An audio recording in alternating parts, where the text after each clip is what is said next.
167. Father, poster-size blow-ups of Somoza in action. Even one of the old Cigarrange uniform official portraits leaned against the wall, unhung. A mahogany carving of the West Point seal lay on the brown carpeted floor. The presidential office looked as if the man had just moved in or was about to move out. Except for a bit of glass around the main front door, there were no windows. Within, there was no telling anything about the world outside, whether the sun shone or rain fell, whether it was night or day. Although his handshake was limp, Somoza would greet his visitors with a warm smile. But once the talk turned to business, he would glare. Everyone who came to see him was asking for something, and the glare, no doubt a learned mannerism, must have kept the requests somewhat reasonable. Somoza could be a bully, brutal to his underlings. "You shit-eating son of a whore, I want that Dayton now." One once heard him scream in Spanish at an aide who failed to act quickly enough. Tacho's family life and personal problems continued to besiege him. Julio remained in the hospital because of drugs. Taquito was heavily suspected of involvement in Pedro Joaquin's murder. Caroline's divorce in London pained him as she was his favorite daughter. Even Dinora was often angered with Taco. He could no longer seek surcease in alcohol, as the doctors had limited him to an ounce of wine a day. On his own, he enjoyed relaxing with his friends, being the life of the party, the center of attention. He had grown up being important, but not important enough. As a boy, he rated attention because he was his father's son. At La Salle and West Point he was discriminated against and suffered when chided. "You may be hot stuff at home, but here you're just a piece of shit." In the United States they had called him a spick, but when they wanted a place to launch the Bay of Pigs invasion, the Americans came to him with hat in hand, as an equal. The Sandinistas, meanwhile, kept issuing demands to their friends and supporters for arms. In addition, the October and February attacks prompted new developments in the areas of leadership, organization and unity. The lines of demarcation among the factions were becoming less pronounced as each of the FSLN tendencies demonstrated a new strategic and tactical flexibility. The proletarians focused on the urban proletariat but also began organizing rebellious farm workers. It formed the Rural Workers Association in March. New emphasis was placed on military organization, with the formation of grassroots militias called the Revolutionary People's Commandos. The GPP emphasized organizational efforts among urban groups in the northern part of the country. The massive uprisings had convinced the GPP that popular sentiment existed for insurrection, but popular organization to that end was still judged inadequate. Nonetheless, as the insurrection had been set in motion, the FSLN had to provide it with revolutionary leadership. 17 Previously the FSLN factions had figured that without strong mass organizations, the bourgeoisie and the United States would be the beneficiaries of a revolt. But now the bourgeoisie too was divided and unable to exploit the situation. These 168 developments gave credence to the tercerista position that the revolutionary forces would emerge as the strongest within a broad anti-Somoza coalition. Though the October and February attacks strained the Guard, the terceristas had nevertheless underestimated the fighting capacity of the Guard and its loyalty to Somoza. They had also overestimated the strength of spontaneously arising insurrectionist groups. But FSLN actions had propelled the mass movement forward, held the initiative in revolutionary hands, and expanded the popular base of all three factions. By July the proletarian, GPP, and tercerista groups arrived at a shaky agreement for tactical unity and established a general coordinating commission. Each one recognized that important ideological differences remained, that reunification would be long and difficult, but that the revolutionary process depended on the unity of Sandinismo. Immediately thereafter, the United People's Movement was formed. The three factions of the FSLN joined with the PSN, the traditional left, and more than 20 student, labor, women's, and civic organizations to develop a concrete program for mass action and to forge unity in the revolutionary movement as a whole. The MPU organizers set up neighborhood committees to help direct the offensive against the dictatorship. Each of the factions accepted the MPU program for the post-Somoza period.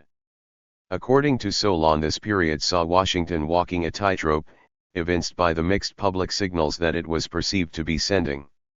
For instance, on the one hand, Somoza was periodically criticized in public for bad human rights performance, and the government of Nicaragua was encouraged to seek an enduring democratic solution, but, on the other hand, despite acute local polarization, 2 aid loans were approved and President Carter sent a highly misinterpreted letter praising President Somoza for his political concessions. The state of siege had not been reimposed despite the extensive disturbances.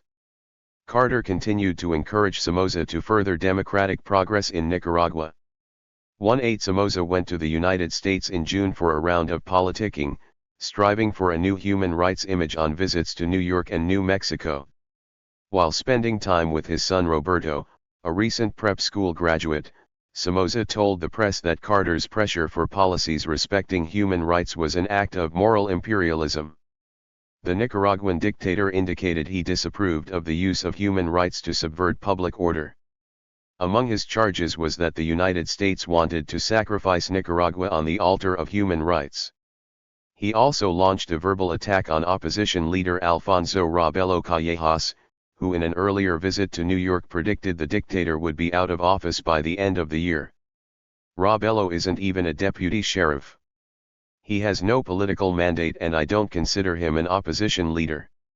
Winging to New Mexico at the end of the month for a non-political and non-controversial visit to discuss energy problems and geothermics at the Los Alamos Nuclear Laboratory, Somoza and his official American public relations chief, Ian McKenzie, launched a small PR drive among friendly members of the United States press.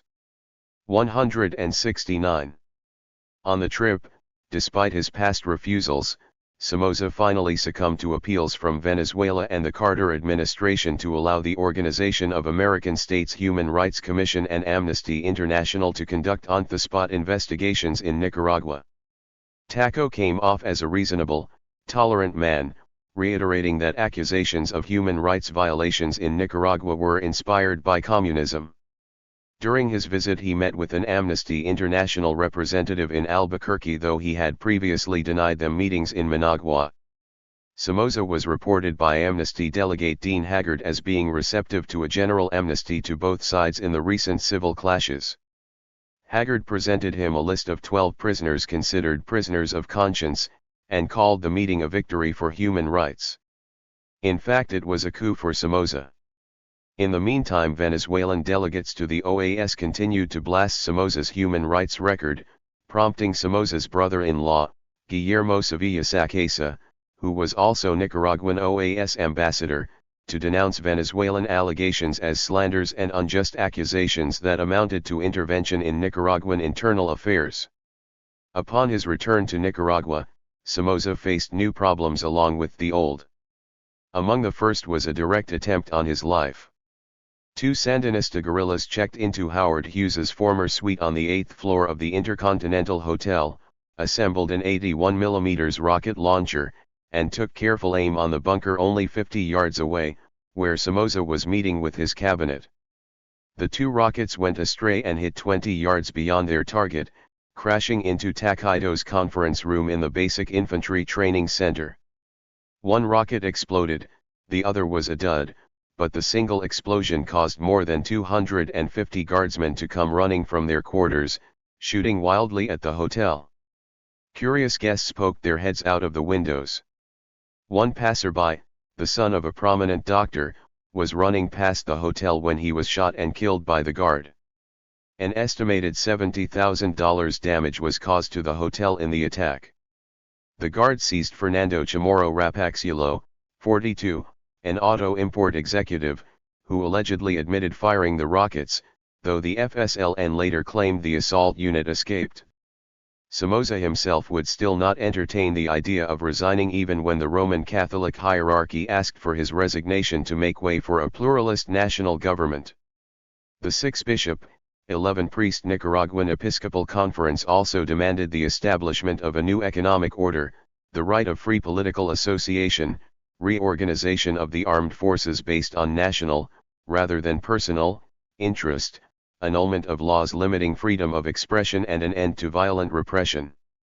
With the retirement of Somoza, a national government could be formed which would obtain the support of a majority of Nicaraguans and prevent the country from falling into anarchy.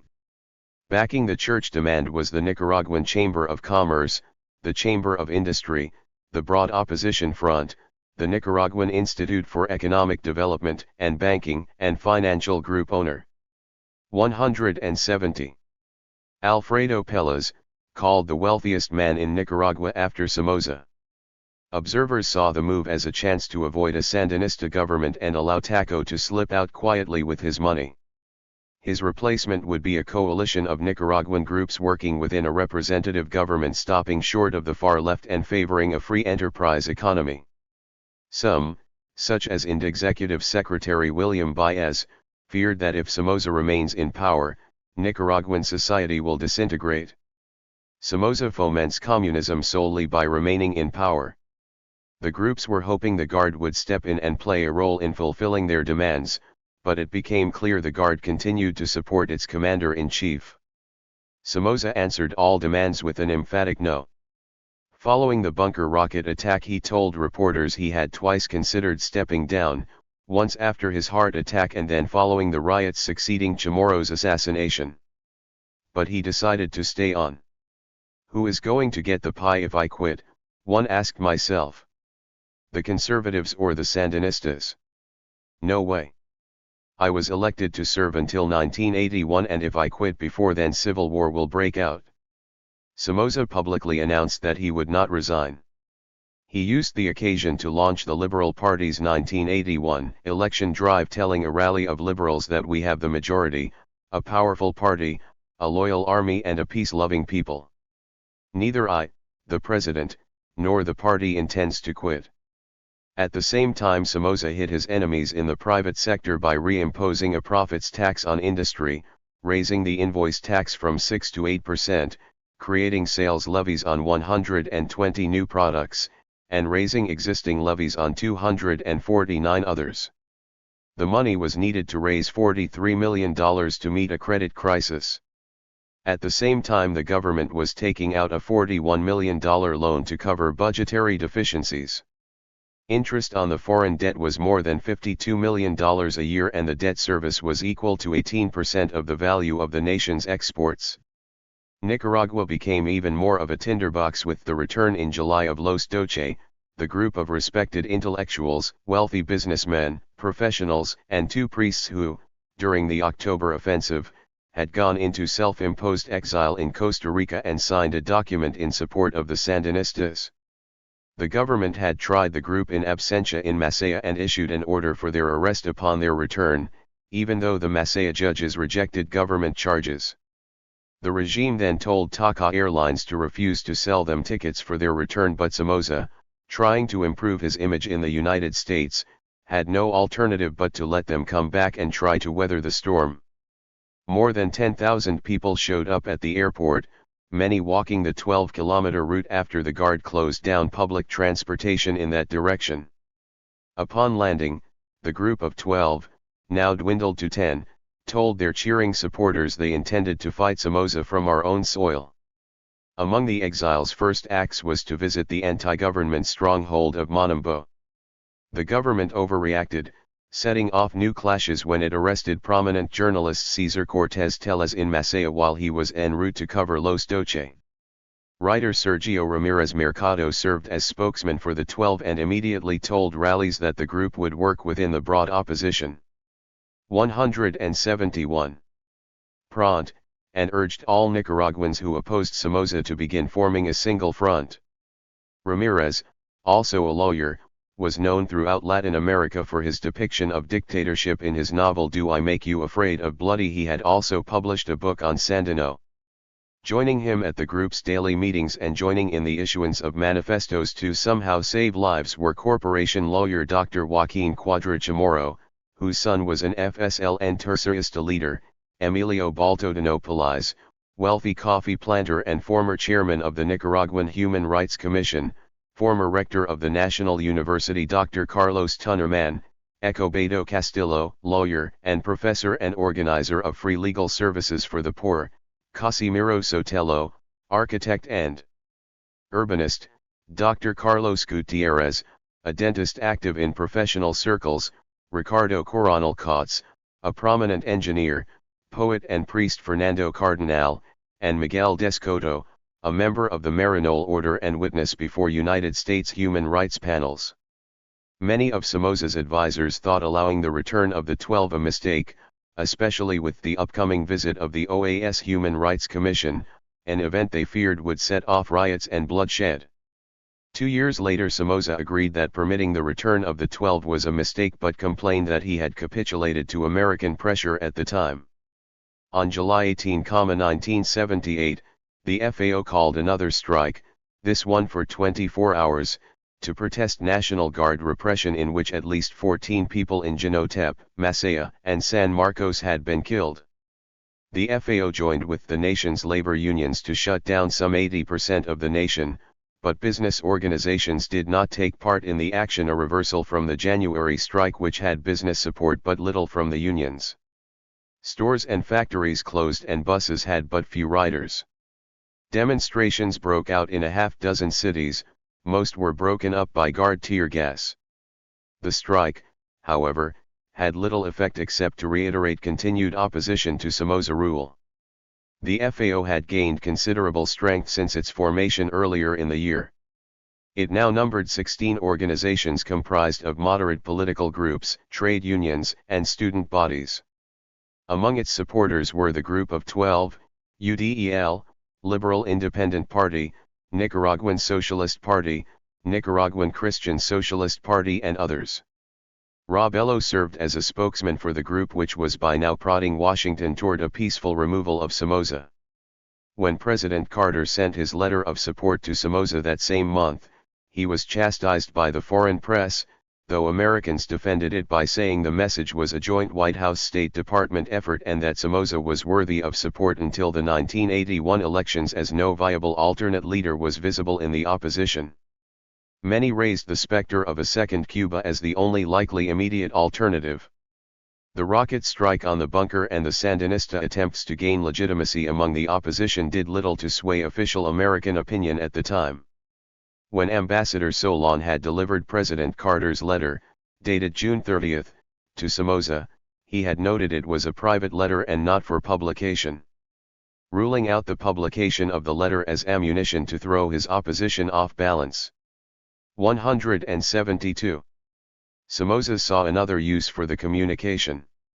The letter was eventually leaked to the press, but in the meantime Somoza determined to use it to cool off President Andrés Pérez, who was among those who held Somoza responsible in the killing of Pedro Joaquin, a longtime friend. Somoza had sent several government officials to try to convince Andrés Pérez of his innocence, without much luck. But armed with Carter's letter, Taco flew one day in July to a secret rendezvous with Andrés Pérez on the island of Orquilla. The Venezuelan president was unyielding and hostile to me as if I had pulled the gun that had shot his friend, Taco later recounted. It didn't matter that Carter had complimented me and had said I was doing my best. Pérez didn't horse around and said flatly I would have to quit. I realized that Pérez had hated my guts since he shared exile with Pedro Joaquin, and worked for Betancourt when he was a communist.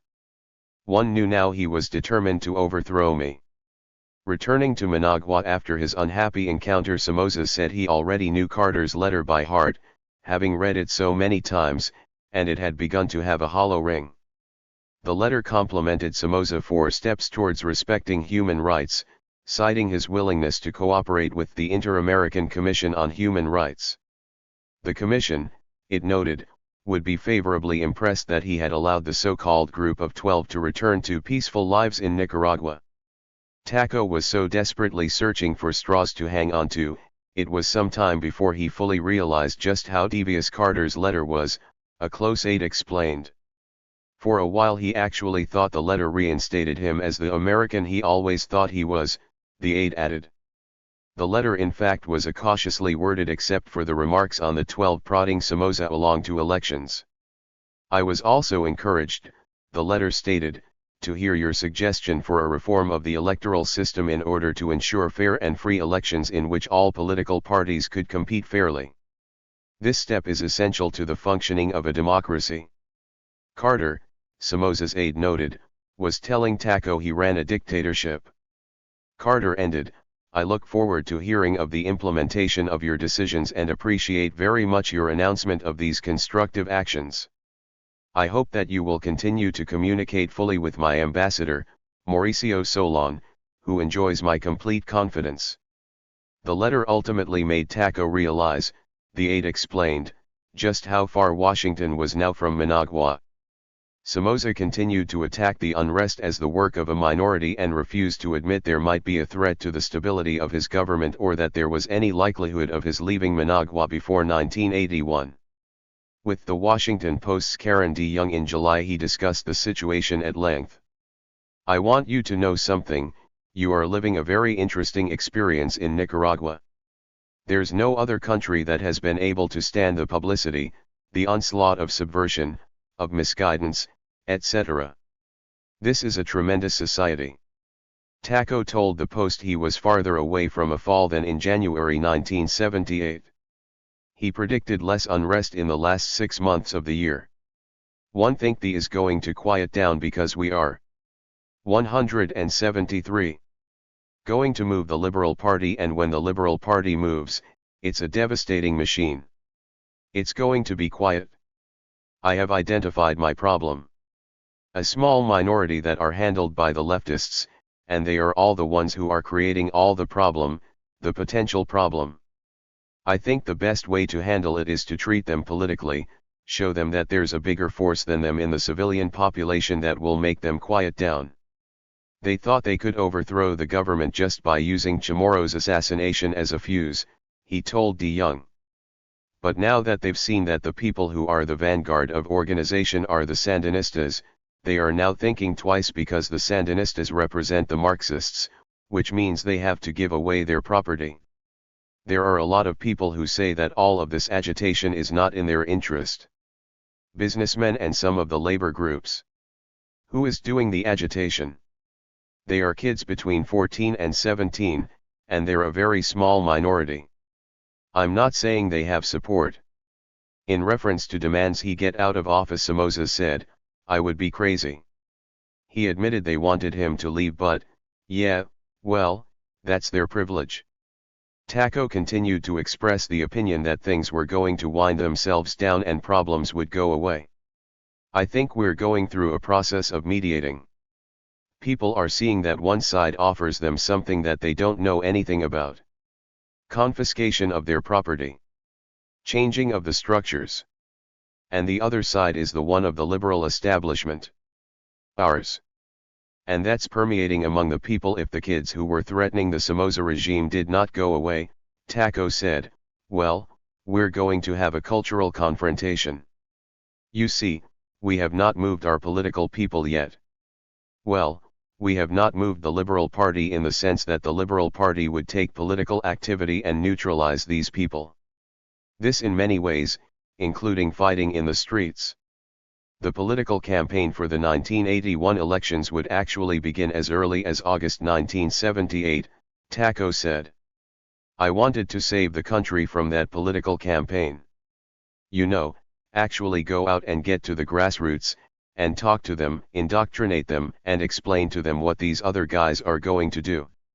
They are forcing me to do that, to turn on a switch and say, okay, we're going to start working on the voters and the people for the campaign, and we're going to see Nicaragua in a campaign that's going to take us 2.5 years. The possibility of this causing more violence, however, was in Somoza's mind. Oh yeah, he said to DeYoung concerning the possibility of violence. And you see, what these people don't understand is that we've had 50 years of constitutional government, and people here believe that the government should not be changed violently, that it should go through an election. It's very simple to say let's break the law. That's a human right? Well, according to Somoza, nothing could prove to be the handwriting on the wall for his regime. I don't think so. I'm a hard nut. You know why? Because I believe that things should be done orderly. I swear to you that I am not motivated by anything else but the best interest of the Nicaraguans. And if the people didn't agree? They elected me for a term and they've got 174 to stand me. That's it? That's the essence of democracy. The answer is that you uphold the constitutional conventions. Otherwise, this country will go to hell. Among his supporters, Somoza counted many. I think you would find them on the farms, you will find them in the small shopkeepers, in the masses of the Nicaraguan people. 6 months ago, we had an election where the Liberal Party had the majority. That's the best contention I have. One don't remember the percentage, but well over 50% of those registered voted. As for his enemies, Somoza said he could not dismiss communist influence among Los Doce. I analyze all of them. I see what their background is, what they've done, what they've been trying to do, how they've motivated some of the people to do it. We've had a very difficult situation here with the Conservative Party. They have been prostituted by the prosperity and peace that this government has given the Conservatives. They have reaped the profits, and politically, they haven't done very much. And their sons, they don't want to be conservatives like that, they want to be active politically. So they pose a problem. Some of those fathers, for instance, Quadra, Baltodano, they're both in a corner, put there by their children. The huge welcome at the airport for the returning Los Doce was given because a lot of those people have been freely working in the population of Nicaragua. There is political freedom in Nicaragua. Look, the way I've been brought up is that you have to respect your constitution, and that's where my game is. That's part of the great stability of the United States. There are a few things which are sacred to people. One of them is their stability. There are certain things that are untouchable, and that's the secret of a great democracy. Somoza said that at the beginning of the turmoil in Nicaragua the international press had not been fair to him, but it had become more so towards summer.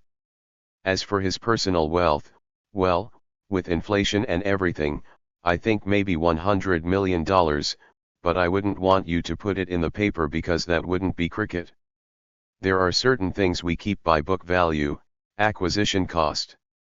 There's a lot of myths to how we handle our businesses, but I think we handle them properly. A lot of allegations they make are not true. Somoza said the communist pressure in Nicaragua would never die down because of the Soviet Union and Cuba and a sort of vendetta between Castro and the Somozas. From the time he was at the University of Havana, the fact that we were anti-communist, that we were a dictatorship, the Somozas got singled out. My father began the social revolution in this country, passing the most advanced labor code in Latin America. He made enemies of the communists. Somoza was a bad example in Latin America. The capitalists didn't like it. The right called my father a communist. Castro, before he got to be an activist, he got brainwashed by the activists. Castro had sent one man here to ask for training when he was in the Sierra Maestra. Instead, we sent munitions to Batista. My life association with democratic countries against the communists has brought me the ire of the communists. And my local boys here, most of the main leaders have committed this mistake of going out in the bush, fighting like guerrillas, and they got killed. 175. But at a Mexico City press conference on July 10, Plutarco Hernández Sancho, one of the 6 members of the Dirección Nacional del Frente Sandinista, told reporters the Frente was preparing the general insurrection of the people. Plutarco clarified the statement by saying all steps are being taken to prepare for this. The raising of the consciousness and the mobilization and arming of the masses. It is a difficult process which takes time, he said, but its main objective is insurrection of the masses, to seize power. There is no other way in Nicaragua. Chapter 12. The Palace Captured. The night of August 21, 1978, was hot and humid. Novelist Graham Greene and I were in Panama City visiting the small apartment of Dr. Ramiro Contreras, in whose bedroom was a larger-than-life portrait of Zero Contreras, leader of the attack on the Castillo home, who had been killed nearly 2 years earlier in Managua. His lovely Panamanian wife had chosen to remarry. Her new husband was Contreras' brother, Ramiro. She had made a cake, Nicaraguan music filled the apartment and some of the women, pregnant combatants of the FSLN, rocked to the beat. Latin American guerrillas can be deceptive looking, but there was nothing deceptive about TB, swore the muscular man whose 37th birthday was being celebrated. He was German Pomer's Ordonnez. Prior to the party he had been held captive in Tegucigalpa. The Honduran authorities had threatened to turn him over to Somoza, who would have considered the stocky veteran fighter a prize. But student demonstrations in the streets of the Honduran capital finally persuaded the military authorities to acquiesce to the request of Panamanian leader Brigadier General Omar Torrijos that Pomers be handed over to Panama, where he was extended political asylum. As the party wore on, Pomers, never removing his black beret, talked quietly about the fight to come. He agreed that the FSLN now needed a spectacular success to take the initiative in the brewing war against Somoza. He voiced concern that the Sandinistas would be cheated by a coup d'état which would leave a system of Somocismo even without Somoza. The Sandinistas wanted the whole system removed, not just the man. The FSLN wanted radical change, Pomers said. That could only come with war or revolution, or the people would remain subject to the corrupt system that had already enslaved Nicaragua for decades. Less than 12 hours later, at noon the next day, a new Zero led an act so audacious that Nicaragua was suddenly front-page news throughout the world. Guerrilla forces seized the National Palace. The National Palace, a durable building almost 50 years old, still sits undamaged among the ruins and grassy vacant lots of what was busy downtown Managua prior to the 1972 earthquake. It faces Lake Managua on a plaza reaching over deserted potholed streets on which also face the damaged, empty National Cathedral. 176. 177. And the undamaged National Theater. The building was a beehive of activity at midday on Tuesday, August 22. On a lamppost on one corner of a nearby street hung a dried wreath in memory of Pedro Joaquin Chamorro. A strong wind blew off the lake, bringing some relief to the usual crush of citizens coming to pay taxes and more than 1,000 others doing business or working in the building, which housed not only the Congress but the Ministries of Finance and the Interior. Somoza had never bothered to occupy the presidential offices there, preferring the more secure bunker quarters. Plump Carmen Pareles Tellez, who maintained an improvised open-air restaurant on the corner of the palace next to the Central Plaza, was cooking fried pork and other luncheon dishes with her daughters for her noontime customers when she noticed two olive green trucks drive to the side door of the seat of government. Out jumped smartly uniformed cadets of the EEBI with their distinctive black berets and well-polished boots. Another truck had unloaded a squad at the opposite side door.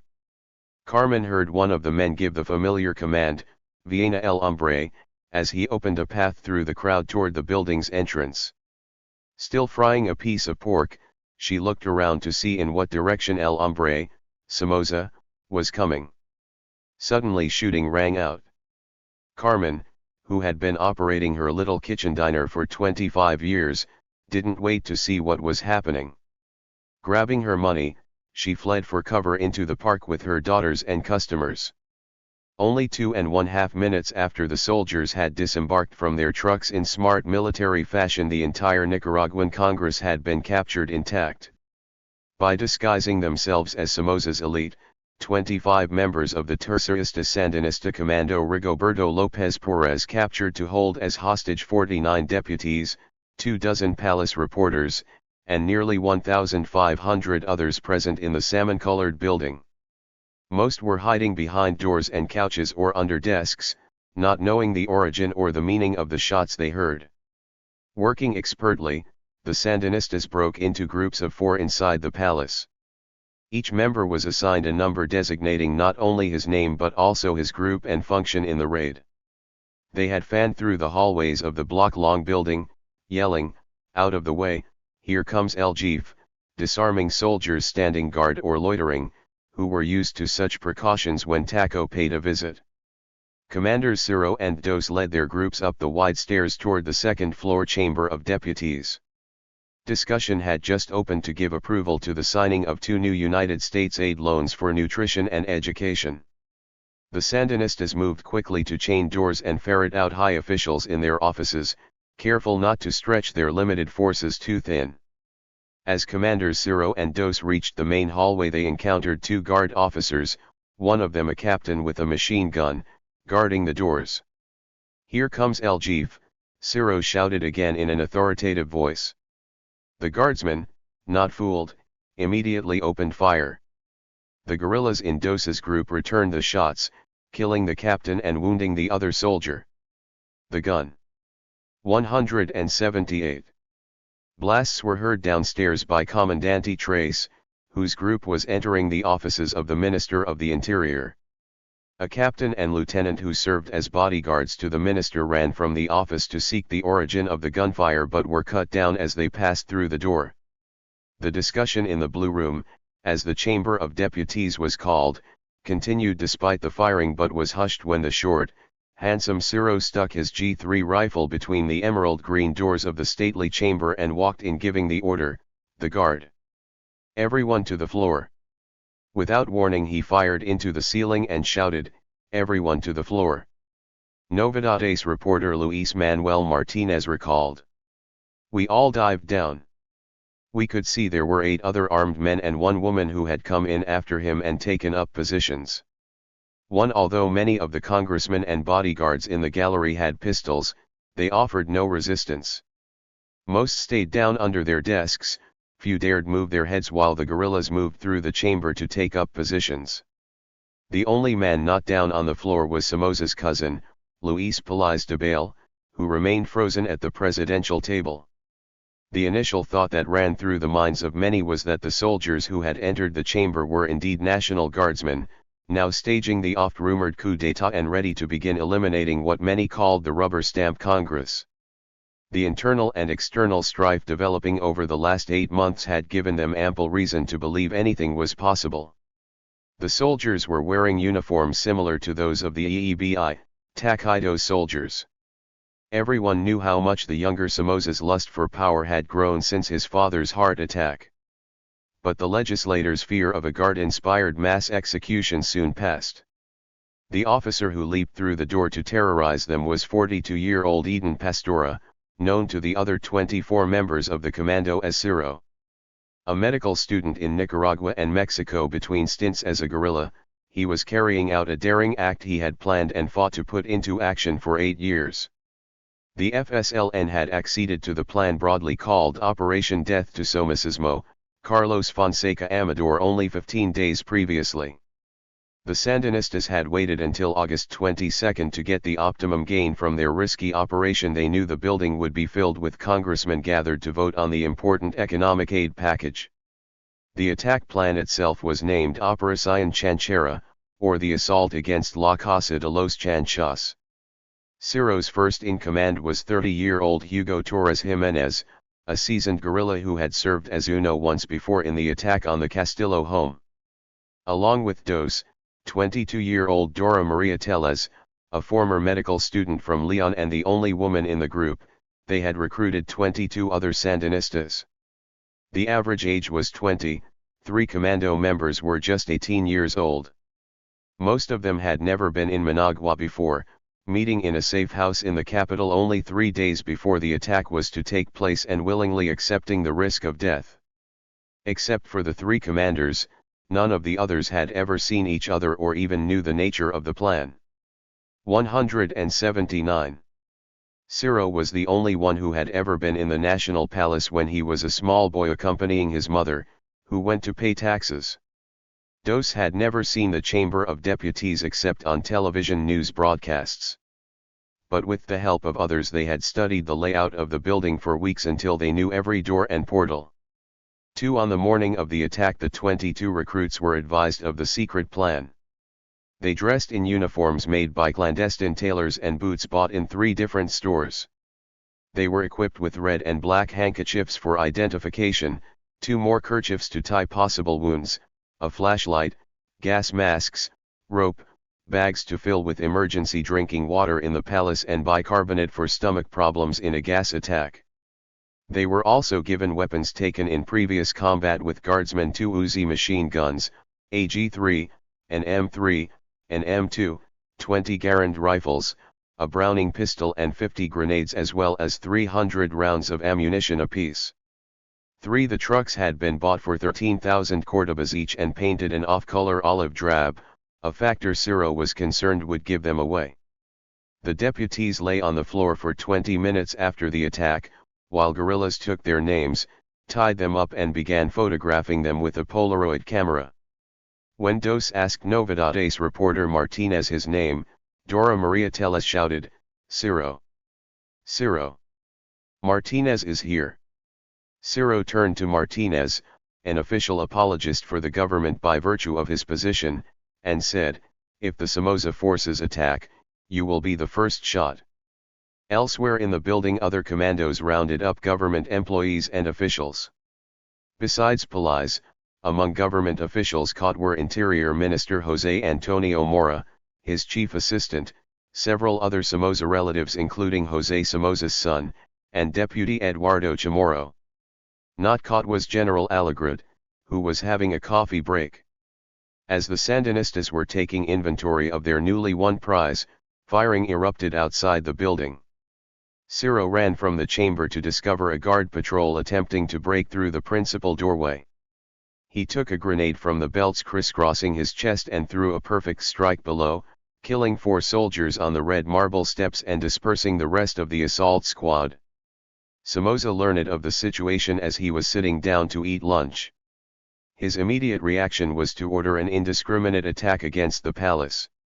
The guard squads, led by American mercenary and Somoza military advisor Michael Echeniz, attempted assaults to take the building but could not get close enough. Sandinista sharpshooters held them at bay.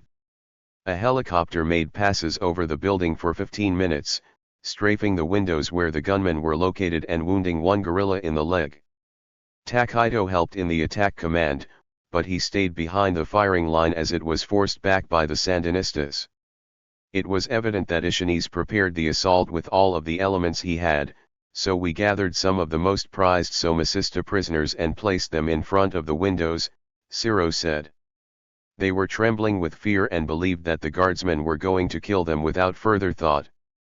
It was at this moment that Luis Pelaez and José Abrego telephoned Somoza and asked him not to leave them to die. 180. Some 20 minutes after he had ordered the assault, Somoza received Pelaez's phone call giving him the first Sandinista demand: ceasefire or the guerrillas would begin executing the hostages, 1 every 2 hours, until he decided to discuss conditions for their release. Somoza ordered the guard to stop shooting.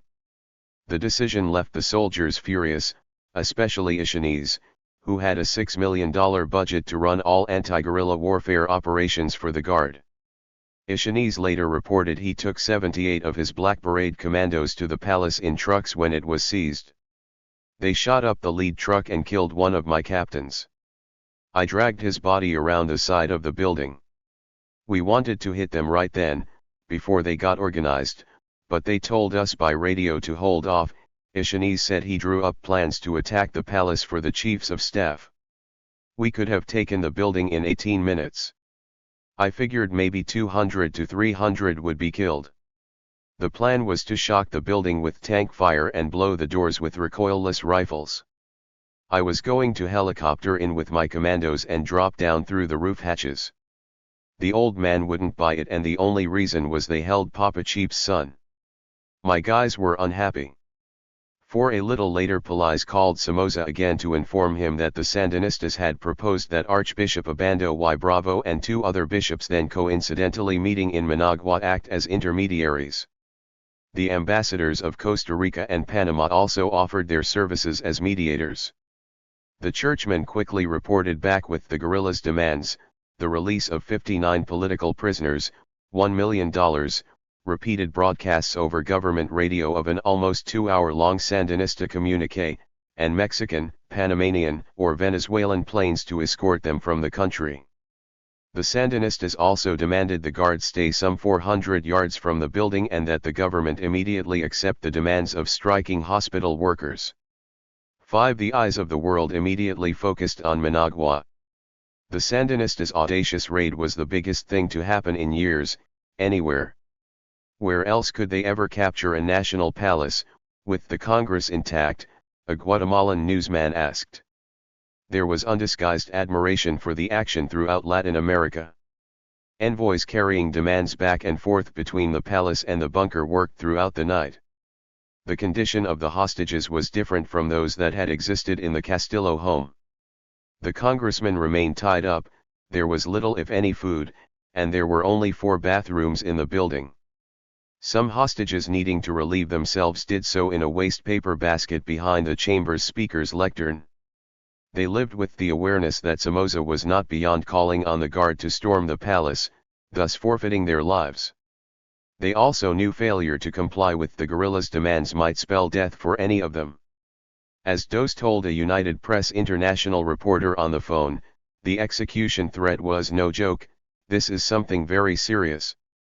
The bishops, acting as intermediaries in the negotiations, reported that Somoza 181 would not deal with the Sandinistas if anybody was harmed. Soon after the churchmen left that night, the guerrillas untied the legs of the legislator hostages in the large rectangular chamber and took them upstairs to an office on the 3rd floor. At 1:20 on Wednesday morning they untied my legs and took me outside, reported Martinez, the Cuban exile now working for the Somoza newspaper. Ciro personally took me upstairs and put me on a steel office chair outside an office where about 27 legislators were being held prisoners. I spoke to him for about 15 minutes. He asked why I attacked the people who are making the revolution. Martinez said he could not remember what he replied. Monsignor Abando y Bravo gave me absolution. He told me to pray and I prayed. I prayed the whole time. I was terrified the whole time. On one occasion they caught me trying to loosen the cord around my wrists and knocked me on the floor. During the night 300 people, including one hostage in a wheelchair, escaped by pushing out an air conditioner and climbing out a window. The guerrillas later released all children and most of the women, but more than 1,000 hostages remained in the building, more than the guerrillas seemed to have bargained for. Wednesday dawned, a grueling day for all sides. The threat of execution of 3 of the hostages became stronger if the demands were not met. Early in the day Comandante Ciro was overheard by a radio reporter as saying, "There will be a massacre here." The mediating team of the bishops was joined by Costa Rican Ambassador José María Echeverri and Carlos Boyd Arias of Panama. The 5 men entered the National Palace before 8 a.m. and then reported to Somoza. Taco, hoping for support and tales of horror, was angered to learn that many of the hostages sympathized with the Sandinistas. Some actually volunteered to remain prisoners in order for the Sandinistas to win their demands. Newsmen on the inside managed at times to make calls to their newspapers on the outside. They reported that life inside the palace was becoming unbearable, the overcrowding in rooms making the heat rise despite the air conditioning. They described how the podium in the chamber was draped with a huge red and black Sandinista flag. Some of the guerrillas continued to hide their identity with red and black kerchiefs around their mouths. Among the captives there were those who expressed unabashed admiration for Dos, the petite, coolly efficient woman guerrilla. Others wrote that Ciro was impressive. As handsome as Che Guevara. An agreement in principle was reached early Wednesday morning. Final arrangements took until late in the night to work out. The mediators left the palace at 10 p.m. 2 planes had been prepared to fly to Managua from the Panama airport, one a Copa airliner and the other a Hercules C-130 Air Force plane from Venezuela.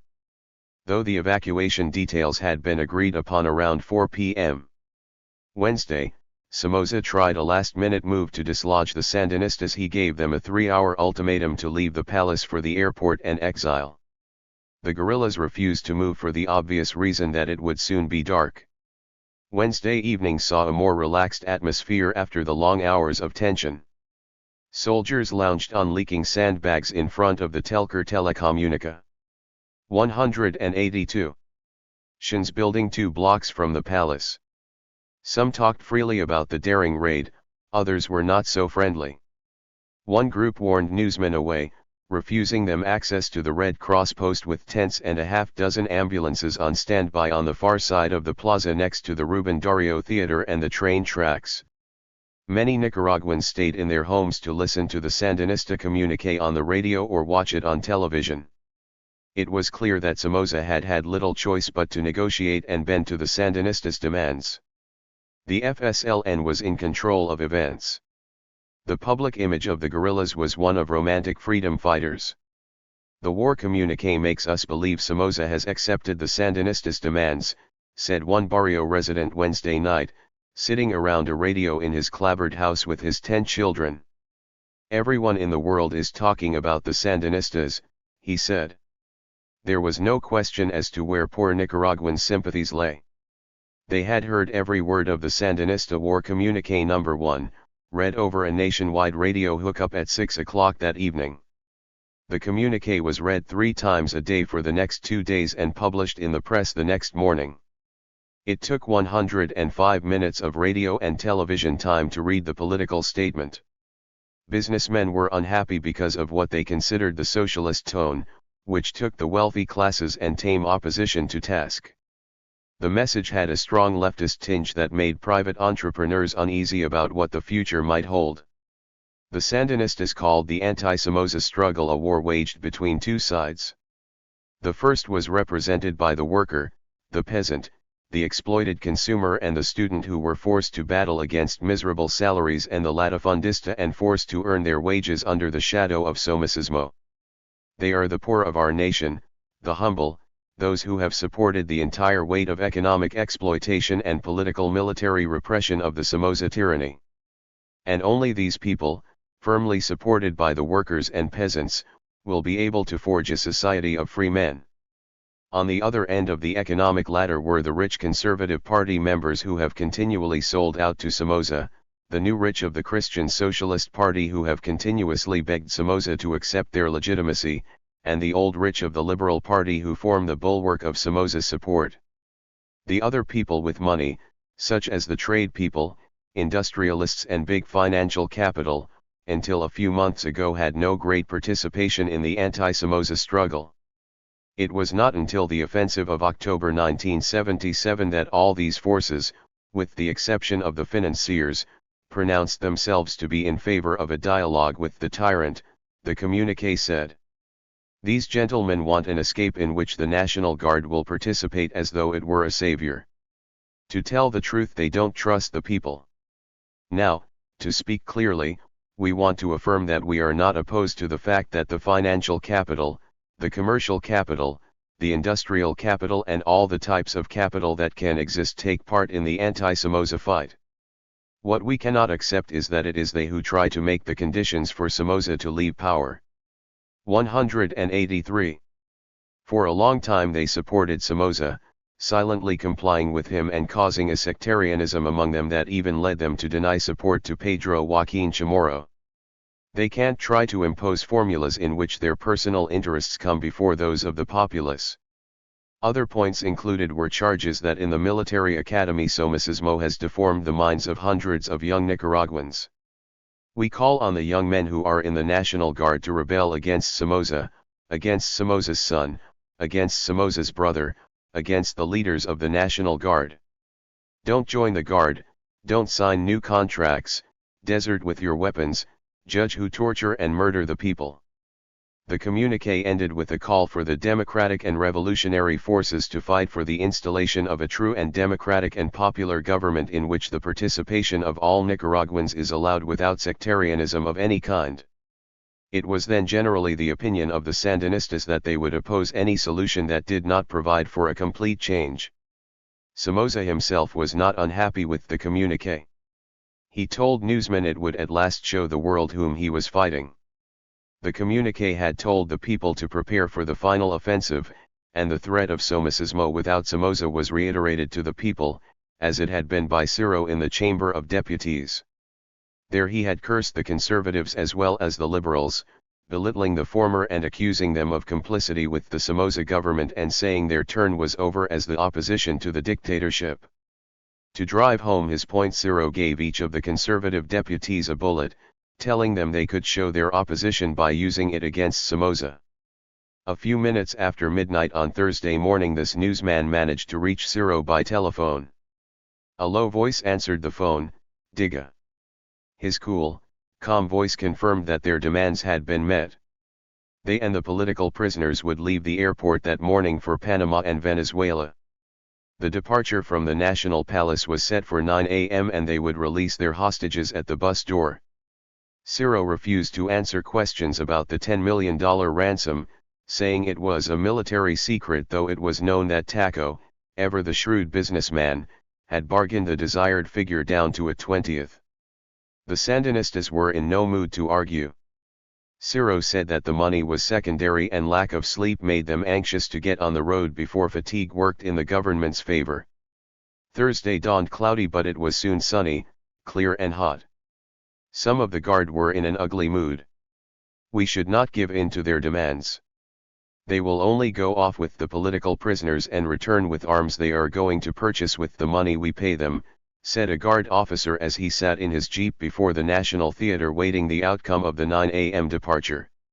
He hissed out the words with anger but refused to discuss whether others in the guard shared his opinion. It appeared they did.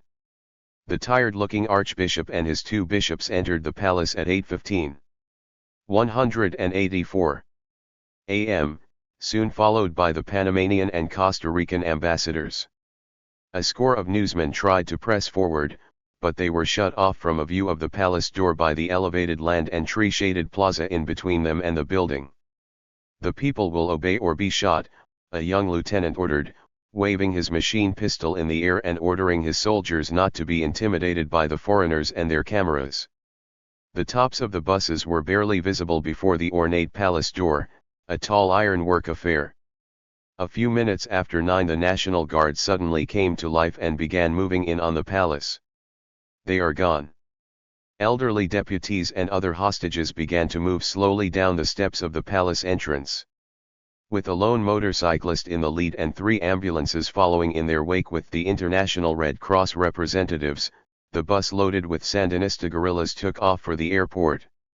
Accompanying them as security were Archbishop Obando y Bravo and the bishops of Leon and Granada, 2 diplomats and 3 government hostages, including Luis Pelaez.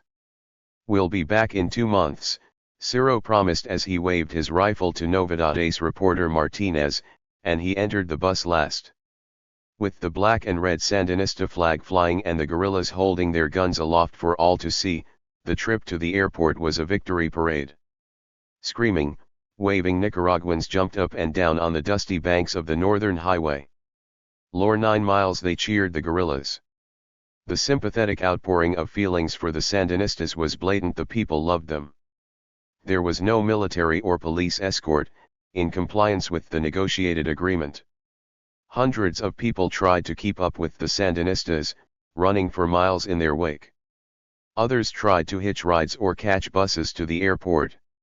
Las Mercedes was in an uproar as thousands poured into the terminal waiting rooms to catch a glimpse of their heroes. "Yes, they are our heroes," said a youth taking my arm. "To hell with the Somozas." The Venezuelan Air Lorsi C-130 and Panamanian Copa prop aircraft were stationed at the end of the runway, out of sight of the terminal. The shops in the terminal were closed, as were the offices. When the crush of people broke several windows on the second-floor observation deck, the National Guard cleared them off. One youth was beaten. Thousands of youths chanted Sandinista and old leftist political slogans. "United, workers and peasants, with Sandinistas, we will win." A young woman in a checked shirt climbed onto a seat and gave a Sandinista political pep talk to the crowd. It was like a rerun of the war communique. Nicaraguans were beginning to know it by heart. It had been published in the papers that morning and would be played again that evening after the guerrillas had gone. Other young Sandinista speakers had their say, even though under the guns of the guardsmen. At the planes the guerrillas appeared to be in no hurry to take off. Newsmen managed to reach their aircraft and take pictures. There were no police or National Guard. The guerrillas handed arms to the newly released 59 political prison. 185 ERS. They had accumulated more than 40 pistols just in disarming the deputies' bodyguards the day before. The lone Sandinista casualty raised himself from the stretcher and saluted with his gun. Ciro was the last to enter the plane. He turned slightly and saluted the distant crowd with his rifle. His pose, captured by photographers, became a popular FSLN poster. As the Venezuelan plane took off, tailgated by the Panamanian craft, there was a tremendous roar from the crowd. His face alive with feeling, a tall youth, shaking his fist, said, "They'll be back, be sure of that." Hundreds of youths who had been taunting the guardsmen at an airport gate now had to run from an elderly guard officer who came charging with a pack of guardsmen waving their guns and cursing loudly. They did not shoot, limiting themselves to swearing. An hour later, people still stood in little clusters along the airport highway, obviously discussing for the 100th time the day's dramatic events and their possible consequences. Somoza kept the international press waiting most of the afternoon near the bunker as he held a political prayer meeting with members of the cabinet and some of the hostages. They could be heard applauding Somoza's statements, but it was not the emotional applause experienced on the airport highway. Taco was not his usual glib self when he faced the press. He appeared subdued, more drawn than usual, and obviously under great strain. He confirmed that the guerrillas were paid $500,000 and said he hoped the people of Nicaragua understand why I acted as I did. My intention was to save human lives. Referring to Comandante Ciro, he said, there were pregnant women inside and he wouldn't let them out.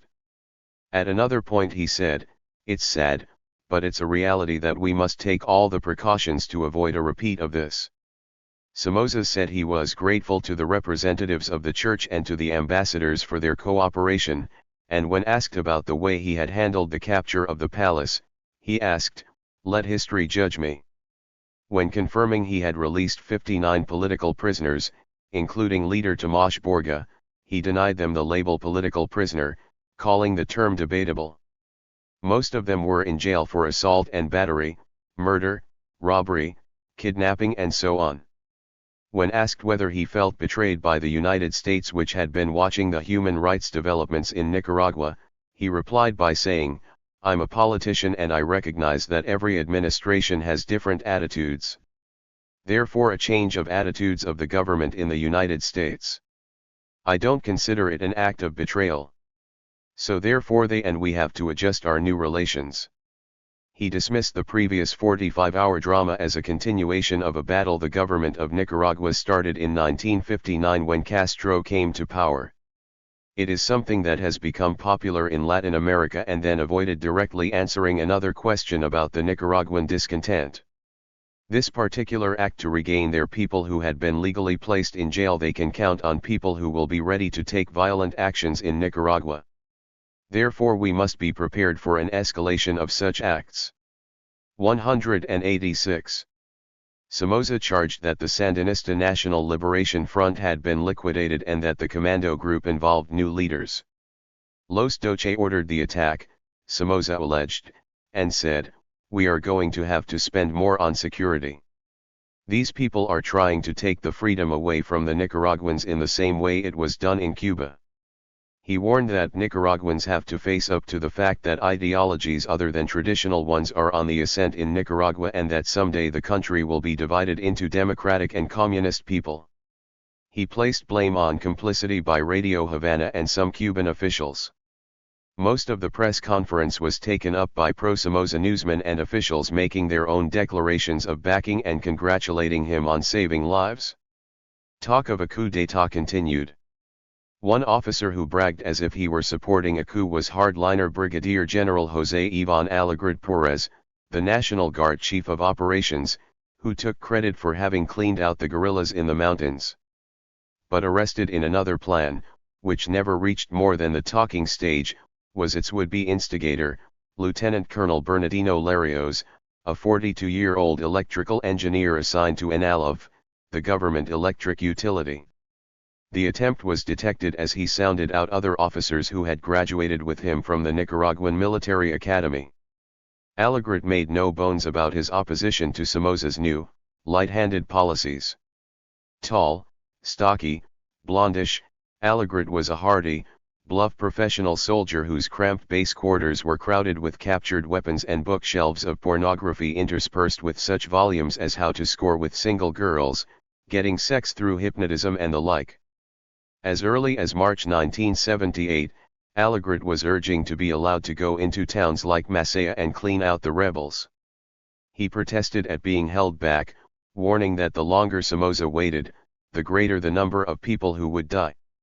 Somoza's virtual surrender when the National Palace was seized sent Allegret into a rage. He drew up plans with mercenary Ishanese to take the palace back by force, although he also admitted as many as 300 hostages might be killed. Somoza threw in the towel to save 300 lives. "It's going to cost 3,000 lives before this is over," he fumed. Allegret's passionate dislike of Somoza's handling of things did not die easily. One Sunday when he and his wife were passing through the lobby of the Intercontinental Hotel before going to church, he took one more opportunity to sneer at Taco, telling reporters, when they had him in the hospital after his heart attack, they must have cut his balls off. Mercenary Ishanese also refused to hold back his disgust with the regime's submission and reiterated his friend Allegret's words. What did they do? They freed 59 political prisoners. They gave the Sandinistas back all of their generals and political chiefs. Politically it was the only thing he could do. Militarily it was a disaster. It demoralized the troops. "I'm sending my commandos back out into the jungle. I'll work them hard, they'll shoot every day and we'll build them back up." When asked by the Associated Press why he was in Nicaragua, Ishanese said, 187. For the money and because he hated communism. Secretary of State Cyrus Vance sent me a letter. He said I was a disgrace to the United States. He urged me not to violate any human rights, and said I shouldn't kill any non-combatants. I took that to mean it was okay to kill combatants. His specialty, he said, was over-border operations, but he added that the government would not allow him to pursue Sandinistas into Costa Rica. That's absurd. They don't even have an army. I could take the whole country with 150 men. He was in charge of counterintelligence for the Guard. At one point he told newsmen at the hotel that we're after intelligence from journalists. You people are the best intelligence gatherers we've got. He said reporters' telephones had been tapped. 6 Most journalists, aware of that possibility, were careful to protect opposition sources. Most photographers covering street violence and demonstrations did not run photographs of unmasked persons. Officially, the number of mercenaries in Nicaragua never was very large. Besides Ishanese and Sanders there were 7 other American mercenaries, 5 Cuban exiles, a few West Germans and, near the end of the war, 6 Argentinians. One active Guatemalan major fought for the Guard. He was severely wounded later in the Nueva Guinea campaign. On the surface Ishanese and Sanders were 2 happy-go-lucky Oregon boys cashing in on their Green Beret training and their Vietnam years. They lived in a trailer, had girlfriends by the score, raced around town in their Guard Jeep and had a high time. But they were killers. Mike, with his wide sideburns and Fu Manchu mustache, was a martial arts expert and wrote about the tactics of silent warfare for Soldier of Fortune and Black Belt magazines, appearing on the covers of both. He followed a vegetarian routine and seemed to believe he was immortal. Where kids back home practiced karate as a sport, perhaps daydreaming about someday smashing a mugger's windpipe, Mike practiced what he preached. Chuck never said much. He was a great one for shaking hands and grinning, but his flat gray eyes never smiled. When he went hunting, he said, he never shot to kill. He preferred wounding. Ishanese told Tom Fenton of the Associated Press he wanted to stay in Nicaragua for one good fight. I could have stayed in Special Forces, or trained the United States Secret Anti-Terrorist Unit, he said, but what's the point? You train years and may never get to fight. Here I fight all the time. I led the attack against Grenada when the Sandinistas seized it in October. I was in San Carlos and Rivas. I've fought all over this country. US officials freak out when they see me in my guard uniform, but there's not a damn thing they can do about it. Ichinese was certain civil war was inevitable in Nicaragua, that President Somoza had no concept of how unpopular he was with the people, and that if he had been born into a Nicaraguan peasant family he probably would be fighting the National Guard. This last line stunned Nicaraguan officials. When Fenton's dispatch was sent from the Intercontinental, Somoza aide Max Kelly came running into the Intercon trying to get it killed. The thing the old man objected to most were the allegations that if Ichinese were a peasant, he'd be fighting Somoza too, Fenton said. In the same interview, when commenting on the seizure of the National Palace. 188. Ichinese had this to say: "Did you see Ciro wearing frags on his shoulders? Very unprofessional. That guy is a punk who has been watching John Wayne movies. What fractures me is they didn't even hold out for the 10 million. Somoza had the cash flown in from New Orleans. It stayed in a plane out on the runway. Some of my guys were guarding it." 7. The palace attack was timely, coming on the heels of an FAO plan calling for a transitional government to replace Somoza. With its broad range of anti-Somoza movements, the FAO had become the principal opposition. On Friday, August 25, it declared a general strike to continue until Somoza and his family quit the presidency and the National Guard. Spokesman claimed the general strike in January failed because it did not have the popular support as this one has. They stressed that the MPU, the United People's Movement, which included leftist organizations such as socialists and communists, 17 unions, student groups, and others, was fully supporting the new effort. Somoza's only words for the strikers were "good luck to them." 12 days later he continued to dismiss the strike with a contemptuous half-smirk. "They'll get tired or go broke." Chapter 13. Los Muchachos. When the call for a general strike was given on Friday, August 25, youngsters in the town of Matagalpa responded by taking to the streets. They soon occupied most of the town, covering streets with broken glass, setting up barricades, and hanging out the red and black Sandinista colors. They collected arms from the citizenry either by stopping people and taking their guns or by gathering them from the surrounding coffee fincas and cattle ranches. Some said they stole the guns, others preferred to say the community donated them.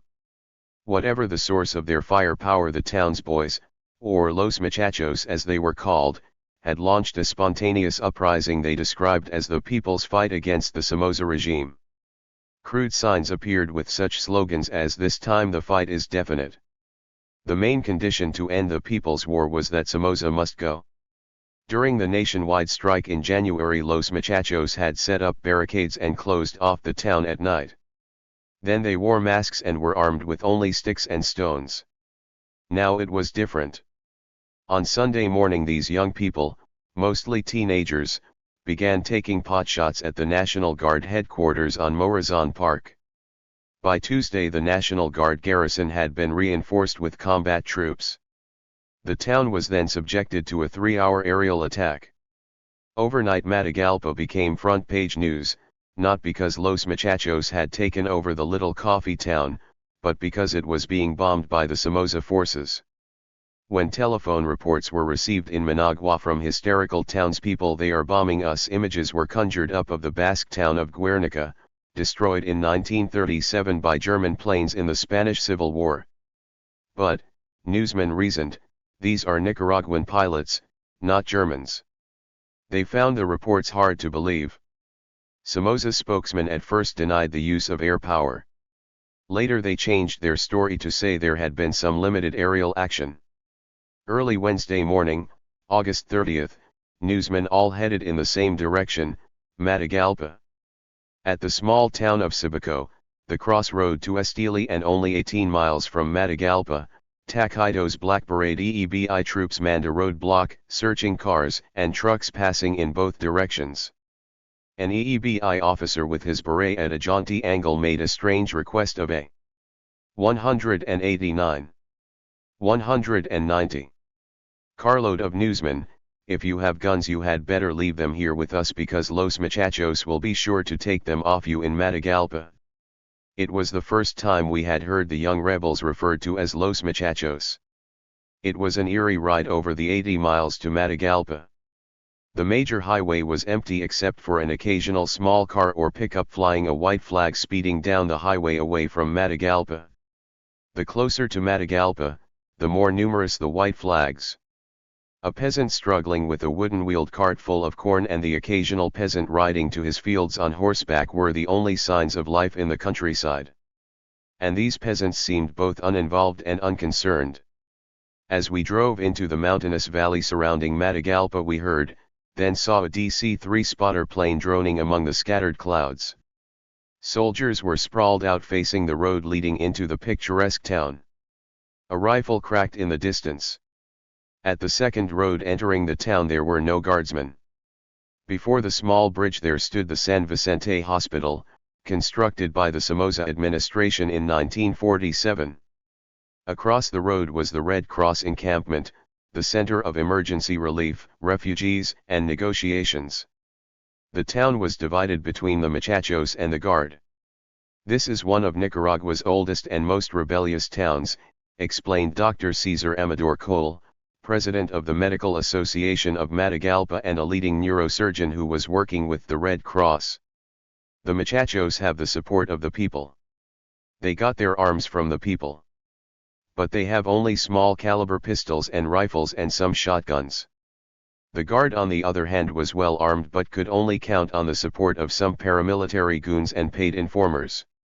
Although Matagalpa was the birthplace of the most important Sandinistas, and considered the cradle of their guerrilla movement, the Frente had no control over the Muchachos. The spontaneous uprising had caught the guerrillas out of town. We are giving all services in this emergency, explained the hospital administrator, who along with other Nicaraguan hospital employees had been on strike for weeks demanding better salaries and the ouster of its military director. In the corridor a youthful doctor, Juan Cardinal, reported, "We had 3 dead Tuesday. A woman of 45 and 2 muchachos, one 15 and the other 24 years old. The 2 were killed by rifles and one by a .45 bullet. These are the arms of the National Guard," explained one of the crowd who had gathered around the reporters. Dr. Cardinal told the ugly truth. "No one knows for sure how many people are dead. There are lots of wounded in the clinics inside town, and who knows how many are dead in different barrios." A woman, her eyes flaming with anger, approached. "People here are being murdered by the National Guard planes. For 3 hours yesterday 2 planes bombarded us with rockets. They fired rockets into the poor barrio of La Chorizo, which is over there," she pointed, "high in the hills. They are killing innocent people. The people hate Somoza."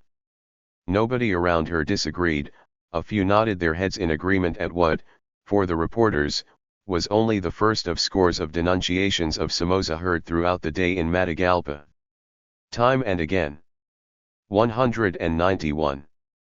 People of all walks of life in the pretty little town of old rust-colored tile roofs were condemning Somoza and saying the only solution was his departure. If the bombing and strafing which was launched without warning was designed to have some psychological effect on the population, it appeared to have failed miserably. Much of the town's wealthy population had fled, but many townspeople were staying on in defiance. "We know they are going to bomb us again," one besieged resident said. "It shows what a barbaric regime we are living under." For many newsmen it did offer a close-up of the ruthless side of the Somoza dynasty. A little Franciscan monk in a brown habit walked down the middle of a street into the city holding almost religiously a Red Cross flag and carrying truce proposals to and from the Muchachos. Archbishop Abando y Bravo had arrived at mid-morning with the head of the Nicaraguan Red Cross, Ismael Reyes, to work out a truce between the Guard and the Muchachos. It was proving no easy task. The Muchachos had no single leader and were widely spread out in at least 3 barrios besides downtown Matagalpa around the San Jose Church, which was filled with refugees. The Archbishop asked Guard Commander Colonel Rafael Martinez for a 4-hour ceasefire beginning shortly after noon. In an old Red Cross station wagon with a public address system, Abando y Bravo, guided by Sister Marta Free Lopez of the Spanish Order of Charity, who had taught many of the muchachos at the Catholic school, visited the various districts occupied by the muchachos. It was a long and arduous task. The young rebels were not easily convinced of the ceasefire, as guard rifles still cracked around them. When asked their conditions, the muchachos told the archbishop that they not only demanded the National Guard leave the town but that Somoza leave the country. One masked youth, wearing a baseball cap and standing against a corner brandishing a .38 pistol at the ready, said, "Somoza's leaving is not negotiable. The people want him to go. He must go." As the archbishop talked with a commando in the barrio of Palo Alto, rifle fire from the ranks of the guard broke out. The rebels told Abando y Bravo that the guard was using the ceasefire to advance on them. They wanted no dialogue with Colonel Martinez. There was no ceasefire. One youth, posing in action shots for journalists, said, "We want Somoza out and we are not going to accomplish this by sitting at home. This is the only alternative." Along the city streets it was evident the people were not fear-stricken. Some were smiling, others bitter. "The government is massacring the people," said a woman who owned a little store. "If the muchachos don't come out, they say they will bomb the city again." In the meantime, a distraught woman carrying a baby rushed into the store's doorway for a moment. Across the street her husband backed a late-model white Mercedes-Benz out of the garage. They unfurled a newly made white flag and sped out of town. Piles of lettuce and carrots lay rotting alongside empty stalls of the usually busy Central Market on Morazan Park. Flies were everywhere. Pigeons strutted near the old gray cathedral picking at the corn husks and other rubbish in the street. The town was desperate for food. One man in cowboy attire standing in a doorway told us there was usually a ceasefire from 6 to 8 each morning, observed by the muchachos to allow the people to move about and find food for the day. A lot of 192 people are now without food, but los muchachos make this contribution in the morning to show they are for us, the man said. And people aid them with food when they can. At 2:30 p.m. the archbishop told reporters, "The situation is more difficult but we are searching for a solution." Abando y Bravo still did not know how many muchachos he was dealing with. The Red Cross and others said they could number as high as 500, but no one knew their actual strength. The hardcore, those with arms, might number 150. An hour later gunfire was heard in the little 5-room Hotel Somoza. A National Guard patrol emerged around the corner looking very much like a United States World War II patrol, uniformed and with flak jackets, walkie-talkies crackling. News of the shooting spread through Matagalpa by word of mouth, from doorway to doorway. The patrol had burst into the Hotel Somoza and raked the reception room with machine gun fire. Bullets ripped into the reception desk, smashed the cash register, and took further toll. 4 persons in the reception room fell into bloody heaps on the tiled floor. Dead were the hotel owners, Mr. and Mrs. Julian Somoza, their 17-year-old daughter, Silvanta, and 29-year-old engineer Harold Miranda, a guest. The shooting had taken place an hour before the ceasefire was supposed to end. One of Miranda's arms was torn to pieces by the bullets. One version said the guardsmen were seeking refuge from gunfire. When they knocked at the hotel to enter, there was no answer, so they went in shooting. Later in the day, the guard commanding officer's post laid out on the floor at the entrance to guard headquarters evidence of the Somoza's subversive activity.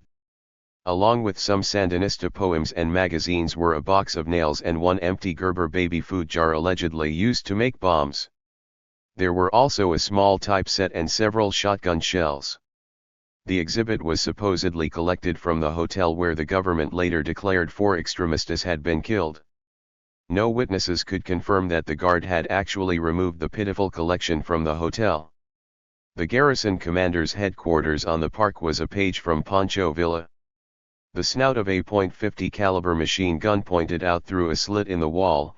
It was aimed at the city. Pot-bellied old guardsmen, one of whom admitted to 30 years' service, lounged around the steps. Across the street, younger troops in combat gear occupied a vacant house. A civilian, a pistol in his belt and carrying binoculars, came down from the cathedral belfry. Colonel Martinez's aide showed off the torn toe of his boot. "A gift from the Frente," he said, referring to the Sandinistas. A bullet had ripped his boot. At 4:45 p.m. the Archbishop and Sister Marta Free Lopez left the colonel's office grim-faced. Inside the office, windowless and lit only by a small desk lamp, a young General Anastasio Somoza de Bale in a white uniform looked out from a cracked glass picture on the grimy walls of the headquarters. Colonel Martinez, unshaven and disheveled, snapped when asked about the truce, "We don't have to do anything. We are the constitutional authority. They have to hand in their arms to the Red Cross and that will be it." At the word muchachos, the colonel swung in his chair angrily. "They are not boys, not children. All are adults, and they are 193 communists. The arms," he added, "were stolen, robbed from houses." A grimy soldier stood tightly gripping the barrel of a carbine next to the colonel's desk. When the colonel answered the phone, the soldier sprang to life and blurted out his pent-up rage. "International communism has robbed me of my life's work and earning. I'm a victim of international communism." The muchachos had burned his home and private clinic to the ground, he said. "I managed to get my family out, thank God, but they burnt my place to the ground. My loss is over 2 million Cordobas. I have saved lives. The US must be warned, this human rights business, this international communism is the real threat to us all." The loyal Somoza soldier was Colonel Augusto Flores Lovo, 56, a military doctor for 28 years and the unpopular director of the San Vicente Hospital. He gripped his gun tighter than ever and looked menacingly at the newsmen as they left the colonel to his little war against the kids. As the sun set on Matagalpa, intensely furious fighting was underway in the city. A lull from the firing of the rifles was filled with the almost forlorn pops of the small arms of Los Muchachos. It was beyond anyone's imagination how, armed with their revolvers and light-caliber rifles, they expected to match the special units of the National Guard, but the kids were far from demoralized. They were spoiling for a fight. We journalists left to return to Managua. Back in Cibico, fresh-looking EEBI troops searched our cars. One of the 8 American mercenaries in Nicaragua attached to the unit told us the force was awaiting word to clean out Matagalpa. A wealthy woman we encountered, whose son had persuaded her to leave Matagalpa, explained she had had a sniper on her roof and that his spent shells dropped down on the veranda of her 2-story home. "The people support them," she said. "Why doesn't he see that the people want him to go? We are capitalists and should be afraid of the Sandinistas, but we are ready to take what comes after Somoza." Early the next morning Somoza issued orders for the National Guard to retake Matagalpa. It was no pushover. Though armed with ML rifles and at least one Staghound armored car, the troops found the muchachos didn't run. Rather, they fought back from their barricades with their light weapons and dwindling ammunition. The driver of a large yellow bulldozer, under orders to scoop up the barricades for the advancing troops, was wounded by a shotgun blast in the shoulder and face. He lay bleeding under his big machine for nearly 2 hours before he was rescued. The rebellion ended almost as suddenly as it began. In the face of a blazing onslaught by National Guardsmen, the youthful rebels took off their masks, hid their arms and abandoned their resistance. Casualties for the 5-day episode were set at 30 dead and at least 200 wounded. Newsmen returning to Matagalpa after the Battle of Los Muchachos had ended were often startled to find young men looking them in the eye, suddenly to wink and smile as they brazenly walked through the plaza assuming their ordinary role of kids. "If a man or even a teenager comes at you with a pistol, I think you have the right to defend yourself with the best available weapon," Somoza said from the bunker shortly after increasing Nicaragua's defense budget from 10 to 20%. 194 of the national budget. He likened the kids of Matagalpa to Bronx street gangs, just juvenile delinquents. But to the rest of anti-Somoza Nicaragua they were an example of the guts and tenacity of young people who asked but one thing: Somoza Diederich. At the same time, Somoza admitted that the nationwide general strike had gotten worse. There were signs the strike was picking up more support in the provinces than in the capital, where it was gaining strength, but only slowly. The FAO, which had launched the strike, issued a 16-point program promising that after Somoza's ouster from power, his family's huge business empire and land holdings would be expropriated. The National Guard would be purged of corrupt criminal elements, and social reform would be promoted. A national government of transition would hold free elections. The moderate opposition coordinating the strike had no choice but to continue it, saying that it could be their last chance to oust the strongman. If they failed, it would only cause a greater swing of the population to the left, they claimed, with reliance on the left-wing Sandinistas to find a solution through violence. Somoza breeds violence, the opposition said.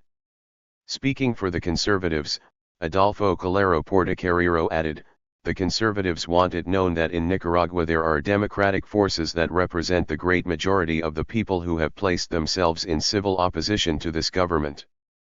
Alfonso Rabelo Callejas agreed. "We feel more than ever the urgency to get rid of Somoza and the government because his presence provokes such actions." Somoza had given a press conference on Tuesday, August 29, to dispel a tide of rumors that he had fled the country. In a prepared statement to the foreign press, he said he would not resign from office before 1981 because, to resign would be to betray the men in uniform who have defended this society with their lives. To resign would be to open this country to chaos and anarchy. He would not open the way to a civil war by leaving, he warned. "If I resign, I'm going with my people and my arms, and something will start which we don't know how it will end." He announced that it would not be the rifle that will make me go. "I say it's the vote that's gonna make me go," and he invited the press to drop in 1981 to witness the balloting and tell the world what you found. Again he warned his opposition that the Sandinistas have pledged to continue the bloodletting until they establish a Marxist state or die trying. "The concept that my resignation will bring peace is false," he said. The nation's economy was the real victim of the strike.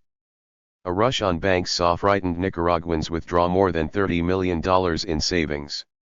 One lady, seeing her daughter off to school in the States, complained bitterly to anyone within hearing at Los Mercedes Airport about that man not wanting to leave. Dollars cost her more because there was a shortage and you have to buy them from coyotes.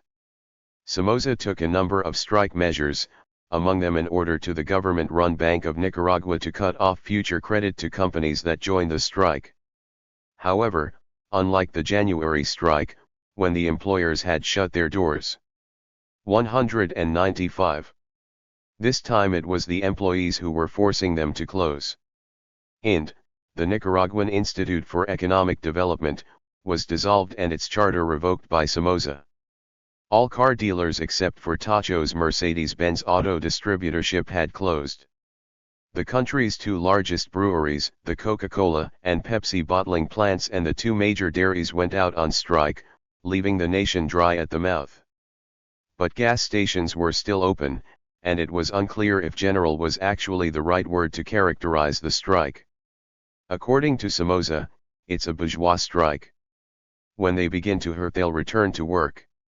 On September 5, more than 800 members of the opposition and leaders of the strike were reported to have been arrested over the preceding 3 days. Tacho told reporters that he had done nothing to halt the 17-day strike following Chamorro's assassination because it was an emotional issue. This time it was political. He charged that his opposition was unable to win at the ballot box, so now they are resorting to this kind of pressure to try and win power. Rafael Quino, Somoza's new press secretary, told reporters that those people advocating the overthrow of the government are liable to be arrested, are being arrested and will continue to be arrested. 2 days later, at what was normally siesta hour, at the officers' club, Somoza was awake and raging. Dressed in a well-tailored pinstriped suit, blue tie and shirt, with immaculately polished shoes, he stepped before television cameras and gave an aggressive performance for the foreign press. He displayed scorn and arrogance to impress upon newsmen and his viewers inside and outside Nicaragua that he was in charge in case they questioned the fact. What particularly angered Somoza was Venezuela's decision to take the Nicaragua situation to the OAS with a call for a foreign ministers' meeting. For the United States, which was looking at some form of mediation as the only possible path to resolve what was becoming a dangerous situation, the Venezuelan initiative was a step in the right direction. The United States backed the Venezuelans. Unhappy, Somoza had called Ambassador Solon to the bunker and in his best manners complained about the United States supporting the Venezuelan move. Venezuela has for the last year been trying to interfere in the internal affairs of Nicaragua, Somoza subsequently told newsmen. This last week they went to the United Nations Security Council because of those small disturbances we have here. The President of the Security Council told them they had no room for it. They have gone to the Organization of American States asking for a conference of foreign ministers to meet. I'm denouncing that attitude of President Andrés Perez and his government because there is no precedent in the history of the OAS that any government has gone to the OAS for a situation like we have in Nicaragua. There have been riots and revolutions in other countries and no government has ever had the gall to ask the OAS to intervene like Carlos Andrés Perez is asking. Taco told a Spanish-speaking reporter he was considering breaking relations with Venezuela because of Andrés Perez's actions, warning, "I hold him responsible for a bloodbath which could be provoked in my country by his actions." 196. The United States was finally casting Somoza adrift after the long years of unquestioning support. But that word had not gotten around nor was Somoza interested in broadcasting the fact. The United States hoped that mediation might make the transition from dictator to democracy possible and was seeking to bring the FAO and Somoza together. Explained a State Department official, "We're trying to avoid any U.S. solution. If we were to suggest that Somoza should take a 3-month vacation, that's exactly what Somoza's people would do and then say that this was what the Americans told them to do." The United States, in a break from the past, now sought a Nicaraguan solution. The opposition insisted the United States back this up with action by halting $11 million worth of food, health, and education loans that they maintained mostly benefited Somoza's politicians.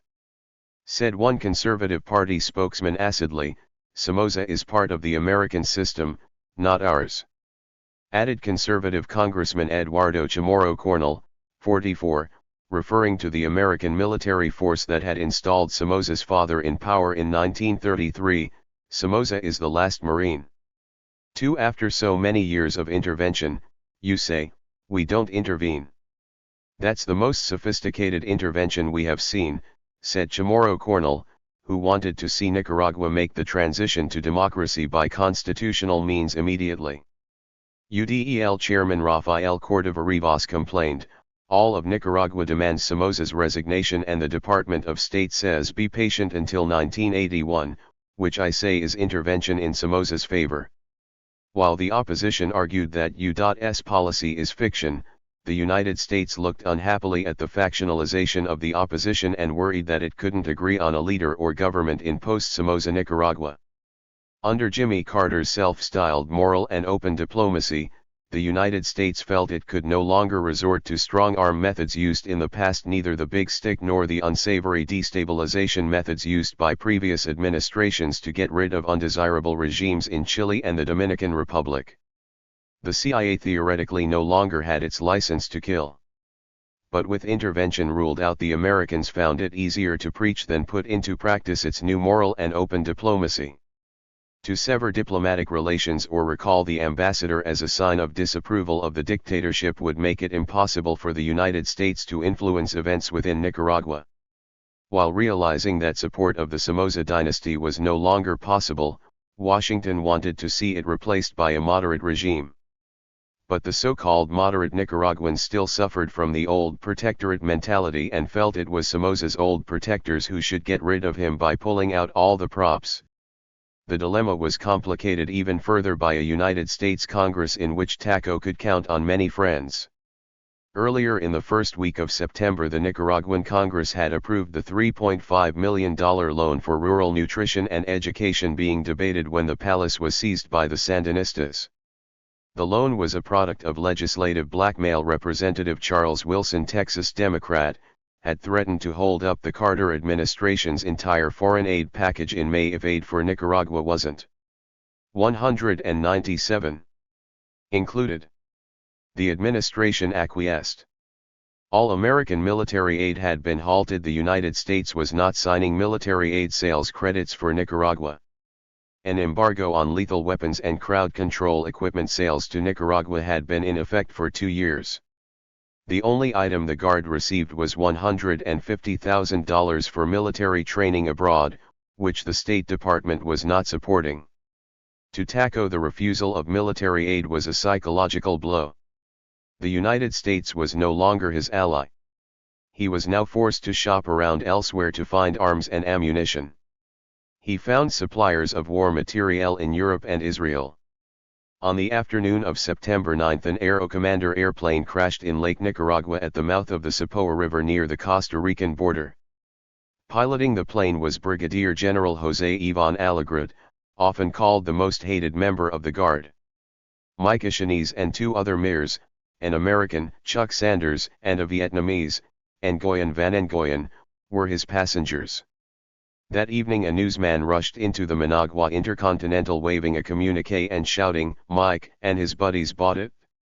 When Alegret's death was announced, a woman shrieked, "Great, wonderful, the bastard is dead. They must have killed him."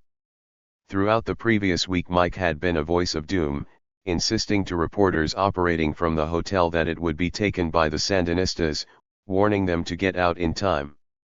When the raid came off, he said, the National Guard would retake the hotel with all the force it could muster, even though Taco was a major stockholder and might be upset with more bullet holes and destruction.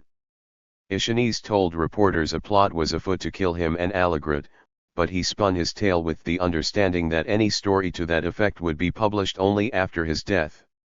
When it happened, Somoza was immediately suspected of having had a hand in the crash. Some speculated a bomb had been put aboard the plane. The official version was that it crashed in bad weather. The full details never surfaced, however.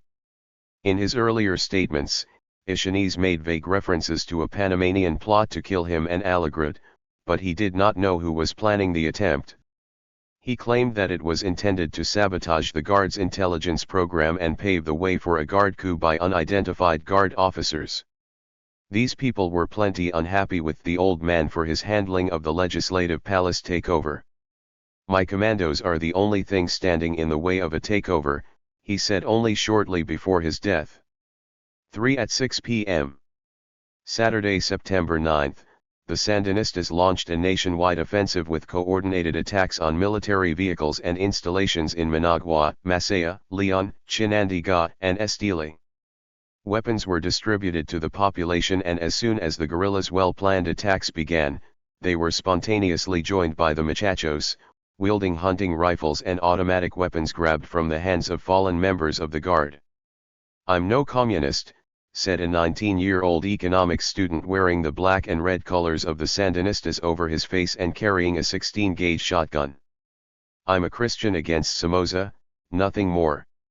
Many other young rebels tied handkerchiefs over their 198 faces in the Sandinista fashion to avoid identification. As a result, the fight was soon dubbed the Revolution of the Scarves. The garrisons of the 4 provincial cities were under siege within hours, and reports of heavy fighting poured into the capital. Masaya was in flames as 5 major fires blazed out of control. One covered an entire 6-block business district. Citizens were warned by the military to take cover as it would begin bombing guerrilla positions from the air. The Sandinistas occupied most of Leon, a city of 80,000 people, and the Guard launched intense bombing and strafing attacks there on the barrios of Laborio, Guadalupe, and Subchiva. Ciertas Balsas was also hit by a popular uprising. In Monumbo, angry rebels who had been battling the National Guard almost daily since February finally overran the local Guard barracks and slaughtered its 2 officers and a dozen enlisted men. "The hour of insurrection has come," Sandinista radio transmitters broadcast. "All the people into the street." Ironically, the civil war erupted just as the country was preparing for Independence Day, the annual celebration on September 15 of the break by Nicaragua and other Central American states from Spanish rule in 1821. Somoza, directing the war from the bunker, marked the day with a champagne reception that American Ambassador Solon declined to attend.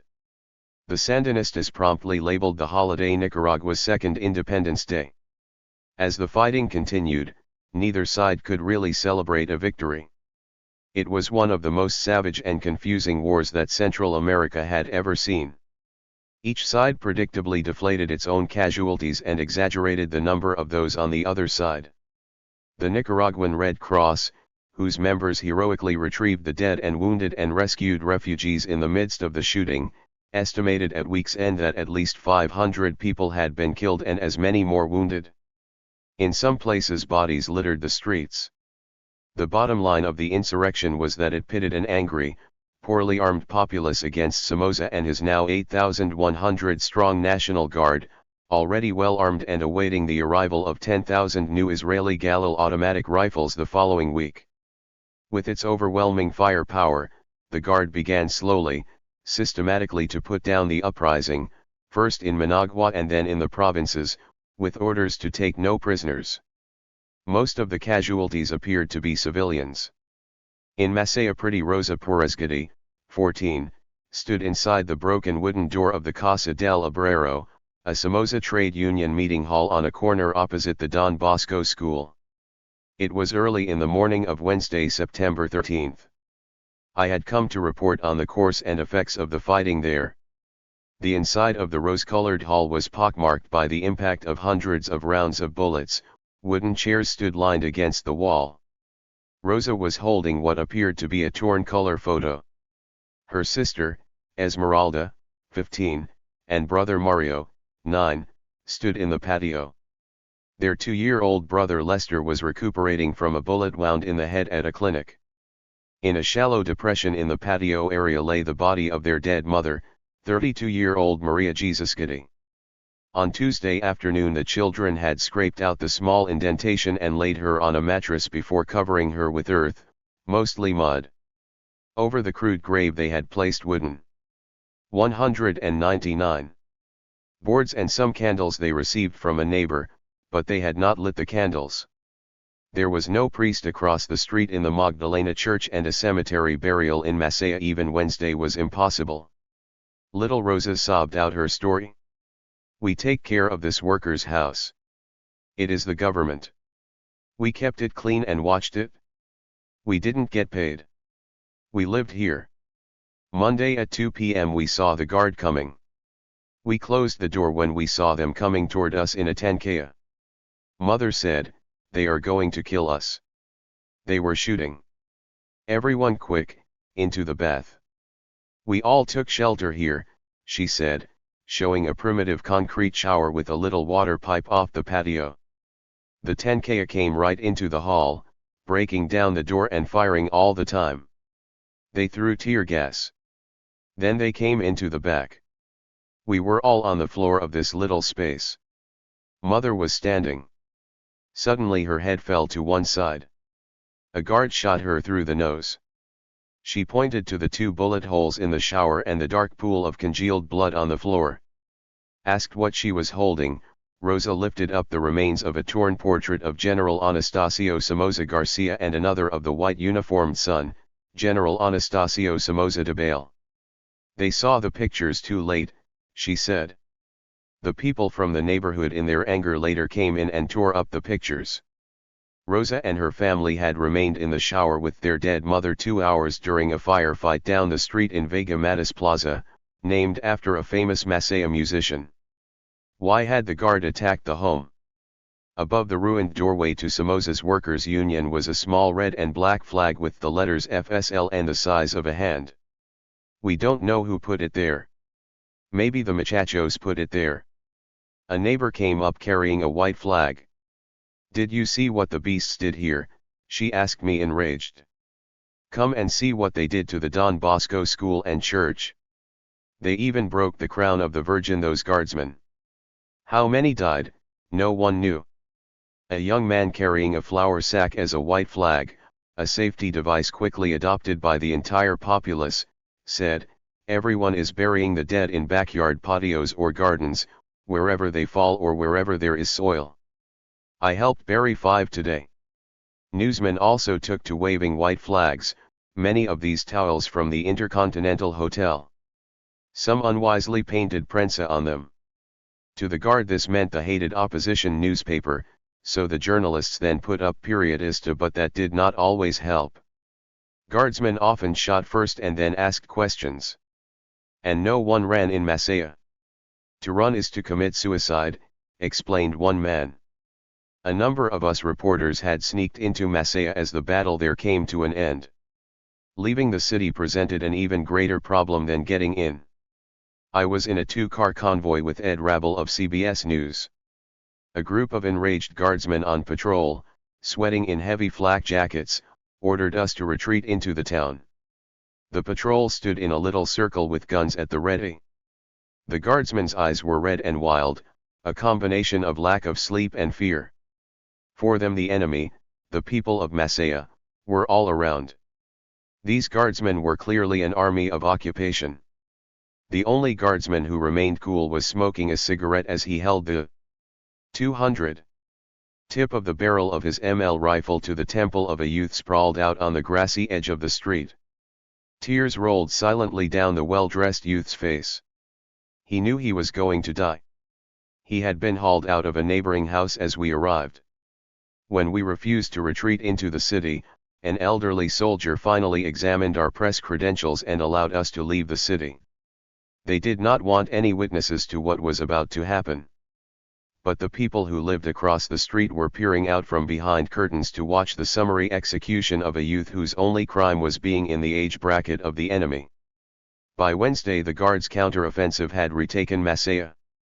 A convoy of EEBI troops left to rest up before going on to retake Lyon. On the outskirts of town a crowd held up containers to purchase milk from a delivery truck, but any semblance of normality ended there. The downtown and barrios of old adobe, mostly single-story buildings with old tile roofs, were in ruins. Around the old Mercado, the central produce market built in 1891, the scene was one of fire-gutted shops and stores. More than 50 stores and a bank had been burned during the fighting. Some people blamed the Sandinistas for not being more careful with their Molotov cocktails. Others said it was the fault of inexperienced youngsters who had joined in the insurrection.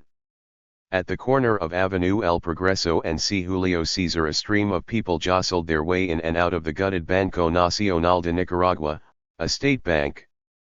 They laughingly held up large plastic bags filled with Cordoba coins. The fact that they were looting, an offense that could mean a Guard bullet, did not bother them. They allowed themselves to be photographed, but when a Guard squad moved down the street from Vega Matis Plaza they scattered. Then as soon as the Guardsmen returned to their fortified headquarters on the plaza, the people returned to pick over the leftovers at the bank. A body, identified as that of a Guardsman, lay burning at the side of the marketplace. No one paid it much heed. It could have been a dead dog as far as anyone was concerned. The Guard could count on few friends, only the occasional sapo or informer, who served as their heirs. The Masaya Red Cross Center had hundreds of refugees jammed in its central patio and garage. Adam Sanchez Cerda, the head of the clinic, reported, "We have had over 5,000 refugees since Saturday and we have not kept count of the wounded. But what we now want to do is to convert the center into a hospital. It is hard on the wounded with all the noise of the refugees." The Red Cross had not even been permitted to enter Masaya from Managua until Wednesday, when an official protest was filed with Somoza. In Estili the rebels remained in complete command. The garrison was caught in their fortress holding a dozen prominent citizens hostage. The Guard was launching a counter-offensive to retake the town of Lyon. Units were also sent to hold the embattled towns of Sapoa and Penas Blancas in the south, and violated the Costa Rican border in hot pursuit of Sandinistas. Somoza clamped martial law on the country on September 13. In spite of such headlines as Novedades S, movement smashed, Somoza, the death toll continued to rise. Every line of La Prensa was edited out by censors under 201. The provisions of martial law. After a week of steady fighting, the conflict had taken on the proportions of a bloodbath, and American diplomats met hastily with the government to speed the evacuation of nearly 1,500 United States citizens caught in the fighting. Saying you might compare to the Tet Offensive in Vietnam, Somoza told a press conference September 13, they have been defeated. The price was high. 4 cities lay war-scarred, their central markets, shops, and warehouses charred and gutted by a war machine that left at least 1,500 dead. The lines at guard roadblocks became longer as refugees began to return to their homes to pick up the pieces and go on living. Families grieved the loss of loved ones. There was no way to estimate how many people, like the Giddy family, had buried relatives in their backyards. They spoke of nothing else. In rages and fits of anger they talked of the days of shelling, rocketing, and strafing. The entire country seethed with anger, and the object of that anger was one man, Anastasio Somoza. The war-torn appearance of the burned-out and bombed-out towns after the 14-day insurrection was only part of the story. More deeply wounded were the people. Our wounds will never heal, said an elderly doctor who treated the wounded and dying in Lyon, adding, not as long as that murderer of his people remains. The aerial attacks, with rockets fired from Cessna push-pull loadmaster aircraft of the Nicaraguan Air Force, left youths dead at their barricades with great gaping holes in their bodies. They tried to shoot back with peas hooters, an eyewitness to the fighting said. The troops moved in behind their armored cars and at least one vintage Sherman tank, indiscriminately spraying the walls of homes and stores with machine gun fire. The guard literally went crashing into houses to drag into the street youths whose only crime sometimes was their age. They were executed regardless of whether they had been involved or not. Los Doce member Miguel Descoto said, when the Sandinistas marched into Lyon, they were applauded, and that is when Somoza decided to burn the city. There was absolutely no concern for human life. The Sandinistas had captured enough radio equipment to be able to monitor Somoza's guard traffic. Radio equipment was used by many others, including influential Nicaraguans, who thus overheard what Taco had to say to his commanders. This was often quickly disseminated to the public. On the night of September 14 the conversation was picked up between Lieutenant Colonel Humberto Corrales in Lyon and Taquito, who was on the outskirts of the city, discussing ways to cover up a helicopter gunning down and killing 2 Red Cross volunteers manning an ambulance. Corrales told Taquito he didn't know how to report the incident. After a lengthy talk, Taquito convinced him to deny reports that helicopters had been involved and to pad his story by saying there were reports the Sandinistas had stolen the ambulance. Corrales later told Nicaraguan Red Cross President Ismael Reyes that the incident had been a terrible mistake and sent apologies. The guard had had a convoy proceeding down the highway 5 miles from Lyon and had opened fire on the vehicle after gunmen began shooting at them from the ambulance, Corrales first said. In reality, they were unarmed volunteers. A 202 member of the International Red Cross who returned to find out what had happened was briefly taken prisoner by the guard. Other Red Cross volunteers who returned to the scene were fired upon by a helicopter gunship. More than 200 people attended the funeral of the volunteers a few days later in Managua. The coffins were draped with Red Cross flags and with the volunteers' helmets, one of which was punctured with bullet holes. The National Guard's armored battalion, supplemented by graduates fresh from Taquito's basic infantry training school, recaptured one town after another. Somoza had boasted the campaign would take only a week, but it was taking longer and at a very high price, both in human lives and in property, to say nothing of alienating further an already hostile population. On Avenida Santiago Argiello in Lyon, Rosamilde de Franco, 38, sat in a rocking chair before a large crucifix. Bullet holes perforated the wall, on which hung an old print of the Virgin Mary. Rain beat down on the tin roof as the mother of 5 told her story. It was short. 3 families took refuge in here, she said, waving to the rear of the large room. Then the soldiers came. It was September 15 and maybe 4 p.m., but most people had lost all notion of time. They ordered women over here and men over there. Then they grabbed my 18-year-old son Ephraim and 5 others, cursing and ordering them to the door. Right here on the doorstep they killed 3 boys. Then they put the others up against the wall across the street and shot them. One of the soldiers wanted to take my husband but he pleaded, showing his hair was gray. A soldier said to me, "You are lovely, I'll visit you." He took a watch from one of the dead and said, "Wash this," and put it on my wrist. It was covered in blood. An amateur neighborhood photographer took a picture of the youth's entangled bodies on the doorstep. He sent a copy to La Prensa but it was censored out, with the rest of the day's copy. A total of 10 had been executed in this one block, and 8 in the next. There were dozens of people to vouch for the veracity of the reports.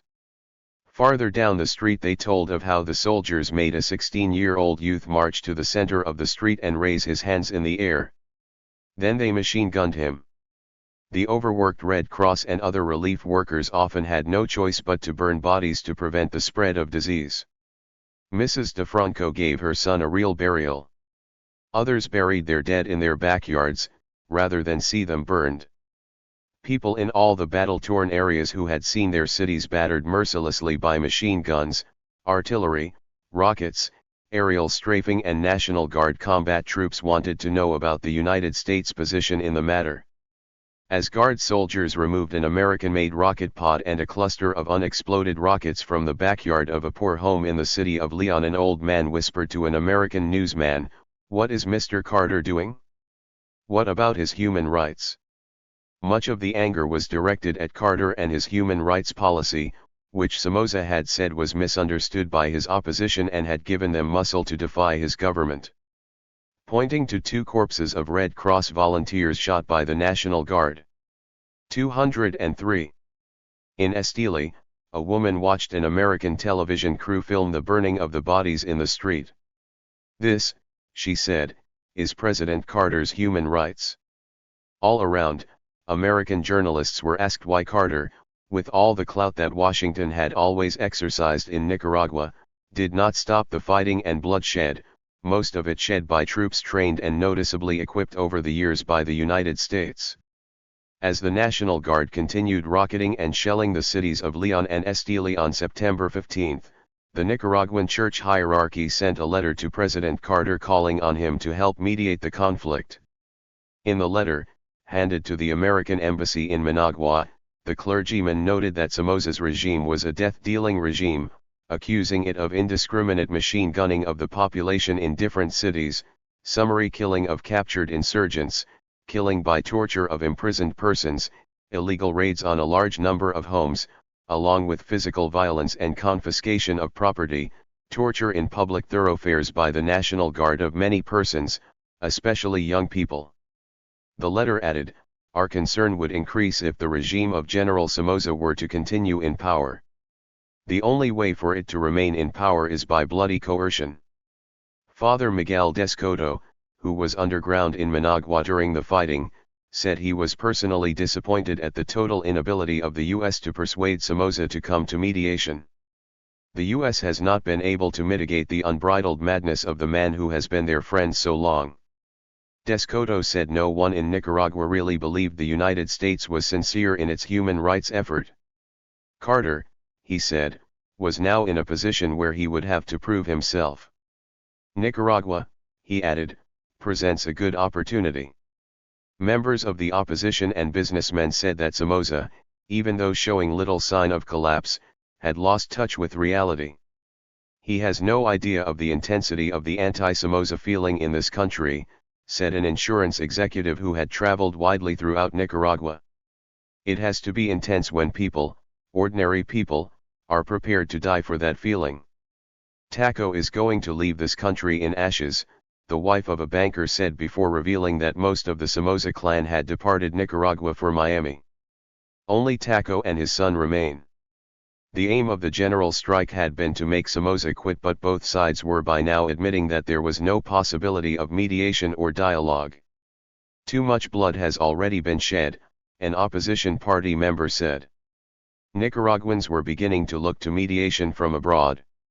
Leaders of the FAO named 3 representatives who would mediate in the name of the opposition to obtain a permanent solution for our problems, which is only possible with an immediate and authentic democratization process.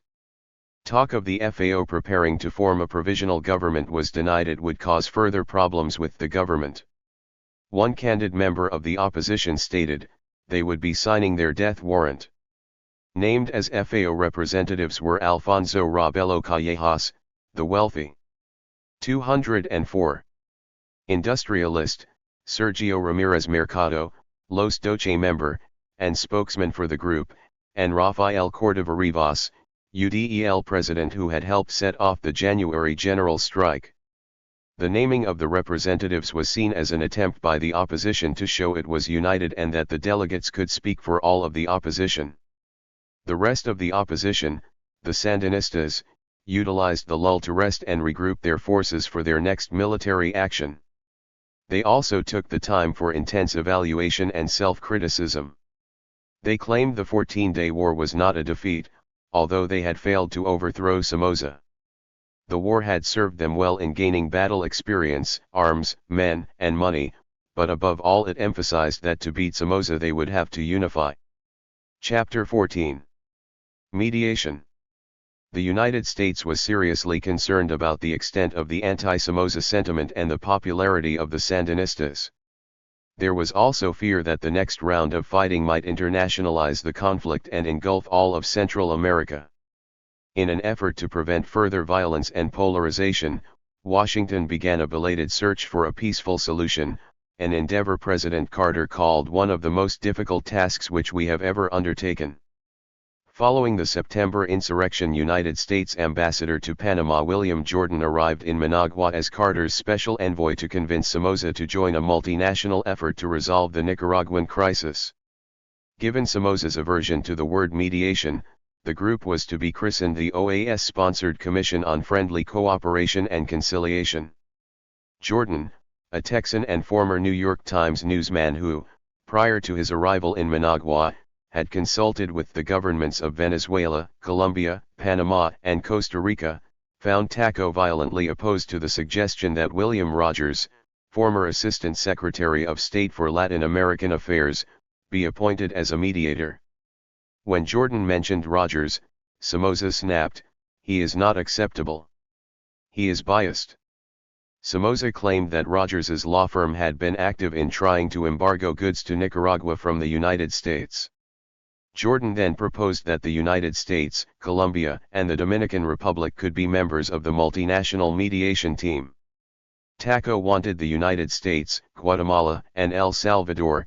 The latter 2 countries were headed by friendly military governments. Somoza quickly rejected Colombia because it had joined Carlos Andrés Pérez of Venezuela in condemning Somoza before the United Nations for a wave of genocide. The FAO, which spoke for the opposition, rejected El Salvador because its military dictator was sympathetic to Somoza. The United States Embassy had made the initial contact with the FAO with an offer to mediate on September 19.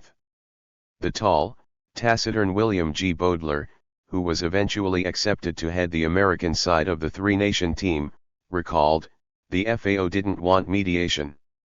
Neither did TACO." One member of FAO summed up the feelings of even moderate Nicaraguans when he said, "A river of blood separates us. How can we sit down and negotiate with a man who has just slaughtered 3,000 Nicaraguans?" 205. 206. Meanwhile, Somoza's faithful lobbyists in the United States Congress, led by Representative John Murphy, mustered 78 signatures on a letter to President Carter warning him that the campaign of violence, urban terrorism, and near-civil war in Nicaragua is being carried out by a revolutionary group. Somoza, they insisted once again, is the bulwark against communism in Latin America. On September 30, Somoza officially agreed to the mediation talks in his first nationwide address since the insurrection. His speech was punctuated with the explosions of bombs in various sectors of Managua, despite the 8 p.m. to 6 a.m. curfew that had been in effect in the city since September 12. He vowed again to remain in office until 1981 and called on the opposition to make the small sacrifice of losing face and stop calling for his ouster by any and all means. This campaign of agitation and idealizing armed struggle must end, he said, reading from a prepared text. He challenged the opposition to organize a real political party and contest the 1981 elections at the ballot box. But much of his speech was devoted to attacking those he conceived as his enemies. Venezuela, Panama, Costa Rica, and Cuba were denounced for openly supporting the Sandinistas. The media were accused of abusing press freedom and sowing hatred and making adventurers out of bomb throwers. His criticism was an indication of just how widespread his opposition now was. Businessmen and politicians were accused of fomenting civil strife, and the Roman Catholic Church was denounced as inflexible. As for the mediation, he said he hoped it would begin as soon as possible, as if it were an irritant which he wanted to dispose of quickly. The United States had once again pressured Somoza into allowing the OAS Human Rights Commission to enter Nicaragua, and they arrived in Managua on October 3. 7 jailed opposition leaders, including Conservative Party leader Adolfo Calero Portocarrero, the 52-year-old president of the local Coca-Cola bottling company, were released. The FAO immediately urged people to organize groups to testify before the OAS and sought guarantees from Somoza that witnesses would not suffer any form of retaliation.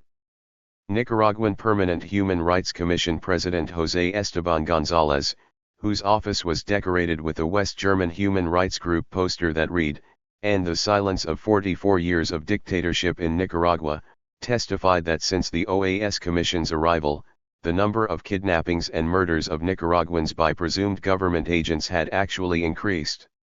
Last February at least one person was killed a day in political violence, but now, in the aftermath of the fighting, the rate is up to 3 to 8 a day, he stated. There were over 600 political prisoners in National Guard jails, he testified. Somoza became short-tempered with the commission and defended his National Guard as their commander-in-chief.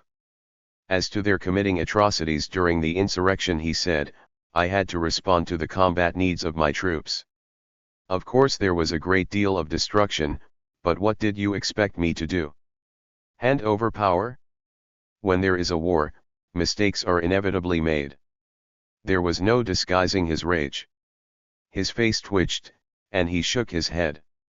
Many of the atrocities, he fumed, had been committed by Sandinistas wearing guard uniforms as they had. 207. When they seized the National Palace on August 22, 1978.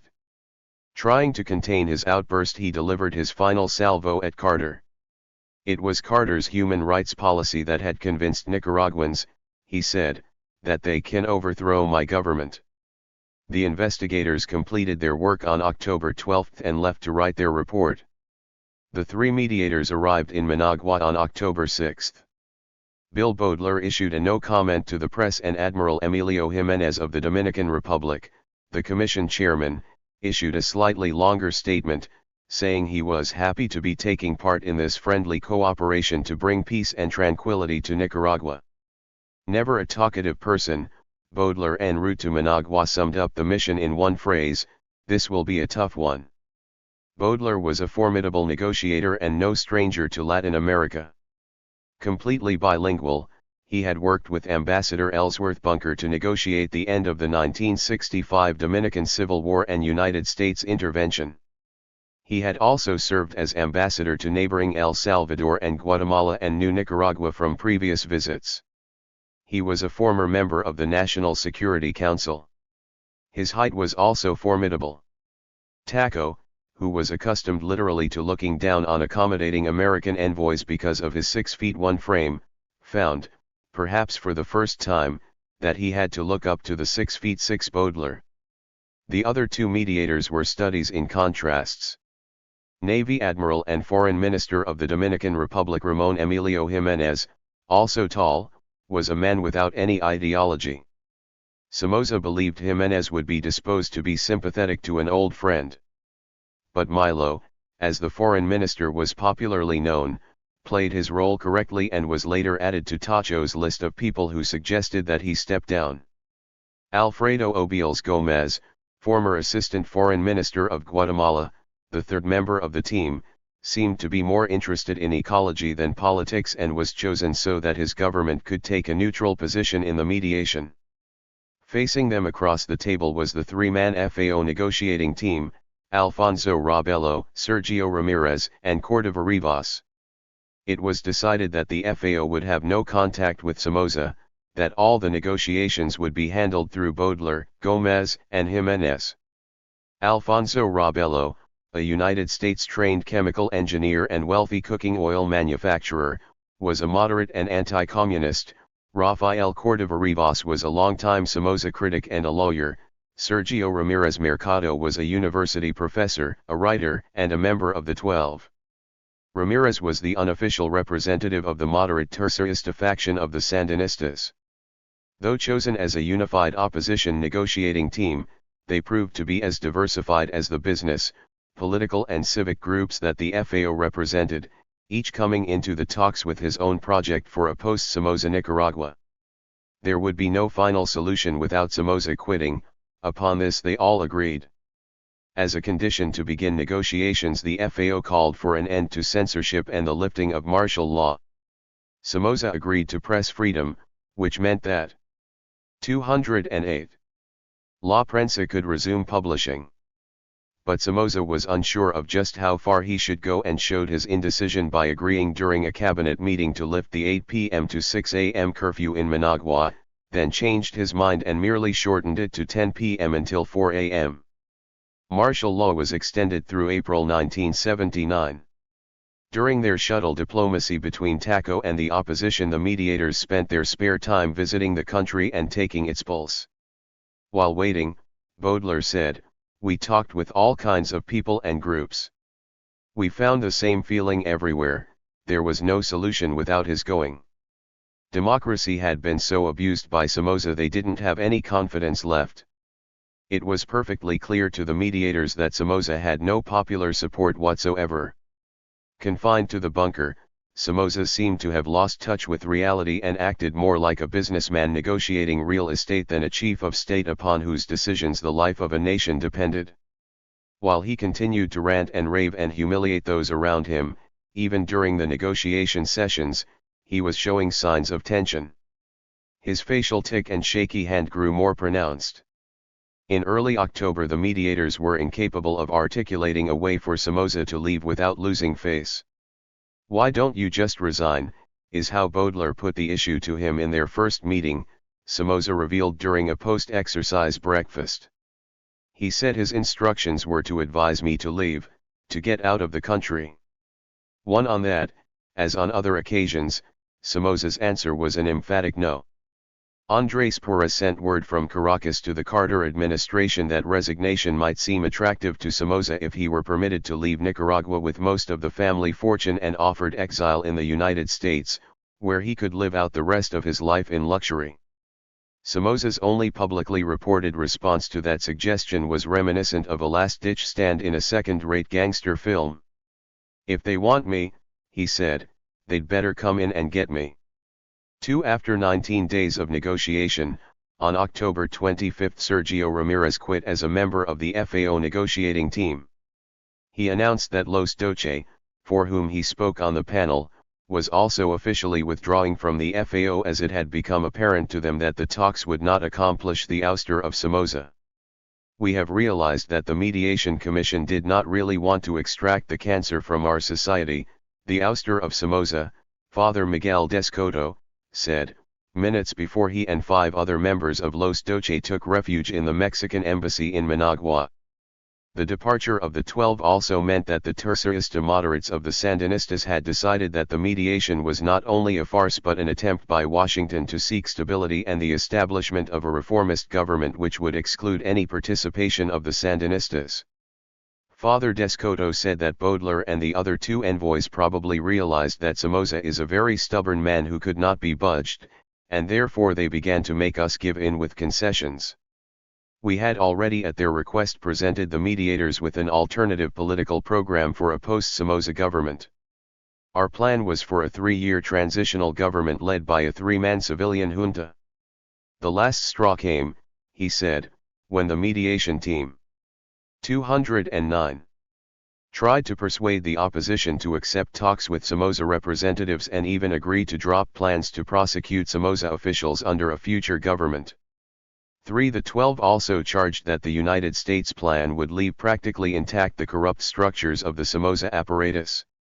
They challenged the American promise to remove Somoza from the scene, citing its continued support of Somocismo through arms supplied by countries within the United States' sphere of influence.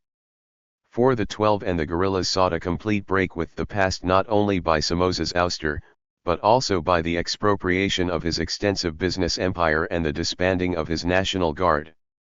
The next day the mediators and FAO pushed ahead with the talks despite the pullout of the 12 and ominous signs that a new round of combat was at hand.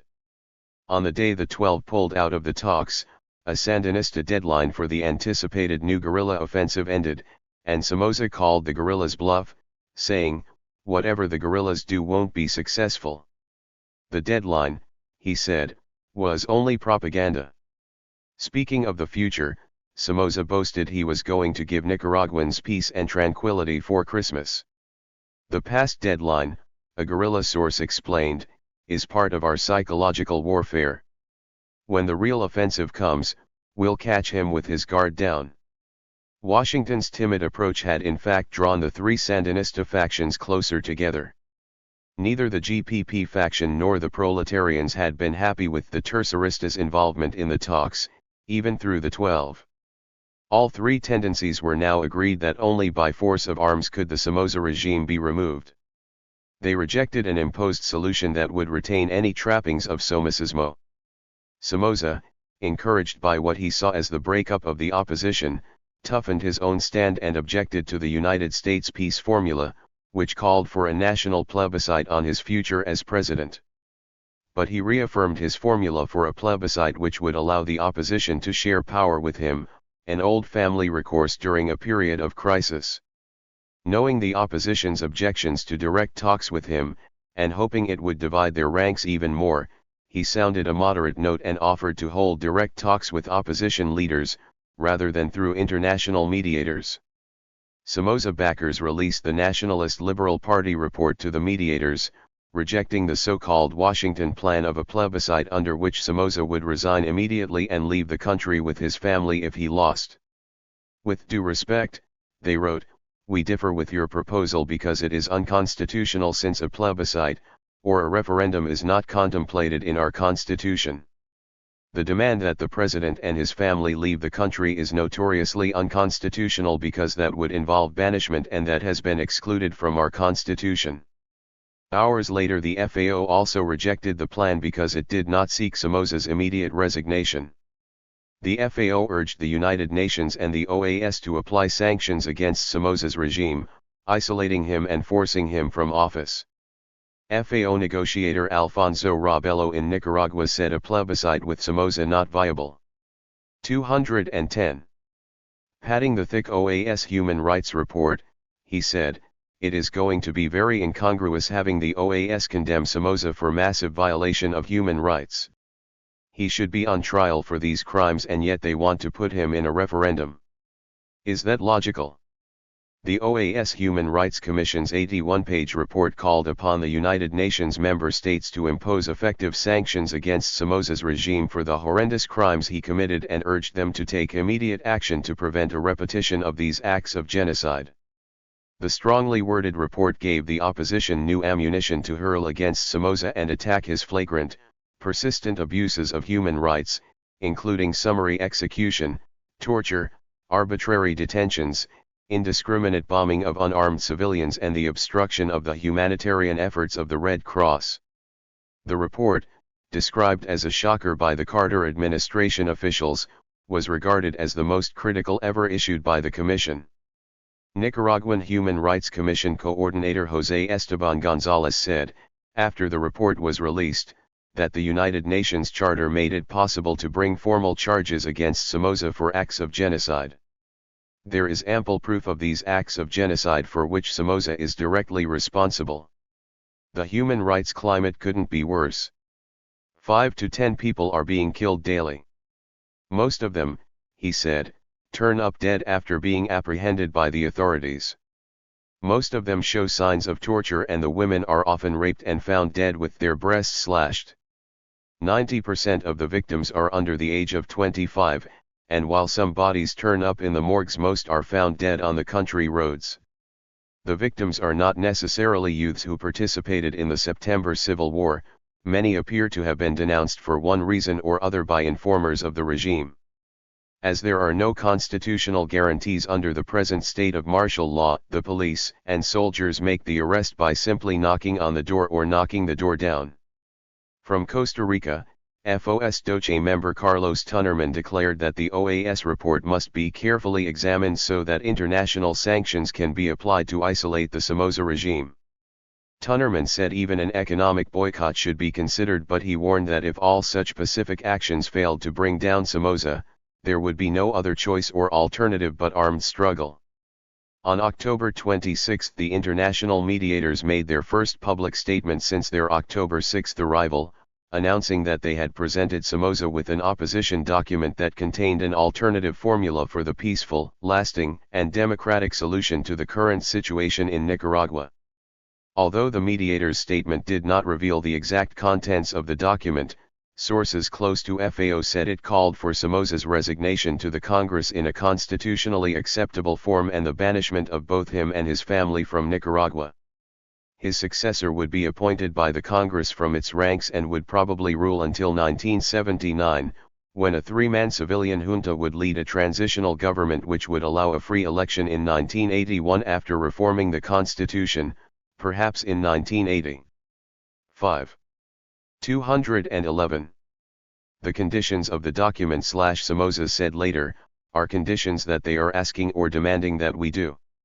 As of today I cannot give you an answer other than what I said before, which is that I'm living by the Constitution and those people are asking me to break the Constitution. One of the things that I would ask the opposition is that they abide by the laws of Nicaragua. 6. On October 26 another statement was issued that provoked even more interest than that of the mediators. It was a communiqué signed by National Guard medic Colonel Alejandro Lara, and it stated that Somoza had a broken toe on his left foot. Who inflicted this wound? The only clue in the Guard statement was that the fracture stemmed from a blow suffered 9 days earlier. Bunker aides found it difficult to suppress the story of Tacho's wound, which they joked about as arising from the battlefield of honor. After presiding over the opening of a new lobster factory in San Juan del Sur, Somoza had attended a party at the beach home of a leading nationalist liberal politician. Nicaragua being the land of poets, a local troubadour sang his original composition about a tragic love affair which strangely paralleled Diederic's situation as Tacho's mistress. The song brought tears to Diederic's eyes. Soon she was sobbing. Tacho, who had some time before abandoned his ration of half a glass of wine for daily trysts with vodka, wanted to know why his Dinah was crying. When it was explained the singer had upset her, a befuddled Tacho staggered to his feet and in a drunken rage chased the singer out of the house and along the beach. Despite his state of inebriation, Tacho came close to overtaking the unfortunate man, but not quite. FFE made a last effort to defend his Diederic's honor by aiming his left foot at the musician's backside. Tacho's kick missed its mark and collided with the rock instead. 9 days later the swelling had become so great that he was rushed to the nearby military hospital for an X-ray, which revealed the broken toe. The foot was placed in a plaster cast and the Bunker Society had something to laugh about behind the chief's back. The FAO said it was accepting the mediation team's proposal for a plebiscite but made it contingent on a series of 13 conditions that would be difficult for Somoza to accept. The first demand was that Somoza leave the country during the campaign for a plebiscite and that he hand over the presidency to an interim president for that period. The FAO asked that all Somoza family members with military positions also leave the country because they are principally responsible for the massacres and other human rights violations denounced by the OAS Human Rights Commission. They demanded that the National Guard be commanded by an officer not compromised by the repression and that the Guard be confined to its barracks 15 days before the vote. The FAO also asked the OAS, which would supervise the plebiscite, to establish a mechanism whereby hundreds of thousands of Nicaraguan exiles could vote abroad, to study methods of voting fraud used in previous elections by the Somozas and to take measures to prevent recurrence, to control campaign spending and eliminate the automatic 5% payroll deduction from all civil servants of Somoza's Nationalist Liberal Party. The FAO said it accepted the plebiscite proposal the second time around because it was confident. 212. That a referendum would result in a massive repudiation of the Somoza regime. But, the opposition said, no fair plebiscite is possible unless the repressive machinery is neutralized. 7 Somozas spent an entire day meeting with Baudelaire and the other 2 mediators but did not issue a statement. Time is of the utmost importance here and the mediation efforts continue to drag on and this is bad, said one mediator. But there were other mediators nearby in the Hotel Intercontinental. 50 clean-cut well-groomed young Americans, practitioners of transcendental meditation, had arrived in Managua claiming they would restore peace and prevent further bloody violence by using their brain power. They claimed their presence had brought about the reduction in curfew hours and the lifting of press censorship. Dressed like wealthy young executives in 3-piece suits, despite the oppressive heat, the young Americans, outwardly serene, spent hours each day on mattresses in the Ruben Dario salon of the hotel and behind closed doors meditating and trying to levitate. Levitation, they explained, is the ultimate in the exercise of TM science. Newsmen in Managua awaiting the new guerrilla offensive and covering the mediation talks, were permitted a brief look at the teamers at work. Some of them were sitting in yoga-style positions on white mattresses while others hopped around the large convention room like frogs. The hopping, they explained, was the first stage in levitation, though none of them, they admitted, had ever achieved levitation. They claimed to have 600 students in Managua who had paid an average of $20 each for a 4-day course in TM. We would like to see President Somoza and sell him on the idea of TM so that he will understand that weapons are not necessary, said Group Coordinator Jonathan Gordon, of Cambridge, Massachusetts, who added they were sent to Nicaragua by TM world leader Maharishi Mahesh Yogi in Switzerland. He said the group had sent telegrams to Somoza but had not received a reply. 8 On November 2 there was a stronger than usual report that the hotel would be in the line of fire of a supposed mortar attack by Sandinistas on the Somoza bunker and guard headquarters complex across the street. The threat was serious enough for the international mediation team to quit the hotel and seek quarters in their respective embassies. They did not return to the hotel. The meditation people called the Maharishi in Switzerland for advice. With unconcealed pride, Thomas Zimmer, an assistant to Gordon, recounted how His Holiness gave instructions not only to stay but to move in reinforcements. More orderliness was needed, Zimmer said. 30 more teamers moved into the hotel. Ironically, it had been a secret report that the United States intercepted of a Panamanian-Venezuelan plot to bomb the bunker complex in September that had persuaded Washington of the urgency of the mediation effort to defuse what had obviously become the most dangerous crisis in the hemisphere in many years. The whole idea of a bombing run by one of the Venezuelan Canberra bombers that were briefly stationed in Costa Rica, along with Panamanian helicopters, may have been a plot completely manufactured by Panama's strongman General Omar Torrijos and 213. Venezuelan President Carlos Andrés Pérez to pressure the United States into action. But the United States took the threat seriously enough at the time to summon the Panamanian ambassador to Washington and voice the administration's concern.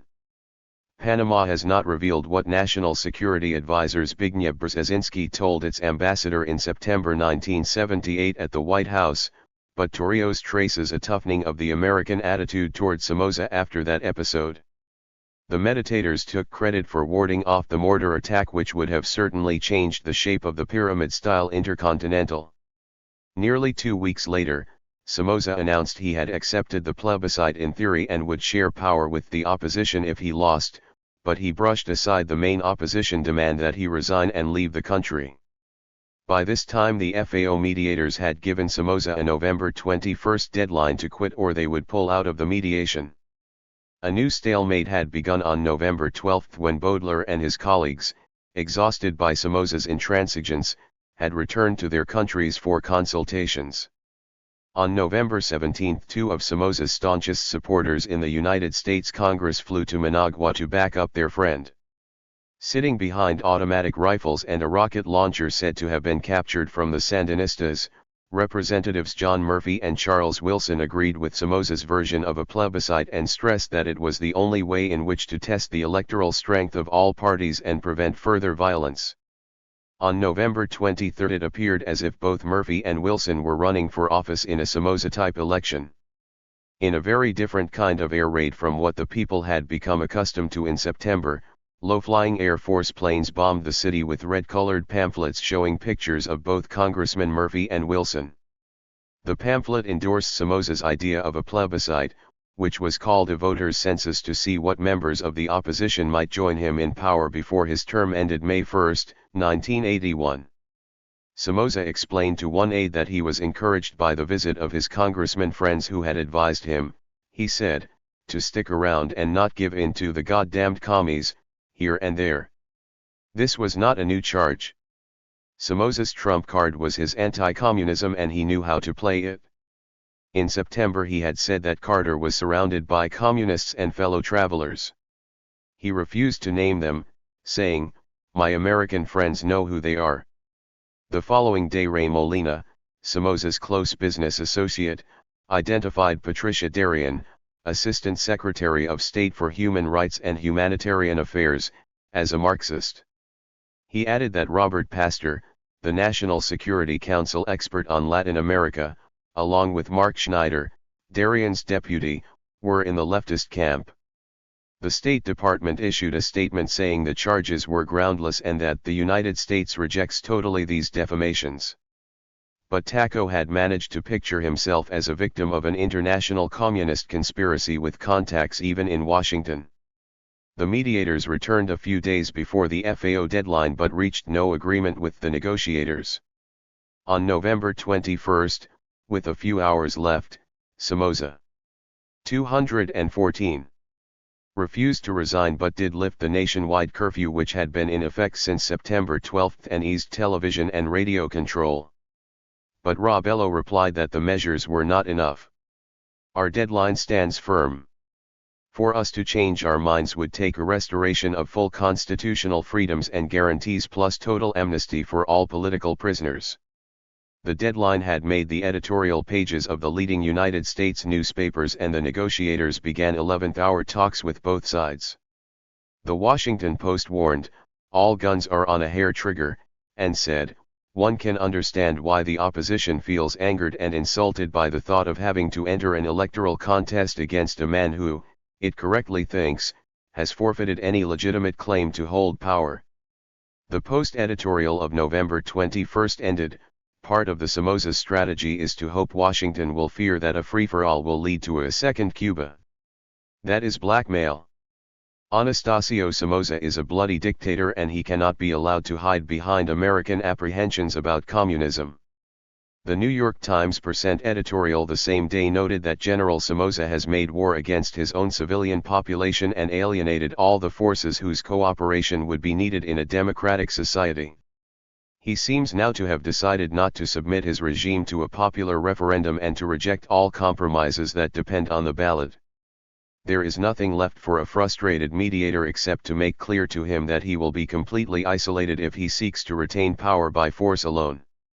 If Somoza read these editorials, he gave no sign. Instead he said he would not respect the Washington plan because he favored his own formula. "If it's my personal plebiscite, I have no objection. But if it's a plebiscite on the presidency, I will have to consult with my party. I cannot constitutionally put the presidency on a plebiscite." The FAO walked out of the talks promptly at midnight. "There is nothing more to talk about," Robello said. "The talks are finished." They were studying, they explained, new nonviolent forms of resistance including a possible new general strike. The failure of the talks signaled to many the beginning of a countdown for a new round in the civil war. Tension was high and hundreds of wealthier Nicaraguans were trying to leave the country by air, while the poor were crossing into neighboring Honduras and Costa Rica, swelling refugee camps that already held an estimated 60,000 refugees from the September Civil War. A United Nations Commission on Refugees in Geneva appropriated $525,000 to aid them. On November 22, Costa Rica broke diplomatic relations with Nicaragua after a border clash in which Nicaraguan guardsmen killed 2 Costa Rican civil guardsmen and took a civil guardsman captain prisoner along with a wounded Costa Rican civilian. The incident took place on Costa Rican soil 2 miles from Penas Blancas in the first such clash between the two nations' forces since a brief border war in 1955. Nicaragua alleged that the Costa Ricans had attacked its border post first, wounding 1 soldier. Costa Rican Presi. 215. Dent Rodrigo Carrizo demanded a meeting of the OAS foreign ministers and called for the ouster of the Somoza regime from that hemispheric body. Venezuela quickly seconded the Costa Rican appeal. An energetic man, Carrizo demanded that Somoza immediately return the prisoners who were being exhibited in Managua as evidence that Costa Rica was at fault. The Costa Rican president also asked President Carter to intervene in the matter. Meanwhile, the 450-mile-long border between the two countries was closed. Shortly after the border clash, a Somoza ship, the Managua, was seized in the Costa Rican port of Puerto Limon, by enraged Costa Rican workers. Somoza called the seizing of his ship an act of piracy. Costa Rica had at the same time dispatched a special envoy to Caracas to consult with President Carlos Andrés Pérez. Costa Rica had made a mutual defense pact with Venezuela at the time of the September insurrection, when Venezuela had sent warplanes and Panama helicopters to help defend Costa Rica against any threat from Somoza. During October, the OAS, with Guatemala, Trinidad and Tobago, Honduras and Paraguay abstaining, had voted 19-0 in Costa Rica's favor, censuring the deliberate violation of Costa Rican airspace by the Nicaraguan Air Force. Costa Rican border towns had been bombed and strafed in September, the nation alleged. Somoza defended these attacks as a reprisal against the Sandinistas, who were known to be operating training camps inside the Costa Rican border. He was furious with Costa Rica, not only for giving safe haven to the Sandinistas but also because earlier in the year Costa Rica had expropriated his 47,000-hectare Murciélago ranch, which had been valued for tax purposes at only $2 million. It was to become a national park. Coinciding with the breaking of relations with Costa Rica was the cancellation of a Nicaraguan request for a $20 million standby loan from the Central American Monetary Fund. This loan was equivalent to the one denied Somoza by the International Monetary Fund, following pressure on the IMF by the Carter administration. The meeting to consider the Nicaraguan loan was to have taken place in Guatemala City, but was cancelled when the chairman of the Central American Monetary Fund, who happened to be the president of the Costa Rican Central Bank, said he could not attend. Somoza, who watched in amazement as Carter pressured the IMF against extending any credit to Nicaragua, was even more upset by the actions of the Costa Rican, who declined to travel the short distance between San Jose and Guatemala City and in reality was blocking the Central American loan. Somoza was ending the year desperately short of cash, mainly because of the war and because he was also exporting some funds abroad just in case. Nicaragua's debts and expenses were growing and income was shrinking.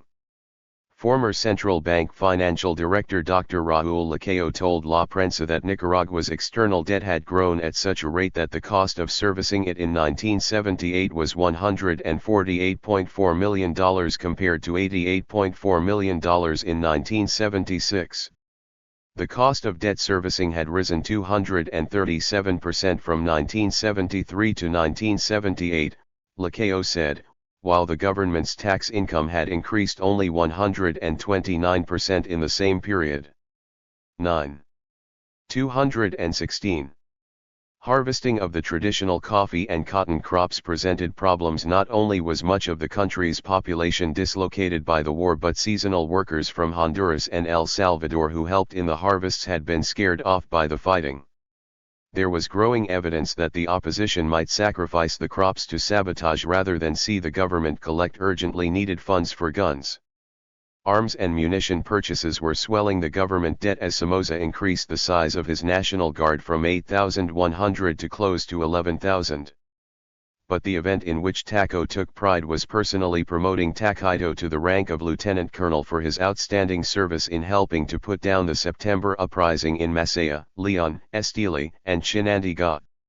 Following Takaido's promotion and a military parade, there was a family party at the family seaside villa at Montelimar.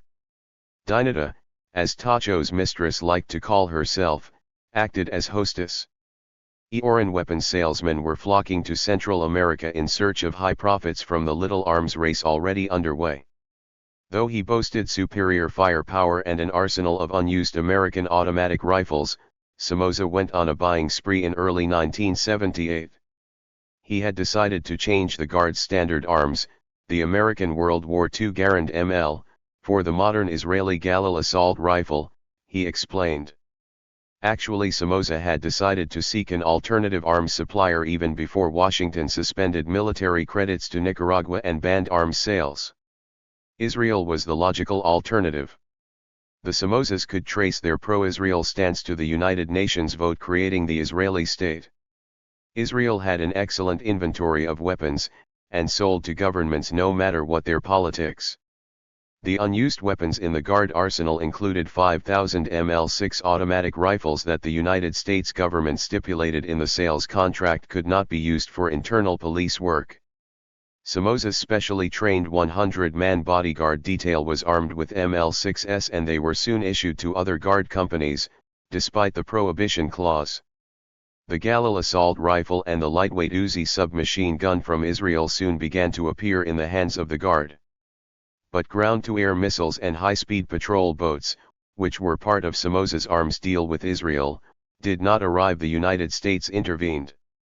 The Israeli ship had almost reached the Atlantic coast when it suddenly reversed its course and returned to Israel. Aboard the ship, Somoza protested, were life-saving arms that could spell the outcome of the war. There was abundant ammunition and more than 10,000 anti-tank and anti-personnel grenade rifles.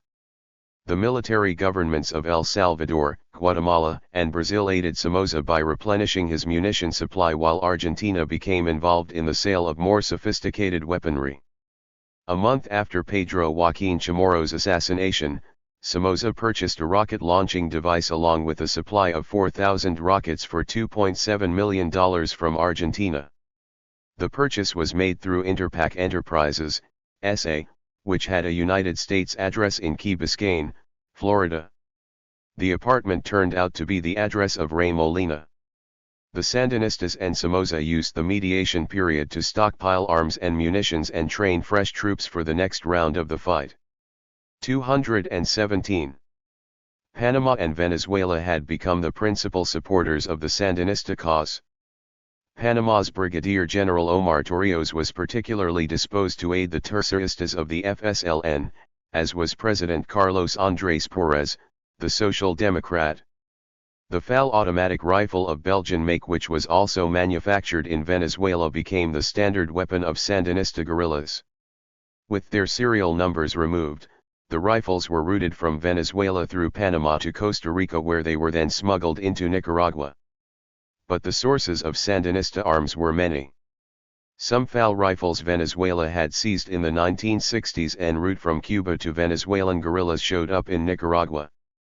Cuba, which ideologically supported the GPP, whose members were all avowed socialists, and at first looked on the unity of the three factions and the various forces with a certain suspicion, was accused of funneling arms through Panama to the Sandinistas, a charge Somoza could never prove. The Sandinistas' own arms buyers ranged around the world, making deals with even French and German arms salesmen. Some ML carbines were purchased from a Florida factory. Mexican authorities allowed Sandinista sympathizers in California to ship a considerable amount of arms through Mexico and onto Nicaragua. The Palestine Liberation Organization contributed arms, and at least one Sandinista was known to have fought with the PLO. Reports that the Sandinistas were obtaining ground-to-air missiles proved to be only part of their psychological warfare against the Somoza forces. They did obtain some small RPG-2 Chinese-made rockets and recoilless rifles for sale on the arms black market. La Hasha, an old American-owned plantation with an airstrip, and Llano Grande airfield in the province of Liberia became the major links in the supply route into Costa Rica, although some shipments of war supplies, including a 707 from West Germany and a DC-8 from Portugal, landed at the Juan Santamaria International Airport in the capital, San Jose. While Costa Rica was pro-Sandinista and anti-Somoza, the government of President Rodrigo Carrizo Odio made a pretense of playing neutral. Whenever Sandinistas were caught, they were deported to Panama. The trip was called R&R, rest and relaxation. They quickly returned to their camps in Costa Rica. In Costa Rica, the Sandinista leadership lived in a twilight zone, moving between safe houses and using assumed names. Humberto Ortega, head of the Terceristas, made his wartime headquarters there, even though he had a 16-year jail sentence hanging over his head for trying to free Carlos Fonseca from jail in 1969.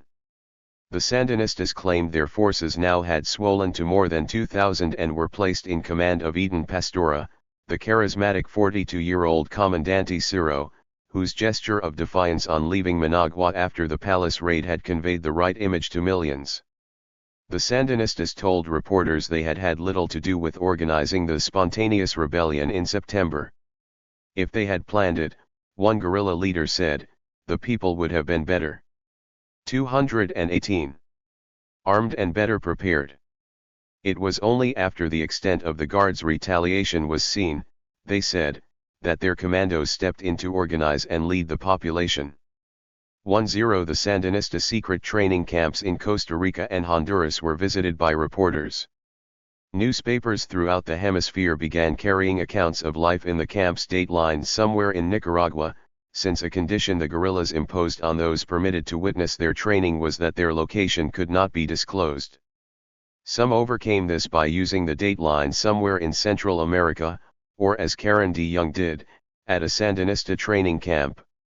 Training was conducted by veteran guerrillas, like Pastora, who taught strategy, firing positions, and weapons handling. Except for occasional minor strikes at National Guard outposts, the Sandinistas said, they were spending their time resting, regrouping and training the new members, many of whom said they had never shot a gun before September's battles. 11. Pastora said the Sandinistas received a great deal of military experience in their abortive raid over the Costa Rican border in September, and said it failed because the arms came late and we had to walk to the border for a long distance. There were only 60 of us that got across the border, only one of 3 columns. Initially our plan was to take Rivas, but we were too late and had already sent reinforcements. We were under constant fire for 9 hours by tanks, mortars, artillery, and airplanes. No Latin American movement has had the kind of experience that we have had. 1-2 Besides Pastora, the other Sandinista most sought after by reporters in the camps was 29-year-old attorney Nora Astorga, a mother of 2 and 3 months pregnant. She had been in hiding since March 8 when General Reynaldo Perez Vega, the Guard's number 2 man, was found dead, his body draped with the red and black FSLN flag, in her bedroom. Following 2 years as a student in Washington and Rome, she had returned to Managua, where she worked as an attorney for a construction firm and joined the underground. Perez Vega had been negotiating a land deal through the firm and continually made passes at Nora. She accepted them only because she had decided she could set him up for a kill. Upon arrival at her house, he led her to her bedroom, where she embraced him immediately, holding him tightly around the chest. The guerrillas hiding in the house slipped up behind Perez Vega and cut his throat from ear to ear. Then they dumped his body on the bed and covered it with the flag. 1-3 The government charged that Perez Vega was slain after he put up a fight and foiled a kidnap attempt, and Somoza issued a formal statement to that effect to the international press. In the camps, Nora taught political classes to the recruits. She also took part in the raid at Penas Blancas.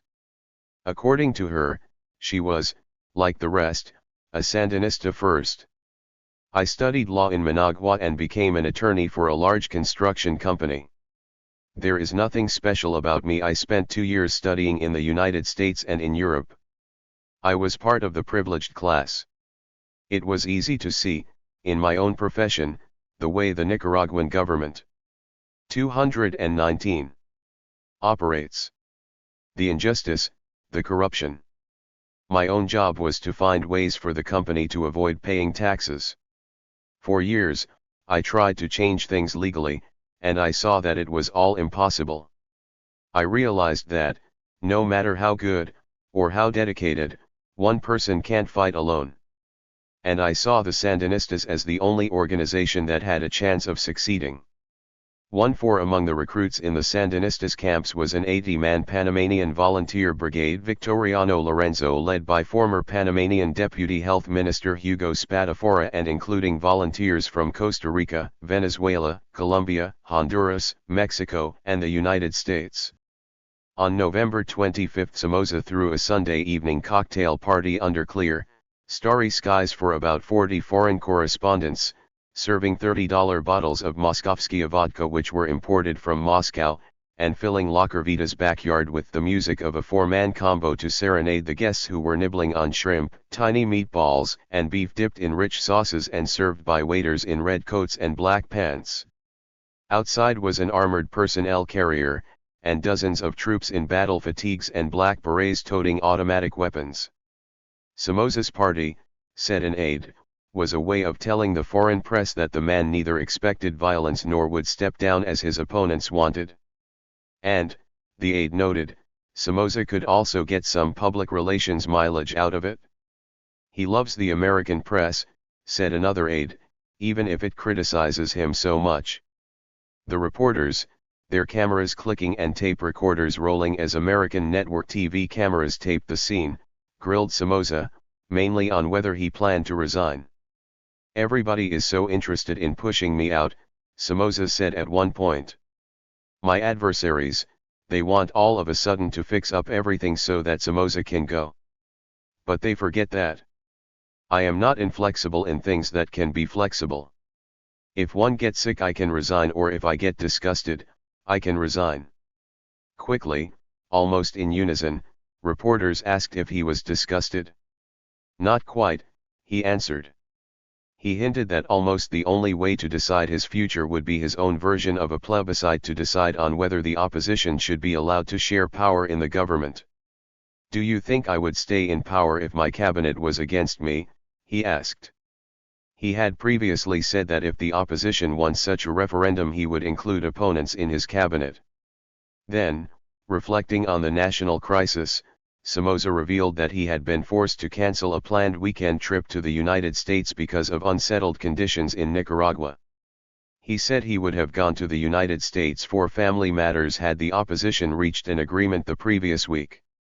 Asked point blank if he thought war was inevitable, he said no. But he admitted that guerrilla actions might increase. He ruled out the possibility of war with Costa Rica over the guerrilla camps and also discounted possible Nicaraguan strikes against the camps. "No way," he said emphatically. 15 By November 28 the mediation team had resubmitted the Washington plan and gave Somoza and the FAO 72 hours in which to make their decision. If there was no response, the mediators said, they would quit and go home. The ultimatum set off a feverish round of new talks in the camp of Somoza's own 220 National Liberal Party as well as within the ranks of the FAO. For 3 hours the FAO representatives agonized over the issues before breaking up to give their rank and file a chance to react before making a final decision on the plan. Rabello harked back to the primary objection.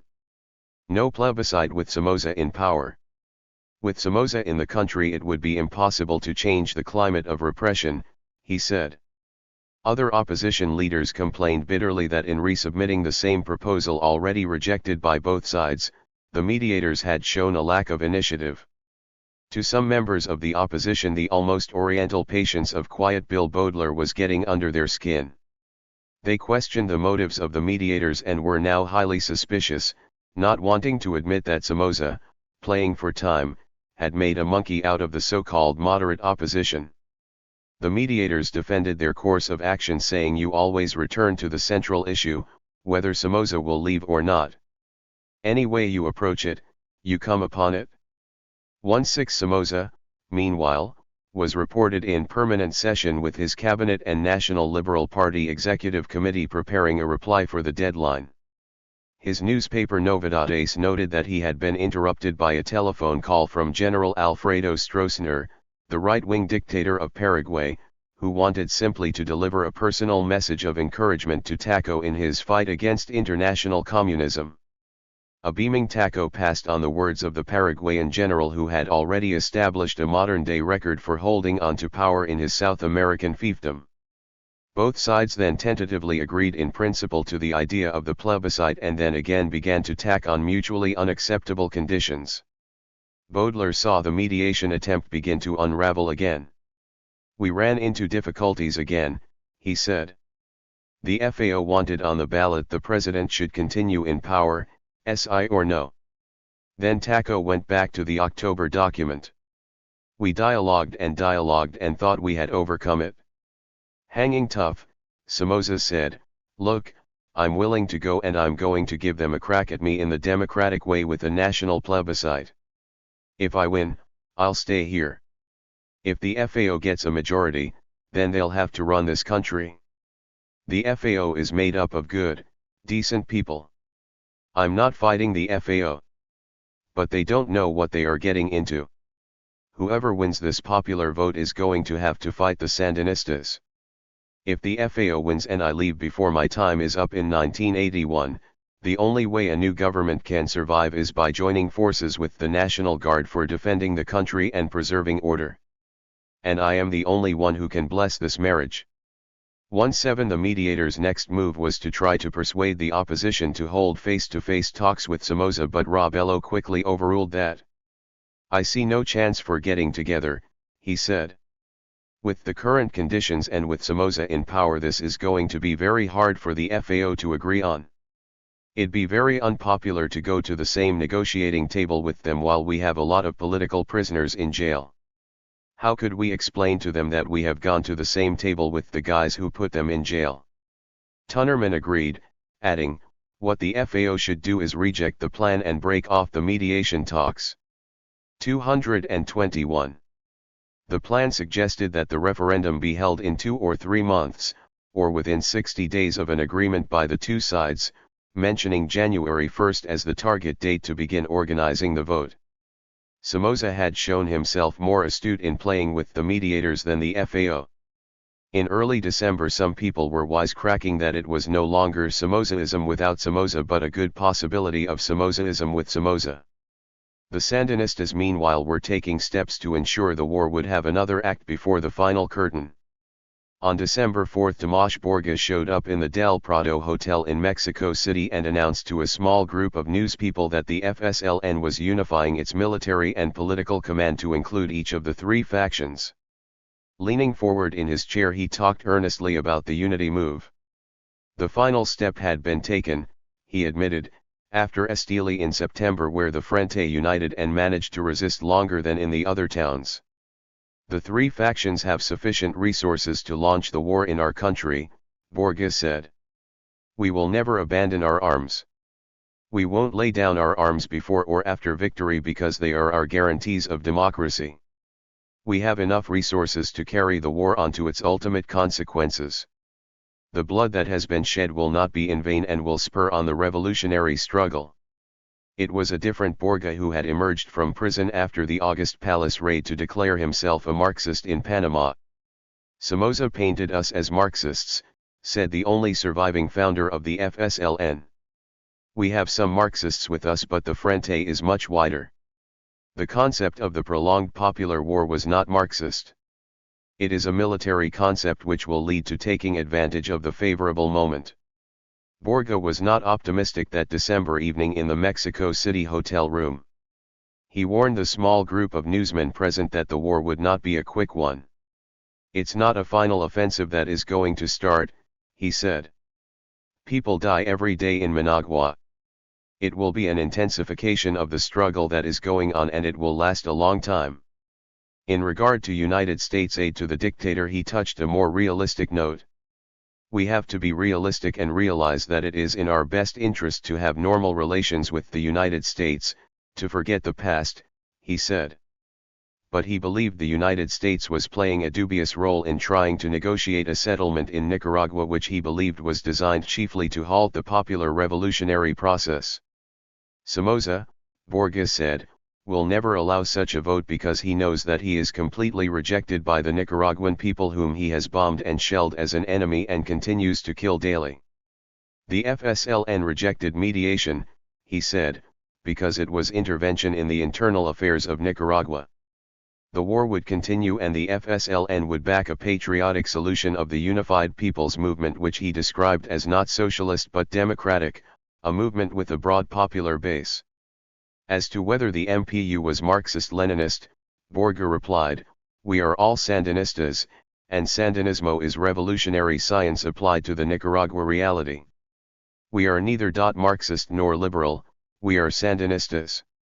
The ultimate goal of the FSLN and MPU was the establishment of a national democratic government which will do what the 222 Nicaraguan people want and will take the direction that the people demand.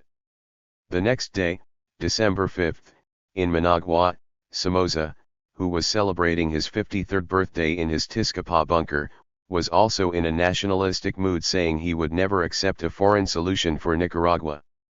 "This is why I'm willing to risk my life. The people chose the destiny they now have and now they can choose a new path or they can say if they want to continue as today. I and the National Guard can accept a popular mandate but never a solution imposed from abroad."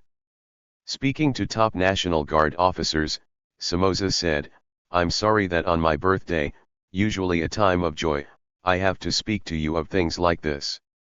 If there is no agreement not all of us will be back in this room. I will never be able to repay the loyalty you have shown under these circumstances, only to respond to you as a man doing his duty as a statesman." The Nationalist Liberal Party proved their loyalty to Somoza with a traditional annual birthday gift, this time the equivalent of $50,000. Somoza said he would donate the money with an equal sum of his own to help the children of government soldiers killed in the September insurrection. In previous years, the party had given Somoza such gifts as a mobile home, a yacht, 46 prize pigs imported from Taiwan and fine horses. 1/8 Somoza moved to placate the opposition by announcing the end of martial law, promising a sweeping amnesty for thousands of guerrillas, political prisoners, and exiles and revealing that he would eventually order the revision of a hated radio censorship law known as the Black Code. Within days some 111 political prisoners were released under the amnesty which covered all civilian and military persons convicted from the time of the last amnesty, March 3, 1967. As part of the amnesty, 7 Los Doce members who had sought refuge in the Mexican embassy left the diplomatic mission. They called on the FAO to abandon the mediation process and join a patriotic front and urged Washington to cut off economic, diplomatic, and military ties with Somoza, accusing the United States of trying to neutralize the Sandinista struggle. The announcements were seen as major concessions and led to the first face-to-face talks between Somoza's government and the opposition, a crowning omen for the 2-month-old mediation effort. The mediation panel arrived back in Managua a day after the announcement to present a modified plan calling for a Nicaraguan plebiscite authority, supervised and checked by an international commission. No other points in the earlier proposal were modified. Robelo, upon receiving the new plan, said he was surprised the mediators had not come back with a new proposal to break the deadlock. "We thought the mediation effort was finished because Somoza did not accept the proposal," said Robelo, and he later added, "We will not begin direct talks with the Somoza regime until we see all the prisoners out on the streets." Said Tunnerman, in a telephone interview from Costa Rica, "We reject this amnesty totally. I especially dislike the part of the amnesty about military officers. It means Somoza is giving himself a self-amnesty to clear himself of responsibility for the September massacres." Escobedo Cardinal, also in Costa Rica, said the only 223 solution to the crisis was the armed overthrow of Somoza.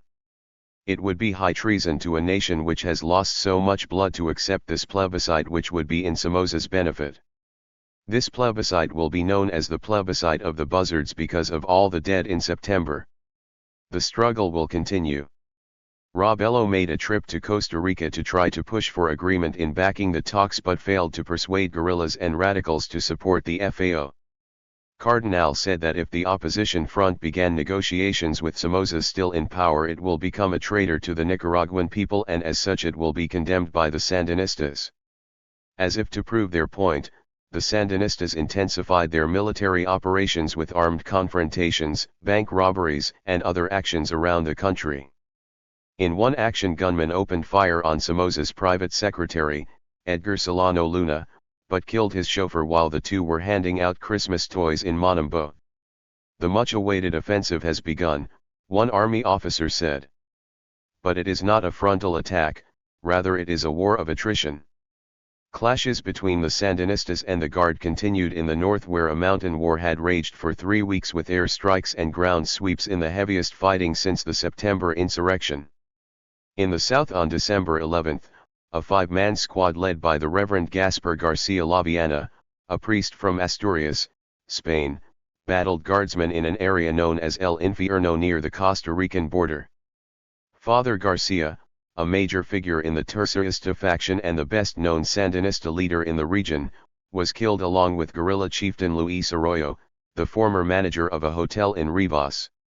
The death of the 37-year-old priest was mourned not only by the Sandinistas but by his former parishioners in the little town of Tola, not far from Rivas.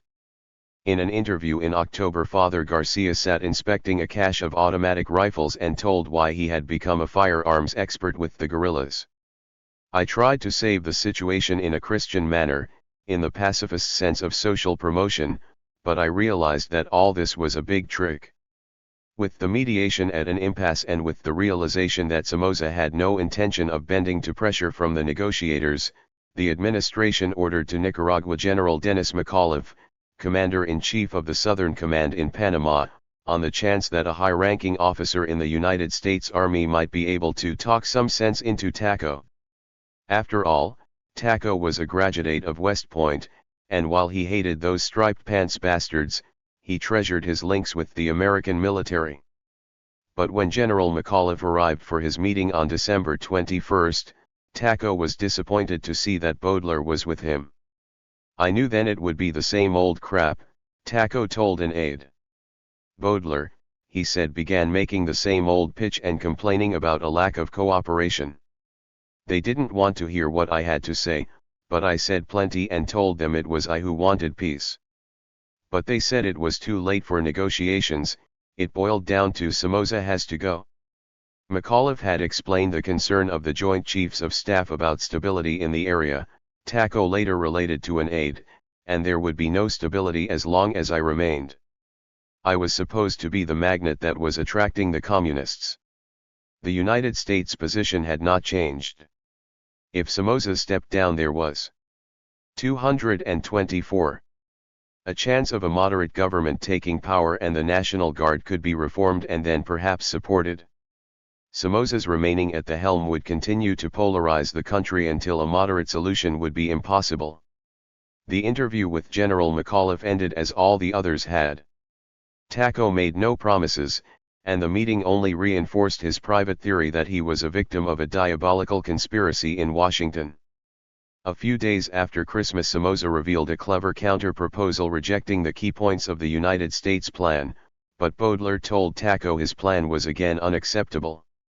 In a nationally televised news conference, Nationalist Liberal Party spokesman Alcio Tabalata read the government's plan.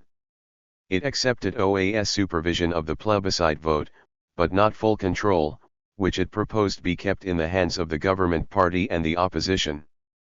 It accepted the president's resignation if he lost, but not the self-exile clause, and claimed that the American proposal in many aspects not only violated the republic's constitution, but it also violated the sovereignty of Nicaragua because it proposed to turn over electoral control to the OAS.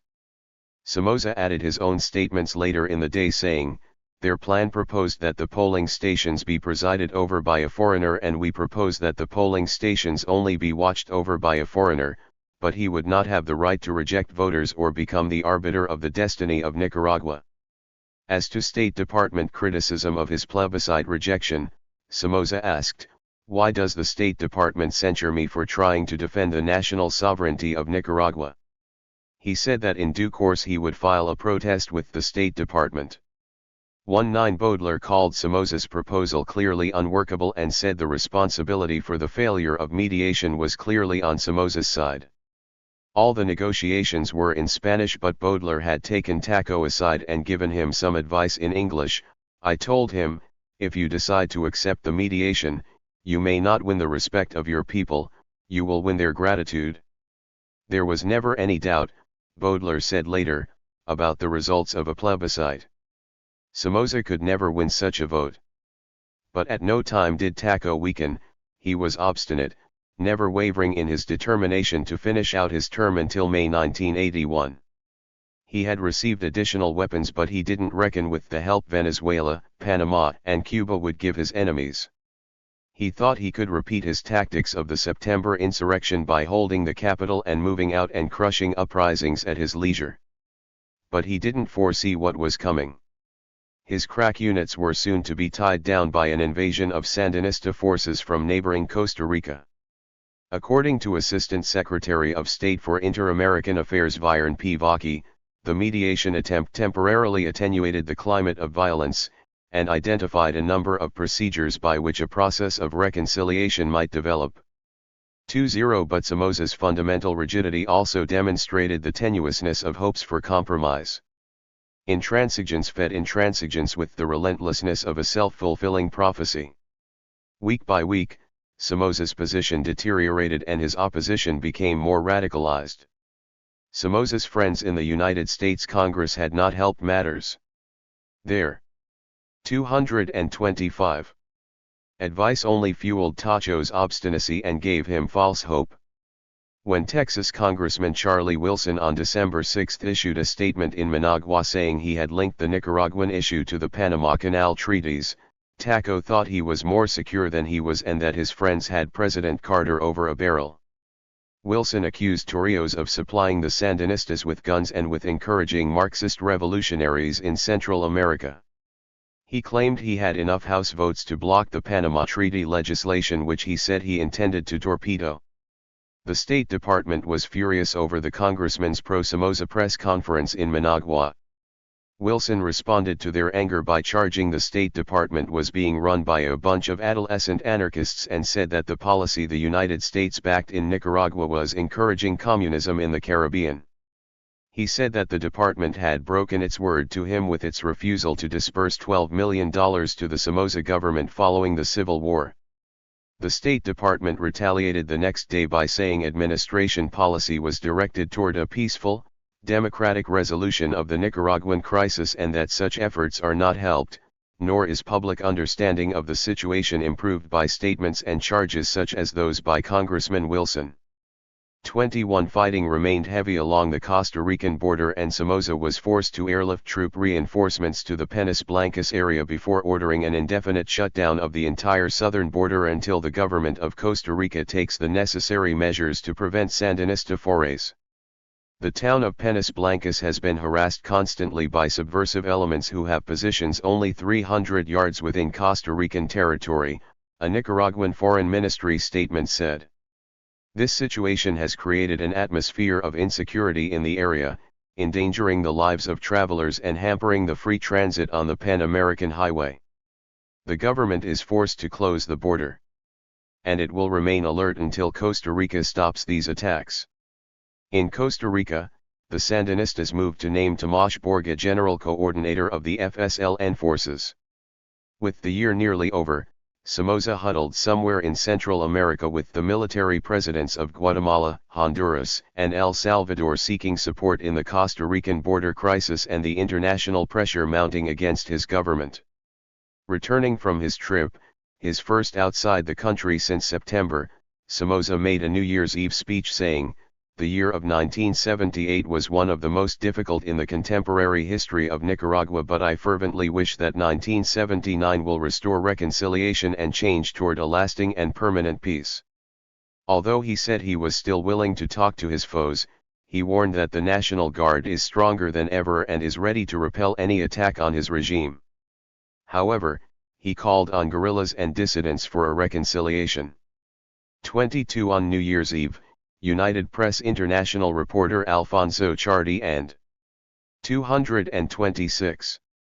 His wife, Sally, an NBC radio stringer, were the only two guests at the Intercontinental Hotel. In Managua, thousands flocked to discotheques, nightclubs, and restaurants to celebrate the new year, Ciardi said. In several nightclubs, witnesses saw that at the stroke of midnight many patrons rose with glasses of champagne in hand and yelled, "Down with Somoza, Viva Free Nicaragua, and long live the Sandinistas." At the restaurant of the hotel many young people at a party cheered as a middle-aged man shouted, "Viva el FSLN." The patrons cheered louder with each new cry. Young women at a nearby table giggled nervously, as their male escorts cheered and clapped, shouting back, "Viva." Egged on, the man yelled in quick succession, "Viva FSLN, Viva Free Nicaragua, and Viva the people." Just as suddenly as it began it ended when the man sat down again and went back to his dinner and drinks. 23 Chapter 15 Easter in Estili New Year's Day 1979 ushered in a fresh round of fighting with skirmishes border to border, raising anew the specter of another Sandinista offensive. By the end of the first week of the new year the guerrillas had blown up a Somoza radio station in Managua, attacked one of his rice plantations and assassinated several of his close friends.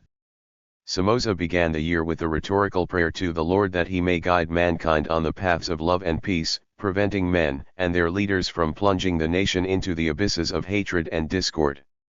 He then ordered his air force to the mountainous province of Estili along the Honduran border to crush heavy fighting between the FSLN and Guard troops. The renewed air strikes with indiscriminate bombing led the Human Rights Commission of Nicaragua to charge that the planes bombed not guerrilla positions but civilian populations.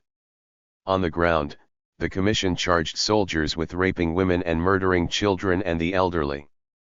A call was issued by the Commission on all democratic nations of the world and especially on the Organization of American States to take immediate measures to prevent the continuing genocide. Despite United States' displeasure with Somoza and the mockery he had made of the mediation effort, Ambassador Solon was on hand at Somoza's annual New Year's reception for the diplomatic corps. Weighing heavily on Somoza was the first anniversary, on January 10, of the murder of his archenemy, newsman Pedro Joaquin Chamorro. Diplomatic and political analysts were predicting that the days leading up to the anniversary could be decisive. Somoza also foresaw the potential for trouble and issued a National Guard communique warning, "The demonstration or march to the cemetery will not be allowed if the organizing committee does not request a permit in accordance with the laws of the Republic, accepting responsibility for law and order in such a march." Organizers said they would hold the memorial march with or without a permit. Somoza replied that troops would be on the alert to disperse them. Tension mounted when opposition labor leader Luis Medrano Flores was shot and killed the eve of the march while passing out flyers on a Managua street corner inviting people to the memorial services. The 37-year-old leader of the 227 228 Moderate Labor Unification Confederation, Nicaragua's third-largest labor group, was also a member of the FAO. Medrano had just returned from the United States, where he had met with the AFL-CIO Longshoremen's Union and won a tentative boycott of Nicaraguan ships and goods by the labor group. Conservative Party President Alvaro Chamorro Mora called Medrano's assassination a dangerous provocation to spark violence. Managua on January 10 took on the appearance of a ghost town. Most stores and businesses closed their doors as a sign of mourning for Chamorro and as an anti-Somoza protest. The city was paralyzed. Buses and taxis stayed off the streets. At the last minute Somoza granted the demonstrators a parade permit and opened the day with, "Well, it looks like everything is going on schedule. They have their mass and their demonstration permit. I just hope they behave themselves." Despite claims that more than 100,000 people would take to the streets in protest, many stayed away fearing violence. 10,000 marched from the church to the cemetery. The first incident of the day was the arrest and 3-hour detention of the 14-year-old nephew of the slain publisher for tearing pro-Somoza signs off the walls of the church where Archbishop Obando y Bravo, assisted by Miguel Descoto and Fernando Cardinal, was to deliver the memorial mass. A National Guard Piper airplane circled the crowd, but troops earlier seen patrolling the streets in jeeps, some with heavy machine guns mounted on swivel tripods, were conspicuously absent. After marching for 1 mile through a working-class district, the crowd reached the cemetery where hundreds more joined it, many carrying signs praising the Sandinistas, one showing a portrait of the now famous Comandante Ciro. Outside the cemetery, thousands staged a separate rally shouting for Somoza's downfall with cries of Somoza and his Chiguien to the firing squad. Chiguiem, meaning kid in Nicaraguan slang, was Taquito's nickname. At the gravesite, opposition leaders and demonstrators smothered Chamorro's tombstone with wreaths. At one point, a youth clambered atop the marble cross on the grave and posted a red and black Sandinista flag. Others raised another Sandinista flag atop an archway at the entrance to the cemetery as the crowd cheered and clapped wildly. The crowd around the grave shouted, "Viva el Frente!" As people started drifting home from the cemetery, they were met by troops who began scattering the crowds with gunfire and tear gas. Several persons were shot and wounded. Colonel Ucuils Aranda Escobar, press spokesman for the National Guard, said the troops opened fire because a group of armed persons had fired on a military patrol. The next day, the Sandinista flag still rippled in the breeze at the cemetery and atop the marble cross on Chamorro's tombstone, as well as atop some of the houses in the working-class barrios around Managua. Thousands of new anti-government slogans spray-painted by the demonstrators still peppered the walls of Managua. Taco in the meantime continued his jogging regimen in the presence of 2 foreign correspondents at the bunker, relaxed and in good spirits. When asked why his troops had fired on the marchers, he said the soldiers had only repelled fire from an armed group that had attacked a police station near the demonstration site. "I'm 229.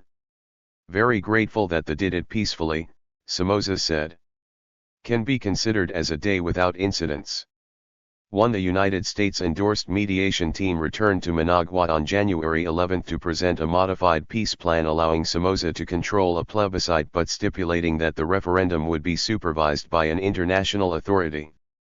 Ambassador Solon was telling Taco at the same time that the Carter administration would reassess its relations with Nicaragua if he turned it down. The opposition and Somoza were given a week's deadline to act on the new proposal, in which the other stipulations in the original plan remained intact. Robello reacted by angrily walking out of an opposition meeting in which the plan was being discussed.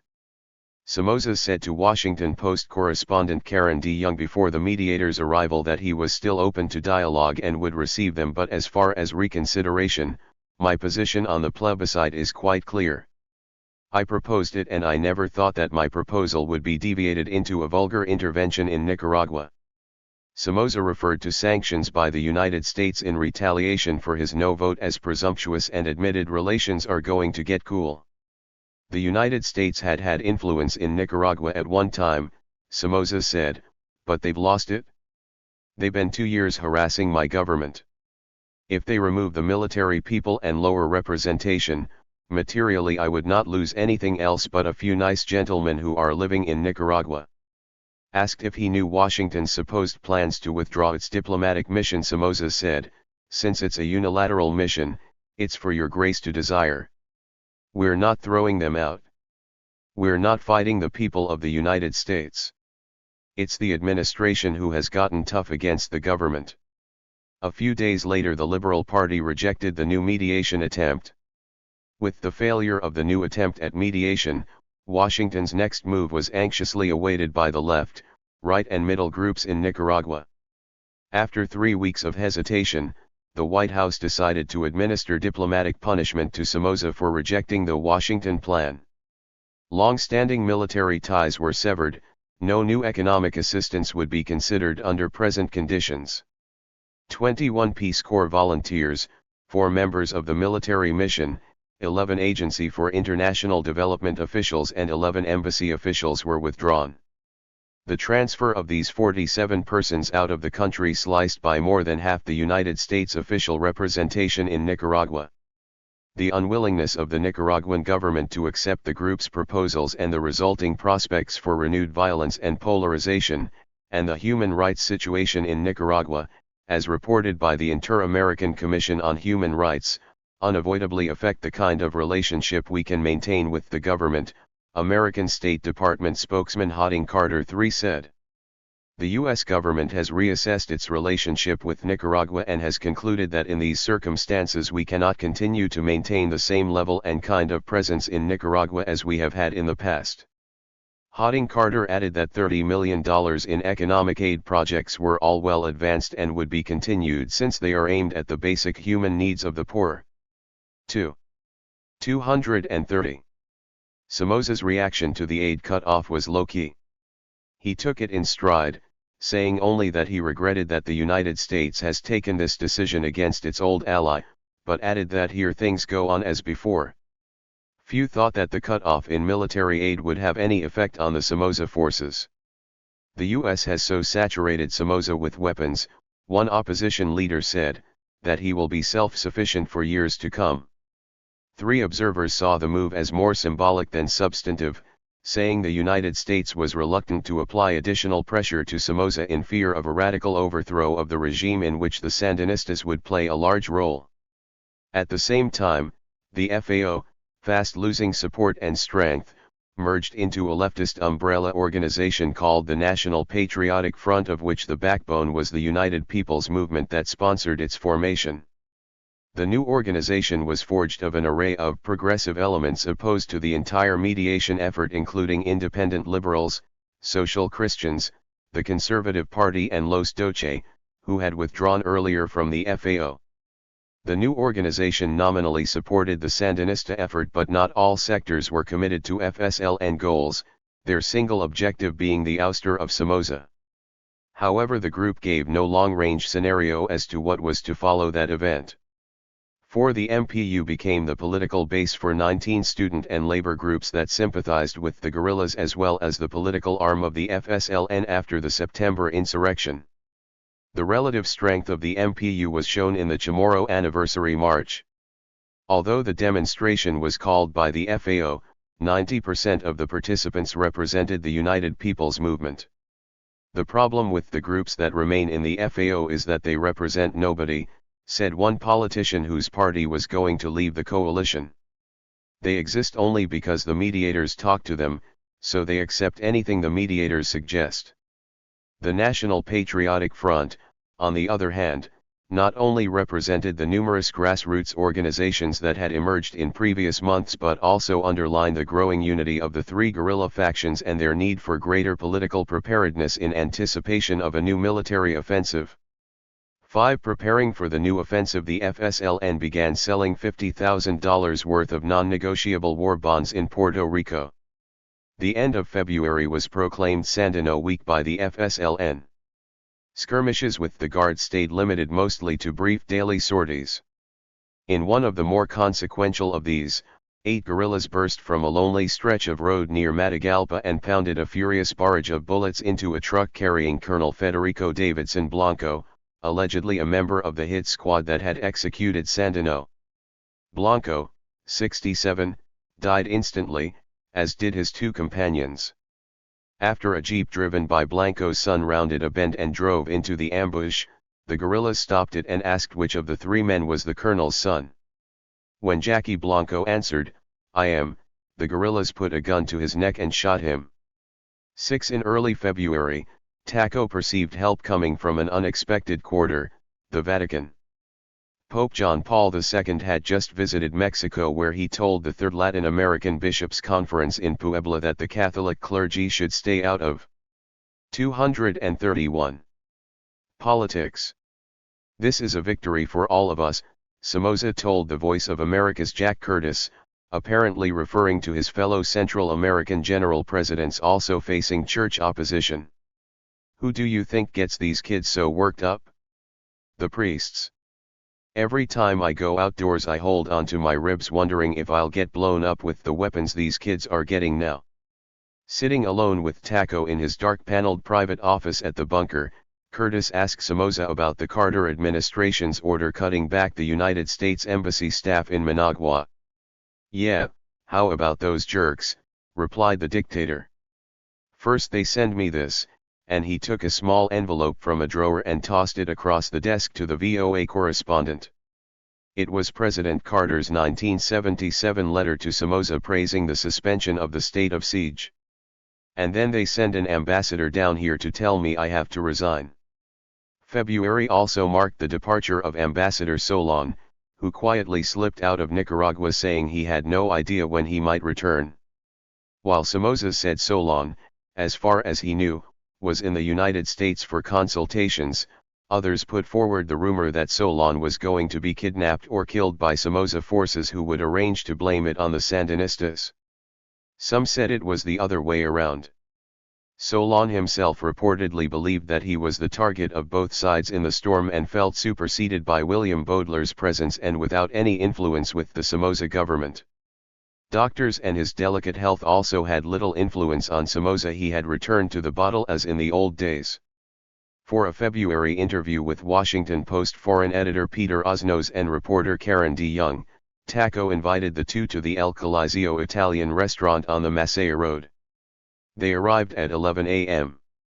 There was nobody there, except for the owner, who was very obsequious and led us into a back room where a table had been set up, D. Young said.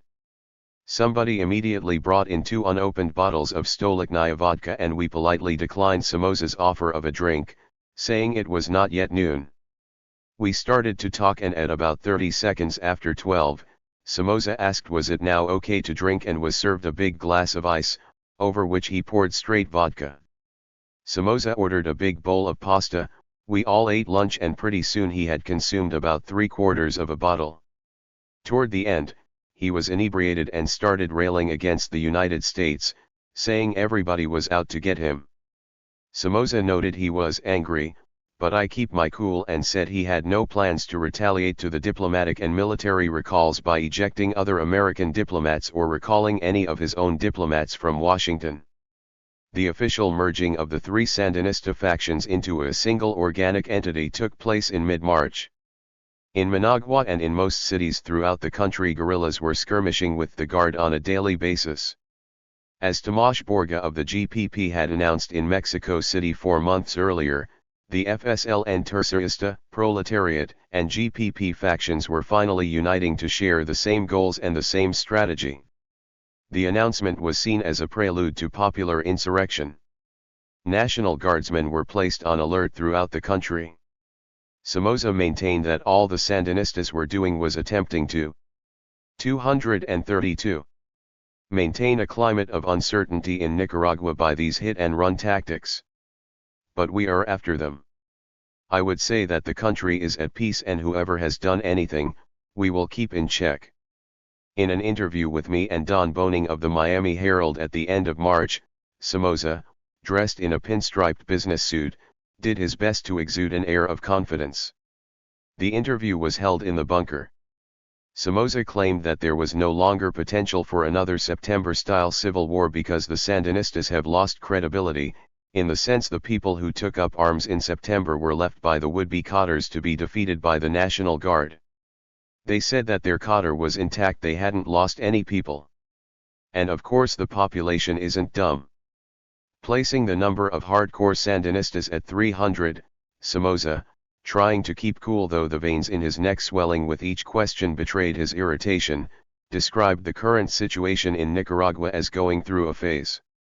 We are trying to work out what the effects are of the aggression Nicaragua has suffered from all the countries that wanted to change the political situation in this country. I think the people who thought they could overthrow this government are realizing they were playing into the hands of people who were not doing them well. We have a country that is trying to live with full constitutional guarantees. But we have a group of people who are hell-bent in making these guarantees non-existent by hit-and-run attacks, by assaults, by assassinations, by kidnappings, by guerrilla movements. So we are working it out and we are having a tough time maintaining those constitutional guarantees. As Taco answered questions in the cool conference room, Outside the bunker, young women EEBI recruits were being trained to assemble the Israeli assault rifles. He had no immediate plans to reinstate martial law, Somoza said. Taco stressed that American policymakers had been misinformed. They are putting this country and the people of Nicaragua through undue hardships. He said the newly imposed United States sanctions against Nicaragua had no effect on the immediate situation, but in the long run there might be. But, then again, it's the privilege of the United States to do that, and then he said the United States was ultimately responsible for what happens if they don't help their neighbors. When asked again about the United States being misinformed, Taco replied, "Yes, I mean, we have had a continuous offensive of the communist-backed Cuban and Russian guerrillas, and we have had to fight against that offensive. And because we have had to fight against that offensive, it would be considered by some of the politicians in Washington that we are violating, willingly, the human rights of the Nicaraguans. And, of course, we have been attacked for that. I think that it is not correct. I think that what we have done is what any government would have done who is attacked by an international ideology through its satellite like Cuba. Carter's human rights policy was in part responsible. They have applied it to my regime, and of course everyone has gotten on the bandwagon. So now we have a lot of people assaulting people with armed robberies. They are pretty sure nothing will happen to them because of their human rights. It's no laughing matter." I asked Taco to elaborate on Russia and Cuba's participation, and he replied, "You know, your question is redundant because I've been asked that 100 times. 233. To the people who have gone and gravitated to Cuba, Czechoslovakia, and come back, and then they have confessed and they have said they have. I get tired of saying certain things and people just brush it off, especially the news media. They don't understand that if this area is destabilized, the United States might have a destabilized country next to its border through Mexico." The threat to his government from within was as weak as that posed by the Sandinistas. The talk of a coup was a rumor that I imagine the Sandinistas turned out to see if they could get up some steam, trying to get the schools involved demonstrating against me if there were a coup d'état, but it failed. Nobody paid attention to it. Though his country was in severe financial straits, Taco was sure he would get a $40 million International Monetary Fund standby loan, despite the fact the United States pressured the group to deny the first loan. I think they have realized that what they did last time was an act that really put in evidence its politicizing the IMF. The first American loan block kept us from getting $100 million, which we would have gotten in September, and we would have paid off our commercial debts. We would be in good stead with all of the banks, and we wouldn't be in this situation where we have to renegotiate the payment of our international debt for part of 1978 and all of 1979 and have access to all of the banks. Somoza had previously denied all rumors about the Cordoba being devalued, but was now saying, "I haven't talked with the IMF seriously about it. It's one of the possibilities." It was not impossible, he said, "because the way things are going, I think the whole world is going to have to devalue." Stepping down from the presidency was far from his mind. "I was elected for this period and I don't think I should step down. It's like asking Carter to step down. My plans are we shall have free elections. We are going to invite all the observers we can, and all the press can witness the process on the first Sunday in February 1981. After the presidency, I plan to become a private citizen of Nicaragua, retire to my business." Somoza said his business was very simple. "We are principally farmers, and we develop natural resources, and we create opportunity to work in Nicaragua for the Nicaraguans." Somoza accused Venezuela and Costa Rica of supporting the Sandinistas by giving them arms, shelter, training, food, and money. The Costa Ricans a month earlier had launched Operation Checkmate to clean out any Sandinistas from their territory, though the move was unpopular with their citizenry. Some United States officials credited the Costa Ricans with a serious operation, but Taco thought otherwise. "It's a fallacy, Operation Checkmate. It is not serious." He warned that the OAS will receive a report from its commission. They will be told what is happening. I think the OAS is going to get itself concerned about the situation, because if the OAS cannot solve this situation, then there are going to be other cures. The implication seemed to be that he would send his troops into Costa Rica to mop up 234 Sandinista camps, but then he added, well, we might ask for Costa Rica to be sanctioned for becoming a parrot's beak and destabilizing all the Central American states. Taco said he had no problems with the military government of Honduras, that they were doing everything in their power to keep the Sandinistas from becoming belligerent. Even as Taco spoke, barefoot children, old men and women picked over the garbage strewn on a vacant lot next to the Mercado Oriental in Managua in search of something edible among the rotten fruit and vegetables. In other sections of the sprawling city, gunmen driven by hunger, revenge, ideology, and repression or orders chose their victims with less discrimination than the garbage pickers. The social fabric of Nicaragua was unraveling. The country, an FAO member said, is a dead-end street without an exit. When darkness descended, the streets of the capital and streets in provincial towns were deserted. The men with guns took over. Even during the September insurrection, there was not the fear that pervaded the streets only 7 months later. Nicaraguans would tell you, everyone observes his own curfew. The streets are no longer safe at night. Even in daylight there were holdups and robberies. Managua's Intercontinental Hotel no longer had guardsmen on the roof or barbed wire barricades, but at night it was like a morgue. All of its restaurants were closed except for the coffee shop.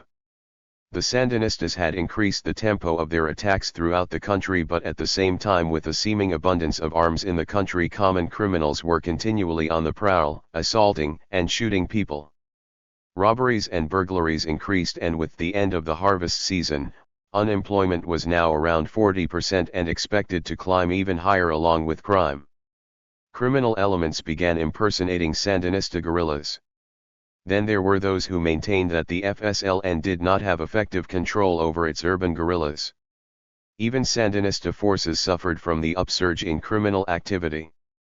In one case, an FSLN sympathizer whose truck was caught transporting a shipment of arms from Costa Rica in a secret compartment had his gas station attacked the same day by men who claimed to be FSLN. Arms began pouring into Nicaragua, and the Sandinistas stockpiled them in safe houses throughout the republic. In some instances, large trailer cargo trucks were backed into garages and other locations where they were unloaded and stored, even though the owners of some of their hiding spots were reluctant to have the weapons on their premises. In one instance, a major of the guard in charge of the town of Rivas displayed large caches of weapons he claimed were taken from the Sandinistas. Several rooms were devoted to displaying the weapons and rocket launchers captured from the FSLN. There was also a truck, which the major said was carrying arms to the guerrillas, containing 230 American-made ML carbines and 124 used FALs, automatic weapons made in Belgium. During an interview, tall, gray-headed Adolfo Calero Portocarrero, General Man 235 Ager of Milka, the largest soft drink bottling company in Nicaragua, waved his hand toward the door. "They could come in here right now and hold us up," he said in reference to the violence and abundance of guns. "Only this morning they held up 2 of my Coca-Cola trucks." Calero Portocarrero, who had spent 24 days in jail in September for joining the general strike, said in reference to the spiraling common crime, "Some 160 of my Coca-Cola trucks have been held up since October, 51 in March alone. We are already living in anarchy." The violence on the part of the insurgents, plus the irrational repression of the government, have given rise to all sorts of indiscriminate assaults, robberies, and holdups. The average citizen doesn't know who is going to hit him over the head or put a gun in his ribs and take the money from his pocket. The common criminals are having a heyday. He added that the moderates were suffering and trying to do their best, but as the extremists on both sides continued with violence, civic opposition was very difficult to organize. On the other hand, people also accused the National Guard of shooting first and then asking questions. One instance illustrating indiscriminate killing by the Guard was the March 30th shooting of Francisco Castro Urbina. He was shot dead by soldiers while riding home that night at 9:30.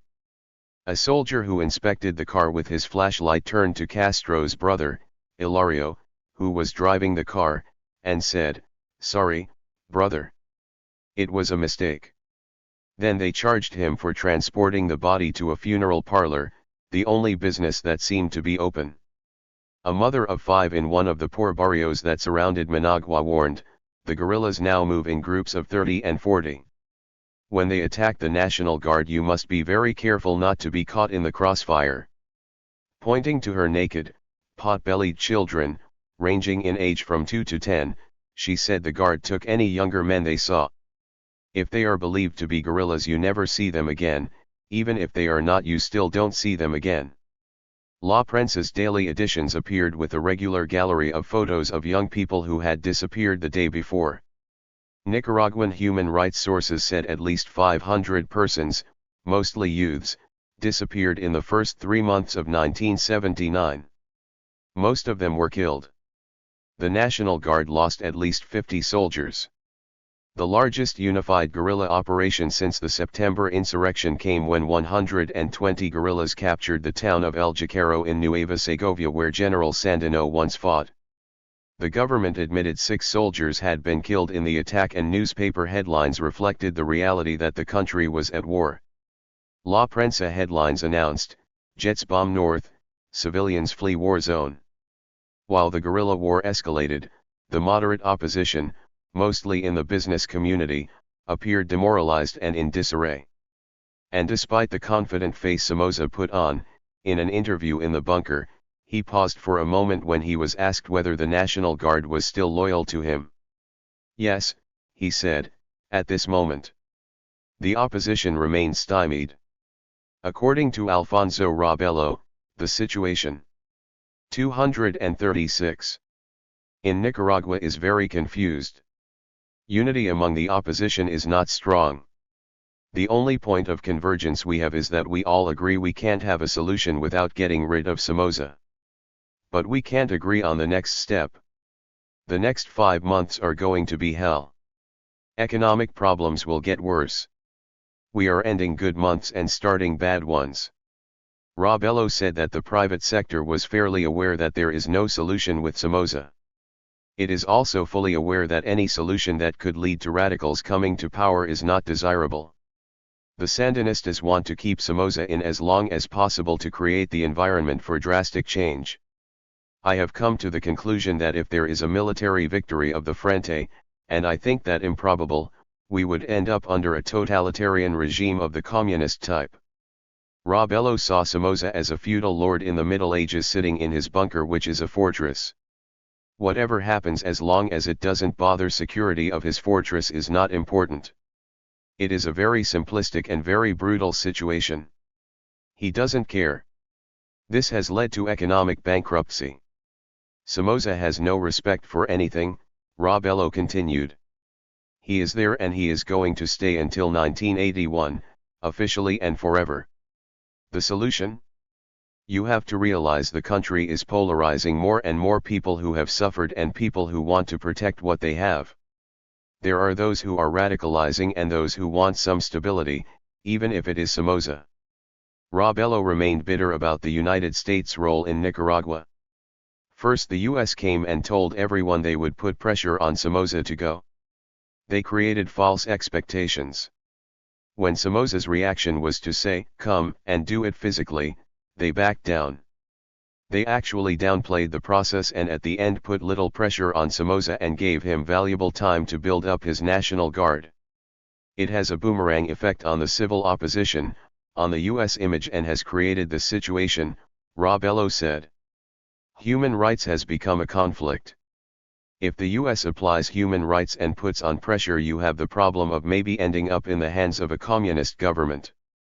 A more effective means of pressure, he suggested, would have been for Washington to cancel Somoza's visa to the United States, which he was preparing to visit during a Holy Week vacation, or to cancel landing rights for his Fanica Airlines, or to boycott his Mainic Lines shipping company. Fernando Cardenal, who had maintained his close ties to the FSLN, said the hypocrisy of Carter was intolerable and claimed the United States is playing with the blood of the Nicaraguan people. Carter's human rights is simply moral, ethical, and Christian, but he doesn't follow through. Carter likes to pronounce the words, the Jesuit said, but he is trapped by these words. He added that the solution in Nicaragua is a national government of reconciliation of which the Sandinistas should be a part. Cardinal said, "We are not communists. We have all kinds of elements in the opposition. The US should just take its hands off Nicaragua, take all possible support away from Somoza, and the US should look for contact with the real forces of the country, which include the Sandinistas." Some people will not forgive Carter the deaths of September. He sent mediators down here only after 5,000 had been killed. He didn't try and halt the war. 237. Carter, Cardinal said, was betting on a sick horse. Iran should serve as an example. According to Calero Portocarrero, we told the American embassy that if the mediators came and left without a solution, it would be better not to come at all. It's a Bay of Pigs situation. The US had created expectations, but they called off their air support at the Bay of Pigs and failed. It's the same thing in this case. The mediators were here for a long time and left without even getting us to the doorway of a solution. I am not one of those who blames the US for everything, the bottling executive said, but they are partly responsible. They did not use their goodwill to help. I don't see the US doing a damn thing. I'm sorry to say that. It took thousands of lives even to begin the implementation of the human rights program and for the US to come out with firm action sanctions. People, he added, are dying like flies here in Nicaragua. On Sunday, April 8, the day he was scheduled to leave for his Easter vacation, Somoza announced a 42.8% devaluation of the Córdoba, the first since 1955. Unofficial reports were that the American attitude toward Nicaragua and pressure from the IMF had forced the economic measure. The devaluation caused most supermarket prices to jump by the same margin overnight. A 12-bottle carton of Coca-Cola costing $1.90 the week before now cost $2.60. Medicines went up by 50% and staples like cooking oil, rice, and sugar were all vastly more expensive. Inflation had been galloping ahead by 35% before the devaluation. The effect of the devaluation was expected to be even more severe inflation, weighing especially on seasonal workers who were returning to the slums after close of the harvesting season. Somoza, nattily dressed in a dark grey business suit, climbed aboard his British-made, British-piloted twin-engine jet after the devaluation announcement and flew off to spend Holy Week with his children in Florida. After long months of living in his bunker, Taco was looking forward to his vacation. He was fairly confident nothing much more would happen on the home front. Tradition was such in Central America that along with businesses and everything else, even revolutions usually ground to a halt during Holy Week, with families deserting the cities for beaches or returning home to their native towns. Bloody Nicaragua was no exception. The Sandinistas issued a communiqué announcing they would observe a Holy Week truce. But it was a truce that was breached within hours. As Taco was giving Taquito a goodbye embrace at the airport, nearby Cessna push-pull aircraft were reloading their rocket pods. Shortly thereafter, Taquito was again busily directing his forces in the north by radio from Air Force headquarters at the airport. Guerrillas of the Carlos Fonseca Amador column on the northern front slipped into the city of Estili early Sunday morning. The guerrillas took over the city center and most of the southern section. The National Guard controlled the northern edge of town and used a baseball diamond as an airfield on which to land reinforcements. Unlike the small town of El Jaquero where seasoned guerrillas wiped out the 238 National Guard outpost 10 days earlier before withdrawing, or the town of El Sas, which they occupied for 6 hours the night before, the Sandinistas decided to remain in Estili after other weekend attacks on the National Guard in Tucalay, Ashuipas, and Candiga. During Sunday's operation against the guerrillas in El Sas and Estili, a C-47 transport and a Cessna rocket-launching push-pull aircraft were brought down by the Sandinistas, though the government claimed the planes had made forced landings because of malfunctioning engines. The battle in Estili was a replay of the September insurrection. The Cessnas made their rocket runs over the sections of the city occupied by the guerrillas. The National Guard airlifted in their best combat troops in small Spanish troop carriers and helicopters to their makeshift landing strip. Fighting was fierce. A Nicaraguan newsman who managed to slip in and out of Estili reported that the townspeople were terrified of the bombing and rocket attacks. 3,000 poor people who inhabited the flimsy wooden shacks and tiled roof adobe structures of the southwest section of Estili were fleeing. People begged a reporter, "Tell them to stop the bombing. It's not the shooting that worries, it's the bombs. They blow up whole houses. Entire families are being killed." The FSL and guerrillas fighting in Estili looked much more professional than in the past. Most were uniformed in olive green fatigues and boots and sporting either the Sandinista black beret or Stetsons and sombreros. They appeared to be seasoned fighters now capitalizing on previous successes in their lightning raids on small towns and army posts in the north. They were also much better armed this time.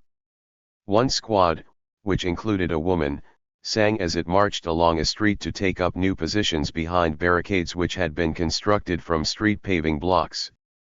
The guerrillas carried no food, just weapons and ammunition. They were soon reinforced by young men and women of the city. By midweek the guerrillas, still in Estili, had observers totally confused about their ultimate goal. Though numbering more than 100 veteran fighters and joined by at least 100 youths, they appeared no match for the 12,000-man National Guard, its Sherman tanks and armored cars. Sighed one person, "Holy Week is an incredible tradition here.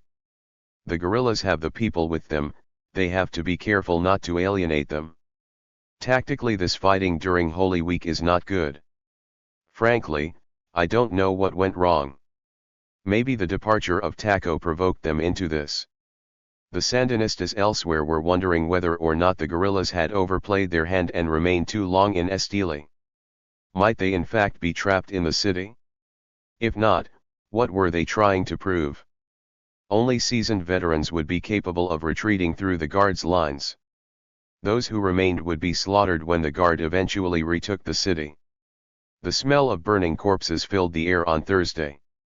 Somoza's combat battalion moved to encircle the city and a guerrilla told a Nicaraguan newsman that only dead will remain here. "We will die but we will take a lot of them with us." He shook his FAL automatic rifle as he spoke. 239.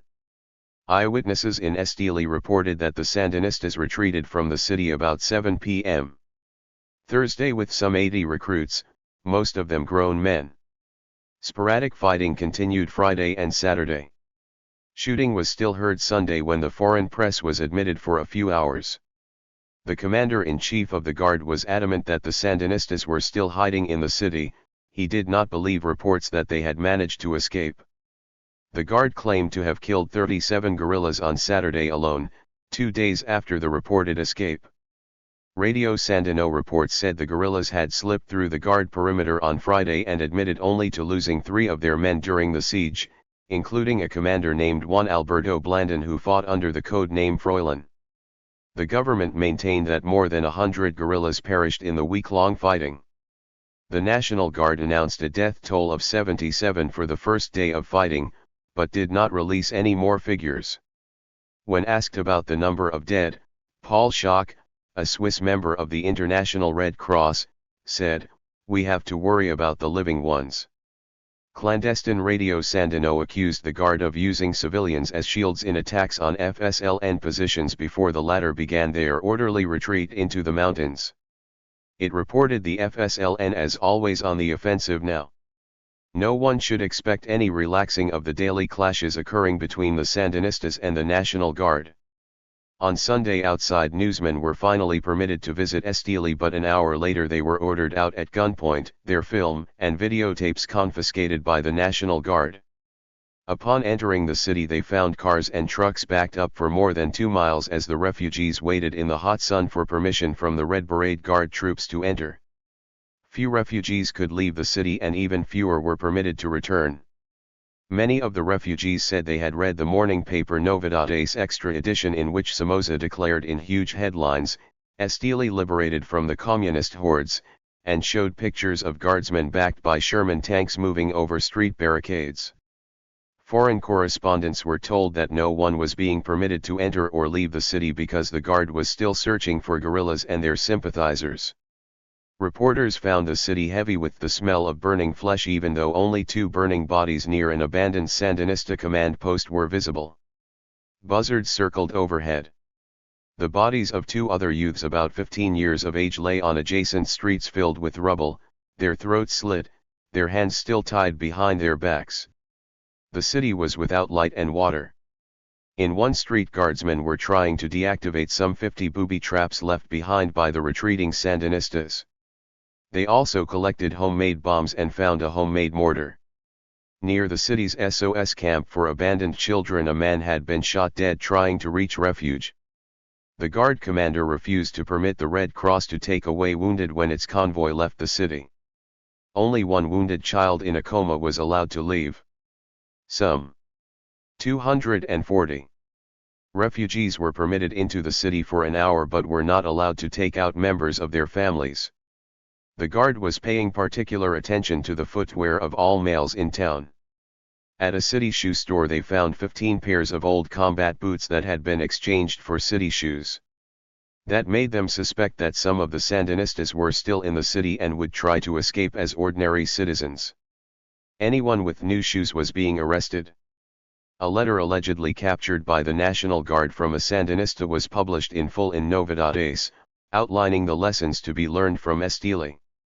It was attributed to Tercerista leader Daniel Ortega, who was confirmed later to have written the letter. In it he warned that position warfare, such as had taken place in Estili, was counterproductive. He stressed the need for small-scale, quick attacks, with more highway assaults and a general war of attrition on the National Guard. He laid special emphasis on the capture and reconditioning of arms, otherwise, he warned, the guerrillas would soon be short of firepower and ammunition. The letter went on to praise the FSLN for its recent unification of forces. As if in response to Ortega's directive, the guerrillas quickly followed their Estili operation with a successful ambush on a National Guard convoy moving toward Masaya. The Sandinistas were now organizing by geographic sectors of the nation, though none of their 4 armed fronts had a fixed base of operations. To the north was the Carlos Fonseca Amador Front, the Pablo Ubeda Front operated in the northeast, the south was controlled by the Benjamin Zeledin Front, and the 4th Front, designed to operate throughout the country without regard to a designated region, was the Roberto Humbay Front. The 4 basic fronts operated primarily in the mountains. In the urban areas, militias or brigades were organized in the barrios to hide arms, make bombs and Molotov cocktails and harass the guard. Commando units were formed, armed with automatic weapons and with bases in Managua, Leon, Chinandega, Matagalpa, Carrizo, Masaya, Rivas, Estili, and Granada. Suburban forces were organized to operate under the commando units, but these operated with a greater number of men and firepower, conducting forays against the guard in the peripheral areas of the towns. One of their major tasks was to collect arms in combat. Somoza returned to Managua on April 16 smiling. In an airport news conference he brushed off the attack on Estili as a mimicry of an offensive and referred to the Sandinistas as a group of people bent on undermining constitutional guarantees, armed by Costa Rica, Panama, and Venezuela, who are trying to damage Nicaragua's reputation for law and order. Calling for the guerrillas to lay down their arms, Somoza said that attacking Estili for the purpose of putting the government to shame is a criminal act. It was aimed at causing propaganda damage to the government, but politically they have lost. 9 later that evening, one of Somoza's own cousins, Edgardo Lang Sacasa, was killed by the guard as he and a group of Sandinista area commanders were meeting in a house in Leon. Lang, the 28-year-old son of Federico Lang, whose wife was a cousin of Somoza's mother, was killed with the 5 other Sandinistas when 241. According to Leon Commander General Gonzalo Everts, the guerrillas, hiding in the home of a prominent Leon resident, opened fire on a passing military convoy. But area residents said the troops, their guns ablaze, had burst into the home while the guerrillas met secretly to plot for Leon, an operation duplicating the Estili uprising a week earlier. Killed with Lang, whose father was one of Nicaragua's wealthiest men, were Oscar Danilo Perez Casar, 26, and 40-year-old Roger Deschan Argrillo. Perez Casar was a member of the FSLN's general staff and was the son of a prominent Leon family. Deschan Argrillo was one of the early members of the FSLN and had taken part in the 1974 raid on the Castillo residence. Lang was married to Castillo's daughter, Maria Soledad Castillo, a childhood sweetheart. 3 weeks after the attack on her home, he had joined the Sandinistas. Lang went underground on August 20, 1975, was arrested on November 20, 1977, but was released as a result of the palace raid. In one of the ironies of the Civil War, Maria lost her father to the guerrillas and her husband to the National Guard. A woman killed in the shootout was said to be Dora Maria Tellez, Comandante dos in the palace takeover. In fact, the woman proved to be Araceli Perez Darias, a Mexican psychologist and daughter of a prominent Mexican industrialist. More than 1,500 persons, some shouting insurgent slogans, attended the burial of Lang a few days later. Witnesses reported that Lang's coffin was draped with the red and black Sandinista flag as it was lowered into its grave in a Managua cemetery. Many of those present were wealthy Nicaraguans who attended because of Lang's father. When asked about the young rebel's mother's connection to Somoza, National Guard press spokesman Colonel Aguiles Aranda Escobar tried to play down the link. A day later, Lang's father vehemently attacked the National Guard, accusing them of assassinating his son and denouncing reports that he had been killed in combat. On the same night Lang was killed, I obtained an interview with a member of the FSLN National Directorate, Carlos Núñez Tellez, an 8-year veteran of the Sandinista movement and leader of the proletarian faction. I had to agree to keep my eyes shut while a beautiful, long-haired Nicaraguan girl drove me to what turned out to be the plush residence of her father, Joaquin Cuadra-Chamorro. After the war, Berta became Núñez's wife. Núñez began by saying the Sandinistas no longer identify ourselves by factions, because we have to be the first ones as far as teaching unity. He described the United People's Movement as a joint effort of all Sandinista factions for the moment. So the MPU is the result of the policy of unity which is being implemented at a national level. Núñez characterized the Estili offensive and the April guerrilla actions which you are seeing right now as a guerrilla offensive within our method of fighting, which is trying to solve the problem here still not solved, which is the composition of the base.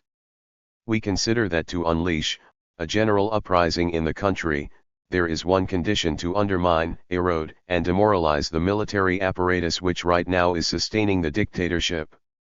Right now this is what we have chosen to 242 do. Without a doubt, in order to fight a war against a whole army such as the one we have in this country, we have been building up our army for some time. We are still building it up.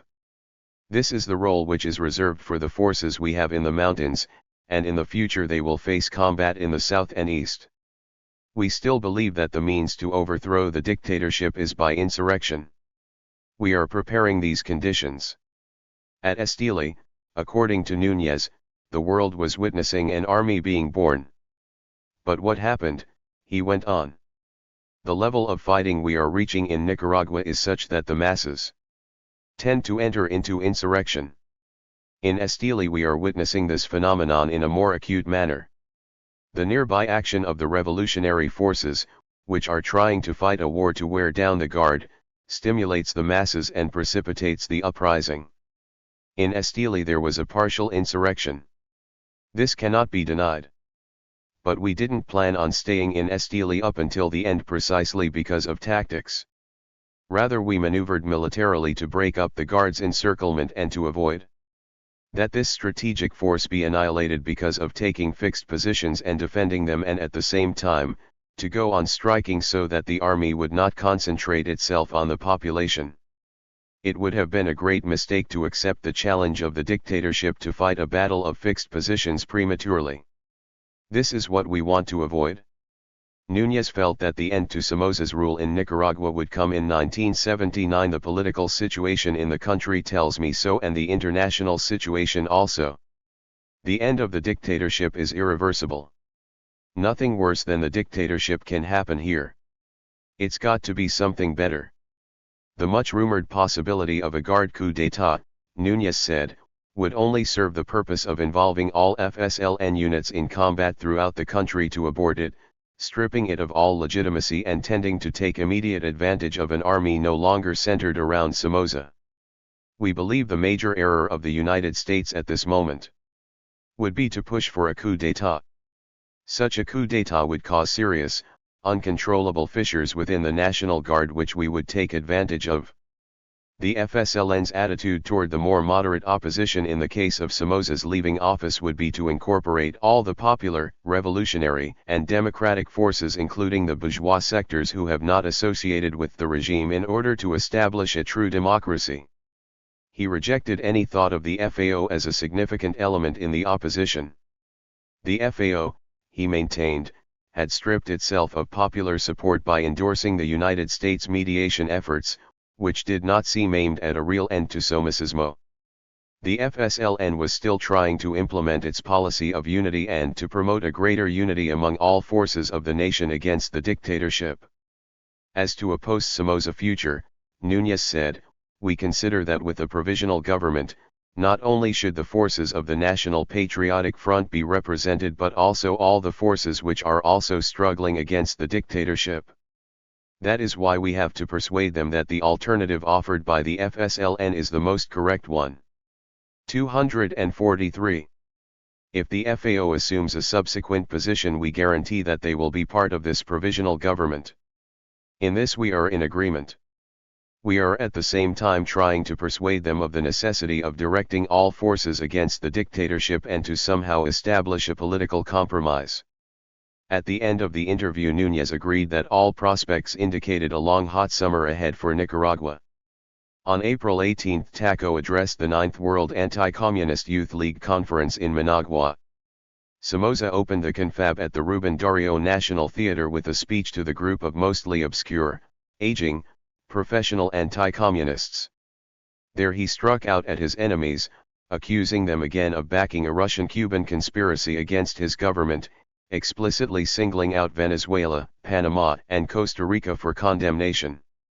A manifesto sponsored by the Honduran Democratic Armed Movement accused those nations of supporting communism in Nicaragua and energetically condemned Jimmy Carter for putting the Western nations' liberty in a precarious situation that only benefits communism. Both the Panamanian ambassador and the charge d'affaires left Nicaragua, a further sign of the deterioration of relations between the countries. At the end of April, Ambassador Solon resigned as American envoy for personal reasons and was replaced by Lawrence A. Petzulo, then ambassador to Uruguay. In a press conference a few days after his resignation, Solon described his 18-month tenure as reflecting a three-phase evolution of American policy in Nicaragua: neutrality, mediation and partial withdrawal. The neutrality phase, he said, followed Carter administration guidelines of disassociating from repressive regimes. It contemplated no covert action and did not aid the opposition, a policy not of full commitment to either side, but not indifference either. We said publicly and privately we wanted some change and that, in turn, encouraged the opposition. The mediation phase developed when the potential for widespread bloodshed became more apparent and Washington decided to become more active. The final phase, partial withdrawal, was meant to indicate to the Nicaraguan government that it lacks our support and we no longer have any confidence in Somoza, Solon said. Solon conceded that United States policy had not satisfied either the government or the opposition. His assessment of the present situation was one of stalemate. The government is not strong enough to control the opposition and the opposition is not strong enough to overthrow the government. The result was a process of disintegration, a situation of quasi-anarchy, Solon said. Solon blamed the mediation's failure on Somoza's awareness of the United States' unwillingness to go all the way against him. Because we were not willing to use overt or covert force, we were not able to change the government of Nicaragua. 10 May Day celebrations in Nicaragua opened the way for further violence. Nearly 40 labor leaders were arrested on April 30 in an attempt to prevent their participation in May Day gatherings, which had been banned in the capital. Somoza trucked 244 in supporters from the countryside and stationed armed soldiers throughout the resultant crowd before launching into a tirade from behind his bulletproof ticket booth. Again he blamed armed aggression launched by the capitalists in connivance with the communists and economic aggression supported by the Carter government for many of Nicaragua's problems. Nicaraguan capitalists thought they could overthrow my government with the help of unscrupulous politicians in the United States and Venezuela, Somoza said. They thought I was going to commit treason and abandon the 700,000 persons who carried me to the presidency, but they are wrong. If Nicaraguan capitalists want to blackmail me, I'll show them just who Anastasio Somoza is, he said, drawing mild applause. Only moments after Somoza finished speaking, guard clashes with protesters in other parts of the capital resulted in 3 deaths. The night before, the guard had fought a 24-hour battle with an estimated 100 Sandinistas in Leon, and as many people were killed before the Sandinistas abandoned their positions to the guardsmen and disappeared into the countryside. Once again the civilian toll was high, many of them dying from guard-launched rockets. At the same time, Somoza, in response to attempts to organize another general strike, arrested FAO leaders Cordova Rivas, Robelo, Julio Cesar Aviles and others, including front leader Dr. Medina Bravo, Conservative Party lawyer and opposition leader Vilma Núñez de Escorcia, and opposition labor leaders Alejandro Solorzano and Eli Altamirano. No charges were filed, and the arrests brought heavy protest from the United States and other countries. United States State Department spokesman Harding Carter III called on Somoza to release Robelo and Cordova Rivas. The 2 men were turned over to a civilian court later in the week and charged with illicit association and disobedience of laws. In Washington, Deputy Secretary of State Warren Christopher called on Nicaraguan Ambassador Sevilla Sacasa to express concern over the arrests and told him that these arrests may be seen by many in the United States, Nicaragua, and elsewhere as an effort to stifle moderate opposition, which would only serve to benefit those extremist elements seeking a violent solution to the problems of Nicaragua. Christopher expressed hope that the arrests did not signify the beginning of a campaign to repress such moderate opposition. On May 4 the Army confirmed it was moving troops and heavy military equipment to the agricultural region near Nueva Guinea, some 40 miles from the Atlantic coast, where an estimated 200 Sandinistas were said to be located. Guard Press Chief Ucuils Aranda described the operation as tactical exercises for training the army. Despite his claim, hundreds of agriculturists and government personnel were evacuated from Nueva Guinea, and it soon became known that Takaido was personally commanding the operation, which involved an estimated 1,000 troops, planes, and helicopter gunships. By May 7, La Prensa was reporting heavy fighting in Nueva Guinea with sporadic skirmishes up and down the coast. On May 10 Novedades said a group of guerrillas comprised of Cubans, Panamanians, Mexicans, Costa Ricans, and Americans fell after being surrounded. 245. By the guard on the Atlantic coast. The article went on to allege the guerrillas had been paid by the Soviet Union, Cuba, Panama, and Venezuela. Earlier the government had denied the presence of guerrillas in the region, but now it announced that 61 Sandinistas had been killed there between April 30 and May 8. Ucuils Aranda told journalists that 30% of the guerrilla force had deserted, 10% had escaped dressed as civilians, and that a large arms and ammunitions cache had been captured from the International Brigade. The Sandinista column in Nueva Guinea, numbering 160 men and aided by others, had in fact suffered one of its worst defeats in months. Helicopters swooped down on them, strafing the guerrillas with .50 caliber machine gun fire in what one Cuban exile mercenary involved in the fighting described as easy hunting. A Guatemalan major, who had decided to stay and fight for the Guard in Nicaragua after a visit, was wounded by the Sandinistas in the action. By May 16, the Sandinistas and the Guard were involved in fighting in 8 parts of the country. Clashes were reported in Managua, Huesal, El Rama, Huivalay, Morito, Chinandega, Juigalpa, and Leon. In Leon, Bishop Manuel Salazar y Espinosa gave a pastoral message lamenting that the Nicaraguan youth has chosen the road of weapons because has closed the road to authentic social justice. On May 20, a column of 500 men entered Jinotega in the early morning hours. By daybreak they were in control of the city of 45,000 located in a large valley northeast of Managua surrounded by mountains. Roads were blocked and telephone and telegraph lines were cut. One of the first guerrilla victims was ex-Nicaraguan Coffee Institute director Francisco Chavarria, whom the guerrillas shot and killed along with his son Bayron. With the arrival of government troops, the combat raged in Jinotega. The escalating state of war prompted varying reactions from governments in nearby countries. Mexico broke diplomatic relations with Nicaragua on May 20 and hours later called on the United States to end all remaining assistance programs to Somoza. Mexican President José López Portillo made the announcement during lunch with visiting Costa Rican President Rodrigo Carrizo Odio and urged other nations to follow suit. Venezuela declined to do so. Colombia said it needed to study the situation. Panamanian President Aristides Royo said his country could not break ties with Nicaragua because of the need for his Managua embassy to accept political refugees. Mexico's move came only a few days after López Portillo met with Fidel Castro in the Mexican resort of Cancún. Mexican Foreign Minister Jorge Castaneda said the action was taken to isolate the Somoza regime politically and diplomatically.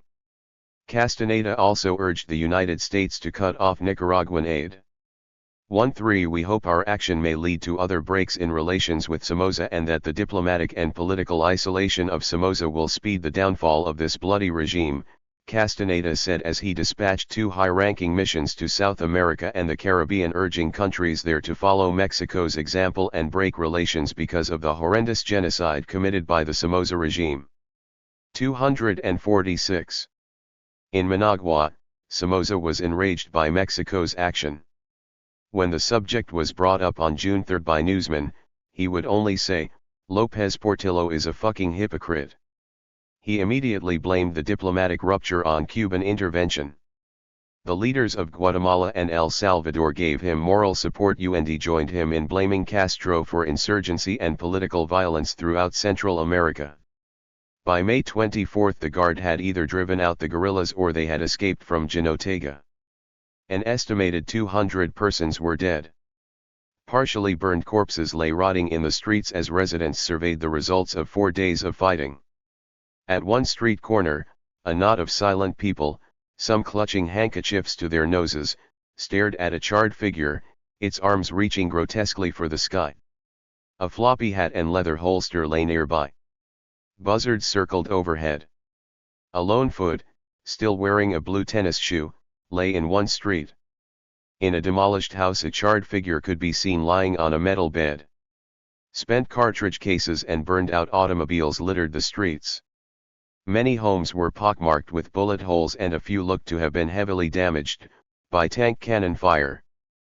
But despite this damage, most structures were intact. It appeared both guardsmen and guerrillas had spared bystanders somewhat as they sharpened their deadly skills. Both sides were real gentlemen this time, both seemed to respect the people.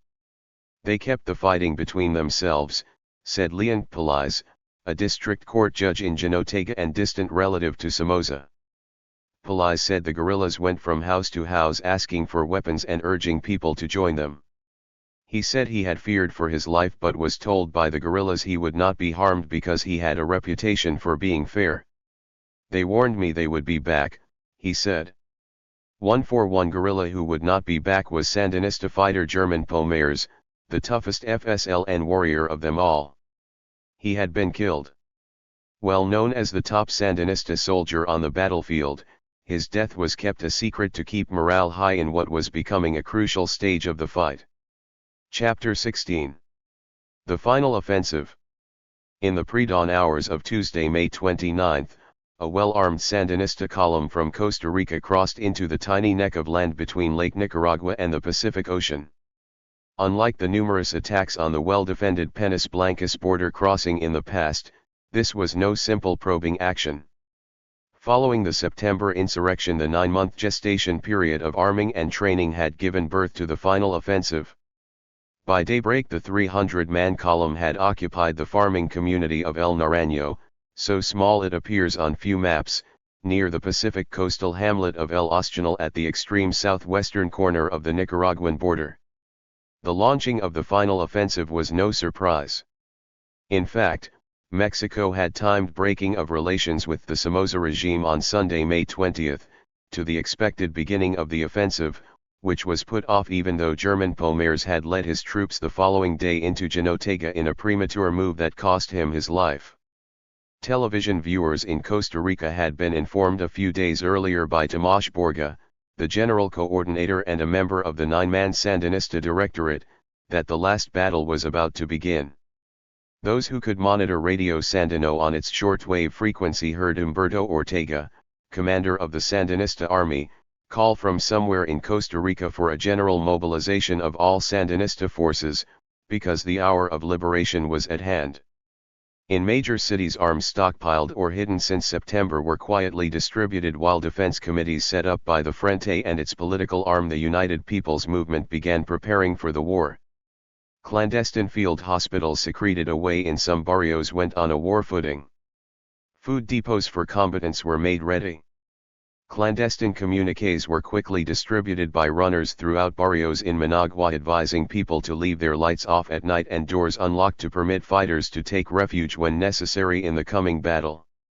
On the morning of May 29, Radio Sandino declared the Frente had liberated El Naranjo and urged guardsmen to desert with their weapons and join the guerrillas.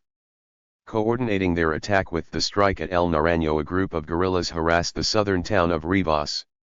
It was only a small diversionary action at the city. 247. 248. Cemetery, but Rivas was an objective of the Sandinista Southern Front. There they hoped to set up their own government on Nicaraguan soil. Somoza also made the Southern Front his top battle priority and airlifted additional elite forces to El Ostianal. Supported by the MS Managua, a Somoza freighter with 40 mm Bofors mounted on its decks, standing offshore, T-33 jets and 2 giant Argentine-made 42-tube 70 mm rocket launchers mounted on the backs of flatbed trucks, the superior firepower and heavy-caliber mortars of the government forces kept the column pinned down in the mountainous coastal strip of the border. In the initial Sandinista column was an 80-man volunteer brigade from Panama led by Hugo Spadafora, a doctor who had resigned as Panama's deputy health minister to aid the anti-Somoza forces. There were also several American volunteers. 2 members of the OAS observer team who had been sent to the border area in November were caught in a firefight between the Sandinistas and Guard in Rivas. They spent 6 hours pinned to the floor of their car until they were finally rescued and helicoptered back to Managua. A Guard captain, Manuel Sacasa, attached to the OAS observers, was killed in the outbreak of fighting. The column held on in El Naranjo despite the pounding. The noise of battle soon engulfed Nicaragua. Guard Comandante Bravo, in charge of the Southern Front, received his orders direct from Taco or Taquito. He was advised by Taquito on the use of special paralyzing gases to be used against the Sandinistas entrenched in the Rivas cemetery. A buoyant Bravo replied in Italian, the language he had learned while training in Italy, that the Battle of El Naranjo was going molto bene and gave an optimistic field report. From the outset, Somoza was concerned that an even stronger force could be expected to invade from Costa Rica. He quickly went on the offensive through the Organization of American States in Washington. He ordered his brother-in-law, wily old Sevilla Sacasa, to invoke the Rio Treaty, the Hemisphere's Mutual Security Treaty, announcing that the new invasion from Costa Rica was a provocation of international communism. Costa Rica denied aiding the Sandinistas and a meeting under the treaty provisions was scheduled for the following week. Costa Rica had itself invoked the treaty twice previously since the September 1978 insurrection, alleging that Nicaraguan guardsmen and aircraft had made incursions into their territory. The Costa Rican government did not deny there were Sandinista camps on its territory. They pointed out that Costa Rica was playing host to thousands of refugees who had fled Nicaragua. Costa Rica claimed it had sought to remove the Sandinistas, and it denied aiding or arming the rebels. It pointed out that Costa Rica was a democracy and had no army, its border was lightly guarded and there were no means to halt the Sandinistas from crossing. They stressed no complicity. But arms shipped even from Cuba were now literally pouring into Costa Rica for the Sandinistas. The Nicaraguan government imposed a radio and television blackout. Communications were cut between Managua and Leon, where the Guard poured rocket after rocket into suspected guerrilla positions, taking a high toll on civilians who had already been subjected to 4 major battles in Leon during the past year. The Guard announced that Somoza's cousin, Julio Portocarrero Navas, had been killed when the Sandinistas botched a kidnap attempt on him in a bookstore in the city. 249. On Sunday, June 3, the Guard contended that the Sandinistas were massing troops on the Costa Rican border to launch an attack that was designed to relieve the beleaguered column pinned down at El Naranjo. Somoza decided to use the Sabbath to trade his business suit for Green Army fatigues, bedecked with 5 stars and a pistol strapped to his waist, and rally his troops along the Costa Rican border. Flying by helicopter to Rivas near his Southern Command Field Headquarters, Taco briefed his commanders. They in turn warned him that they were no longer battling muchachos but hardened soldiers. The lessons of September had been well learned. This time the guns didn't jam, the pins were pulled from the grenades, mortar rounds were armed before they were fired. The Sandinistas were better organized and there was a clear chain of command and unity. Assaults were coordinated and controlled by trained cotters on orders from Humberto Ortega's radio command post in Costa Rica. With the exception of the southern offensive across the border, the basic tactics in cities, towns, and villages throughout the country were the same: erection of barricades in the street and obstruction of thoroughfares with burning vehicles, piles of rubbish and paving stones, harassment of guard patrols until they withdrew to their garrisons, siege and eventual capitulation. In September the Guard had sent columns to relieve each of the Sandinista-threatened cities. The difference in June was that there were too many cities, too many uprisings, too many trained Sandinistas and a growing popular insurrection. With the launching of the final offensive the war of numbers began. Each side made inflated claims of casualties inflicted on the other while keeping their own losses secret. The Guard, for example, reported it intercepted a Sandinista patrol outside Chinandega and killed 53 guerrillas trying to enter the town near the Honduran border. The Guard also claimed that guerrillas were mortaring from inside the Costa Rican border but that Guard positions remained unscathed as the rounds were off target and fell short. Only the Red Cross could supply figures on civilian casualties, which were the highest in the war. Managuan spent the day Somoza was playing soldier in the south stockpiling food because of a new general strike called by the opposition.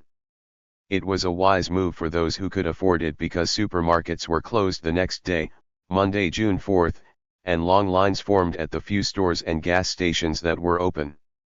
Residents in Xixigalpa stayed indoors Monday, not because of the strike but to keep out of Sandinista and Guard firing lines. The Sandinistas had the National Guard bottled up in their garrison. The Guard communique for May 31 again had contended that the Sandinistas in all battle locations were being dislodged and announced the situation throughout the country is under the control of the authorities, although it also said that a Panamanian plane unloaded fresh communist mercenary reinforcements in Costa Rica. Somoza then threatened war with Costa Rica unless the OAS kept the guerrillas from operating out of the neighboring country. Somoza did not invade.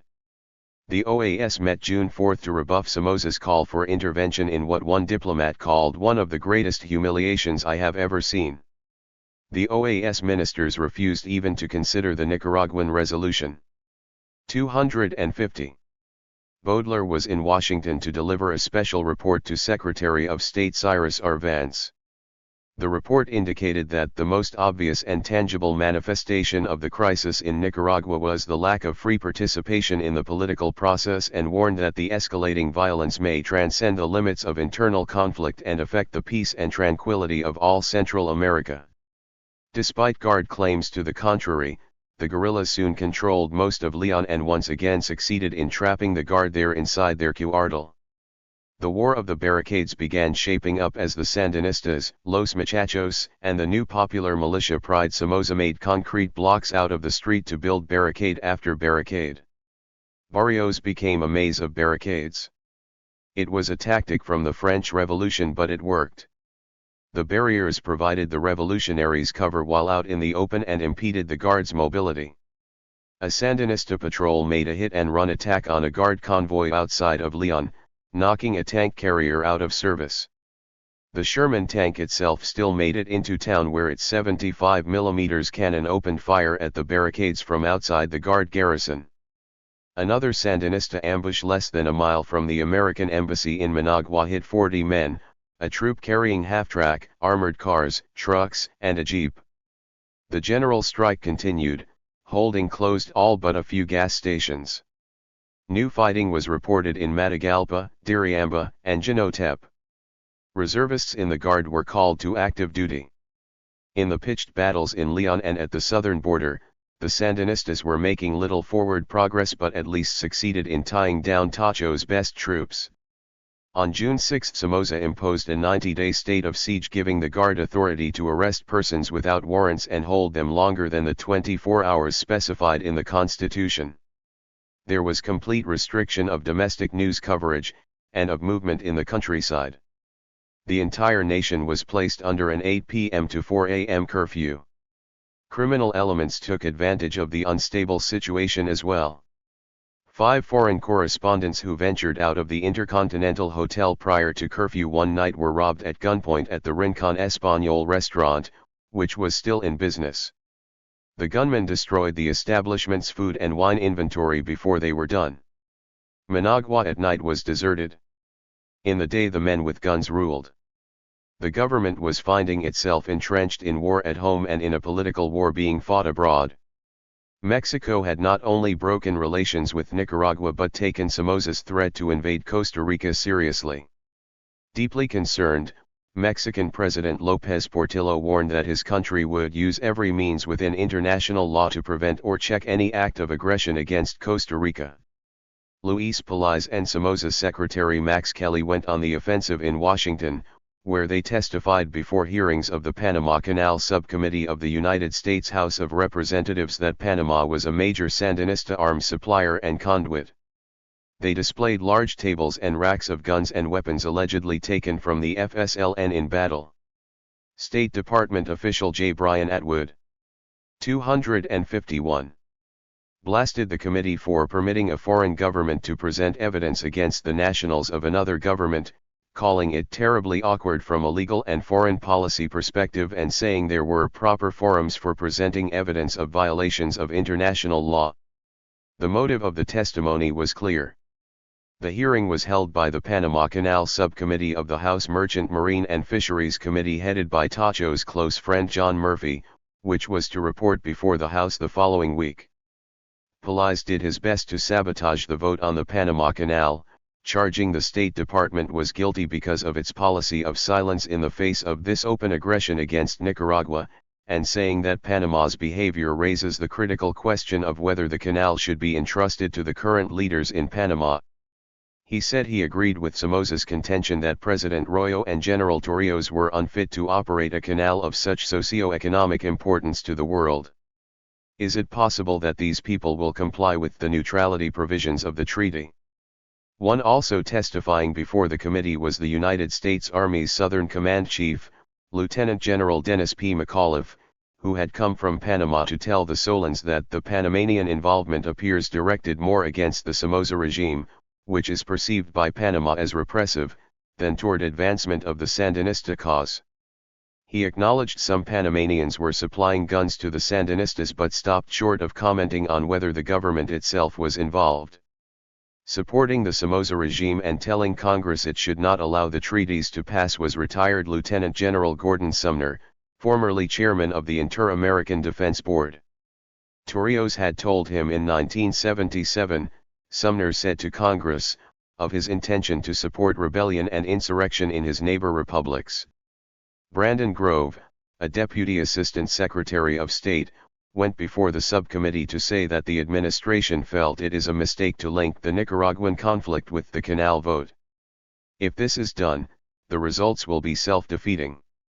It would be contrary to U.S. interests to allow Panamanian attitudes with respect to Nicaragua to jeopardize the prompt passage of effective implementing legislation.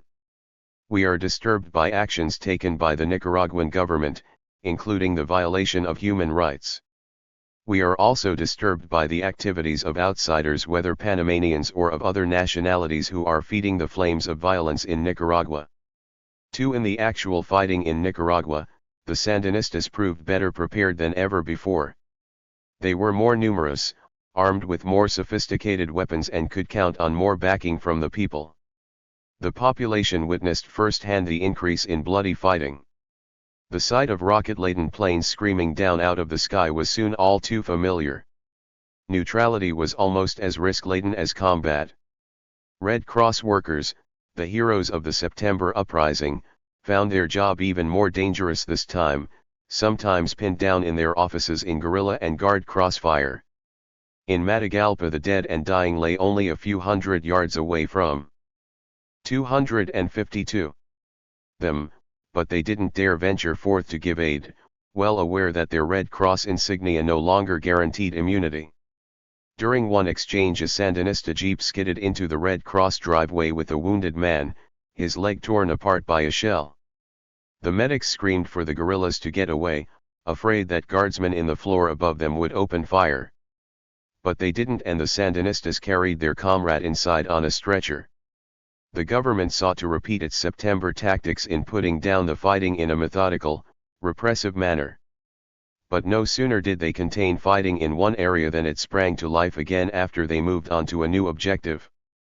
By June 8 the Sandinistas claimed they held 25 towns and villages across the country, among them Leon, Masaya, Matagalpa, Sisagalpa, Somodalo, Estili, Chinandega, and Ocotal, with fighting continuing in Jinotep, Diriamba and Granada. That same day the war came to Managua, where the Guard was bolstering its forces by inducting new recruits into its army of 12,000 plus at the National Stadium. Meanwhile the general strike continued strong. Managua was not particularly suited for urban guerrilla warfare. There was no downtown section to fight in. The poor barrios were astride the highway to the airport or in other areas that did not provide the best terrain for such warfare. But Managua was violently anti-Somoza, and the Sandinistas had been parading around the barrios in uniform for months. The little town-like neighborhoods with names such as Open Trace, Las Americas and San Judas were linked by excellent streets paved with Somoza's factories blocks.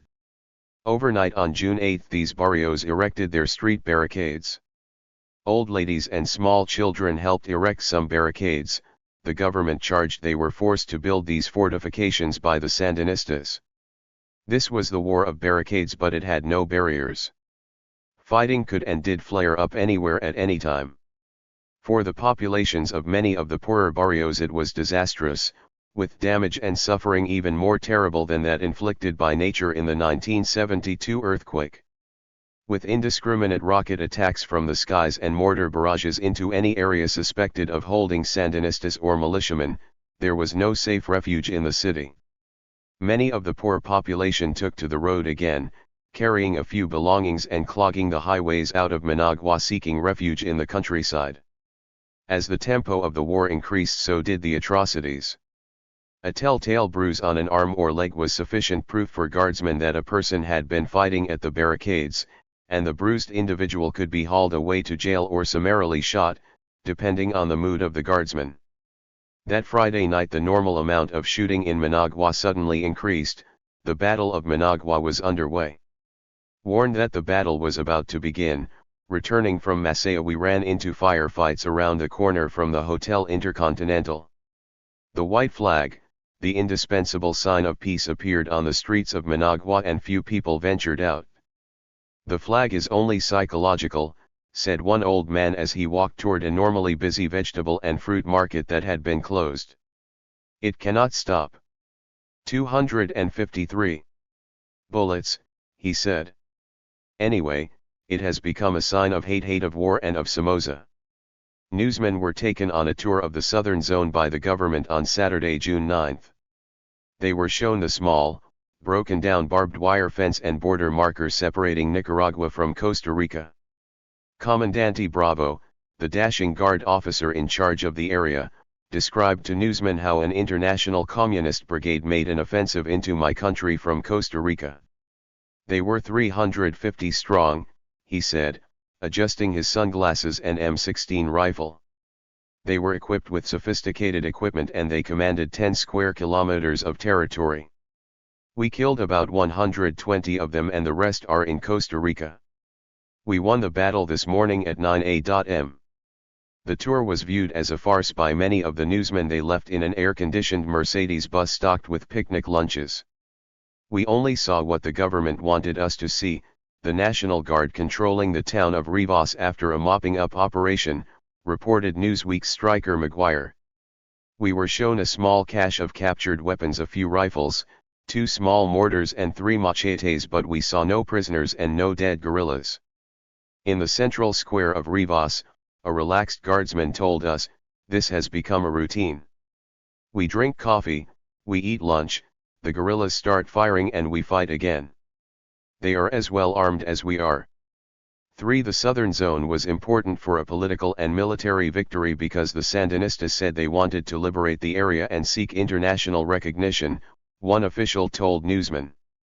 Bravo, short, swarthy, mustachioed and immaculately turned out in his fatigues, had arranged a 3-stop battlefield tour after the departure from Rivas. First was the border crossing at Los Mojones, a barbed wire fence, a single wooden customs shed and several square miles of lush grassland covering bluffs on both sides of the border overlooking the Pacific Ocean. 5 corpses, shrunken and dust-covered inside mud-spattered uniforms, were lined up on the ground waiting for the photographers. Shell casings littered the campsite, the Sandinistas' first bivouac in Nicaraguan territory when they had crossed the border at the beginning of the month. Plastic bags full of medicine smashed and sodden from the elements lay open to view. Some were of East German manufacture, some labeled Made in Central America under the aegis of the common market, some Mexican, some American including Bayer aspirin. Many bottles and vials bore labels from Costa Rican drugstores. Down a short slope 2 vehicles, one a camouflage-painted armor jeep, had been overturned and deliberately wrecked. They still had Costa Rican license plates, eagerly pointed out by guardsmen anxious to demonstrate Costa Rican complicity. El Naranjo, the second site, was a rustic hacienda overlooking the ocean with a rambling rough-cut wooden villa made of native timber. It was a wild, breathtaking, beautiful place, deserted except for 3 Sandinista corpses discarded in a stable, remembered Miami Herald reporter Guy Goliata. There was some metal laying around, cartridge clips, spent brass, and some empty bandoliers and infan. 254. Try boots, but for the most part it was deadly still. I remember thinking, my God, when this is over I want to find out who owns it and make them an offer, if I ever have the money. The big show was at another villa, similar, slightly inland near El Ostianal. On a sweeping veranda the guard had laid out a smorgasbord of captured armaments. There were thousands of rounds of live ammo of various calibers, hundreds of Chinese-made RPG-2 rockets, a Vietnam staple and a reminder of a dozen similar exhibits I had seen over the years, boxes of American-made grenades and a gun collector's dream in small arms, Garand MLS, Mausers, M16s, Galils, an ancient Lewis gun, slightly newer Thompson submachine guns and a lot of Belgian FAL.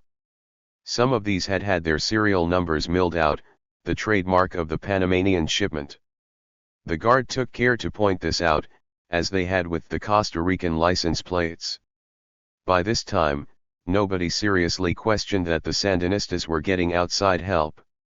No one cared. Somoza's staff, and the guard never seemed to catch on. A soldier arrived to tell Bravo in the presence of the journalists how he and his men had blown 6 Sandinistas off the trail from an ambush. They came one at a time, he told Bravo.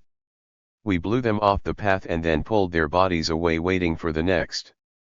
Great stuff, said Bravo, slapping the soldier heartily on the chest. Neutralizing the southern front permitted Somoza to withdraw some of his elite combat troops, numbered at 500, back to the embattled capital. The failure of the newly constituted Sandinista Atlantic Front to pin down any significant number of Somoza's troops appeared to have seriously damaged the guerrillas' plans for Managua. But he still had to keep many of his best troops before the Costa Rican border. The Guard managed to retake the city of Masaya, famous for its handicraft and hammock making, from the Sandinistas on Saturday. But when reporters visited its debris-strewn streets later that day, it was far from pacified. Los Muchachos were still roaming the poor Indian barrio of Monumbo.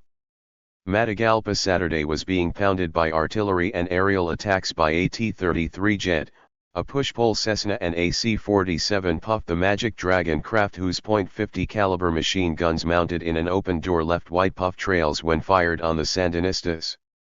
The Sandinistas continued to control the streets in Leon. The Guard garrison stayed in its barracks. The guerrillas held 53 important prisoners whom they were prepared to turn over to the Red Cross on the condition they were shipped out of the country to Panama. Even as the Sandinista Southern Front collapsed, the war continued to rage elsewhere. There was intensive bombing by government planes, and a full-scale counter-offensive was launched in the barrios. Many of the youths fighting alongside the uniformed Sandinistas refused to hide their faces this time, saying, "This is the final offensive." For the Sandinistas probed close to the Intercontinental Saturday morning and 255 provoked a heavy response from the Guard in the bunker. Troops moved out manning armored cars and .50 caliber machine guns on jeeps. The sound of war was all around. I was reminded of Santo Domingo during the Civil War of 1965 when Dominican rebels faced the United States Marines and 82nd Airborne SWL as Inter-American Peace Force troops that included units from Nicaragua. The general strike was fully effective on Saturday and no one cared to go into the streets, even in search of food. The only people in the open were refugees carrying their belongings from the barrios which by now were under attack by the Guard. For a time on Saturday, newsmen were prohibited by heavily armed soldiers from leaving the Intercontinental. After protests the order was rescinded, but newsmen were warned they went into the streets at their own risk. The American embassy told its staff members to evacuate their families as a major battle raged near Managua's National Stadium, only a mile from the bunker. The most furious firefights Saturday were in the middle-class districts of Alta Gracia and Bologna.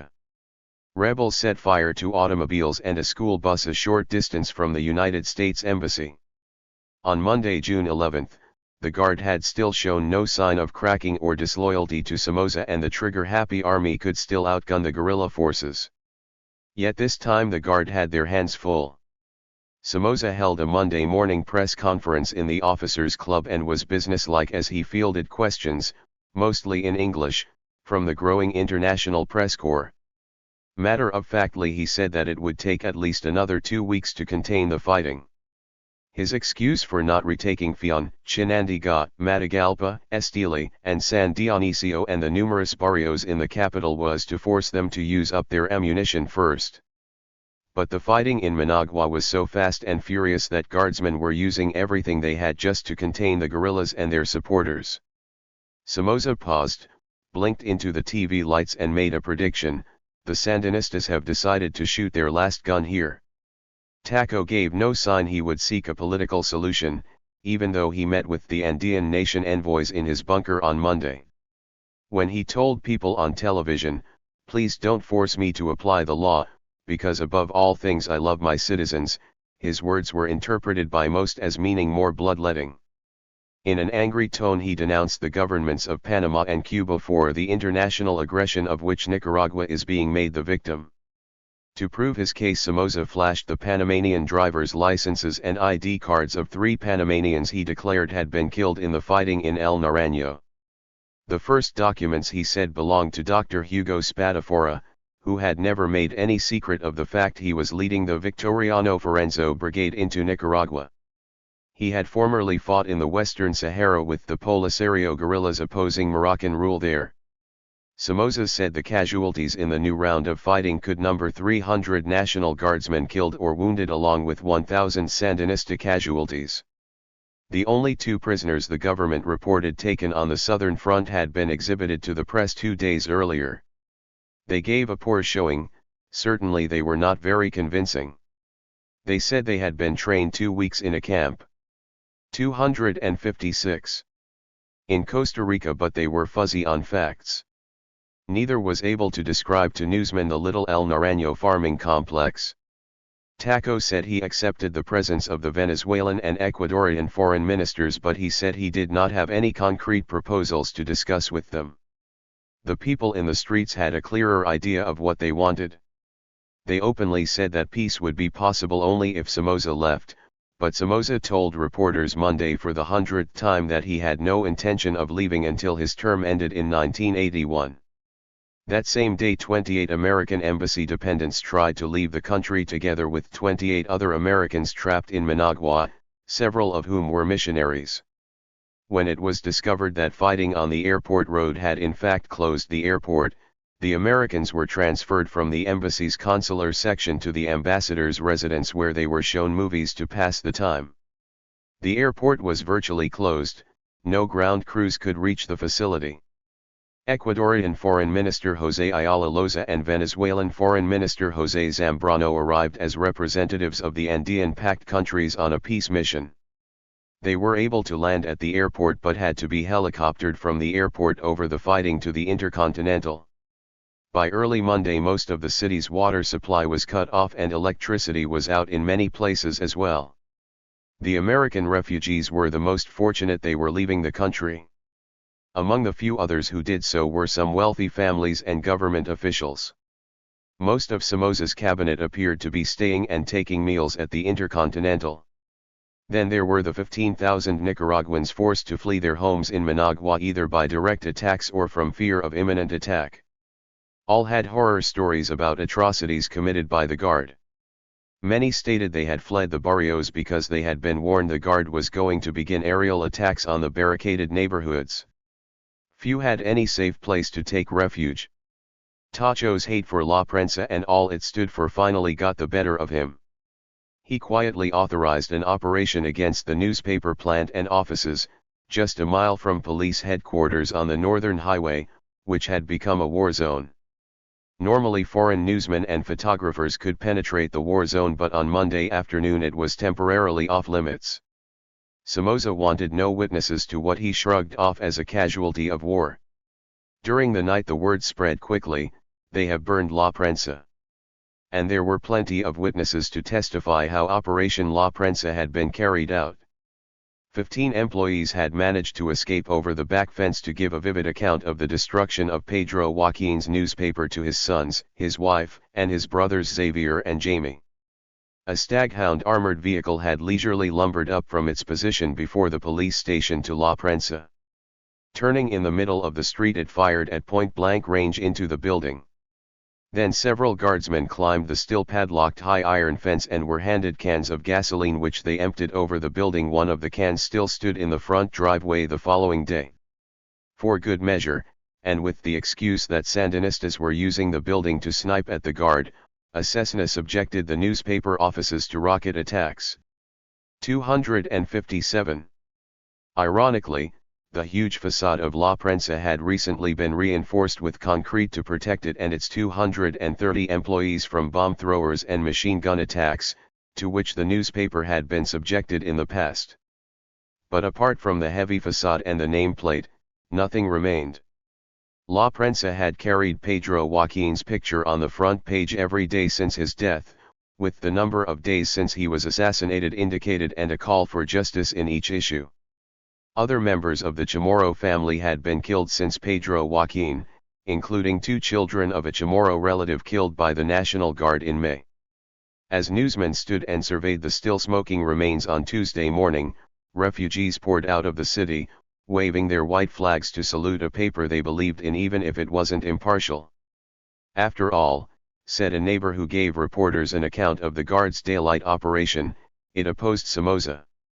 Xavier Chamorro commented on the loss, A printing press and paper can be replaced, but the thousands of people who are dying in Nicaragua and will continue to die cannot be replaced. Many in the flower of their youth. We can rebuild the paper. We have done it before. These good Nicaraguans today can't be replaced. We have to rebuild the paper because the paper will be needed to rebuild the morality of this country. 5 more embassies were trying to evacuate their nationals from Managua. The city's social fabric was visibly unraveling. The press sat on wicker chairs, with no drinks but with cameras and binoculars, in search of each night's bloody news. Newsmen could watch the twin-tailed Cessna push-pull aircraft dive slowly out of the clouds to launch rocket attacks. If the plane was close enough, a flash could be seen as it launched its rockets on a suspected target or in the general direction of a target. Seconds later there would be an explosion on impact. When it hit the flimsy crowded slums with their dirt-floor single-room shanties, a rocket could wipe out whole families. In these slums, families often included a dozen people. When the families fled the slums, many went to the more urban areas where they could loot and scavenge for food. The descent toward generalized anarchy continued. Encouraged by the National Guard, a mob broke into the Supermercado La Colonia in the chic new Plaza España that belonged to Felipe Mantica, a well-known, long-time opponent of Somoza. When the mobs became too great and the curfew approached, the guards, themselves drinking looted beer, began firing in the air. The looters didn't even quicken their pace. One man left with a load of toilet paper. The new China restaurant was completely wiped out by people in search of food. Already used to gunfire and driven by hunger, people walked calmly through a firefight to reach the food. Some could be seen braced against the weight of 100-pound sacks, struggling away from a giant warehouse only 3 blocks from the central police station. Some came with pushcarts, others with horse-drawn wagons. "We will exchange what we have for what we need later," a woman with a huge sack on her head explained. "We exchange what we have to live. And we had nothing before." The owner of the warehouse, Constantino Campo, had thrown open the doors, permitting people to carry off bags of cornmeal, flour, coffee and 258 cocoa. One man even carried out a large bag of cinnamon, which he offered to others outside. An employee at the warehouse said that Campo had opened the doors rather than risk looting, which could have resulted in damage to the machinery inside. The guard also helped themselves to some of the goods.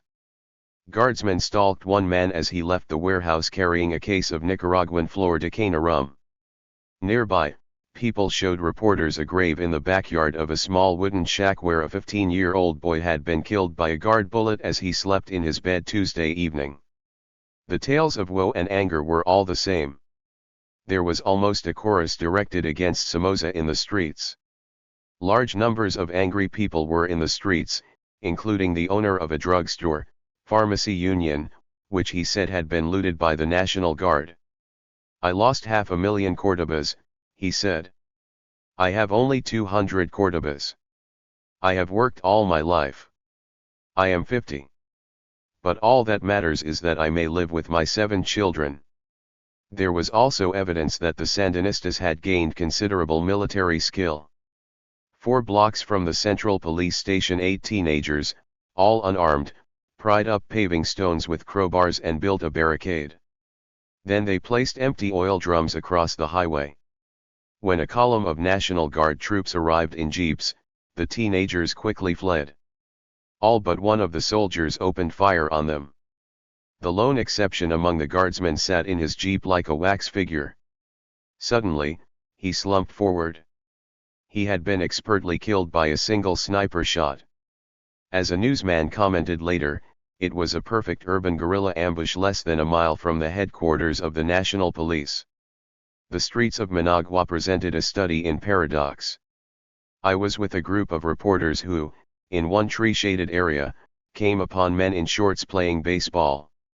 In a nearby street, a youth, apparently a member of no organization, held his hand up to stop our car. In his other hand, he held a .38 caliber pistol, which he aimed directly at me. We did not stop to see what he wanted.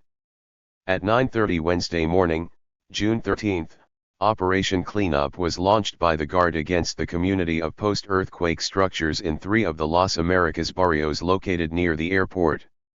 Can you please help? We beg all the world.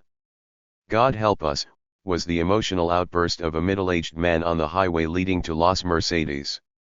Take Somoza out of Nicaragua. We don't need him. We don't want him. The American is impossible. Carter is impossible to allow what is happening here in Nicaragua. Nobody wants Somoza. Nobody. Only death. Death. He told us, if I get victory, you will remember me. It will be worse than now. The order is to kill and kill. Shoot everybody. You are with me. No. Then shoot him. All children he will kill. I say kill Somoza. Kill him. Kill him. Stranded on the airport road was a man who wanted to take his family out of Nicaragua. I used to be in the mill group, he said. I am an American citizen and I have to get my 20-year-old son out of here because if the National Guard gets hold of him they might shoot him. In an upper-class neighborhood, a wealthy Nicaraguan said, if the FSLN wins I don't know what our fate will be, but frankly I would rather see Somoza leave now and worry about that later. I really think he is going to kill every able-bodied Nicaraguan. 259. In this city and then he has to go off after the other cities the Sandinistas now have. He just wants a victory at any price. This time the price could be too high for everyone. There was evident suffering among government supporters as well. 55-year-old Antonio Rodriguez Garcia stood crying before the Intercontinental Hotel one morning. He had 6 small children with him. They said I was an oreja. They said I was a sapo, a paramilitary. I have my school in the Colonia Luis Somoza and it is the Masonic Institute Benito Juarez. Breaking down into tears and trembling, the short, squat man said, I escaped with these 6 children of mine. My wife is trapped somewhere. I have 16 children. My second son is a captain in the National Guard. He was killed in the north 2 days ago fighting the Sandinistas. I have 3 daughters who are policewomen. The Sandinistas put my picture on a barricade. I saw it. It said I was an oreja. They forced my children to build barricades in the colonia in which I lived. It is the Colonia 14 de Septiembre. I managed to escape. They did not recognize me. Whether he was, in fact, a big ears was anybody's guess, but the strange security types who spent the day lounging around the entrance of the hotel all knew him and shook his hand. They were angry at his story and the newsman's questions. A taxi driver said quietly, he is very lucky. He is obviously one who got away. These spies are very dangerous. They have caused others to die. The following days he appeared on Somoza's TV program sobbing out the same story. Later he was found to be working in the bunker. Among the strange people in the hotel, now overcrowded and understaffed, was a Mr. Russell Brown, a former United States Marine who had come to Nicaragua with the Marines in 1926 and stayed on, becoming a bodyguard of Taco and his father. The old man still donned his uniform and stood close beside Somoza when he gave his press conferences. The small Nicaraguan Air Force flew more strikes on Wednesday the 13th than ever before, bombing and strafing the young rebels holding the slum districts behind the barricades. Somoza's Air Force was dwindling considerably. One aircraft crash-landed because of a mechanical failure on Wednesday, one pilot defected with his plane to Costa Rica, and only 2 of Somoza's 5 Spanish Avicar troop transports were still intact. The Sandinistas claimed they had downed several other planes. The pilot who defected called on his radio to fellow pilots to stop the bombing of innocent people and stop supporting that bastard thief. His fellow pilots replied with unprintable curses and damned his mother on the open frequency. Saying he was leaving for Honduras, the defecting pilot fired a couple of rockets harmlessly at the airport and flew to Costa Rica. The order was passed to shoot the pilot and plane on sight, but pursuers were too slow and the pilot landed safely in San Jose. Aerial rocket strikes in Leon sought to take the pressure off the National Guard garrison there, besieged by the Sandinistas since June 2. Taco called the garrison by radio Wednesday. The conversation was picked up from the army band by reporters with scanners. He told the garrison officer to whom he spoke, "Hold on. 260. My friend, we are with you and we are with you all the time." Replied a Colonel Marconi, "Yes, we will act like the French Foreign Legion. We will fight to the last man. We are going to hold on and wait until they make the first move." In the meantime, the Sandinistas had captured and repaired an armored car and were on the point of attacking the barracks. A Leon newspaper editor reported by telephone Thursday that the air strikes there were the worst we have ever seen. The Guard bombed Wednesday from 2 until 5 o'clock in the afternoon and then started again at daybreak. Word spread through the night that Leon was on the point of becoming a Sandinista city completely. One source in Leon said, "The guerrillas have 5,000 men under arms. They include peasants with machetes and trained guerrillas with heavy machine guns and mortars." It was the mortars that inflicted the final defeat on the garrison. The FSLN burned the garrison and routed the Guard. Some fled in their underwear, others dressed as women. "The boys are well organized and have won the respect of most of the citizens of this town," a lawyer from Leon said by telephone. "It seems there is more law and order in this Sandinista-held town than in the capital. The boys distribute food from door to door and will not permit pillaging." By this time, however, there was little left to pillage. The battle for the Leon Cuartel had lasted for 3 weeks and was perhaps the most savage of the war. The front of the barracks had been blown away in chunks, piece by piece destroyed by rockets. The Guard had given as good as they got, for the apartment houses across the narrow streets where the Sandinistas had launched their attacks were little more than piles of rubble. The courtyard behind the barracks was ankle-deep in brass ammo boxes and the empty black cardboard cylinders that had once held individual rounds for the Sherman tank. 2 days after the garrison fell, the city was still in shock. The streets were empty, doors were bolted and people waited inside, unable, as yet, to believe it was over. The market was vacant and the city was slowly starving to death. Staple food was thin, terrible-tasting porridge made with sorghum birdseed, the last edible grain left in the city.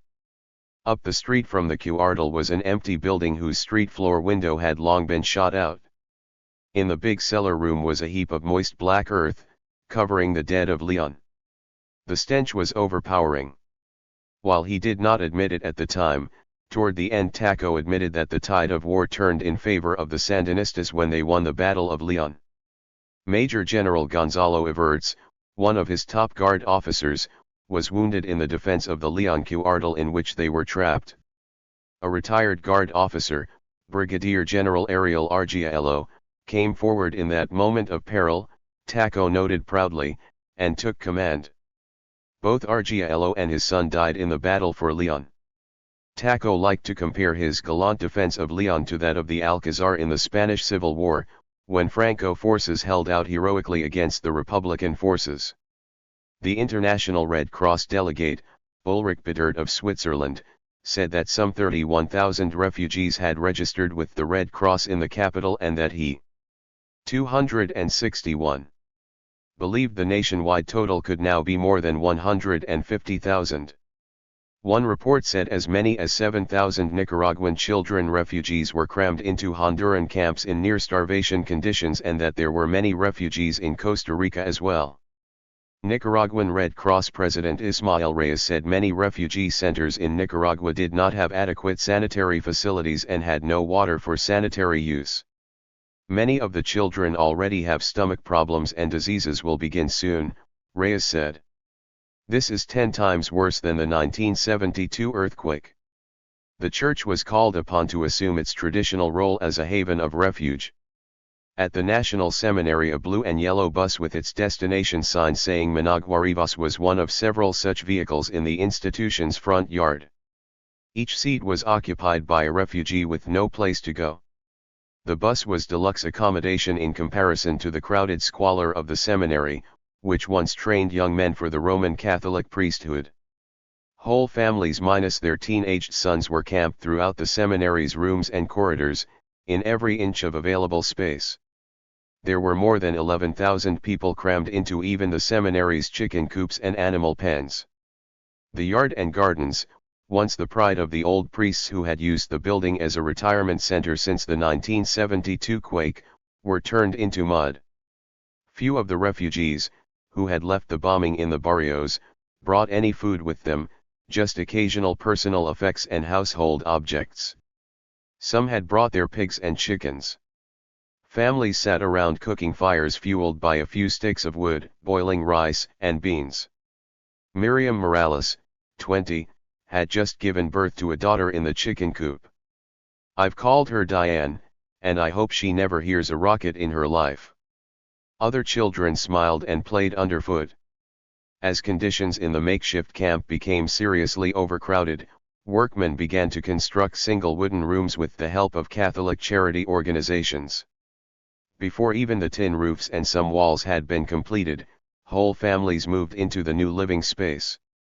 When the director was told how sad it was to see these people living like animals, he bristled slightly and said, "What can we do? We can't close the doors to anyone." "The main problem now is food," Diederich said. "We are organizing planes to bring in food from the United States and other countries. There is no distribution. We can't go into places where people need the food." Diederich, with more than 10 years as regional director in East Africa, Nigeria, and Biafra, said, "This is the worst I have ever seen. It is much less organized than in Africa." Americans and other foreign nationals were boarding daily flights from Somoza's private jet landing strip at his Montelimar estate. Those trying to leave included 300 Spanish nationals, and members of the Brazilian, Argentine and Colombian embassies and their dependents. More than 301 persons had been evacuated during the week. A Colombian C-130 Hercules with a cargo of relief supplies received incoming fire as it landed at Foz Mercedes Airport. The news that even a mission of mercy was exposed to hostile action frightened off other planes similarly laden. 262. The curfew in Managua had been moved progressively forward from 8 p.m. to 6 p.m. After 6 o'clock, reporters covered the war from the 9th floor of the Intercontinental. Looking down on the bunker, reporters could see two huge recently installed structures designed to deflect rockets. Fresh sandbag emplacements were erected. When reporters approached during the day, it was clear that all was not peaceful in the bunker. Guards were bad-tempered, reflecting their nervousness. When firing broke out Wednesday afternoon, a paramilitary man in civilian clothes carrying an ML snapped abruptly at journalists gathering to cover the day's developments. "There is no entry to the presidency press office. We are on alert. Can't you hear the firing? Get out." The evening show from the Intercontinental's upper floors was often horrifyingly spectacular. One night black smoke covered the northern horizon as a textile factory went up in flames. The sounds of war contrasted grimly with the sounds of nature all around. The ominous rattle of automatic weapons fire and the duller, heavy pum of the .50 caliber guns and armored cars usually began at the same time birds awoke to commence their chirping in the crisp hour after dawn. Wednesday, June 13, Taco went on television to deliver a strident speech to the nation and appeal for calm. As customary by now, he denounced intervention by foreign governments. He also morally condemned the Sandinistas for turning over arms to inexperienced youths. Despite the fact that many relief flights could not land in Nicaragua and that many of the supplies were siphoned off for personal use, Somoza promised the Guard would distribute food to residents of Managua. "I never thought there would be so much disorder and pillaging in our capital," Somoza told his countrymen. "I never thought people would have to face the embarrassment of having to take things that are not theirs in order to feed their children." Again he urged his public not to force him to apply the law because he loved his citizens, but his plea brought nothing but jeers. Nicaraguan Foreign Minister Julio C. Quintana called the foreign press together on Friday, June 15, in the lobby of the Intercontinental to denounce for the second time in 1 month an invasion of Nicaragua from Costa Rica. The foreign minister said a column of some 300 Sandinistas, equipped with sophisticated weapons, had penetrated into Nicaragua in vehicles. "I want to make a very serious denunciation to the world," he said, and went on to describe how the invaders had crossed into Nicaraguan territory at 6 a.m. Thursday. "This new invasion is threatening the peace of the Central American Isthmus," he said, adding, "I am ready to go to Washington to present Nicaragua's case to the Organization of American States." Quintana said the aim of the Sandinistas was to capture the city of Rivas, set up a liberated territory and seek recognition from some governments. 6 Southern Front Guard Commander Bravo called for reinforcements on Saturday, June 16, after learning that a military convoy of heavy vehicles and weapons had gathered in Costa Rica near the border town of La Cruz. Radio Sandino reported the FSLN had fought a pitched battle in nearby Penas Blancas and that heavy casualties were suffered on both sides. Somoza forces, taxed with trying to retake Leon and other towns in which the Guard was still fighting the Sandinistas, 263. The final offensive seemed to have little likelihood of going to war with neighboring Costa Rica. They would first have to clean up the south as well. Radio Sandino announced that the FSLN had formed what they described as a temporary government of reconstruction. The government that replaced Somoza upon his overthrow would be made up of 5 persons, Radio Sandino said: Violeta Barrios de Chamorro, widow of Pedro Joaquin, Alfonso Rabello, Daniel Ortega, Sergio Ramirez, and Moises Hassan Morales. All but Hassan were in Costa Rica and preparing to travel to the liberated boot of Nicaragua at Zapoa. Hassan was at the Sandinista frontline headquarters fighting in Managua. The makeup of the reconstruction government was left-leaning, but a number of Nicaraguan businessmen heard Rabello make an appeal over Radio Sandino for prayers and unity, saying such a government would not necessarily be communistic. "We are prepared to work with such a government," said a banker. "We have assurances from Rabello. Anything will be better than the present senseless bloodshed, chaos and pillaging." 5 South American nations Andean group members Venezuela, Colombia, Peru, Ecuador, and Bolivia on Saturday, June 16, declared that a state of belligerency existed in Nicaragua. Under international law, this move put the embattled guerrilla forces on an equal legal footing with the government and permitted the countries to aid the rebels openly. The action was a serious blow to Somoza's efforts to minimize the Sandinistas' attacks as the work of terrorists. Observers saw the move as an initial step in intervention into the civil war. The basic concept of the OAS was non-intervention, but the action taken by the 5 nations was seen as an attempt to break the diplomatic logjam and circumvent the OAS principle of non-intervention. The Andean Pact nations had earlier in the month produced a peace initiative that was lauded by United States Secretary of State Vance, but Somoza rebuffed this peace effort when meeting with the foreign ministers of Venezuela and Ecuador in the bunker. One moderate source said, "It's a real break politically for the guerrillas." But a government source said sarcastically, "Now they can receive humanitarian aid rockets." In their communiqué, the Andean states said they hoped their initiative would facilitate the installation of a true representative democracy, justice, and freedom in Nicaragua. 7. The move was the first concerted international attempt to end the bloody war. Ecuador next followed Mexico's example and broke relations with Nicaragua. The United States expressed its hope that this recognition of the junta would give the OAS the right to seek intervention to negotiate a ceasefire and a peaceful transfer of power and avoid the destruction of the National Guard and the Liberal Party in exchange for Somoza's departure. On the morning of June 18, Alan Riding of the New York Times, whom Somoza had denounced as a Sandinista spokesman, received a message that the FSLN's top leaders in Managua were waiting to see him deep inside the city's rebel-held eastern slums. He put on a flak jacket and then invited a French and a Mexican reporter to accompany him.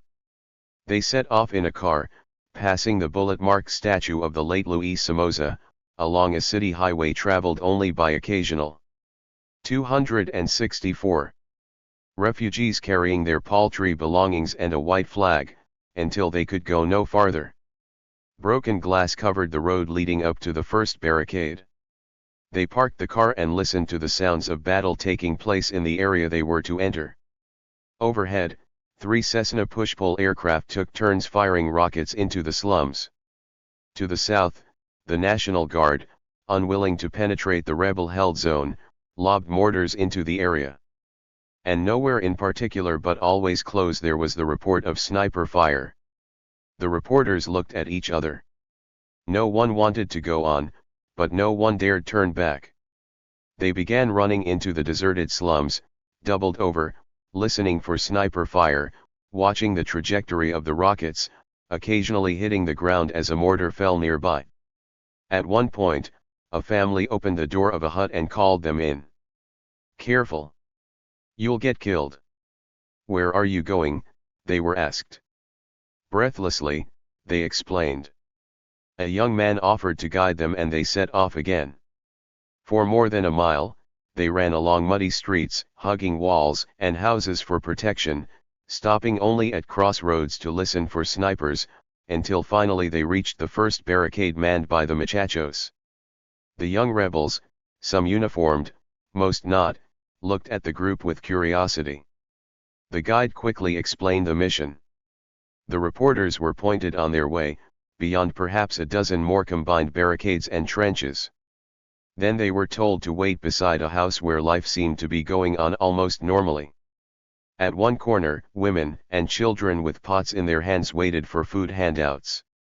On wooden verandas, old men sat in rocking chairs observing the war as if the attacking planes were no more irritating than a pair of mosquitoes. Suddenly Riding heard his name called out. He turned around and saw an old friend, Margarita Montealegre, a young reporter-photographer who was now in uniform and known. She quickly whispered, "As Marta." "Come along," she said, leading the way down 3 more streets to a simple wooden house with a guard at the door. "In you go," she ordered. Inside the hut's single room sat Moises Hassan, who only the previous day had been named to the junta that would govern Nicaragua, and Julio Lopez, a leader of the United People's Movement. A few minutes later, Carlos Núñez Tellez, a member of the FSLN's National Directory, and Joaquín Cuadrolacao, later to become Army Chief of Staff, arrived. The 2 men embraced Riding. They had known him for some time. Cuadro laughed when he felt Riding's flak jacket. "What's happening?" he asked. "You don't need to feel nervous here." He was wearing an olive green t-shirt and a shoulder holster with a pistol. He had placed his Belgian-made FAL automatic rifle at the door. "We're in very good shape," he said. "The guard daren't come in here. Their morale is broken. By the way, are you staying in the Intercontinental Hotel?" Riding nodded. Get out immediately. It's a target for us. It's full of sapos. Why don't you stay with us?" Moises Hassan, wearing a dirty sport shirt and 10 days' growth of beard, sat on the edge of a metal frame bed. He was unabashedly surprised to find himself in the provisional junta and he had little idea about what it was up to. He was the only junta member on the front line, the others were all in Costa Rica. But he spoke confidently, as if the battle were already won, of the new Nicaragua that would soon be constructed. He seemed an unlikely politician, a 38-year-old quantum. 265. Physicist with a doctorate from the University of North Carolina who had spent the past few years teaching in the National University. But he had gained some prominence in recent months as an organizer of the United People's Movement, the coalition that served as the political arm of the FSLN. Although he had even won the reputation of being a hardline leftist, he assured Riding that he was not a Marxist. "We want socialism for Nicaragua, but our kind of socialism," he insisted. "We have carried out our own kind of revolution and will build our own kind of socialism." Outside the hut, with its thin walls and tin roof, the war went on. Occasionally rockets fell nearby, but the rebel leaders merely raised their voices to be heard. Perhaps they were numbed by the continuous noise and violence, perhaps they were so sure of victory that they felt immune from danger. In the tiny muddy patio at the back of the hut, the owners, who were proud to lend their home to the FSLN leadership, had dug a hole and improvised a bomb shelter. Inside it lay two tiny children, while nearby their mother stood over an open-air oven preparing a watery bean soup. Overhead, the planes still droned, the pitch of their engines rising every few minutes as they went into a dive. The reporters, nervous again at the thought of having to leave the relative safety of the rebel stronghold, looked at their watches and at each other. "You'd better go," Quadras said, "it's usually worse in the afternoons." Marta led them to the main highway and handed them back to their guide. "Vamonos," he said.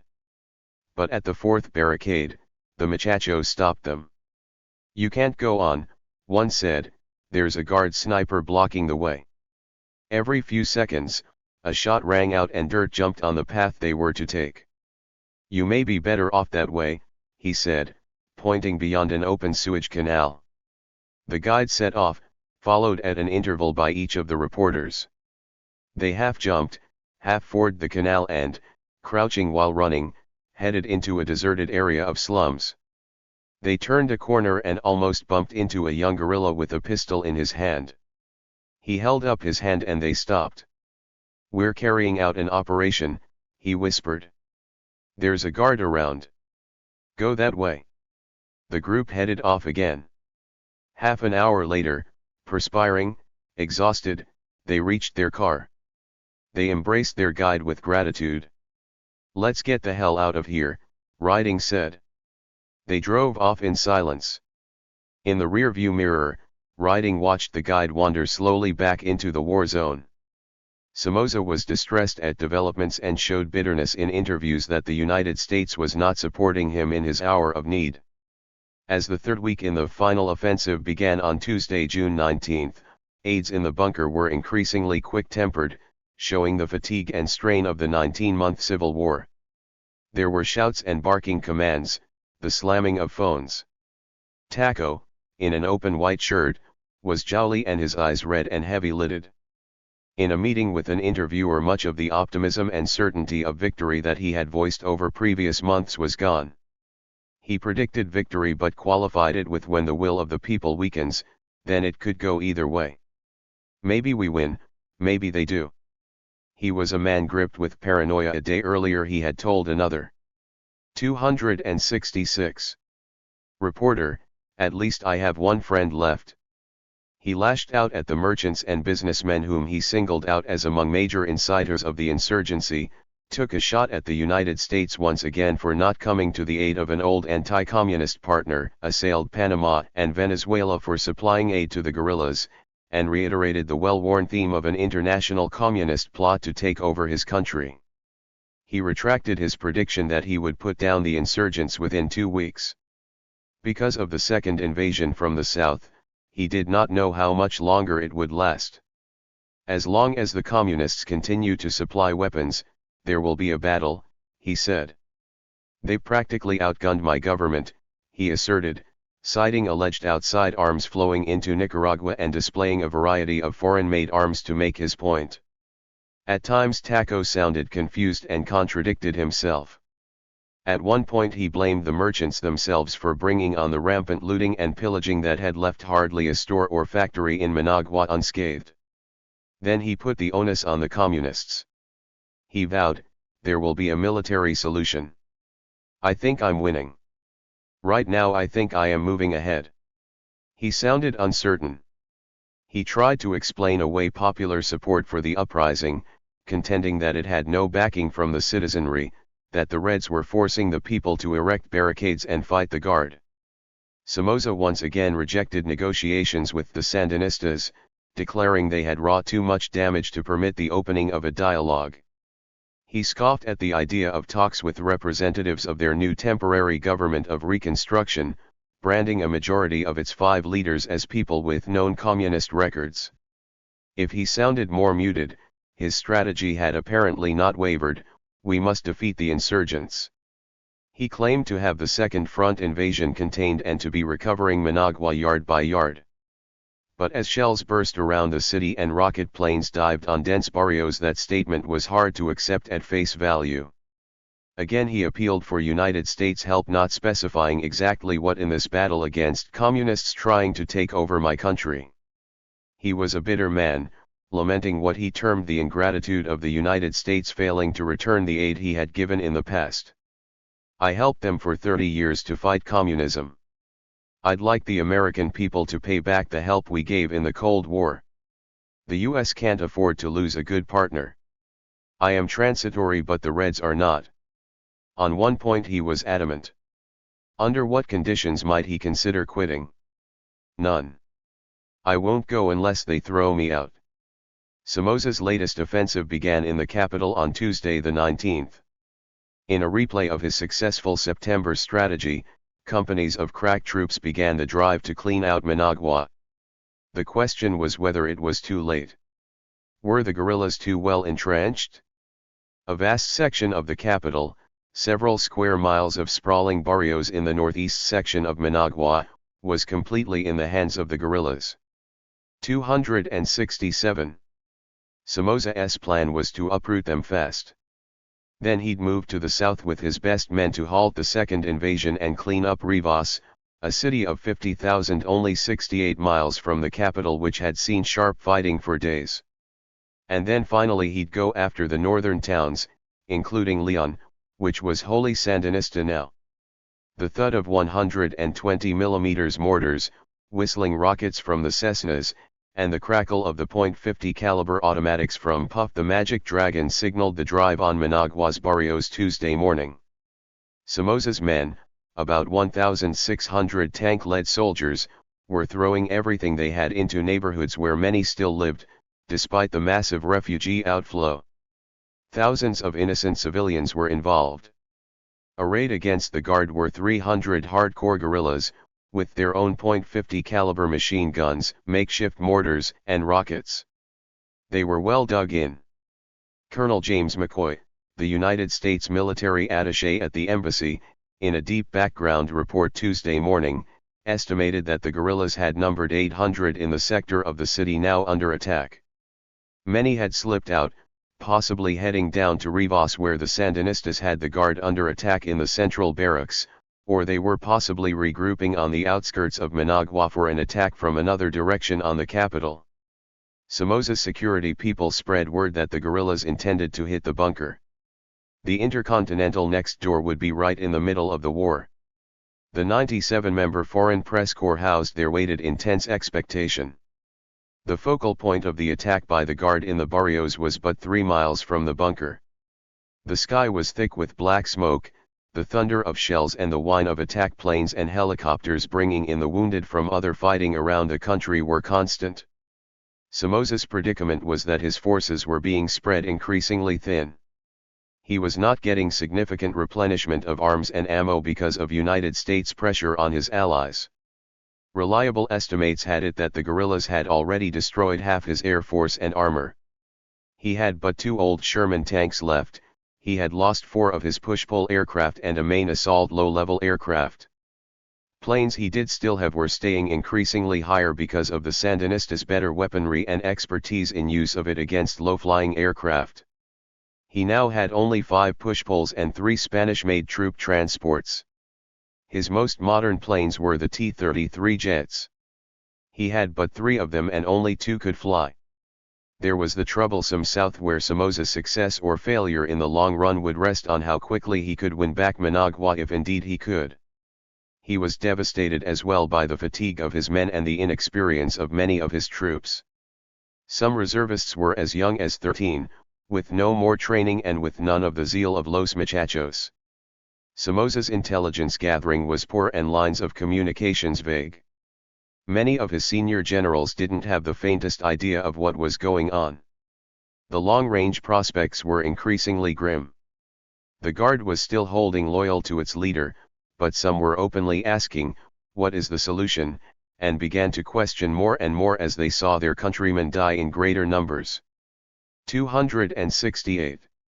Could a military victory be won? Even if Somoza pulled this one off, they considered it inevitable that the Sandinistas would regroup and attack again.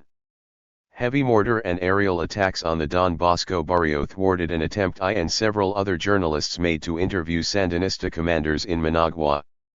We were forced to return through small dirt lanes and backyards filled with people.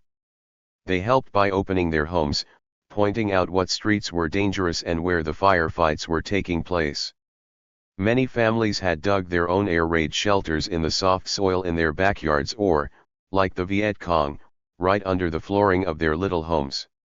One very young militiaman, manning a barricade with 25 companions, all armed with an assortment of weapons, told us, "We are holding this point here, as are hundreds of our companions, waiting for other troops of the Sandinista National Liberation Front to come from the north and south and then take over here.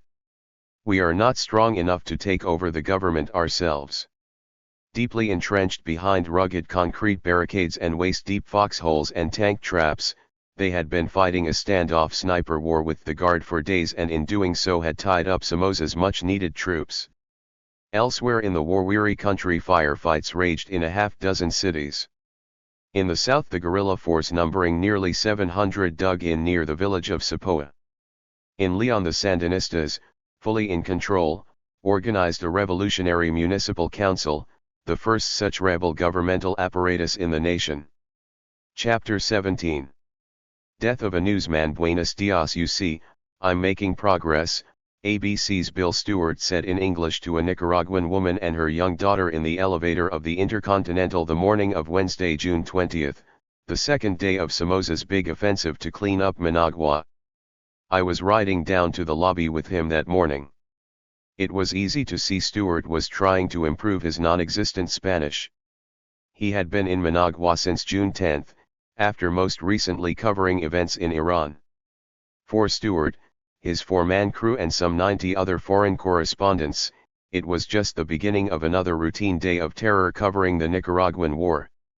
The ABC network team Stewart, cameraman Jack Clark, soundman Jim Cefalo, interpreter Juan Francisco Espinoza and driver Pablo Tiffer Iapez was only one of many groups that were setting out to cover the aftermath of Tuesday's bombing in one of the northeast barrios of the capital.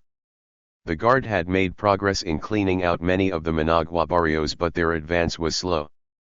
Heavy losses were inflicted among the civilian population. However, the Sandinistas suffered few casualties as they remained entrenched behind their barricades. Rockets and mortars began raining on the area again at the first crack of dawn. The morning started inauspiciously for the ABC TV crew, motoring toward the heart of the fighting. In the first area that we entered, Cefalo said, the National Guard was quite pleasant and assisted us in getting shots of them, showing how the Guard's morale was up.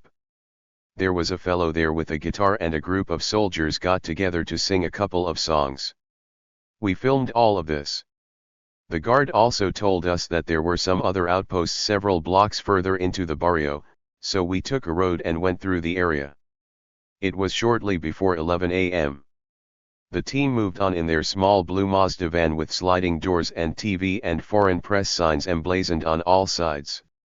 We came upon outpost, Cefalo said, and Bill felt that, rather than driving towards them and making them nervous, he would get out of the car with the interpreter and together they would walk towards the Guard and explain to them what we were doing. Cefalo and Clark stayed in the truck and began recording the encounter. 269. 270. A battle was being fought farther ahead, but the street was quiet where Stewart left the van. The few trees provided little shade from the morning heat. A short distance away a woman in a small house beckoned to him to come in. She stood at the door and tried to tell Stewart, "They are killing people down there." Her 7-year-old son pulled at her skirt. "Mother, he doesn't understand Spanish," the boy tried to explain. The 37-year-old reporter smiled and shrugged and, carrying a white flag, continued past them toward the Guard, his press card held above his head.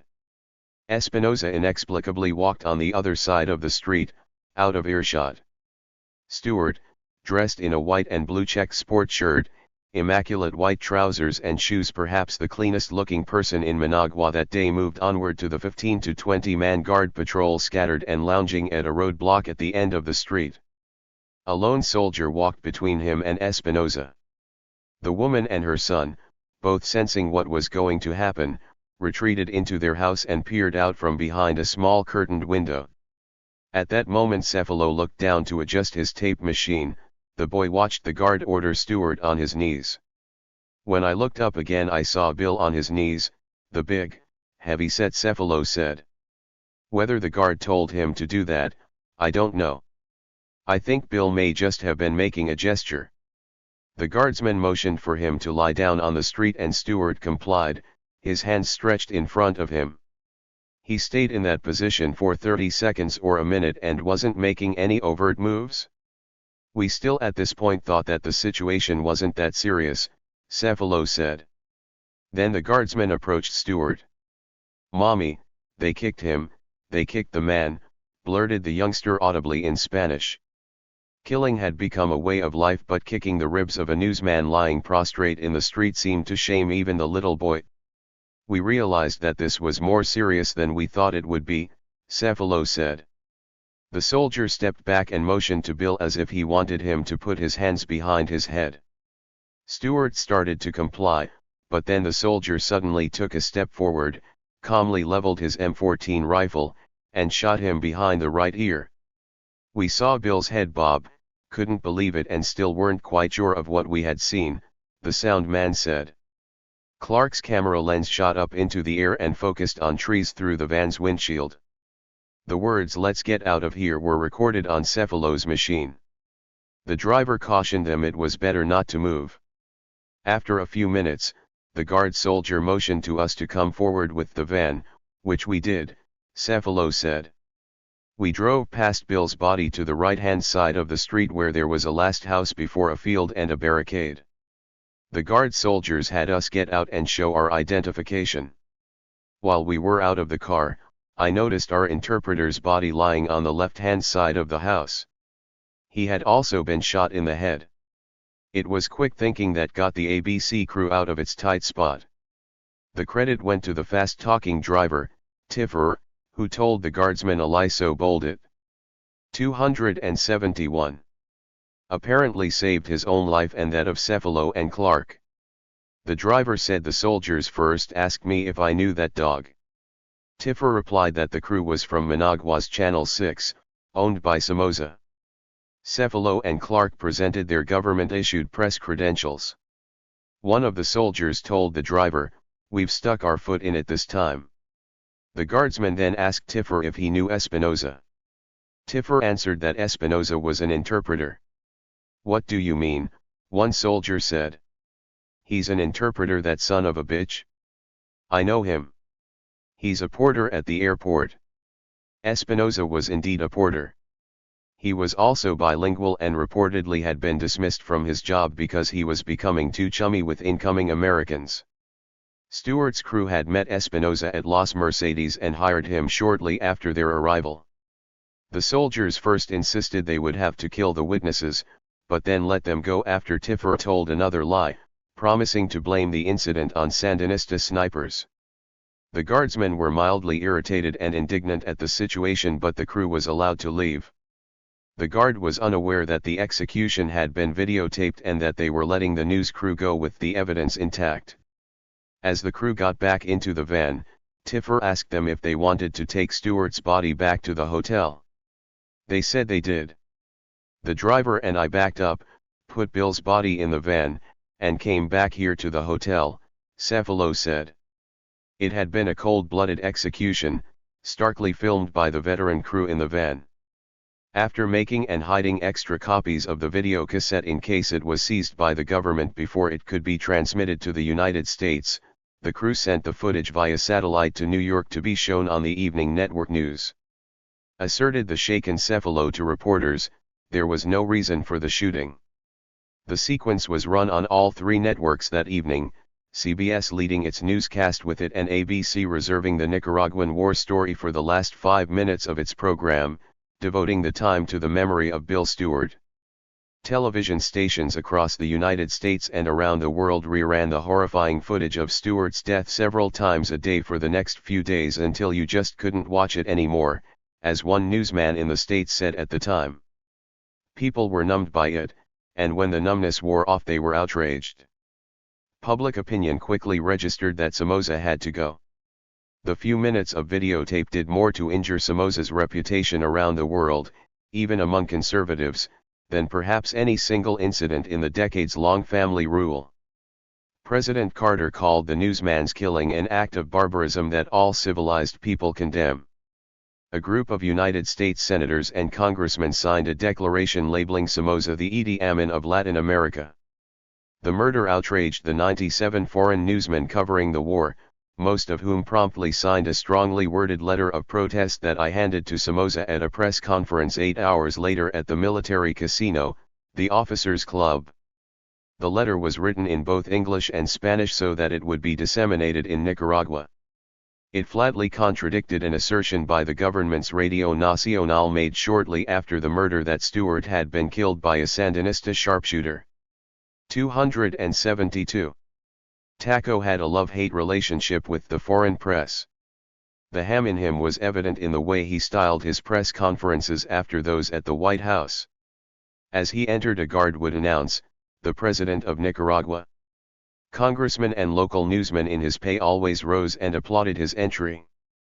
The day Stewart died, his meeting with the press corps was a heated session. A photographer hissed as Tacho's lackeys applauded on cue. But Somoza cheated. This was one press conference that was not broadcast live. Facing the television lights and some 70 members of the foreign press, Taco, dressed in a light blue guayabera with gold cuff links, appeared shaken. His eyes showed he was a shattered man. He had still not seen a copy of the videotape but had heard so much about it that he had to believe in what had happened. The carnage of the war didn't seem to move him as much as did the death of one man, Bill Stewart. He realized the impact documentation of that would have on the world. "Members of the press," Taco began, "I am going to read the statement, and I ask you as President of Nicaragua and as Supreme Commander of the Armed Forces of this country to accept my most deep condolences on the sad and tragic event that resulted in the loss of the life of an American newspaper. Bill Stewart and his Nicaraguan interpreter, Juan Francisco Espinoza. I have already ordered a full investigation of this painful and dreadful incident, and I assure that the individual or individuals responsible for it either by actions or omissions will receive the full weight of the law. The Army has already formed a military court of investigation that will hear this incident with the objective of bringing those responsible before a court-martial. This unforgivable and isolated happening has moved me and everyone very deeply, and it does not belong to the framework of my government's policy on information and relations with the press, which has been one of continuous and friendly relations with you all. I have been advised that film of this tragic incident has already been exhibited in the United States and perhaps the rest of the world. Therefore I ask those companions of Bill Stewart to supply a copy of this tape to the military authorities, as well as a sworn statement and full cooperation to do justice. I also want to give my deepest sympathies to the companions who were with Bill Stewart during the incident. I also want to extend my condolences through you to the American people, to Mr. Rune Ardledge, President of ABC News, and to Mr. Bill Leonard, President of CB News. It is with deep regret that I have received this news, for I wanted your stay in Nicaragua to be as open as the way we have dealt in the past. I assure you that we are going to investigate this case fully, and those found guilty will be punished. I am open for questions." He never once mentioned sympathy for Stewart's family in New York City. When Taco ended his apology, I handed him the copy of the protest note we had written even before watching vivid replays of the killing on the ABC video monitor in the Intercontinental. I asked if it could be read out loud. Somoza's eyes narrowed. 273. I handed ABC producer Ken Lakoff a copy of the note, and he stepped forward. In a booming voice full of emotion that needed no microphone, he angrily read, "Mr. President, we, the undersigned members of the international press, wish to protest in the strongest possible terms the execution today by the National Guard of Bill Stewart, ABC correspondent, and his interpreter, Juan Espinoza. Attached is a copy of the statement made by ABC sound man, Jim Cefalo, who was an eyewitness to the shooting. It flatly contradicts the assertion by Radio Nacional that Bill Stewart was killed by a Sandinista sharpshooter. We also wish to protest the inflammatory media campaign in Novedades and on Radio Nacional projecting us as part of the vast communist propaganda network. This is a blatant lie. It foments hostility towards us and makes our work even more dangerous than it is already. Even though Nicaragua is under state of siege, your government has issued us formal press credentials. Mr. Stewart was carrying such a card when he was shot. We insist that the Nicaraguan government fully honor its obligations implicit in our official accreditation. We also demand an explanation of the execution by the National Guard of our colleague, Bill Stewart, and his interpreter, Juan Espinoza. Lakoff then asked for Somoza's personal assurance that he would not impede the removal of Stewart's body from the country on Thursday. In the hope that the press conference was being broadcast live to the nation, and in an effort to make sure the Spanish-speaking press, especially Novedades, got the message, a translation of the complaint was read by a reporter from the Mexico City daily Excelsior. Some 89 reporters had signed both versions of the journalists' protest. Somoza replied with assurances that the killing was an isolated incident which I never wanted it to happen in Nicaragua. A guarantee was given Lakoff that the government would permit and assist in the removal of Stewart's remains. When asked how the press and world could believe Stewart's killing was an isolated incident, Somoza replied that you have to believe my good faith and the good faith of the Nicaraguan people. Somoza retorted to charges that his people were being massacred by his air force with I feel very bad about that. But the people who will be hurt between the fight of the guerrilla and the regular armed forces of this country are hostages of the guerrillas and they've been forced to stay with the guerrillas.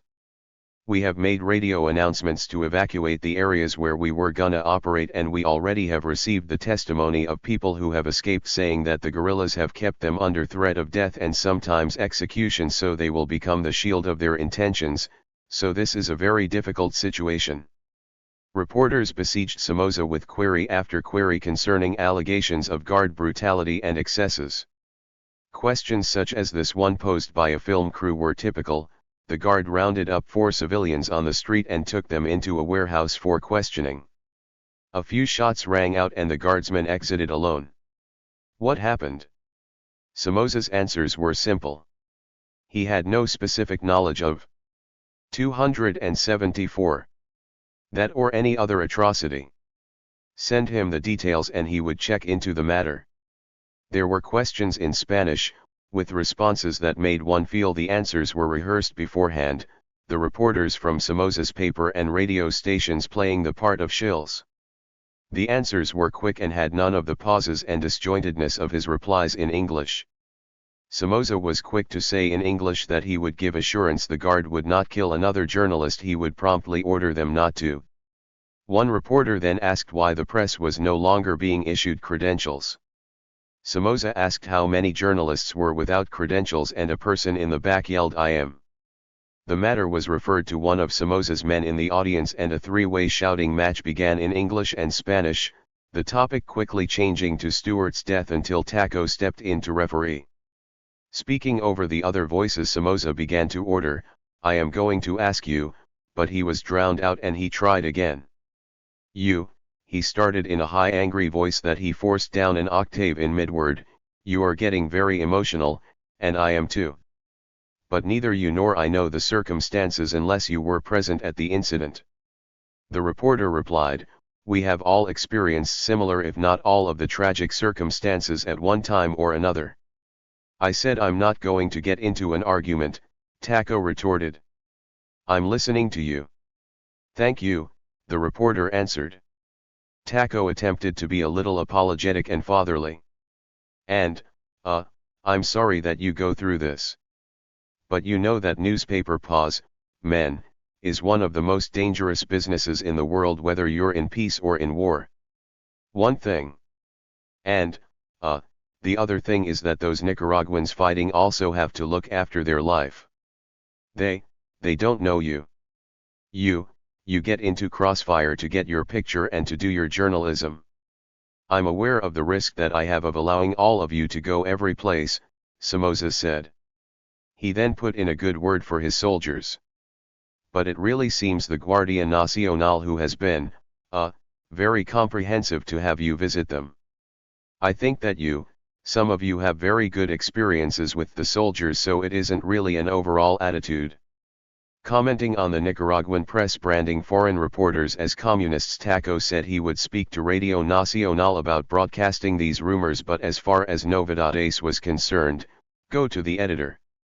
Because I cannot tell the editor you can do this, you can do that. Gone was Tacho's humor, which had at times been macabre considering what was happening beyond the bunker complex. Usually, despite his grammatical mistakes, he was able to use his everyman's English to play to the average family in Middle America, just as did some of his United States congressman friends. The Taco hokum often went over. What the American viewer saw was not the megalomaniac but the friendly dictator from Central America who was just a regular guy. 275. But this time he botched his performance. He was inarticulate, confused his lines, and was sloppy. He showed only contempt for his sycophants and sometimes ignored their deferential questions, asked in Spanish. This proved to be his last press conference at the military casino. Early in the morning of June 21, government spokesman awoke reporters to tell them they had taken 27-year-old Guard Corporal Lorenzo Brands as a suspect. Brands maintained he was merely the commander of the platoon allegedly responsible for the murder and declared that he was innocent. A court of inquiry opened amid a bizarre atmosphere that Thursday morning as interrogation started in a small room in the guard complex. The suspect, instead of the usual promise to tell the truth, said, "I promise not to tell the truth." And this incredible remark set the scene. The swarthy Corporal Brands sat on a steel chair in the air-conditioned office, in combat camouflage uniform and boots that still carried the mud of the barrios. He fidgeted with his hands and on one arm was a visible scar. Brands's defense lawyer, a personable, bright United States-trained Major Arturo Vallejo, said he was not being charged with the murder of Stewart. He is just rendering a statement. "I was half a block away from where the gringo died," Brands told the court. "I saw them talking, I walked over and heard a shot. We are in combat. I think the man who shot him died in combat around 3 or 4 in the afternoon. I was a block away." But the next time the question was asked, he said, "Unfortunately, when I started towards them, I only got about 10 steps when I heard the shot. I asked what happened. The journalist was already dead. The others said they were friends of his and had come to take the bodies, and I continued my mission." When asked to describe the body, he said, "It was there with its head up." Tiffer, the ABC driver, said that he couldn't identify the executioner, because I didn't get a good look at his face. Tiffer had been detained by the guard after the shooting Wednesday and was badly beaten while in custody.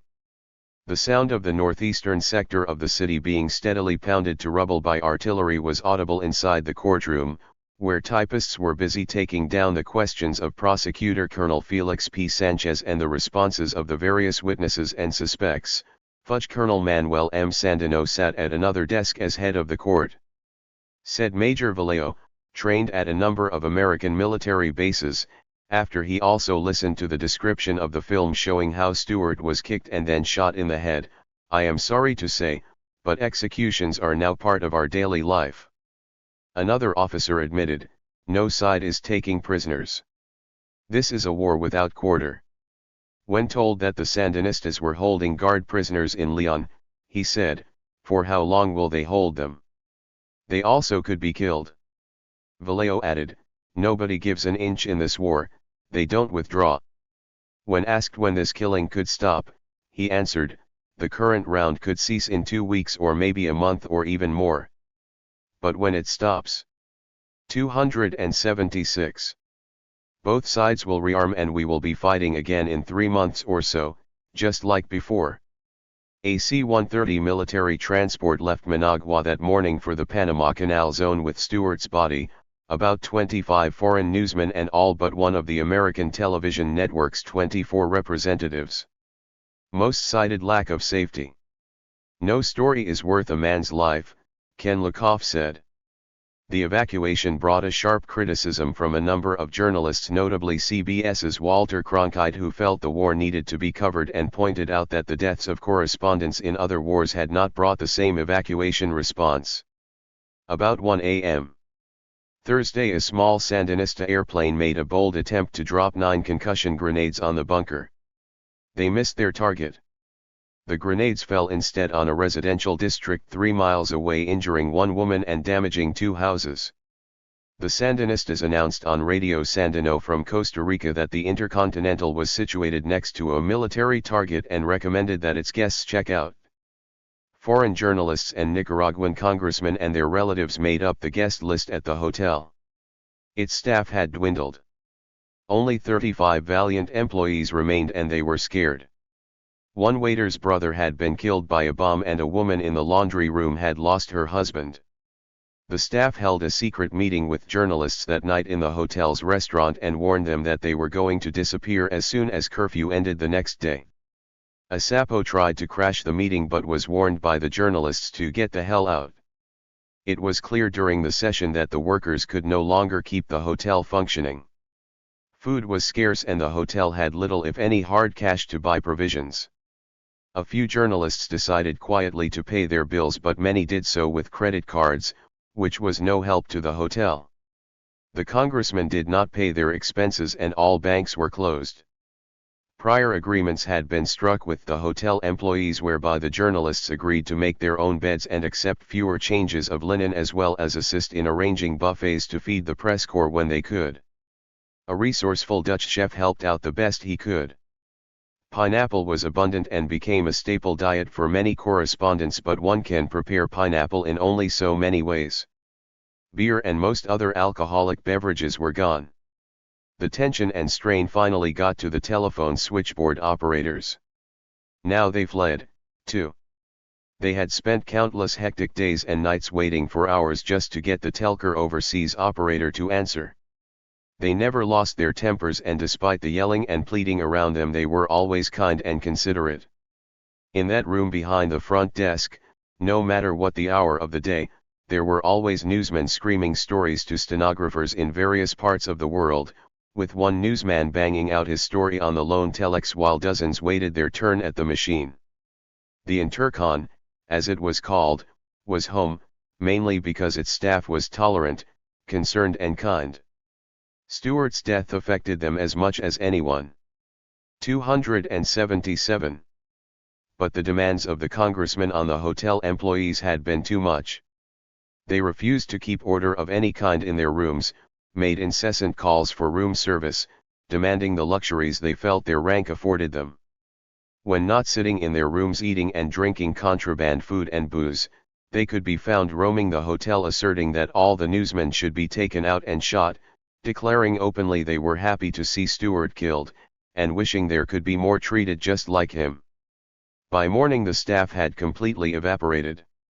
As representatives of the management, they left a letter to the hotel's guests saying that after being 270 employees short for the last 17 days they were forced to close.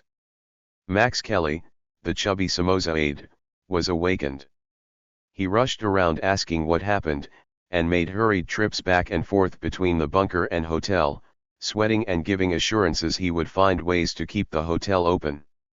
The press would have none of it and put as much distance between themselves and the hotel as they could. Those who were leaving the country headed for the Montelimar landing strip to wait for evacuation flights, while the others looked for scarce lodging elsewhere. By afternoon the hotel had become a ghost of its former self. A man cut another's hair in the lobby as guards lounged around. A few newsmen ventured back to use the precious telex machine, often their only link with the outside world because of the erratic telephone service. The Ticamo Motel on the Leon Highway outside the city near Diederic's mansion became headquarters for some of the press. Others, myself among them, rented a safe house, although there was no such thing as a safe place in Managua then. On Friday, June 22, Somoza announced a major military offensive for Managua, vowing that his troops would reopen the Pan-American highway linking Managua with Las Mercedes. In Managua we advance and the Pan-American highway to the airport will be opened this afternoon, Taco said in an interview. In the south we smashed 2 probing attacks from Costa Rica-based guerrillas. The tension was high throughout the day. Journalists at the Ticamo found that its location in the open countryside left it exposed to many hazards, most of all to ordinary gunmen who preyed on the motel's guests. The stories of danger and discomfiture were countless. A French reporter for Le Monde was stopped in his jeep on the way to the motel. Thieves stripped him bare, taking every belonging including his passport. Reporters knew that a knock on their door at any hour of the day or night was likely to announce a gunman. Brushes with tragedy were frequent for journalists even before Stewart's death. A grenade landed next to photographer Susan Miselas and fizzled but miraculously failed to explode. CBS correspondent George Nathanson was robbed at gunpoint and photographer Matthew Nathans was slugged with a rifle butt. Guard riflemen fired on Times' Richard Woodbury and two Associated Press newsmen, although their car was covered with press markings. Freelance cameraman Carl Hirsch was driving in the city of Esteli when National Guardsmen opened fire without warning. His passengers were wounded. The Washington Post's Karen D. Young, the Chicago Tribune's Mark Starr and Celio Bacanera of Jornal do Brasil barely escaped a 278 mortar attack on the guerrilla-held town of Leon.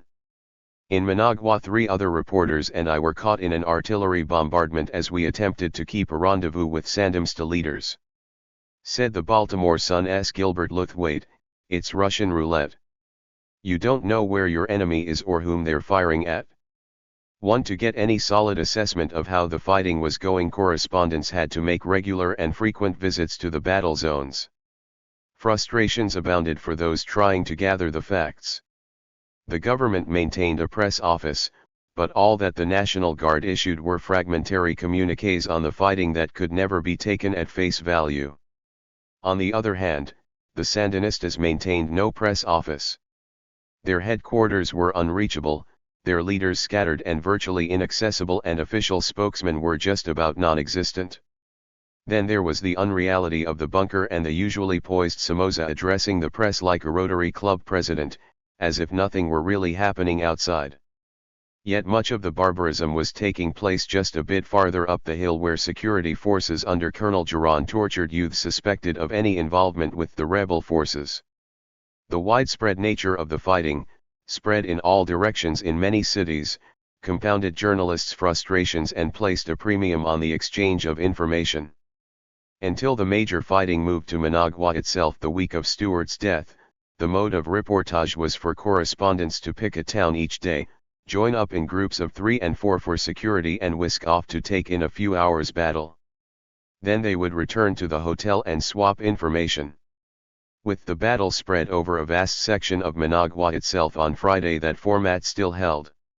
In and near the fighting one was, of course, in ever-present danger, particularly so because it was a small arms, sniping war, both sides increasingly weary and trigger-happy. There were few firm areas of control by either side. One might feel he was safe deep within the guerrilla ranks only to be strafed by a guard plane.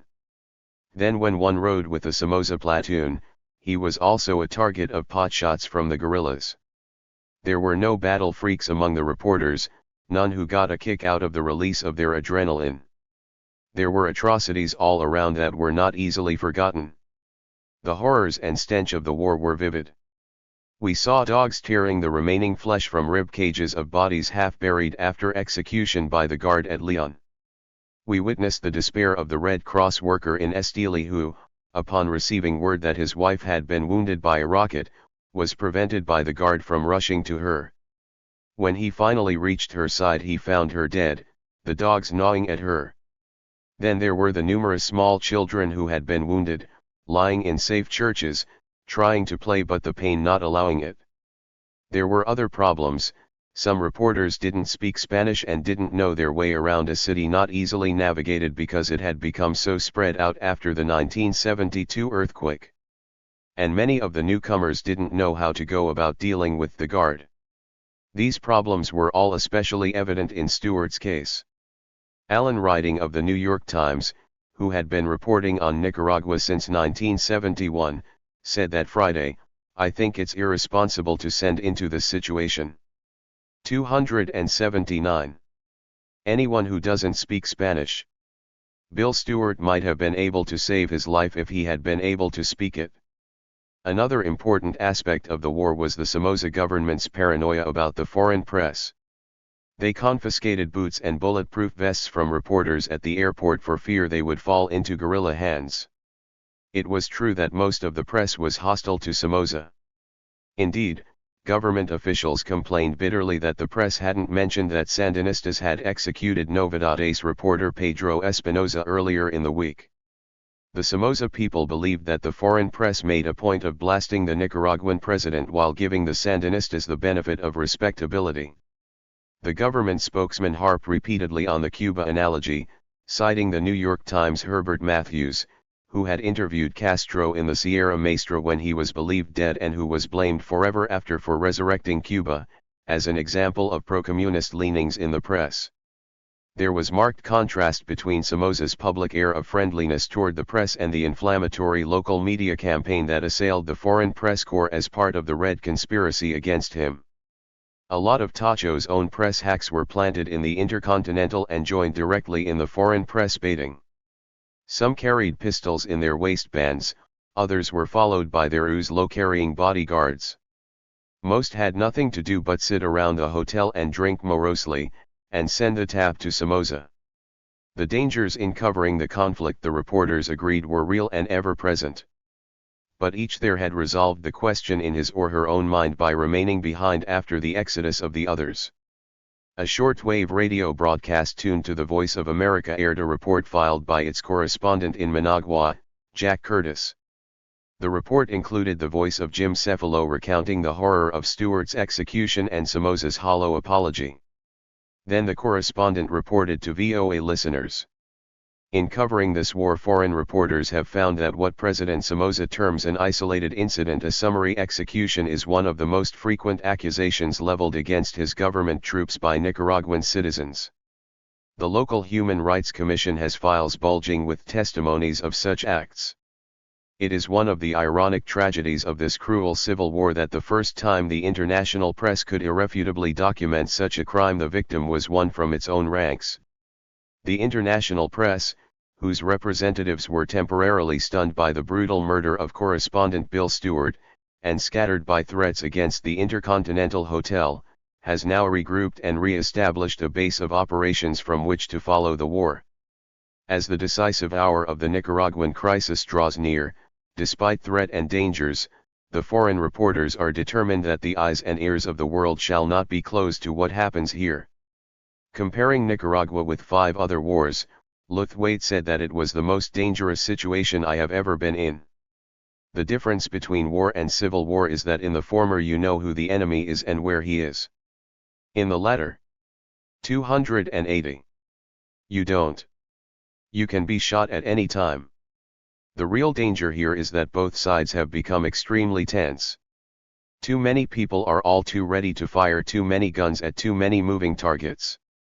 In my first 7 days here I have been involved in shooting 5 times. That's 5 too many times. According to Somoza's television channel, this couldn't be further from the truth. One would hardly have known a war was raging all around. The Three Stooges were shown often, sometimes followed by an old film. Even during night bombings the station would run an hour-long propaganda film purportedly showing all is normal. One program featured only a white dog walking around a neighborhood as the commentator kept saying, "This place is coming back to life." Chapter 18. Popular insurrection. This is Alpha Sierra Delta, stand by, a voice said on the National Guard's ultra-high-frequency radio network at 10:30 p.m. Saturday, June 23. The few privileged Nicaraguans and Sandinistas listening to the National Guard transmission on radio scanner monitoring devices recognized Tacho's voice and code name, the first letter of each word standing for his initials. A majority vote in the OAS had just called upon him to resign. Tacho's voice was firm, loud and clear. In a military fashion, which he obviously enjoyed, he said, "I ask each of you to acknowledge," and then addressed each of his field and area commanders by numbers. The numbers were not called in order. The highest was 19. Each commander replied, "Yes, sir, understood, sir." In a performance worthy of George Patton, Taco then reported, "Instead of promoting a real peace, the OAS is encouraging us to continue the fight. I want to tell you, since I last talked to you in the meeting of commanders, it was understood that we could come to this." He added, "I'm willing to continue to fight to defeat the enemy." He characterized the OAS resolution as a flagrant intervention into the internal affairs of Nicaragua, and added in a more strident tone, "This means that we will have to fight only with the resources that our country can give us, that is, our own resources, the men that this country can provide." His radio briefing ended with, "Okay, boys, the National Guard must remain united and cohesive to maintain order and the Constitution of the Republic. It doesn't matter to me what some countries that don't know the reality say. We know the reality and we must go forward. Roger and out." The OK was in English.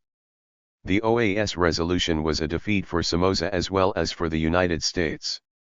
The latter was still determined to leave the Sandinistas out of a final agreement to establish a government that would retain the framework of the existing regime. Calling for a clear break with the past in the United States' relations with Nicaragua, Secretary of State Cyrus Vance had asked for the emergency OAS meeting on June 21. The United States had put forth a 6-point plan calling for Somoza's resignation, but the proposal was defeated because one Vance proposal included sending an inter-American peacekeeping force to Nicaragua with the help 281, 282 of American air, naval and logistical units, although no American combat troops. It was the first time the United States had failed to gain approval for an intervention proposal in the OAS. Other elements of the United States plan were, formation of an interim government of national reconciliation acceptable to all major elements of the society, dispatch by the OAS foreign ministers of a special delegation to Nicaragua to assist the people to achieve a political solution without Somoza, a ceasefire, cessation of arms shipments to either side, an OAS peacekeeping presence to help establish a climate of peace and to assist the interim government in establishing its authority and beginning the task of reconstruction, and a major international relief and reconstruction effort for Nicaragua. Nicaraguan Foreign Minister Julio Quintana said his country would be happy to open a dialogue and have a ceasefire, but he pointedly made no comment about Vance's unequivocal declaration that the United States was now dedicated to replacing Somoza. One Mexican Foreign Minister Jorge Castaneda led the vote against the Vance proposal, joined by his colleagues from Panama, Jamaica, Grenada, Brazil, and Peru, all of which had broken diplomatic relations with Nicaragua in the previous weeks. The ministers of those countries put forth a new resolution calling for Somoza's resignation and specifically denouncing intervention. The military governments of Chile, Guatemala, El Salvador, Honduras, and Uruguay abstained in TB 17-2 vote endorsing the resolution. Paraguay joined Nicaragua in voting against Somoza's resignation. The United States voted with the majority and conceded the peacekeeping force proposal was now dead. Carter administration hardliners such as National Security Council advisors Zbigniew Brzezinski, his assistant, Robert Pastor, and Defense Secretary Harold Brown continued to echo Somoza's claim that Cuba was heavily involved in aiding the Sandinistas and continued to favor intervention to avoid another Cuba. But Stewart's killing tarnished much conservative support for Somoza in Congress. Legislation implementing the Panama Canal transfer passed the House despite efforts to portray Panama as a Cuban agent in the Nicaraguan crisis. The Cuban intervention allegations once again reflected Washington's inability to understand the dynamics of the structural crisis of Latin America. Instead of recognizing the Nicaraguan rebellion as a clear reflection of the Nicaraguan people's desire to be rid of a tyrant and be governed by a system that provided some hope of economic improvement, Washington responded first to the narrow concept of human rights violations, torture and assassination rather than considering as well the widespread hunger and unemployment. The bottom line of the United States attitude that weekend was determined by the suspicion that the insurrection had heavy Cuban backing.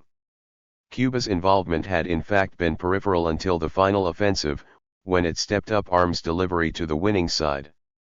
5 Costa Rican pilots who participated in the transportation of arms and ammunition to Costa Rica during the Sandinista offensive against Somoza told an official board of inquiry in San Jose on March 24, 1981, that toward the end of May and on July 17, 1979, 283. 31,000 pounds of munitions came from Cuba on each of 21 flights. Half those flights had been flown by Costa Rican crews, they explained, and the others were flown by Panamanian crews. Washington failed to understand that the political unrest stemmed overwhelmingly from internal conditions and could not successfully have been provoked from abroad. This was a worrisome failure of long-term United States policy toward a region convulsed by social and economic pressures. Cuba had recognized the need for certain internal conditions to prevail before a revolution could take place. In the 1960s it exported revolution by training guerrillas from all over Latin America, but none of these movements flourished because local conditions were not propitious. Cuba paid little actual attention to the Sandinistas beyond giving some of them training and safe haven and allowing Radio Havana to beam anti-Somoza propaganda to Central America. Further, for reasons of Marxist orthodoxy, Cuba opposed the alliance the Tercerista faction made with bourgeois groups until it was evident a major insurrection was underway. Because of the lack of a disciplined, unopposed Marxist cadre in the vanguard of the revolution, many intelligent Nicaraguans were now maintaining that the time was ripe for the United States to help create an option between the extremes of military dictatorship and radical government. But Washington felt it had to talk about Cuban involvement to justify intervention. And Senate Foreign Relations Committee Chairman Frank Church was saying intervention was out of the question because of the desire to avoid another Vietnam, while Secretary of Defense Brown was saying it was not inconceivable. The FAO-7 Group Coalition gave its backing to the Sandinista junta on Sunday, June 24, calling it the only viable alternative to Somoza. The junta is the only option for a solution, Jamie Chamorro said, but we must make sure when the junta carries out its program that all opposition groups are represented, as well as members of the important economic and social forces of the country. The junta's composition worried other Nicaraguan conservatives who wanted guarantees it would not radicalize once in power. Somoza read a statement on national television Sunday that was much more moderate in tone than his briefing of his commanders the day before. He declared himself open to dialogue, expressing willingness to receive the initiative of member governments of the OAS which have a real interest in the resolving of the Nicaraguan crisis through democratic, just and permanent formulas. He did not condemn the United States resolution as he had done Saturday, simply calling the new resolution a byproduct of strong communist influence. The government radio called on the population to join the army now spread thin around the country against guerrilla forces which could count on popular support in most areas. Guard ranks were being augmented with women and even 13-year-olds. The announcer pleaded, "Your country needs you, we must join to defend it. Report to the National Guard commander. Have faith in Christ." Then he condemned the communists, charging they converted the youth with an orgy of blood, sex, and drugs. 284. Despite Sandinista efforts to promote desertions and guarantee soldiers' personal safety, the cracks that appeared in the Guard were very minor. It remained loyal to Somoza like a faithful but ferocious Doberman. The Guard commander-in-chief, like so many Latin American dictators before him, stayed isolated in his bunker, pronouncing with his usual bravado, "I am ready to resist until my death." Few who knew Taco believed him. On Monday, June 25, a Sandinista in FSLN headquarters in the Managua barrio suddenly stirred his companions with a startled, "Look." He pointed to a helicopter hanging still in the clear morning sky. "They are taking aerial photos of us. My God, the photographer has fallen out. Look." The other Sandinistas, including Moises Hassan, now a member of the junta, watched fascinated as the black object lazily tumbled down out of the sky. "It's a bomb," someone shouted. A 500-pound bomb had been pushed out of the Huey helicopter toward its target, an entire barrio. The explosion on impact was deafening and shook homes 4 miles from the target, sending up a giant cloud of red dust that could be seen rising over the poor barrios of the city. Elsewhere, families, including businessmen with drinks in their hands, crowded onto verandas of their homes. Some watched the horrendous show using binoculars for a better view. From then on, the helicopter was referred to by the Sandinistas as the photographer whenever it appeared on its bombing run, hanging in the sky like a vulture. Somoza was still making it clear he intended to clean up Managua first before trying to recover cities in the interior. Despite his promises that the sprawling city would be in government hands 10 days earlier, the Sandinistas continued to hold a dozen northeastern barrio neighborhoods and resisted fierce government attacks to dislodge them. Their tenacity held many guardsmen in the capital while Sandinistas advanced in the countryside. As it turned out, cleaning up Managua first was exactly what the Sandinistas had in mind for Somoza and the Guard. The battle for the barrios in the capital was not designed as a final killing blow, or even as an offensive thrust. Instead, it was a limited holding operation undertaken to make Somoza expend maximum time, effort, manpower, and armament on an objective the Sandinistas did not consider essential. Meanwhile, the guerrillas, relatively unmolested elsewhere, were sweeping up pockets of resistance and conquering cities all over the country. As Tomasz Borga described it later, the strategy was bound to succeed because Somoza could not afford to ignore the Managua insurgents. They straddled the highway leading to the airport and turned the capital into a killing zone for the first time, shattering the appearance of normality that the general had to maintain for international propaganda purposes. "The only thing we didn't expect," Borga said, "was that we would be able to hold out for so long. The Managua rebels did much better than we thought possible. It was a tremendous success." Arms shipments to the FSLN continued through Costa Rica from Cuba, Panama, and Venezuela. A Nicaraguan Lanica 727 was hijacked by its flight crew after leaving Miami and diverted to San Jose, where the crew asked for asylum. But 285. Though Costa Rican support for the FSLN was obvious, allegations of Cuban involvement were denied vigorously. Junta member Sergio Ramirez from his home in San Jose complained that the United States had to talk about Cuba to justify military intervention in Nicaragua. The United States and the CIA knew the charges were false, he said, and he reiterated the Sandinista claim that they would have already won the war with genuine Cuban involvement. Cuba would not intervene to give just a few old rifles. United States Ambassador Lawrence A. Petzulo arrived in Managua from Panama on Wednesday, June 27. His orders were precise: get Somoza to resign and arrange a transfer of power, and try, at this late date, to save the country from the extremists and chaos. It was a tall order and Petzulo lost no time in getting to the point. Upon arrival he went to the bunker. Taco was not alone. To the bunker, to bear witness at this meeting he judged crucial, Taco had invited his longtime friend American Congressman John Murphy, Foreign Minister Julio Quintana, and his cousin Luis Pelaez, Vice President of Congress. The initial meeting with the tough, businesslike envoy began on a frivolous note, with Taco establishing his American credentials by saying the conversation would be conducted in English because, "I'm a Latin from Manhattan, and I grew up in New York with John, here," pointing to the congressman.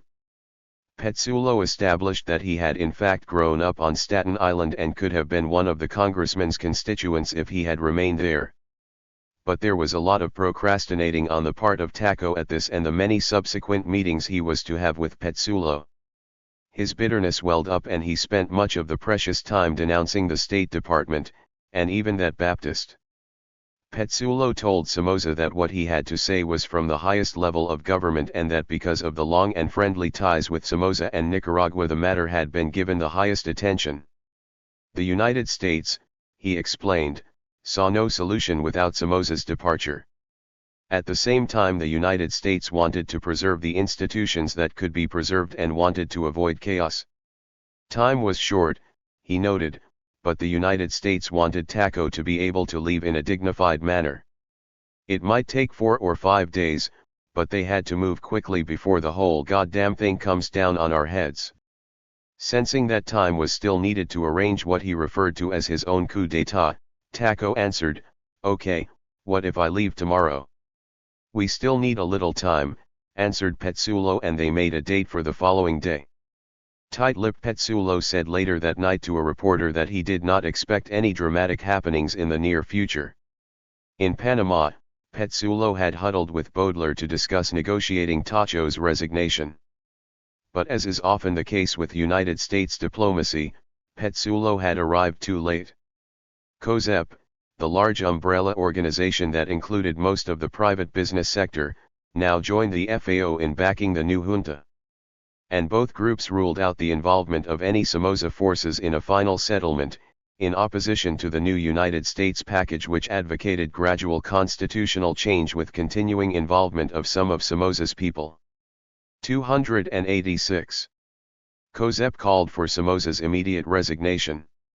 The reins of government should be given to the junta which, COSEP said, should be a transitional government until one which will include all opposition forces in the productive sectors of the country could be formed. And, in the setting of a conflict where children shot children and summary executions were by now a way of life, COSEP said, as a guarantee of respect for human rights of all Nicaraguans without exception, we ask the new government to respect from this moment the lives and physical integrity of public officials and members of the army, and that it be given to those believed guilty and charged to face a legal process, and that no type of summary executions be permitted. The plea was seen as a direct response to the death of former congressional president and longtime Somoza top aide Cornelio Huic on his Hacienda San Martin, located 45 kilometers northwest of Rivas in the jurisdiction of Tola. The 64-year-old Huic had fallen out with Somoza and retired to his 10,000 manzana coffee and cattle farm. As recently as September 1977 he had represented the then sick Somoza at the Panama Canal Treaty signing ceremony in Washington. There he received a strong whiff of anti-Somoza sentiment brewing in the White House. Somoza, no longer trusting this family courtier, soon thereafter cast him adrift. Huic had already fought off one Sandinista attack on his hacienda when his son contacted him by ham radio from Masaya telling him, "Come Papa, your passport is ready." But the Sandinistas returned for a second attack.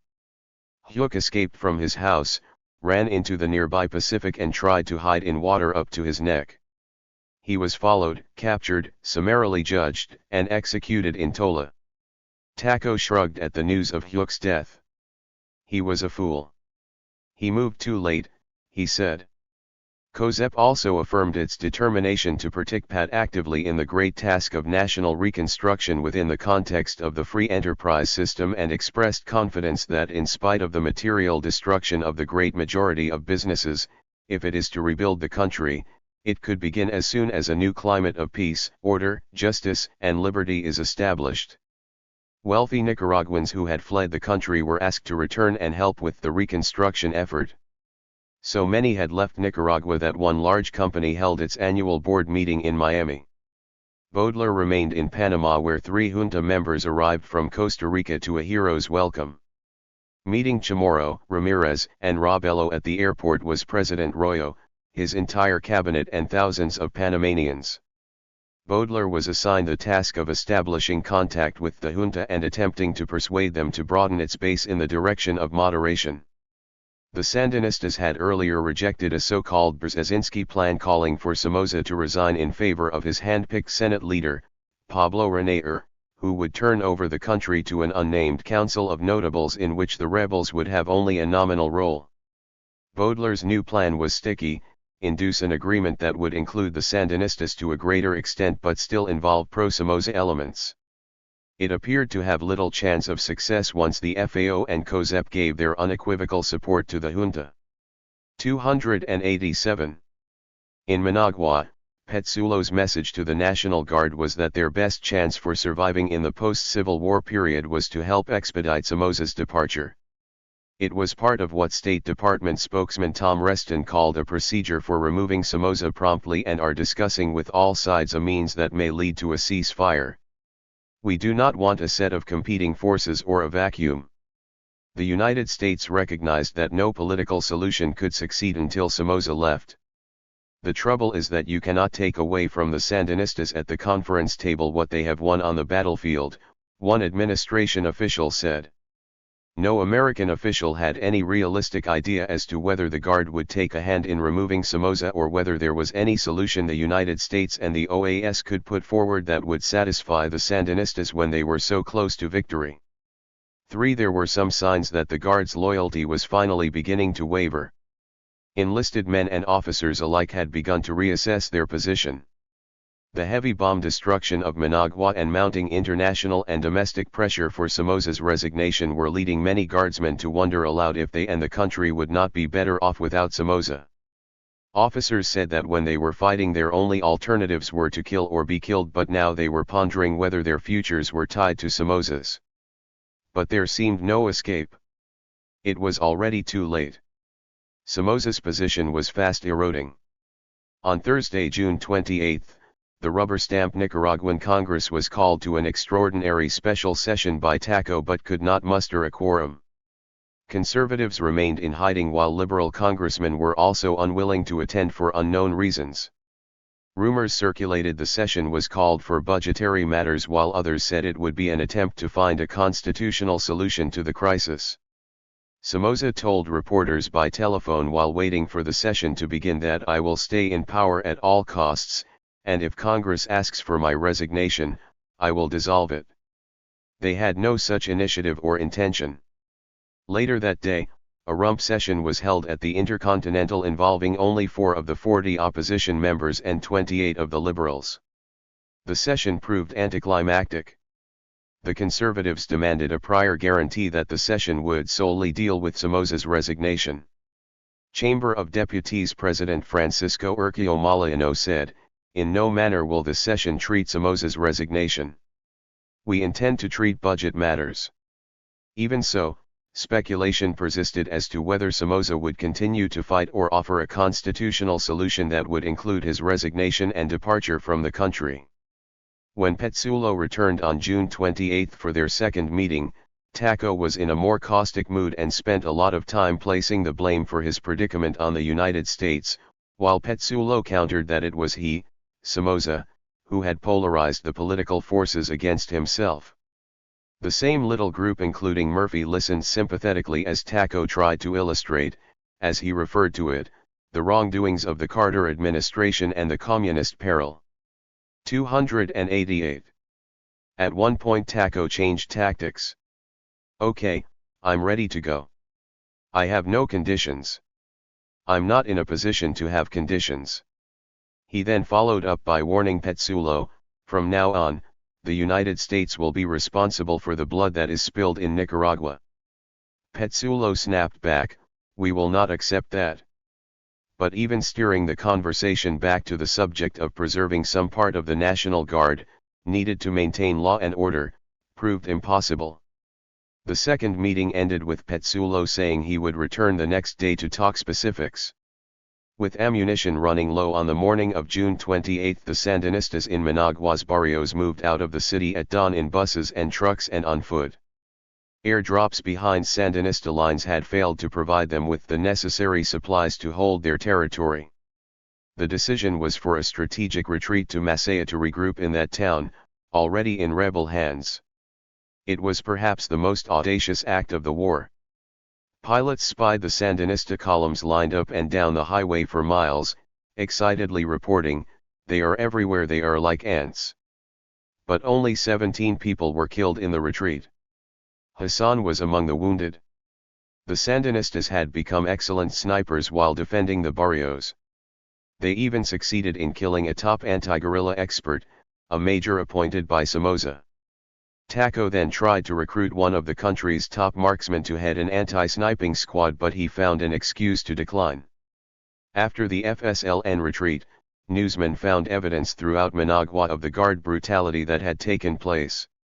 Besides the usual bodies dumped, after torture and execution, at the Cuesta de Plomo near the Esso refinery, newsmen discovered, only 500 yards from the National Palace, the corpses of 11 young men and a young woman.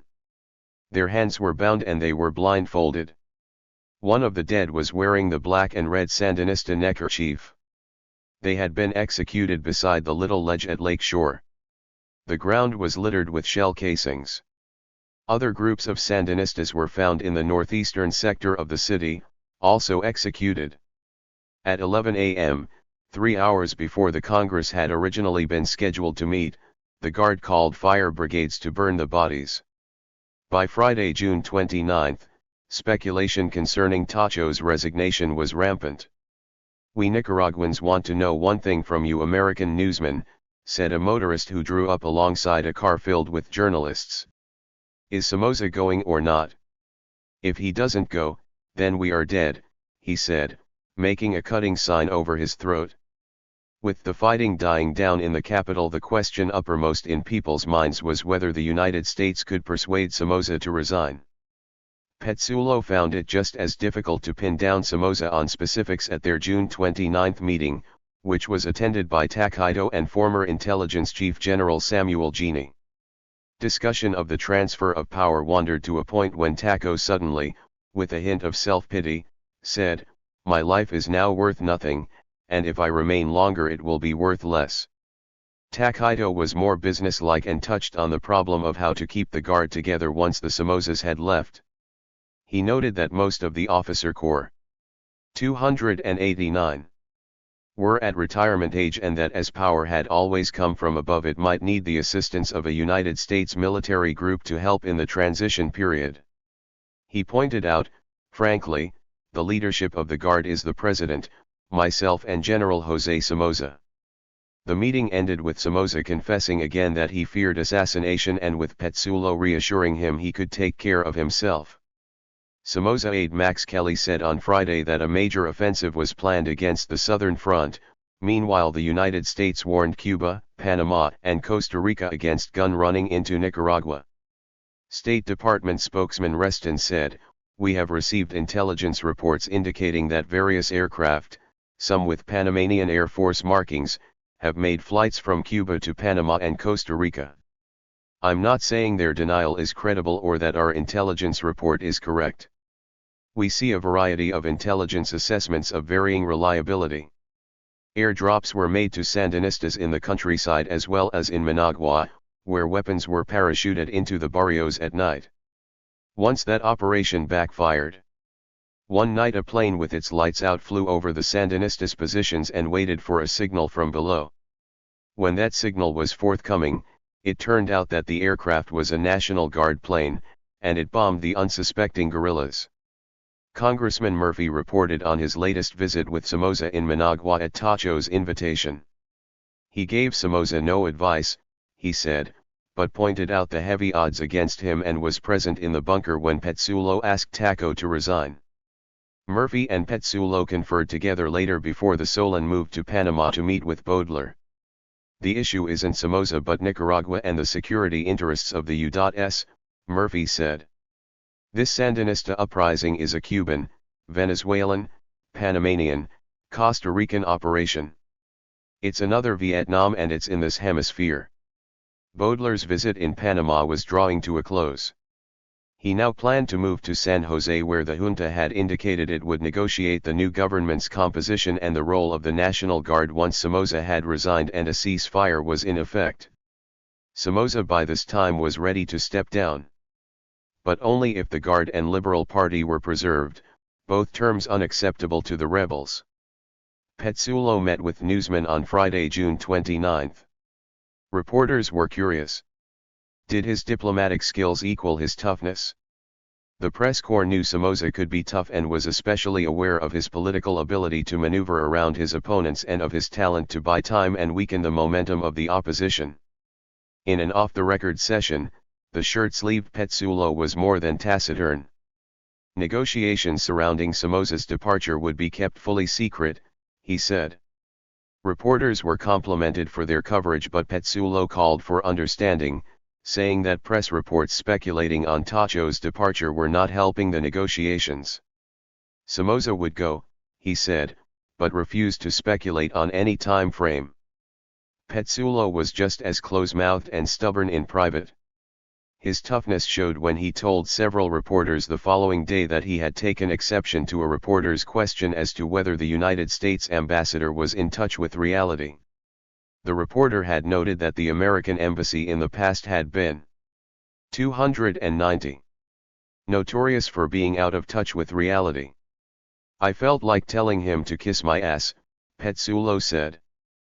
Petsulo and Baudelaire flew to Washington for consultations on July 1 and were back in Managua on the 4th of July to begin a new, intensive negotiation period.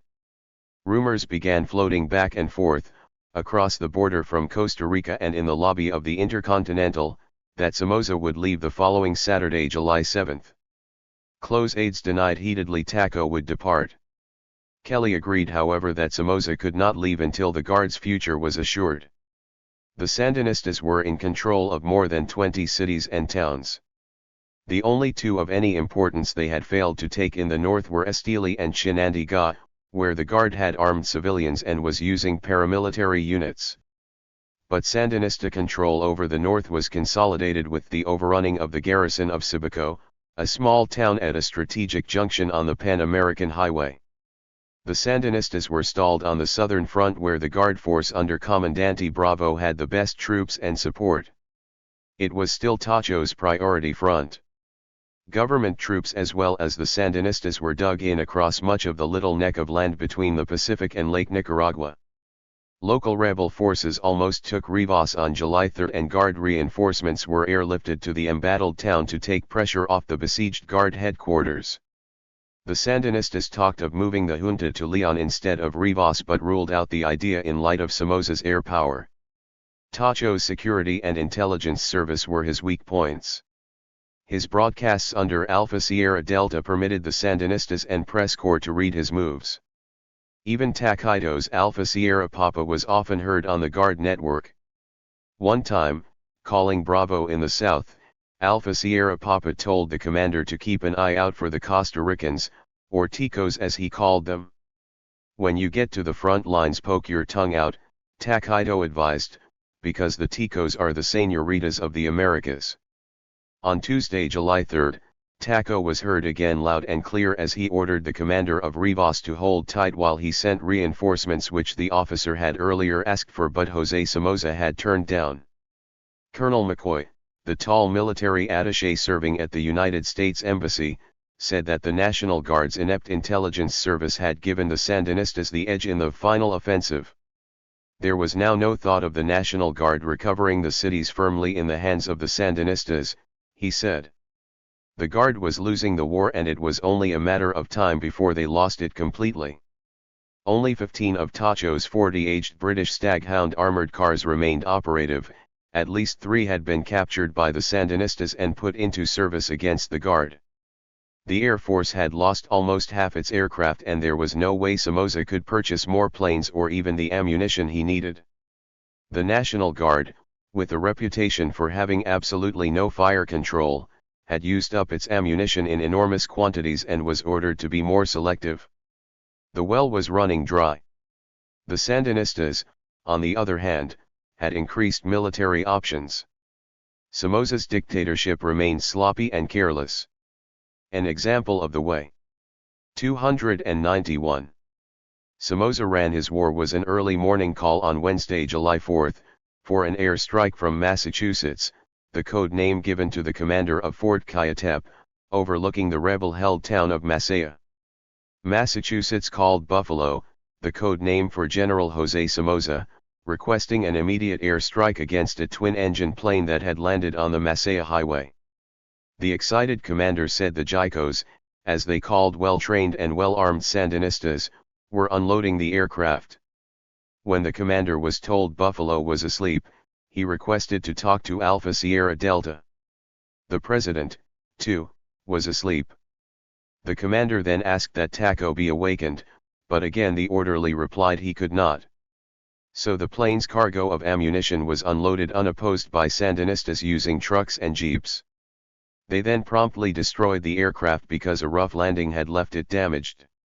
It was possible to pick up a phone in Managua and talk to members of the junta in Costa Rica. As Baudelaire was arriving in San Jose on July 4, a phone call to Sergio Ramirez revealed that the junta was not about to change its position on anything. Said Ramirez, "We are not in any position to make concessions to the Somocistas, or to enlarge the junta. We know that the State Department is very interested in such an enlargement, but we are already representative of all the anti-Somoza forces in the country. Perhaps they don't consider us pro-American enough. But we see no need to go along, and we also see a very serious danger. It would be taken as a sign of weakness if we added 1 or 2 new members, not only in terms of international opinion but among our own people. At this moment all sectors of Nicaraguan society accept our political formula. The US is trying to create dissension where it does not exist. The junta knew a military solution was possible. Though they were viewed as overly optimistic at the time, the junta members already felt Somoza was beaten. Somoza has already lost the war, Ramirez said. It's impossible for him to take the military initiative again. He can't take the forces he has in Managua elsewhere. The moment he does, the Sandinista columns that left there will return. His elite forces at La Virgen cannot move from there. In fact, all of his elite forces are in Managua or Rivas. There is no other important Somocista force in the north or west of Nicaragua. We have control. The National Guard can't survive." The Sandinista junta was also laying plans for their eventual assumption of power. They would establish a 30-member Council of State to represent more than 20 political, business and trade union groups. The junta would retain executive power with the council acting as a legislative arm. The junta was aptly named a government of national reconstruction. The war had obliterated Managua's industry and reduced food supplies to dangerously low levels. Businesses and warehouses were empty, looted or cannibalized by mobs not only for food but for any object they could later use for barter, as many of the poor no longer had any money. The war damage along an 8-mile strip of factories on the northern edge of Managua was reminiscent of World War II. Now there were only gutted buildings of twisted steel and charred hulks where once stood thriving 292 factories producing for export. Even more destructive to the nation than this loss of industries and business was the loss of its professional class. Most of the wealthy owners of industry and business had fled before the fighting, mostly to Miami. The young managers that remained complained that the proprietors had not paid their workers, and with the banks still closed there was no way to manage them. More than 40,000 people who had worked in Managua's industry now faced unemployment, as did nearly 100,000 who were employed in commerce. The only food available was from looted stocks which were bartered or sold from door to door or in the open-air markets. From early morning on, the vegetable and fruit markets were swamped with buyers who paid inflated prices. The Nicaraguan Cordoba, devalued in April from $10 to $7, was now commanding 20 to the dollar on the black market. Taco remained indifferent to the street looting and was in fact angry at the capitalists whose properties were being looted. "I'm still the storekeeper for those sons of bitches who left the country with their money. And they expect me to watch over their goods? Baloney." The nation's agricultural sector was at a standstill. It was the crucial planting season. Commercial farmers were frightened off the land as poor peasants occupied farms and slaughtered cattle. One Somoza aide who lost his own farm during the week to angry peasants said, "This is no longer an anti-Somoza war, it is also a class war. Suddenly the poor want what the rich possess." Late the evening of the 4th of July, a phone call from Congressman Murphy got through to Taco in Managua. "We're in a quandary on the diplomatic front," Somoza told Murphy. Somoza had had a very friendly meeting that day with Petsulo, but nothing had happened to break the impasse. Somoza had told the ambassador that he was ready to quit the presidency, taking Taquito and his half-brother, Jose, with him, if a government could be installed that would ensure the safety of his 800 American-trained guard officers and the members of his government. "You see my cards," Somoza told Murphy. There was no immediate confirmation that asylum in the United States was one of those cards, however, there was little doubt it was. It was not difficult to see United States officials suggesting to the junta, We'll take Taco and Joe and Takedo off your hands if you promise not to kill those who stay behind. The junta was becoming increasingly wary of United States motives. Baudelaires' third round of talks with the junta in San Jose failed even to take place. The Sandinistas and the American embassy did not know what was going on. The junta was inclined to be cynical about the resignation rumor, Ramirez said. Our feeling is that it is only a rumor. It may be that the US now has Somoza's resignation in its pocket, but if so, they're going to play with it. It's only part of the negotiations. If the rumor turned out to be true, he added, we must then consider the situation over again entirely. It's very hard to say what we should do. One of the options would be the junta's move to Nicaragua, which Ramirez called one of our immediate goals. In the meantime, the Sandinistas remained in Ramirez's house in San Jose going over the situation. One of the problems the Sandinistas had hashed out was 293. Turning down a Cuban offer to supply heat-seeking surface-to-air missiles that might have the power to neutralize Somoza's air force. After much soul-searching, the Sandinistas declined the offer, feeling the use of socialist bloc weapons would be too much of a provocation to the United States, possibly inciting unilateral intervention.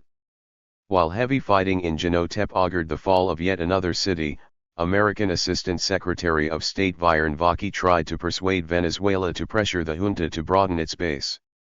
On Thursday, July 5, Vaki left for San Jose with a list of 5 names compiled for him by Caracas officials. Vaki was preparing to ask the junta to add as many as 4 of the people to the provisional government. At the same time, hoping to build support for the proposal among other Latin American nations, he visited Colombia and the Dominican Republic to persuade them to recommend the plan to the junta. Ramirez said late that night that the imposition of 4 new members would be unacceptable to the junta. He indicated they would reject the imposition of the 4, that the whole idea was absurd and was certainly impossible because it would be imposed by a foreign government. Ramirez added that any broadening of the government would have to be done by the Nicaraguans themselves. Ramirez and the other junta members were taking note of press reports saying that Somoza was almost sure to step down. They were certain they could buy time the same way Somoza did, simply by stalling United States attempts to pressure them into expanding the junta. It was clear they were winning on the battlefield and that the Guard's commander-in-chief was not much of a tactician. Despite failure on most battlefields, a desperate Taco ordered a strong counter-offensive on July 6 against strategic guerrilla positions in hope of bolstering the Guard before his pending departure so as to break the Sandinista news tightening around Managua. Commanders were busily reporting from the field that they were under heavy pressure and pleaded with the bunker for precious .50 caliber ammunition and air strikes. It was finally getting through to Somoza that he was being beaten on both the battlefield and the diplomatic front. More than 800 Guard troops, a Sherman tank and an armored car surrounded Masaya, where approximately 1,000 Sandinistas were entrenched, but the city remained relatively quiet despite the concentrations of both forces. The Guardsmen merely camped outside the town and never made a serious effort to retake it. The opposite was true in Rivas, where more reinforcements were sent in and a furious battle was fought. One reporter who had spent time in Rivas reported the Sandinistas were fighting like tigers though suffering heavy casualties. The Guard succeeded in burning down the city's hospital. The same day, Jinotep, along with the nearby town of San Marcos, fell to the FSLN after only 48 hours of fighting, cutting off Somoza's southern land supply line. Somoza nevertheless reported that fighting on some fronts, particularly Masaya, was going fairly well. Furthermore, a shipment of 10 T-28 airplanes was expected, Taco said, but he would not be specific about their arrival. About this time, Somoza gave the Washington Post's Karen DeYoung his first interview to an American publication in weeks. DeYoung had a habit of calling the bunker each evening and asking for Taco. Usually she was asked to wait and 294 politely put off. But on the night of July 5 he himself answered the phone and invited her to come the following day. The message he gave in the interview, which was marked by long pauses before each sentence and between phrases, confirmed the rumors which had been denied all week. Taco had agreed to quit and the timing of his departure was up to the United States. "I am like a tied donkey fighting with a tiger," Somoza said. "Even if I win militarily, I have no future." Somoza said he had told Petsulo upon the ambassador's arrival, "All right, I'm ready." Somoza was subdued and calmer during the interview than at most points during the 5-week offensive, a stark contrast to the normally aggressive and animated dictator, always full of challenges and charges. This time he was a defeated man who said he did not know where he was going or what he would do in exile. "I've got my education. I might find a job someplace. What can a retired general, a retired president, do?" Not only was he losing on the battlefield, but he saw a virtual international embargo on supplies to his faltering National Guard, and the OAS was demanding his resignation. Taco said that refusing to leave would mean just lengthening the bloodshed in the country. Taco said that the imminent Sandinista victory had not greatly influenced his decision. "That's not my attitude. There are only two alternatives. One is to leave in an orderly manner, and the other is to take what think we should and move out of here. Arms, goods, and money. Make a tactical retreat.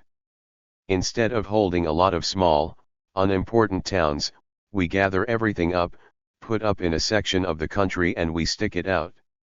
What I'm trying to do," he said, "is lessen the suffering of the Nicaraguan people by getting an arrangement where everybody would feel secure.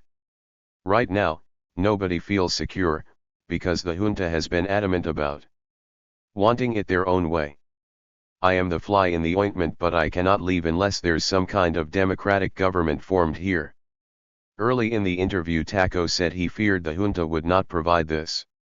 "The way I understand it, the junta doesn't want anything to do with the United States, not because they like or dislike but because they dislike the way your country lives." He then warned that the junta would turn Nicaragua to communism. "It might not happen in this century, but it will happen is not able to create the democratic and capitalistic incentive in them." Other Latin American countries had more influence over the junta, Somoza said, because the only thing the junta will understand is if whoever is supplying their arms says no more arms unless you make a deal. COSEP and the FAO, Venezuela, Costa Rica, and Panama were all participating in negotiations with the junta.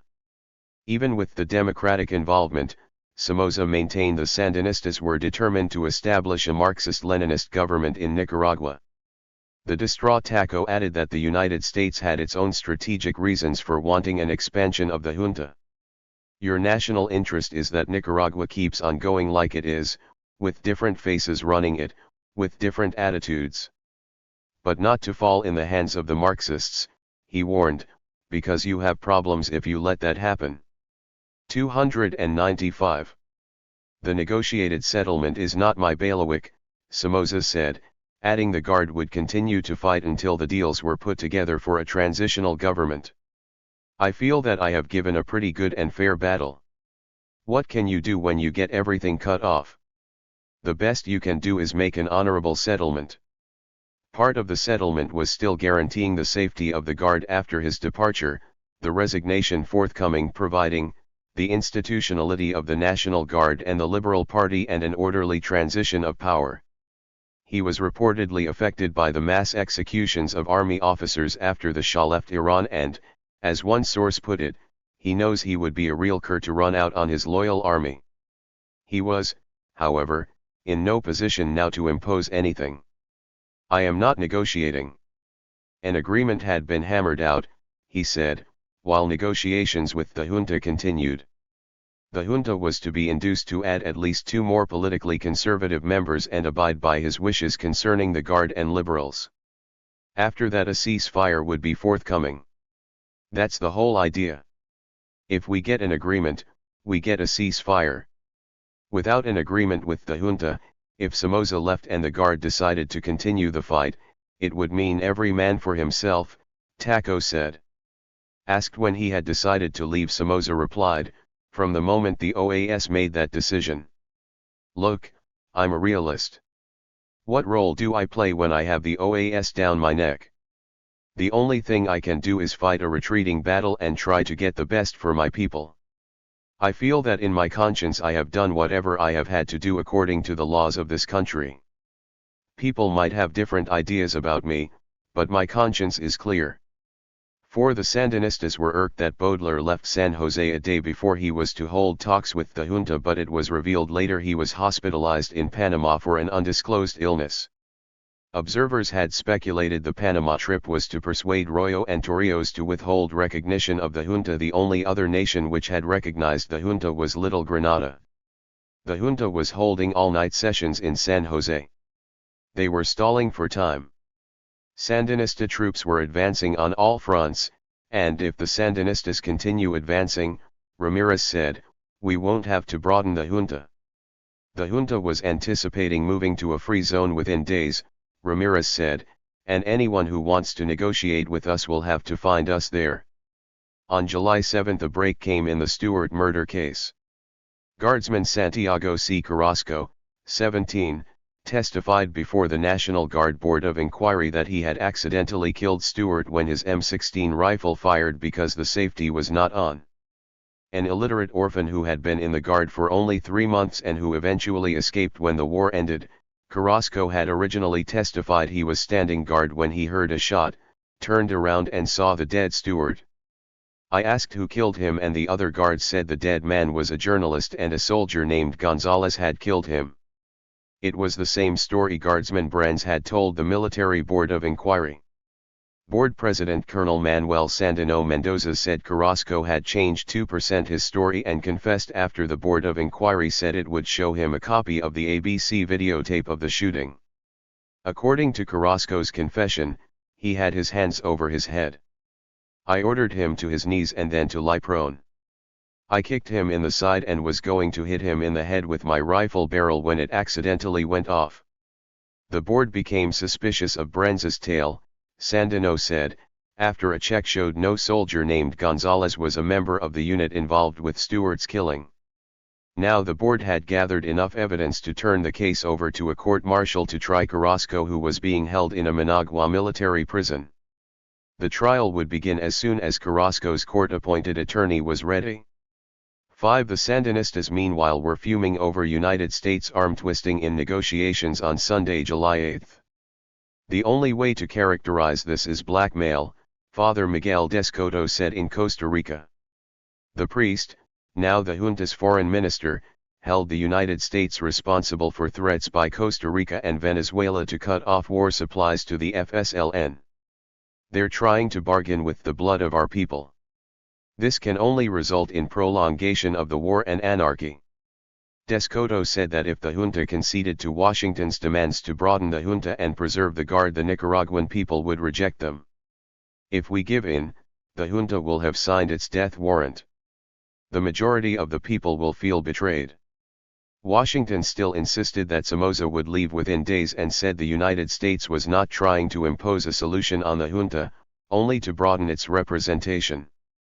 A new trump card Washington was trying to play in its role of arbitrator was the threat of withholding desperately needed foreign assistance to reconstruct the nation. The money would be contingent upon a moderate outcome to the Civil War. On Tuesday, July 10, the United States began to alter its strategy again.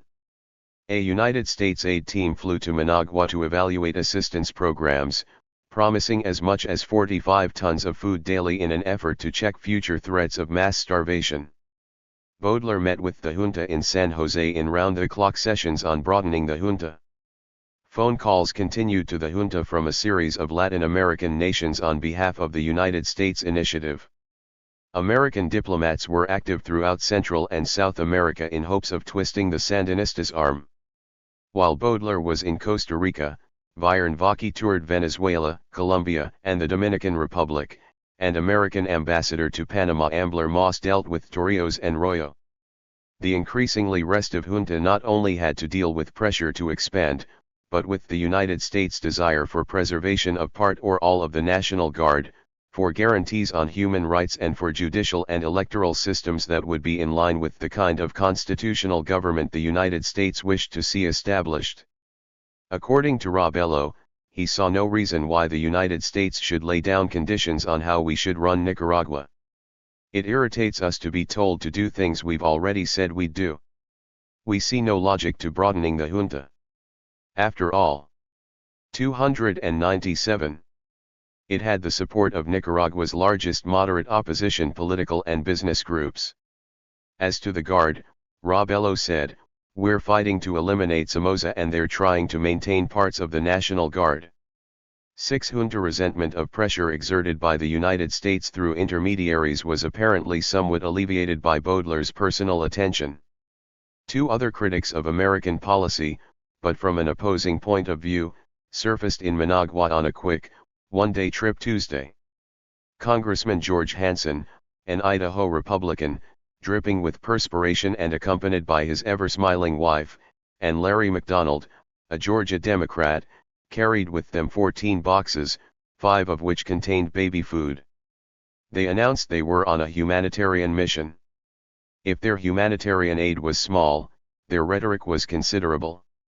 The congressman, who met with Somoza and visited a refugee center, denounced what McDonald termed unbelievable distortion of the news about Nicaragua in the U.S. media. McDonald, standing before the Hotel Intercontinental clad in a blue seersucker suit, charged the press with playing up the Sandinistas as Robin Hood angels while they painted, he said, the authority element, the elected government, as some kind of brutal, oppressive dictatorship. His statement brought an invitation from ABC correspondent Tom Shell to walk down here on the beach at the lake and look at the bodies with their hands tied that is burning in the morning.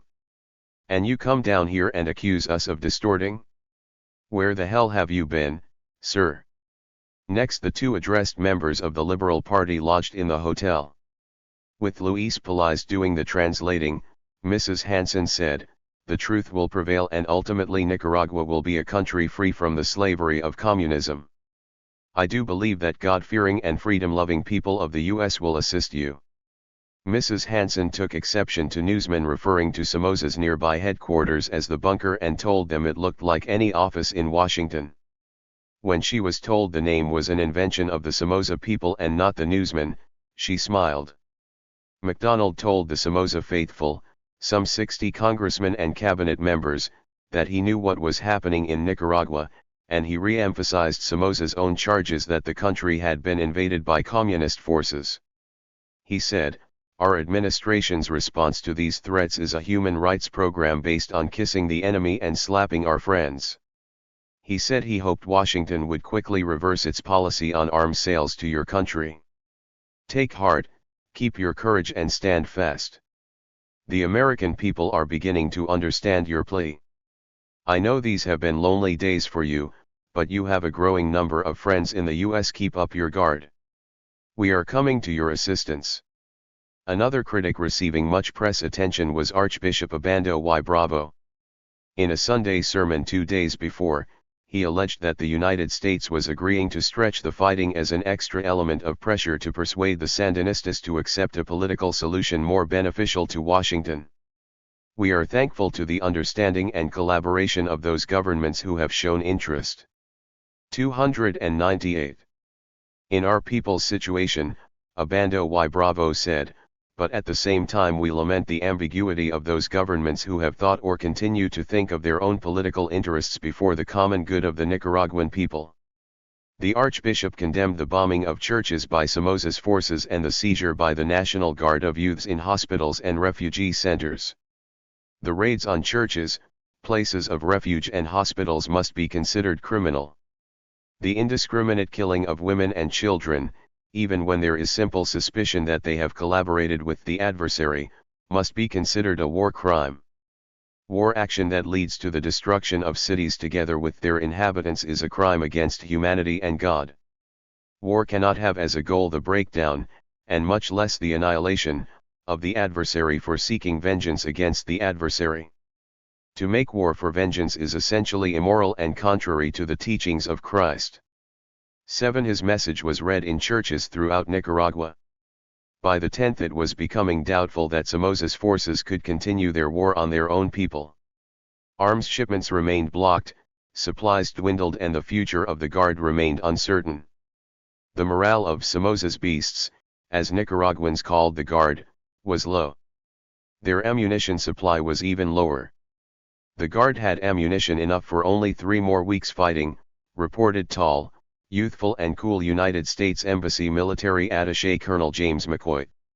The Guard was low on mortar and .50 caliber machine gun ammunition and had depleted its reserve stock. What ammunition remained was the limited quantity left in the hands of units fighting the Sandinistas. The Guard could no longer hold the country's major highways. The battle appears to be won, McCoy said. After 5 days of heavy fighting on the outskirts of Masaya and despite continuous air attacks with incendiary bombs and napalm, the Guard had still not retaken the town. McCoy noted that the Sandinistas had the option of a major offensive to push northward or trying to capture Rivas. His opinion was that they would try for a military victory, and he felt there was a strong possibility of guerrilla forces converging on Managua. McCoy said that if Somoza left, the Guard would crumble. They would have no one left to assure their logistics. The only resupplying of the Guard at the time was via clandestine flights of unmarked Nicaraguan Air Force DC-6s to neighboring Guatemala, Honduras, and El Salvador, where Somoza contacts assured some support. Over the weekend, the guerrillas finally captured the Fortin in Leon, which Somoza's father had captured decades before in his struggle to obtain power. Government troops besieged there were finally rescued by a Sherman tank and helicopter. Many guardsmen were not trustful of the guerrilla claims that they would be respected if they had no blood on their hands or if they had shown honesty and patriotic conduct in face of corruption and intrigue. Even moderate non-leftist Nicaraguans, appalled by the indiscriminate bombing by Guard pilots, by artillery barrages directed against the civilian populace, and by the summary execution of 299 youths, believed the guardsmen who had participated in these should be judged and punished. Many suggested the firing squad.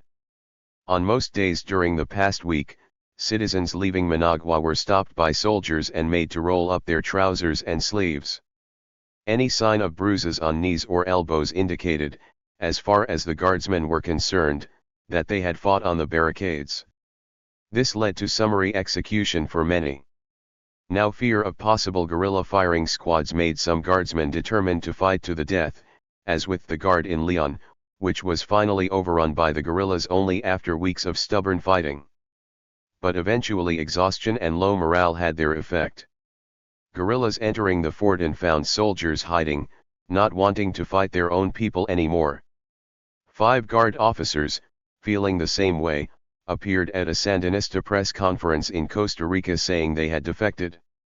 The United States' desire to see the Guard maintained as a deterrent to any armed communist takeover disturbed many Nicaraguans. These said they felt the United States could still be helping the Guard in their counter-offensive against the guerrillas in order to allow the Guard more bargaining power in the post-Somoza era. The same Nicaraguans said the United States was still listening to Somoza's propaganda machine, which described all Somoza's enemies as communists and the war as an international communist conspiracy against his regime.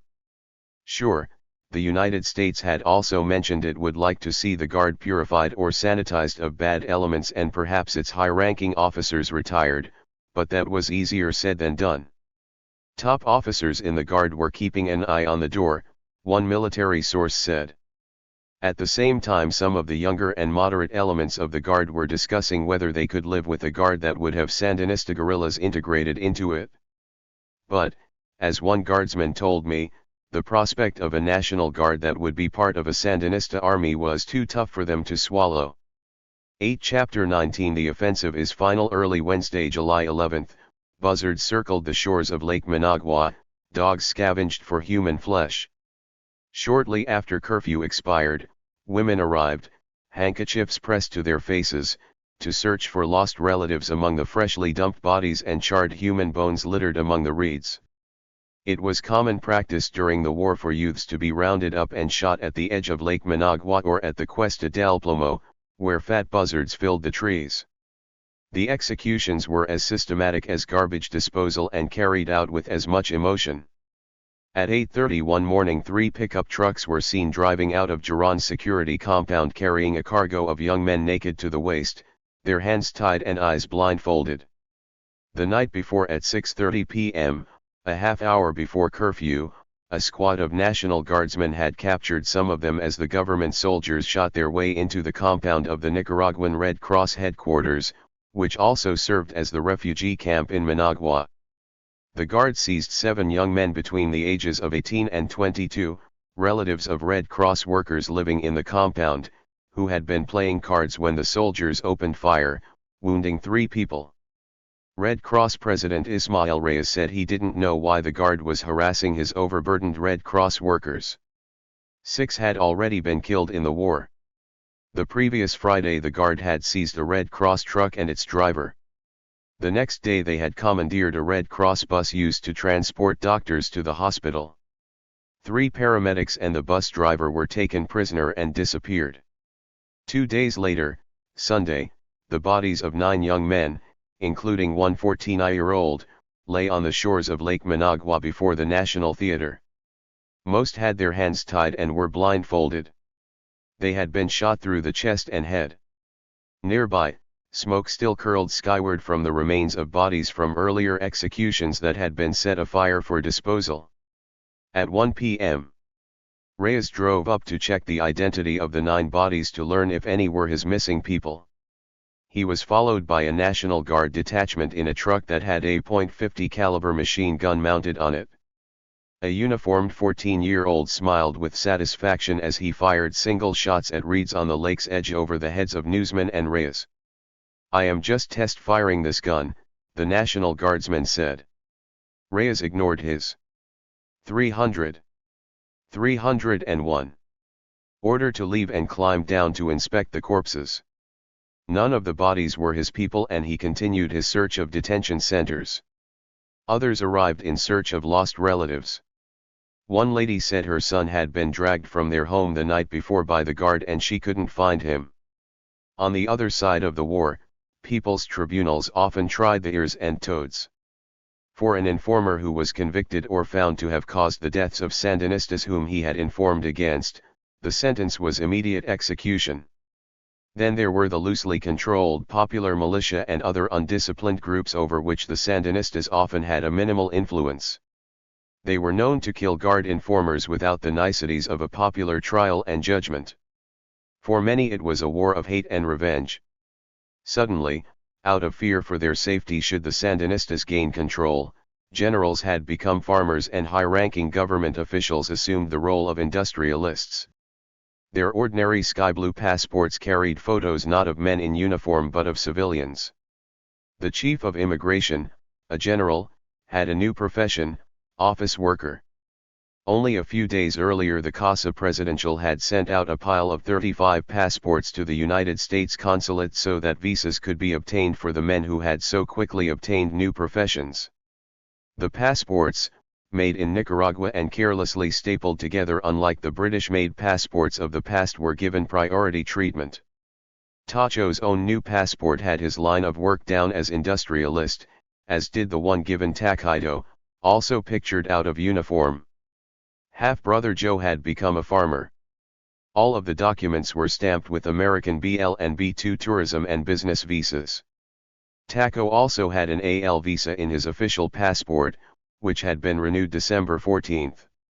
He was taking no chances. Because of his wife's American citizenship he would have no trouble obtaining immigration status in the United States and the right to permanent resident status. But the barrel the United States had him over was the possibility of extradition. That threat might pressure him to quit. Somoza knew full well that extradition into the hands of a new government would mean trial and prison, as Nicaragua had no death penalty. Dinorah also had a new passport and occupation. Earlier documents had described her as an executive assistant at the Casa Presidential. She had wanted an AL visa, which could only be issued to a member of the president's immediate family. As the United States had no contingency covering the presidential mistress, she finally got the A2 visa normally issued to bodyguards. The passports were either proof of Tacho's intention to leave or part of a cruel charade played on the suffering nation. Somoza continued to abide by previous statements that he was leaving, that he was only waiting for the Americans to make the next move and advise him when he should depart. Max Kelly reminded newsmen throughout the week that the ball is now in the U.S. court. But, in the game now being played in San Jose and Washington, the United States was having trouble getting the ball back over the net. Some were even wondering whether the United States had any strings in its racket. 302. Baudelaire was still conferring with the junta after leaving his sickbed in the Canal Zone. While the junta said it was firm and resolute that it would not buckle under American pressure, there was growing fear that perhaps it might. If it did, the stigma of American influence would render the junta without influence in the post-Somoza era. The junta will need all the muscle it has to control the left, a Nicaraguan business executive said. There is only one Sandinista on the junta, and we all understand that a strong Sandinista presence in the junta is necessary to control different factions. What the U.S. is trying to do is give the junta a little cosmetic dressing, which will only weaken them. They should be working on the four non-extremists of the junta and trying to help them instead of weakening them by compromise. In a fierce 16-minute speech Wednesday before some 100 members of the government and National Liberal Party, observing the party's 88th anniversary, Somoza once again charged that Cuba, Venezuela, and Panama were behind a diabolical conspiracy to turn Nicaragua into another Cuba. Somoza, raising his voice and gesturing with a finger, vowed to continue the fight against what he called international communist aggression. The president issued a call upon every man and woman who believes in democracy, free enterprise, and individual freedom to stand up and fight for his home, his property, his family, and the liberty of the Nicaraguan people. Once again the Guard was praised for giving its blood, generously, so that our country can determine its destiny peacefully.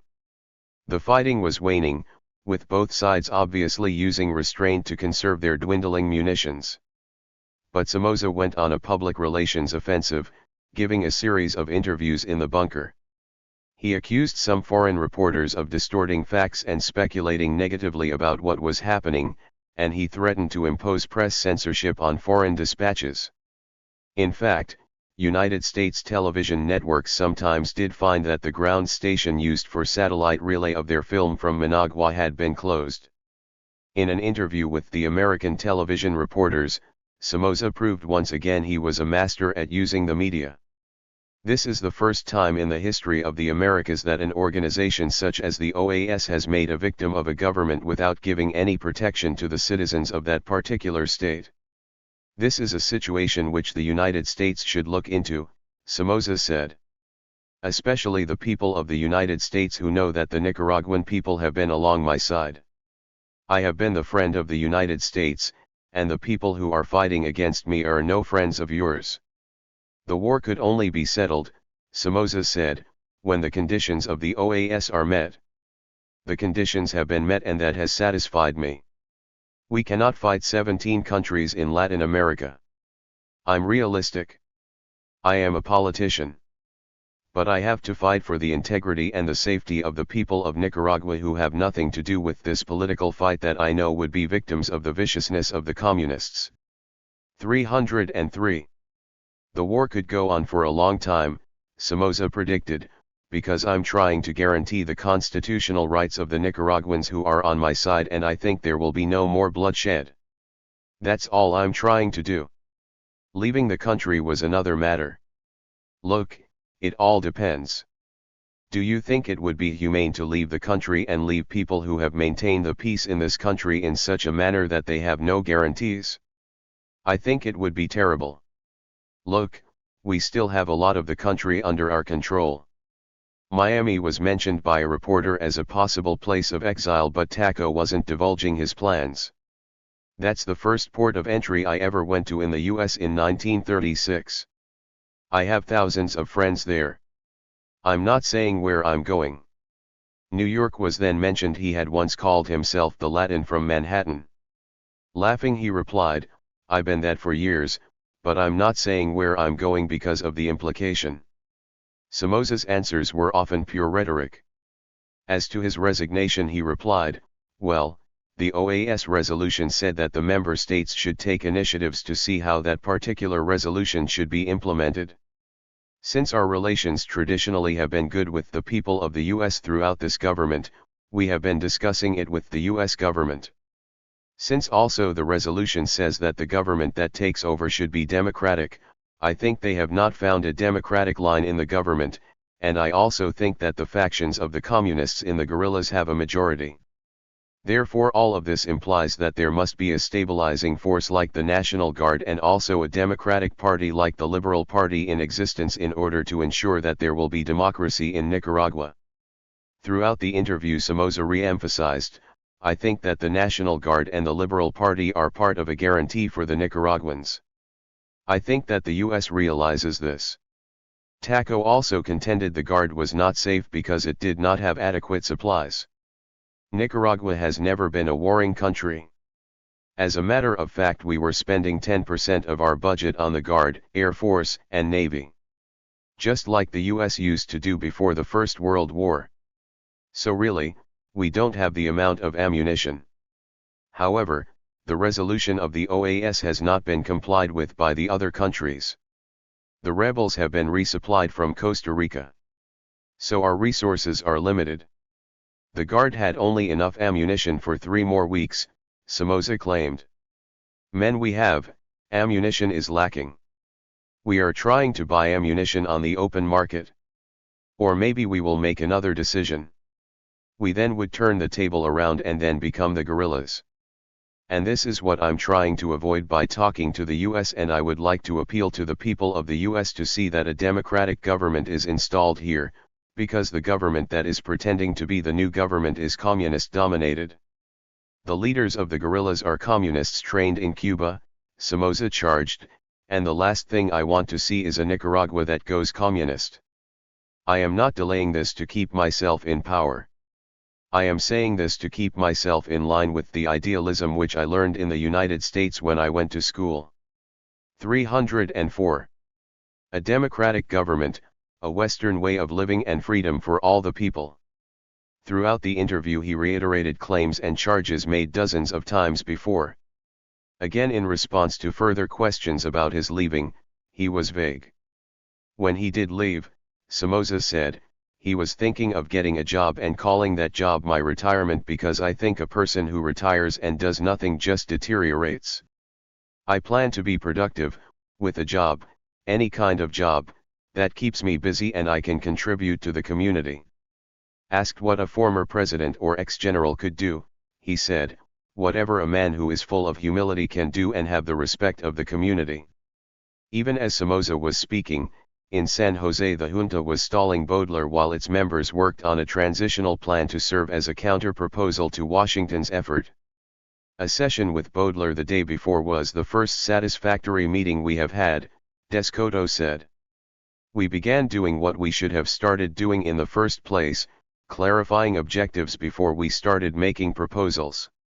As Baudelaire was not giving interviews, Descoto outlined the fundamental American concerns in 3 main points: the need for Somoza's speedy resignation, the need to make any transition as orderly as possible, and the need for the new government to enjoy the widest possible international support.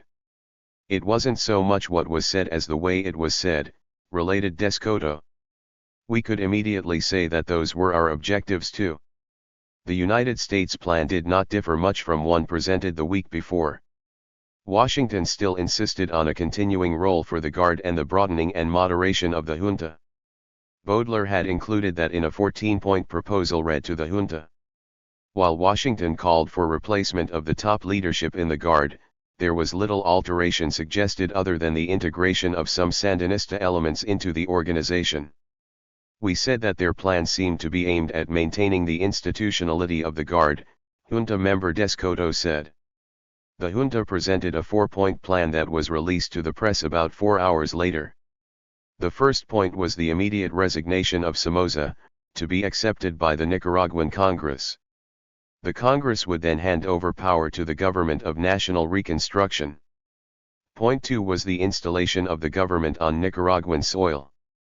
To be immediately taken afterward was Step 3, a call for all OAS members to officially recognize the government. Step 4 called on the new government to abolish the Somocista Constitution of Nicaragua, establish a new constitution that would provisionally allow the government to rule, dissolve the Nicaraguan Congress, order the National Guard to cease hostilities and return to barracks, with guarantees that guardsmen's rights and lives would be protected. Selected officers and guardsmen would be allowed to join the new National Army or return to civilian life. Sandinista forces would freeze in the positions occupied at the ceasefire.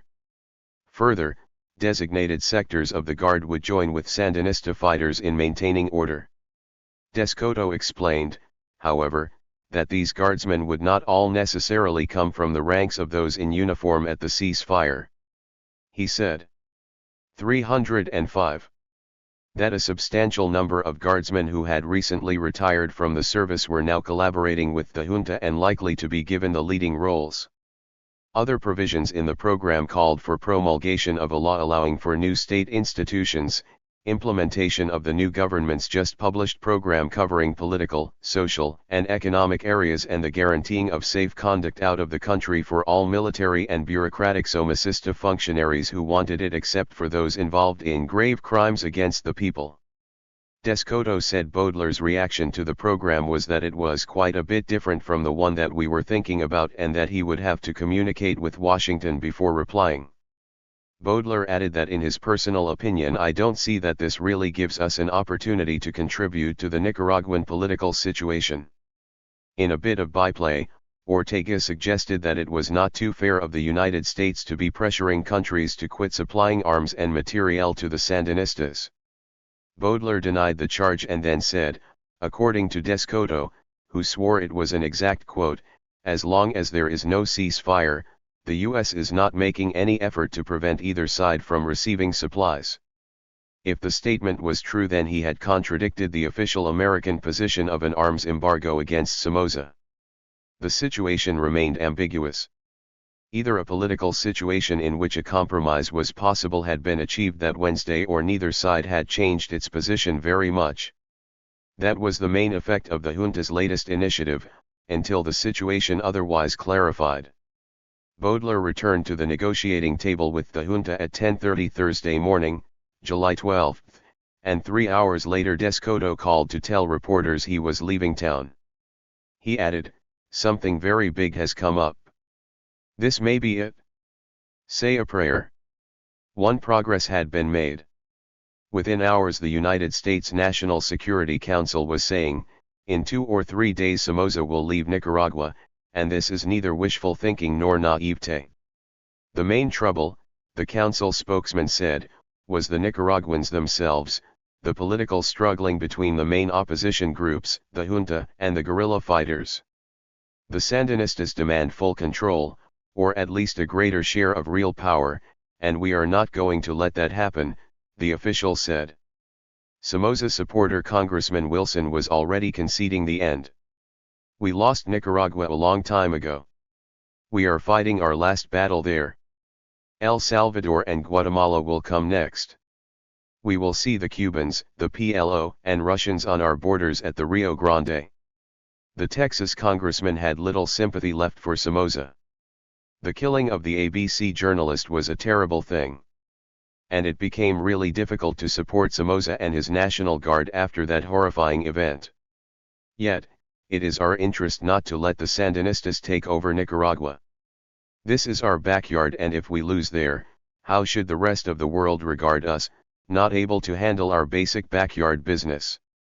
The State Department was also saying, "We are in a real mess." We were. 306. Predicting for the last 2 or 3 weeks that Somoza would resign and that we would manage to help establish a new national unity government which would carry on until the 1981 general elections. All our predictions turned out to be wrong.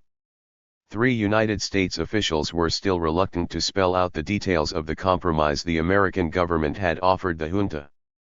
Any public statement we make is regarded by them as part of our campaign and as the final terms for a compromise. This is why we cannot be precise and cannot give out the details, a State Department official said. The seizure of a Boeing 707 in Tunisia, loaded with arms from the Palestinian Liberation Organization, en route to Nicaragua, gave more fuel to assertions of a substantial communist role on behalf of the Sandinistas. Conservatives and government officials in the United States were quick to capitalize on it. CIA intelligence experts were giving out evidence to anyone who asked for it, showing the growing role Cubans and the Russian-backed PLO were playing in Nicaragua. According to one CIA source, when the Sandinistas failed during their first offensive, the Cuban African Corps commander, General Requeros, was called in and sent over the Costa Rican border into Nicaragua. He helped and planned the successful offensive. And when recently the Sandinistas were running out of ammunition and heavy arms, the PLO was asked to stretch its own aiding arms and to send arms, weapons, and ammunition from its bases in Lebanon and Libya. Wilson was also predicting that when Somoza was forced out and the radical forces took over, a public debate would start in the United States on who lost Nicaragua. "Let me give you my answer to that," Murphy said.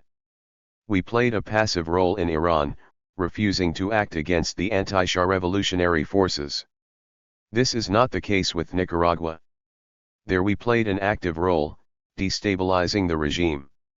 We pushed the entire world to abandon Somoza, economically and politically, and unfortunately we succeeded. Now we have to face a worse reality, to encounter a fanatically radical government. A real clever game."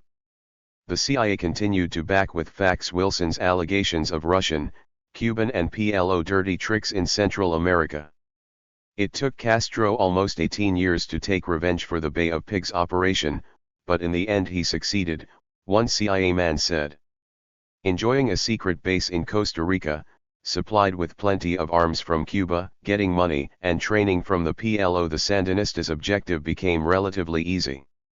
20 years ago we believed Castro when he stated that he was neither a communist nor a socialist, Wilson said bitterly, while showing New York Times clippings from those days. "Look, we were wrong from the beginning to the end. We sympathized with the Castroites because of the human rights issue and we destabilized Somoza's regime because of the same issue. Now we are condemned to lose both. On the one hand our friend and ally, and on the other hand the Nicaraguan people will not enjoy human rights." Meanwhile, in Cuernavaca, Mexico, former President Richard M. Nixon was paying a visit to the exiled Shah of Iran and saying he deplored the situation in Nicaragua. "The choice that we face at the present time, possibly, in Nicaragua is 307. Not between President Somoza and somebody better, but between President Somoza and somebody much worse." According to Nixon, who said the United States should not grease the skids for the ouster of friends like Somoza and the Shah, "I think it is crucial that every possible step be taken to make sure that a Castro-type government does not come to power in Nicaragua, because that would be a threat to every free nation in the Western Hemisphere." Thursday night it was revealed the Sandinistas were taking their case to OAS Secretary General Alejandro Orfila. They sent him their peace plan and a letter clarifying their stance in preserving the right of self-determination of our people. The document carried 5 major points designed to allay the fears of any OAS members that human rights would not be respected. It extended an invitation to the OAS Human Rights Commission to visit Nicaragua when the junta was installed, invited the OAS ministers to come to the country as a gesture of solidarity, claimed the new government's right to hold trials for those accused of crimes against the people, announced Somoza associates not responsible for the genocide could leave the country under Red Cross and OAS Human Rights Commission supervision, and promised free elections for the first time in this century. For local officials and a constitutional assembly. On Friday, July 13, Taco left Managua aboard his blue and white Learjet for Guatemala. He returned a few hours later, before most people realized he had been out of the country. Many speculated Somoza had gone to beg arms and ammunition, but instead he asked Guatemala, Honduras, and El Salvador to supply troops to help disarm the Sandinistas once a ceasefire took effect. Nicaragua was a member of the Central American Defense Council, created in the mid-1960s as a mutual defense pact in which the Central American military governments would assist each other if faced with an international communist threat. His request was politely turned down. In fact, his request was considered extremely unrealistic in Guatemala. He was furious at the brush off by his colleagues, but he was told it was also due to United States pressure. The visit came amid reports Somoza was toughening his stand, that he was no longer prepared to step down when the United States suggested. Also on Friday, an airlift of American food arranged by the United States government arrived in 2 chartered aircraft. The Southern Air Transport line flew in food from Houston, Texas, as did a separately chartered DC-8. Because of the possibility that the United States might otherwise be accused of bearing arms to the Somoza government, no Air Force planes were used in the airlift, which was to reach 5 planes a day carrying 92 tons by the following week. Meanwhile, the government advised the foreign correspondents that censorship was in force and that the government was planning to monitor the news. If there was any violation, what the government considered a lack of objectivity, the offending reporters would be asked to leave the country. In San Jose, the junta said that the United States had not withdrawn irreconcilable demands and that they were turning instead to the OAS for support in their plan to install a new government in Managua. The rupture in what had been described as promising discussions between the rebels and the United States OC. 308. Occurred Friday morning when a session between the two sides was called off because of Bodler's absence. United States Ambassador to Costa Rica Marvin Weissman told junta members that Bodler was too ill to attend. Progress in talks with Bodler earlier in the week and word that Washington viewed the junta's latest proposals favorably had encouraged them to believe that the United States was about to make good on its promise to remove Somoza. The Sandinistas were holding off their march on Managua to await the outcome of the crucial negotiations in Costa Rica. Even in Masaya the mood was close to a national holiday. Ramirez said the principal irreconcilable demand was the insistence of the United States that the group be expanded beyond its membership of 5. Junta member Robello said, "No Nicaraguan sector is asking for expansion of the junta. They all feel properly represented. This request is a foreign one." Ramirez then released the text of the letter sent to the OAS and extended the same invitation to the foreign ministers of all Latin American nations. Violeta Chamorro also used Friday to blast Bodler, saying his negotiation attempts were completely finished. Nevertheless, they held a surprise meeting together late Friday and another on Saturday, July 14. Saturday, on the public relations front, Taco met with a group of European reporters whom he told the government was in charge of 80% of the country. "Our troops in the south are driving back the invaders from Costa Rica. In the Department of Rivas we have people doing mopping up operations of people who tried to take the city of Rivas. We are launching an offensive in Masaya. Managua is completely in the control of the government. They have taken the initiative to attack Chinandega but are meeting the resistance of the National Guard." Asked if he could win militarily, he said, "It all depends. The international law has been, so elongated like a rubber band that, frankly, we are now moving internationally in a jungle, in the sense that they also have the political world stretching the law to its convenience, and that's what's happening to Nicaragua. The international law has been stretched to the convenience of the Sandinistas who have invaded Nicaragua, and that is why we have not been able to, quell this offensive. They get munitions and they get them free from governments. From Panama, from Costa Rica, the Dominican Republic and Cuba. This is really an aggression. Yes, we are running out of ammunition and we're trying to get some ammunition. I think that the free world should realize that this government has aligned itself traditionally with the Western democracies. There is the danger this government will fall into the hands of the leftists, the communists." While denying the stranglehold the guerrillas were putting on Managua, Somoza said that a political solution could not come about unless the institutionality of the National Guard is respected and that the Liberal Party also be respected.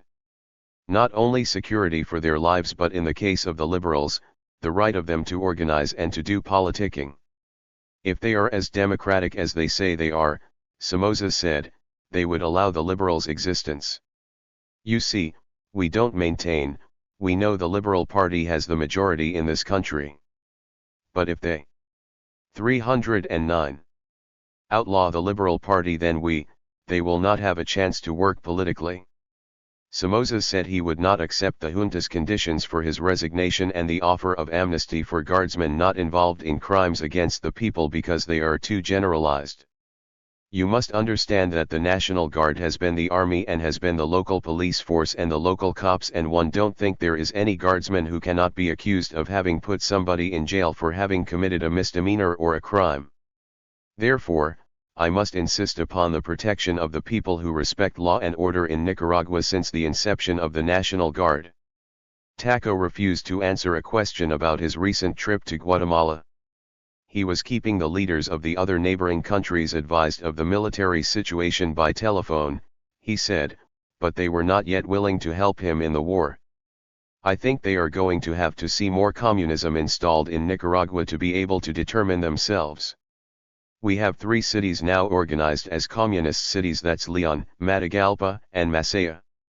Help would be welcome from Candeca, Taco said. All of these people are grown men and they should know when is the appropriate time to defend their own interests. I'm defending mine right now. The pact was precisely set up for this purpose, he said, but it was not working because the OAS made a resolution and the pact is under the OAS, and so the OAS right now is opening the way for the takeover of Nicaragua by the communists. Nor was Taco happy with the American efforts to negotiate his departure. Petsulo held the last of a score of meetings with Taco on Saturday, July 14, and Sunday, July 15. The Bronx-born ambassador finally pinned Taco down to a departure date. Taco had been drinking vodka heavily but managed to pull himself together for the meetings. Always crafty and calculating, Taco knew how to play people, but now despite efforts to evince calmness, he was visibly shaken, a victim of the bottle as much as depression. Those last hours were the toughest for Taco. He was obsessed with the fact that someone would kill him before he left. When Petsulo met on Saturday with Taco and Francisco Urquio Malino, the Speaker of the lower house whom he was designating his replacement, the whole transition to the junta was understood. The next day Petsulo asked Somoza where he would like to go in the United States and at what airport he would like to arrive. Taco said, Homestead Air Force Base, Florida. Departure was set for 4 a.m., Tuesday, July 17. Chapter 20. The Last Hours. Squinting into the glare of the afternoon sun, Taco Somoza contemplated the group of foreign newsmen in the street outside, their video cameras trained on him and their microphones outstretched as he stepped into the garage from the bunker's back door. Somoza, who had always enjoyed sparring with the foreign press, suddenly lost his verve. Instead of walking across the street to the military casino where he held his press conferences, he inclined his head and, even though he was out of microphone range, whispered instructions to Taquito. Father and son stood alone inside the garage a minute longer before Tacho's last appearance before the press in war-torn Nicaragua. Dressed in a light gray suit and tie, his graying black hair carefully combed back, Taco looked like an affluent middle-aged businessman, not at all like a president-general of the longest family dictatorship in Latin America. Usually an arrogant man, he was a closet coward on that Monday, July 16, 1979. He tried to give newsmen the impression that nothing abnormal was happening. At the same time he was assuring his followers and the army that they could rely on help from the United States once he had departed into exile. To ring down the curtain on this last act, Somoza had ordered his field commanders to report to the military casino. While the day was cloaked in secrecy, the activity around the bunker suggested this was the end, but, given Somoza's penchant for press conferences, newsmen were convinced he would not leave without a last hurrah and the chance to denounce his many enemies. With a last word to Taquito, the heir apparent who might otherwise have extended the family rule into the 21st century, Somoza turned and entered the bunker. The tall, pasty-faced Taquito, clad in crisp camouflage fatigues, crossed the street to the casino at a trot. Newsmen surrounded the younger Somoza. "Are you going to leave?" "Who? Me or these officers?" He opened the door at the top of the steps and called to a group of officers waiting inside. 24 men filed out from the casino. Most were haggard, some wore filthy, torn fatigues. One had his arm in a sling, his shirt was torn off at the shoulder, and his pants were caked with blood. The eyes of some were red from lack of sleep. Taquito, holding the door open, greeted each. 310. 311. As he stepped out, he had a word for each. He shook hands with some, slapped others on the back, and for several he had a warm embrace, addressing them laughingly by their noms de guerre. These are a bunch of active duty officers. I suppose this is an operational meeting to find out how things are going, Takedo said in English as he ushered the last of the 24 officers across to the bunker while newsmen continued their barrage of questions. What are your plans? That depends on the chief of the guard. The president has to pick a new chief of the guard. That seemed to clinch it. For 46 years a Somoza had ruled Nicaragua not always as president, but always as chief of the National Guard from the day in January 1933 it had been bequeathed to Nicaragua by the United States Marines. Then Takedo added to the confusion by saying, I don't know if there is going to be a new chief of the guard. Will you be leaving with your father? As an active duty officer, it is a matter of the authorities deciding what I do. The army. He made no denial that his father was leaving. Newsmen laid siege to the bunker. Gunfire crackled in the distance. Despite his years of education in military academies and running the National Guard, the insurrection had shown that Taco was not a real soldier. The National Guard for decades had the reputation of being one of the toughest armies in Latin America, but it had never really been tested. Over the years the officers had grown fat on corruption and the recruits were usually illiterate, poverty-stricken campesinos. Taco was more like a gang leader surrounded by his gunmen than an army general. The difference was that most of his hired pistoleros were in uniform. Takedo had tried to get his father to revamp his headquarters staff and get rid of a lot of the old fat asses upon his return from Harvard. Somoza had done the same thing to the guard when he returned from West Point 33 years earlier. But after spending most of his life running the guard, he had not wanted to get rid of men he felt he could still trust. The guard had lasted as long as it did during the insurrection because Takedo had founded the basic infantry training school and graduated some classes of black berets, who replaced the old General Somoza Garcia battalion as the guard's elite troops. The guerrillas had numbered only 300 a few years earlier, and Tomas Borga said they had had only 3,000 well-armed and trained regular guerrillas when the final offensive began. As the offensive progressed the guerrillas' ranks swelled to about 10,000 men and even Borga admitted he really did not know how many troops they had under arms in the end. The guerrilla fighters had been highly motivated as was the population. Prominent were the thousands of muchachos with an assortment of small caliber and old weapons who fought and formed part of the guerrillas' logistic apparatus. Combined, the population and the guerrillas proved more than a match for the guard in one city after another. Guardsmen feared the people as much as the 312 Sandinistas. Somoza feared his own fate might be a bullet from his once loyal guard. On Saturday, with a nervous tic in his neck, he looked straight at Petsulo and was not joking when he said, "You've got me in a hell of a position, it's now open season to shoot me down." The scene in those last days inside the bunker complex was described by one mercenary as an incredible moral collapse with a lot of promiscuity, sex, and booze. Taco became very morose and even stopped cursing his officers and aides. The situation in the bunker didn't resemble Hitler's last day. There was nothing gutsy about these guys, they wouldn't take poison. They ran like rats, said the mercenary. The world, or at least, that part of the world which cared one way or the other, had turned against Somoza. In the end, his few friends, the military rulers of Guatemala, El Salvador, and Honduras, declined to provide even moral support. Sunday evening, July 15, the 5 Andean-packed foreign ministers met in Caracas to decide the next step for a political solution to the Nicaraguan situation. In communiques released on Monday they neither formally recognized the junta nor broke with Somoza, preferring to work toward the immediate transfer of power from Somoza to the junta. They told Somoza bluntly, "You should understand that the countries of America can no longer remain inactive in face of continual contempt of the OAS resolution."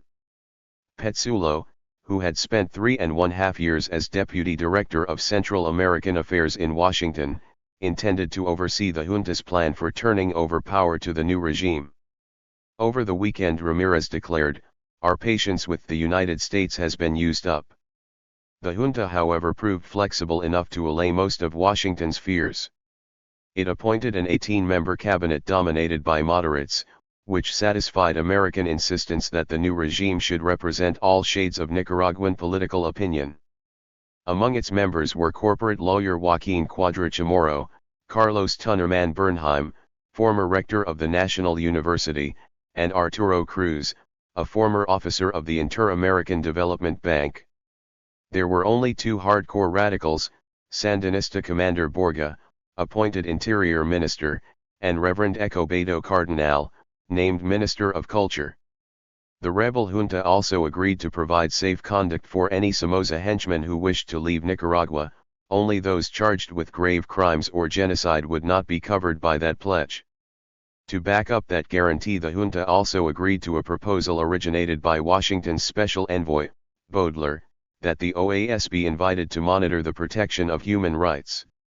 Satisfied with the junta's promises, Washington pledged to support the new regime. That weekend, Baudelaire, not a man given to dramatics, quietly announced to the junta, "You are now the government of Nicaragua." On Monday, all Guard officers with more than 30 years' service were retired, including most of the general staff. The retirement of the officers, who included more than 100 generals and colonels, said one government source, will benefit the Guard, and the ones who are fighting will be those who will run things in the future. 313. At 1:20 p.m. Somoza left the bunker in his black presidential limousine for the short ride to La Curvita, his bungalow in the compound farther up the hill. He ignored the newsman as he passed but waved and smiled broadly to newswoman Karen D. Young of the Washington Post. A few minutes later, aide Max Kelly emerged from the bunker. Grinning, he exchanged a few wisecracks with the newsman, insisted nothing was happening, and then breezed away in his little red car. Kelly, who acted as chief Nicaraguan government spokesman in those last days, liked to spend time at the bar with newsmen, scrapping over their coverage of the regime, emphasizing that he had returned his graduation ring to West Point in protest of the Carter administration's policies towards Somoza. At 2 p.m. it was the myopic doorkeeper who, albeit prematurely, announced the end. "There's no one here." He wore a shabby blue chauffeur's uniform. An automatic pistol in a webbed military holster was strapped around his scrawny waist. As long as anyone could remember, he had been a fixture of the Somoza regime. Vexed by the insistent knocking, he opened the mahogany portal a crack, his leathery face reflecting fear. "I told you, there's nobody here. Look for yourselves." The place from which Nicaragua's dictator had ruled the bunker was empty. The fleet of cars normally parked around the bunker garage was gone. Missing as well was the large deluxe Winnebago-style recreational vehicle which Somoza had used in pre-war days when sneaking out to meet his mistress. Boxes and cartons of paper had been whisked away earlier in the day, along with 5 brightly colored parrots. "They are going to Miami," their handler declared bluntly. But then, within the hour, Somoza suddenly reappeared at the bunker in his heavily armored limousine. Its license plate, which read Presidente de la República, had been removed. Unknown to surprised newsmen, the return visit was for a round of farewells to his retiring officers who were now free to leave the country. Not publicly announced were the president's orders for military pensions to be paid both his wife and mistress. The orders giving Hope and Dinora the same lifetime pensions accorded military officers appeared on top of the pile of pensions on the desk of Colonel Manuel A. Sandino. When the early morning decree was issued retiring the Guard High Command, Somoza appeared briefly before the bunker and displayed what he described as a Chinese-made recoilless rifle shell, which he said had been given to the guerrillas by Cuba. For the last time on Nicaraguan soil, Somoza condemned what he termed the international communist conspiracy against his government. After a 40-minute meeting with Somoza, his field officers left the bunker by the front door. Their expressions were glum. They glared menacingly when newsmen tried to press them for information. Some of them cursed newsmen under their breath. One did confide that Somoza was leaving, and that they had been told help would now be forthcoming from the United States. Munitions were dangerously low. In some cases the necessary supplies had been completely exhausted, such as 314. The mortars, the 105 mm artillery pieces and those used by the armored units. In all, there was hardly enough left for 2 more weeks of fighting. Top Somoza aides left next, scurrying through the front door, briefcases in hand. Elfish Foreign Minister Julio Quintana almost ran from newsmen in his haste to get to his car. "I can't answer anything," he shouted over his shoulder. The promised aid was clearly a device to hold the troops together, a desperate attempt to forestall panic in the ranks. Yet some questioned whether the officers would have permitted Somoza to leave had he told them no such aid was forthcoming. Earlier in the day Urquio had met at the bunker with Somoza, who was profoundly disturbed while being bidden farewell by members of his army staff. His last words to Urquio were, "Chico, do not forget that you must negotiate, negotiate, and negotiate with Petsulo, until you make the junta disappear from his mind. Do not forget that this junta is a communist threat to Nicaragua, and you have to make Petsulo understand this." He is wrong. A little after 5 p.m., 8 trucks carrying infantry training school black berets, who had recently been fighting to retake Masaya, drove in and out of the bunker compound. The young soldiers, both men and women, shouted Masaya and gave the V4 victory sign as they passed by the newsmen. Others lifted their Galil assault rifles in the air. The tough drivers of the trucks were grim-faced. It was a macho farewell to their commander-in-chief, who had no way of seeing or hearing it. Newsmen continued their watch over the crumbling of the dynasty. His black beret at a jaunty angle, Major Pablo Emilio Salazar walked down the street in front of the bunker. "The National Guard will stand firm and continue fighting to maintain democracy even without Somoza," the much-quoted Comandante Bravo said rhetorically. "Will you join the new army?" "I would have to wait and see if it were going to be democratic first." The story wafted about that what was left of Somoza's rubber stamp Congress, lodged next door in the Intercontinental Hotel, would be called into session there at any moment. Somoza was about to resign. Newsmen darted from the bunker to the hotel and back again. No longer were there aggressive guards at the gate or in the new concrete sentry box to detain them. An old soldier lifted the yellow and black boom without interest. Afternoon rains threatened but never came. Darkness fell and, in the blacked-out compound, an elderly sentry used a flashlight to guide visitors to the sidewalk. The feeling of crisis had passed. There were no tears. None of the visitors showed their feelings. There was a lot of false bravado. It was as if the inevitable had finally happened. Seconds before 7 p.m., newsmen lounging on the dirty white sandbags outside the bunker door were politely shooed away by a security agent in civilian dress, who warned that for their own safety they must return to the hotel. It was curfew time. "Nothing is happening," he said. 315. The lobby of the Intercontinental was equally unreal. Old senators sat before a television set watching a dubbed version of Gilligan's Island. When, in accordance with emergency war regulations, the hotel lobby lights were turned off, the Solons continued to sit in a semicircle, facing the blank screen in the dark. For Somoza's people, all the news was bad. The town of Estili had fallen to the guerrillas after weeks of siege. The Somoza family's ancestral coffee plantation, El Porvenir, near San Marcos, had been pillaged. Chinandega and Rivas were the only major towns the Guard still securely held. Granada was under siege and about to fall. Rumors mounted that the 65 members of Congress at the hotel, including 9 members of the nominal opposition Conservative Party, would be called into special session to hear Somoza's formal resignation. The evening dragged on as they waited. Small groups of men formed, dissolved, and formed again. They spoke in low, hushed tones. Many slipped off to their rooms to consume liquor they had purchased from looted stocks peddled in the lobby earlier in the day. Before long, some were noticeably drunk. Finally, at 1:05 a.m., they were hustled into the Ruben Dario salon. The Speaker of the lower house, Francisco Urquijo, slipped out of the service elevator and rushed into the room in suit and tie. Some congressmen, hurrying in Urquijo's wake, muttered obscenities at the foreign newsmen crowding into the hallway. The foreign press had increasingly become the object of their fear and hatred. One-legged congressional press secretary, Humbert Sanchez Uriza, told correspondents they might as well go to bed, that the meeting was being held merely to arrange procedures for the next day's session. But behind closed doors the resignation of Anastasio Somoza Debayle, TACO II, was read to bleary-eyed congressmen.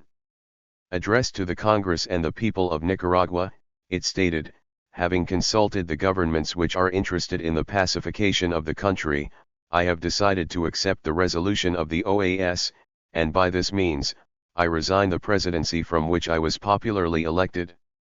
My resignation is irrevocable.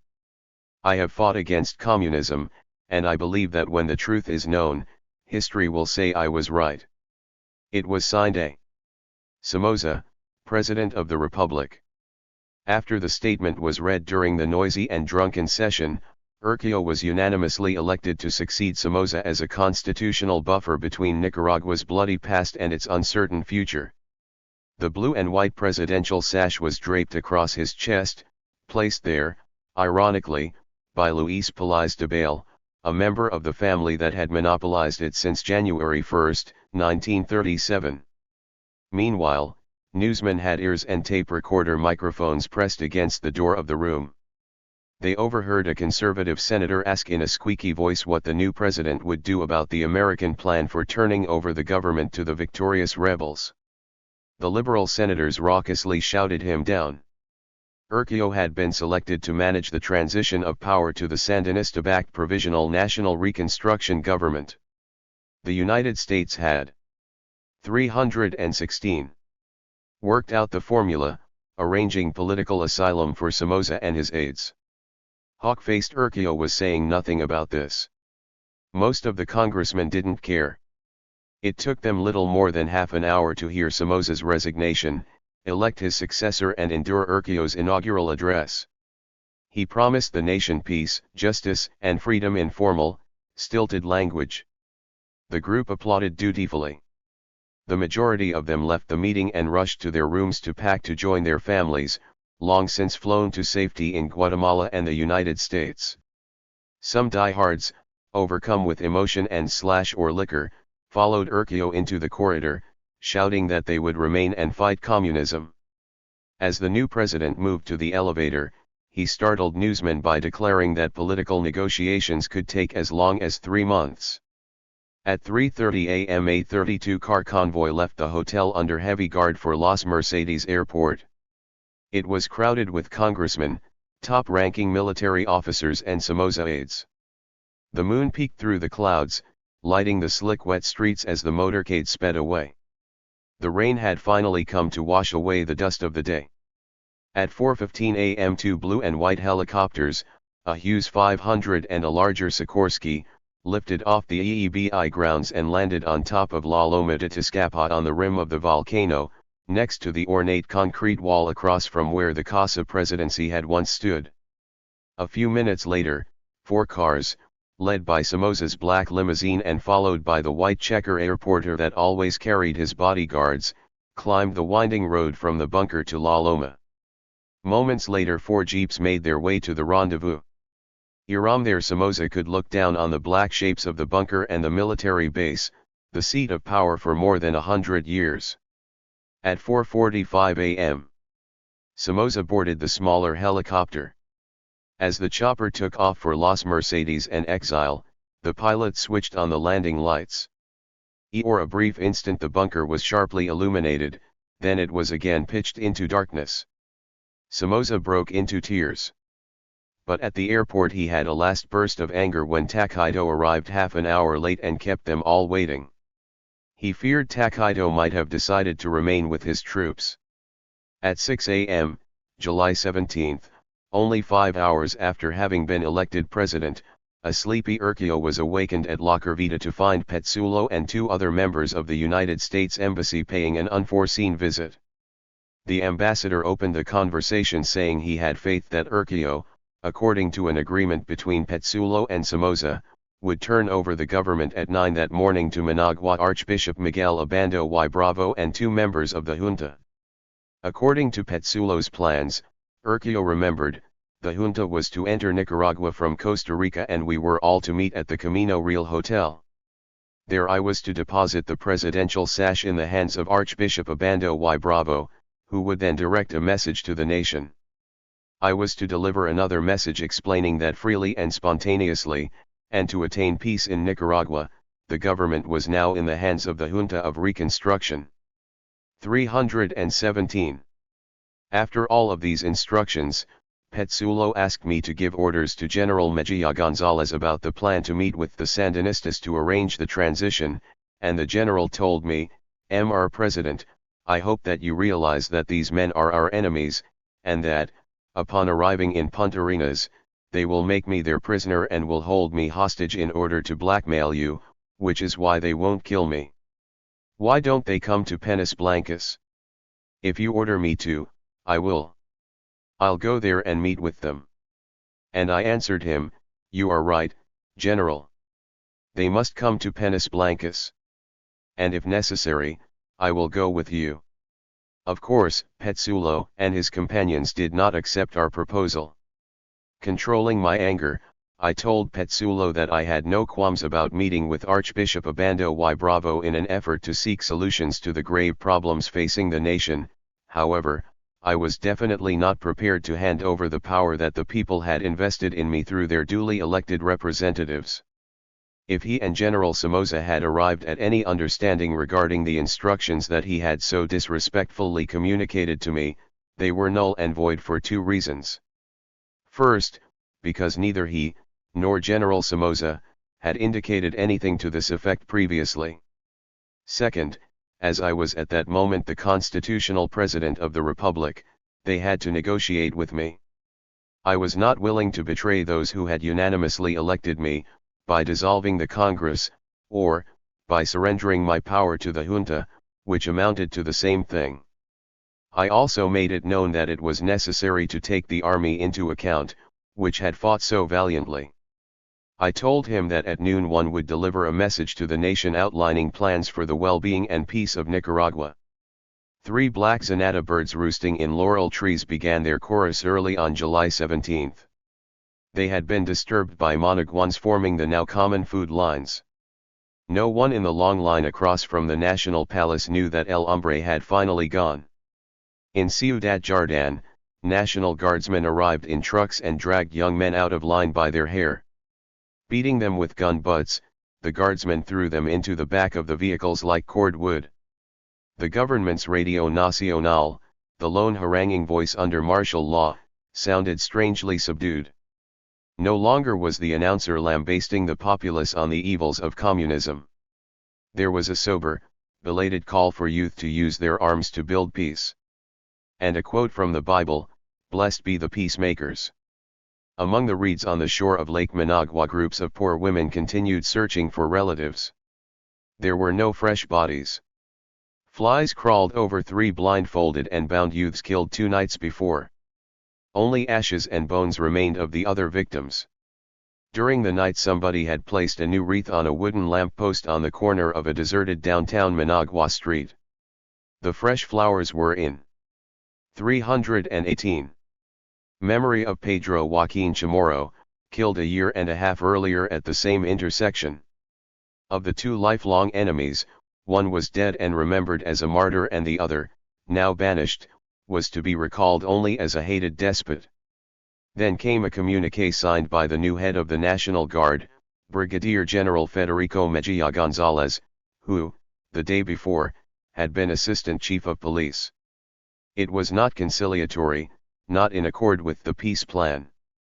In announcing publicly for the first time that Somoza had resigned, he said, "For political reasons that will benefit the fight against communism, the President has resigned his post.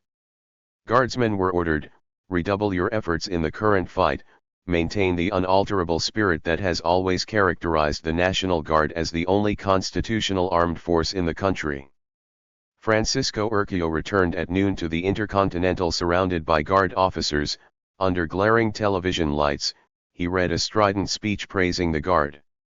Making sounds like a real president, he said, "The difficult era we have endured is over. I assume this high office with a clear conscience and a calm heart. As Supreme Chief of the Armed Forces, I order an immediate ceasefire. As President of the Republic, one call on all irregular forces to lay down their arms. The time has come to bandage the wounds made by Marxist terrorism. We shall work together to rebuild our republic from the ashes." The mustached old Somoza politician left what was billed as a presidential press conference refusing to answer any questions and returned to the bunker to the applause of a group of Somoza aides who had remained and cast their lot with Urquijo. There he proceeded to name his cabinet. A native of Rivas, Urquijo Bad served as Somoza's vice president from 1967 through 1972, as well as been Minister of Public Health. He appeared oblivious to the fact that most of the country was in the hands of the guerrillas and that the National Guard was in the process of disintegration, telling the nation, "We must forget the past in the name of the present, with our eyes fixed on the future." Somoza's Novedades appeared Tuesday afternoon with a banner headline. Urquijo President, and devoted 5 of its 12 pages to the new president, mostly to photographs of his installation. The only newspaper then published in Nicaragua, it carried a 3-paragraph story on the arrival of exiled Somoza in Miami. The American State Department issued a 4-page statement on Somoza's arrival at Homestead Air Force Base in Florida, blaming Somoza for the months of fighting and stating that his resignation marked the end of the most prolonged remaining system of personal rule in the modern world. But did it? Throughout Tuesday, July 17, there was a growing feeling in the ranks of the opposition with ties to the Sandinistas and the junta that what they had always feared had happened. Somoza had gone, but the dynasty remained intact. With guerrillas poised to move on Managua, there was also fear that a bloody battle for the capital city could not be averted. Nor did the opposition trust the United States. The feeling was that the United States was capable of a last-minute double-cross in order to prevent a guerrilla victory, especially since it was deeply concerned about keeping some element of the National Guard intact. 319. Only a few days earlier Baudelaire had told the guerrilla-backed National Reconstruction Government, "You are the government of Nicaragua." Petsulo, after meeting with Urquijo in the bunker, reported back to opposition leaders that Urquijo had in fact violated the agreement worked out between the United States and Somoza, and that Washington could no longer play any further role in the negotiations. Radio Sandino was already declaring what they had long forecast: Somocismo without Somoza was taking place. It was not acceptable. Urquijo's tenacity caused a hitch in Costa Rica's plans to give 3 members of the new government a full-fledged presidential send-off on Tuesday, July 17, from San Jose to Managua. A Costa Rican Laxa BAC-2 jet, with a red carpet leading to its door and a brass band standing by, waited in vain. Managua's Las Mercedes airport was closed to them. But shortly before 2 a.m. on Wednesday, July 18, 2 small Piper Navajos landed at Godoy Airport in Leon after a clandestine flight from San Jose. On board the first plane were Violeta Chamorro and 2 aides. The second plane carried junta members Ramirez and Robelo. They were reunited with Comandante Daniel Ortega, who was already in Leon. The one junta member who had been in the country the whole time, Hassan, was with guerrilla forces besieging the guard garrison in Granada. Shortly after the junta's arrival in Leon, Costa Rica, the 9th country to do so, officially recognized it as the legitimate government of Nicaragua. Nicaraguans, who throughout the 7-week rebellion received most of their war news from Costa Rica, learned Wednesday morning that the junta was established on Nicaraguan soil. Radio Reloj announced that the new seat of government was Leon. The death rattle of the Somoza dynasty continued. At 8 a.m., July 18, Petsulo called Urquijo at the bunker dining room. "Are you ready to meet with the advance team sent by the Junta of Reconstruction to work out details of turning over the government?" "No," was Urquijo's reply. Then, Petsulo continued, "You will be the only one responsible for what will happen in the country. I have nothing to do here and I will leave with the embassy. For shortly thereafter, some 20 members of the United States Embassy staff left for the airport. Petsulo, dressed in a dark suit and accompanied by his own bodyguards armed with riot guns and wearing bulletproof vests, followed them shortly after 9 a.m. The embassy issued a 3-page statement accusing the interim president of not carrying out the transitional plan. It pointed out that Urquio had been personally involved in the creation of the transitional plan, which included the following elements. Immediately after assuming power, the interim president will call for a ceasefire, with opposing forces remaining in place. The interim president will arrange an early meeting between the leaders of the National Guard and the Sandinista army, in order to facilitate the 320 transition and begin the process of reintegrating opposing forces in Nicaragua. Within 72 hours, the interim president will transfer power to the Government of National Reconstruction. The Government of National Reconstruction pledges to avoid reprisals, to provide sanctuary to those in fear, to undertake the immense task of reconstruction, to respect human rights and to hold free elections. Organization of American States foreign ministers and representatives of the Inter-American Human Rights Commission will be invited to come to Nicaragua and observe the entire transition process. We have been hopeful that the plan described above could bring an end to Nicaragua's tragic civil war and could enable all Nicaraguans to begin the difficult process of reconstruction in peace and freedom. Unfortunately, however, interim President Urquio has thus far not carried out his solemn commitments. He has not called for a ceasefire, he prevented the timed meeting between leaders of the opposing military forces, and he has indicated his intention to retain power indefinitely.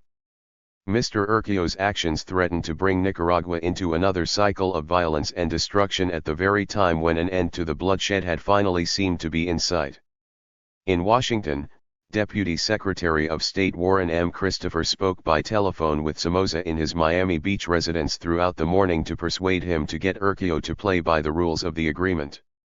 Off Nicaragua's east coast was the United States helicopter carrier Saipan. Representative Hansen, who in Managua just days earlier had vehemently denounced the Sandinista communist threat, charged that the administration had threatened to deport Somoza if he did not persuade Urquio to surrender his authority within 24 hours. But the State Department said that Christopher had made no direct threat and had set no deadline. He had only pointed out to Somoza, they said, that the agreements, including the one permitting Somoza to come to the United States, were part of a package, and that Urquio's actions could invalidate all other commitments.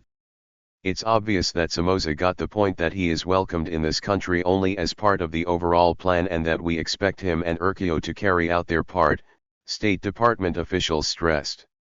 Somoza, in a huff, called Urquio at 7 a.m. on July 18. "Chico, I am lost. I am a prisoner of the State Department. I was just called by Warren Christopher, Assistant Secretary of State, to tell me that if you don't give up power to the Junta of Reconstruction, they will give me up to the Sandinista front. That you can definitively not count on any class of aid from the North American government." 5 The following day Somoza said he was going on an extended tour of South America. "I am afraid of being asked to do other things," he maintained, referring to the State Department pressure to persuade Urquio to step down. He called the request by Mr. Christopher a tremendous political mistake and said he had protested it but had then been told if he did not intercede with Urquio he would 321 not be welcome in the United States, and that the demand came from the highest level. By mid-morning Wednesday Urquio finally realized the futility of his actions and decided to quit. There was no way that the National Guard could hang on without outside help. And none was coming. Overnight the garrison of Granada, the third largest city in the country, surrendered. Sandinistas moving toward the capital from Leon were meeting little resistance. Panic set in. It was as if the National Guard, leaderless for the first time in its history, had suddenly begun to believe all the propaganda about the bloodthirsty communist hordes, as Somoza's Radio Nacional used to call the Sandinistas. When the pilot noticed a large crowd of guardsmen on the runway at Las Mercedes, the regular Nicaraguan Lanica jet overflew the airport and continued on to San Salvador. 147 soldiers in full battle dress, some wounded, and accompanied by their families, seized a Red Cross chartered DC-8. After food supplies were unloaded, the American crew was forced to fly the panic-stricken group to Miami. A British Royal Air Force plane, also bringing in food, saw what was happening and managed to take off before the guardsmen captured it. That same afternoon Somoza's Air Force defected en masse, with their families, to neighboring Honduras via 14-odd Nicaraguan planes. The Sandinistas were now demanding the unconditional surrender of the National Guard, but they promised that the lives of guardsmen who accepted the ceasefire would be respected. While Managua was a city still gripped by fear, Leon, by contrast, was relaxed and jubilant. The Sandinistas, who had controlled the old colonial city for more than a month, were in a triumphant mood since the arrival of the junta. Tomas Borga, standing in front of a yellow Cherokee wagon, said to a crowd on a street in Leon, "We want unconditional surrender from the stupid puppet, and an end to the war. It will mean the total destruction of the National Guard." But to newsmen who had driven up from Managua, Borga said, "You will want to see this. We are going to set free all the prisoners we have in Leon." Borga wanted to make it clear that the Sandinista slogan, "Implacable in battle and generous in peace," was not merely words. Addressing the citizens of Leon at a rally, junta member Ramirez ridiculed Urquio by stopping in mid-sentence to ask his name. Could anyone give him the name of the man who wanted to be their president? The crowd roared with delight. Borga, dressed in an olive uniform with the black star on the matching cap, also poked fun at Urquio. Newsmen standing around at the new Sandinista sheriff's office, kibitzing with the holiday crowd, were invited to come to Leon's main square at 2 p.m. and meet the junta at a news conference. Miami Herald, reporter Guy Goliata described the scene. At 2 p.m. we gathered in Leon's bullet-riddled main square where a smooth-talking Sandinista in his early 30s met us and guided us to the news conference a few blocks. 322. Away at the University of Nicaragua. We were taken to a lovely, old wood-paneled, second-story meeting room and invited to sit down. The junta arrived with Sandinista suddenness and no fanfare. Violeta de Chamorro, Alfonso Robelo, and Sergio Ramirez, the three junta members who had been talking in Costa Rica, were on hand, as was Daniel Ortega, a Sandinista chieftain who had come from the battlefield. It fell to Borga to present the junta, a task he performed with delicate expertise and great emotional effectiveness. As the world's ranking Sandinista, Borga's role was important, almost priestly. He laid hands on each member as he introduced them. "Here they are," he seemed to say. "I give them my blessing." It was the first time the government had met together in Nicaragua, and the significance of the occasion could be found in the tears of some of the local Sandinista leaders. Even Dora Maria Tellez, the 22-year-old woman who governs Leon as Comandante Patricia, seemed impressed. She is short, dark, not particularly attractive or unattractive, and speaks in the same monotone as Ortega. A national heroine, she was second in command to Eden Pastora, the famous Comandante Ciro. During the takeover of the National Palace in 1978, I tried and failed for a second time to have a meaningful conversation with her. She answers questions like a movie star, giving pat, useless answers that offer no hint of the person beneath the black beret.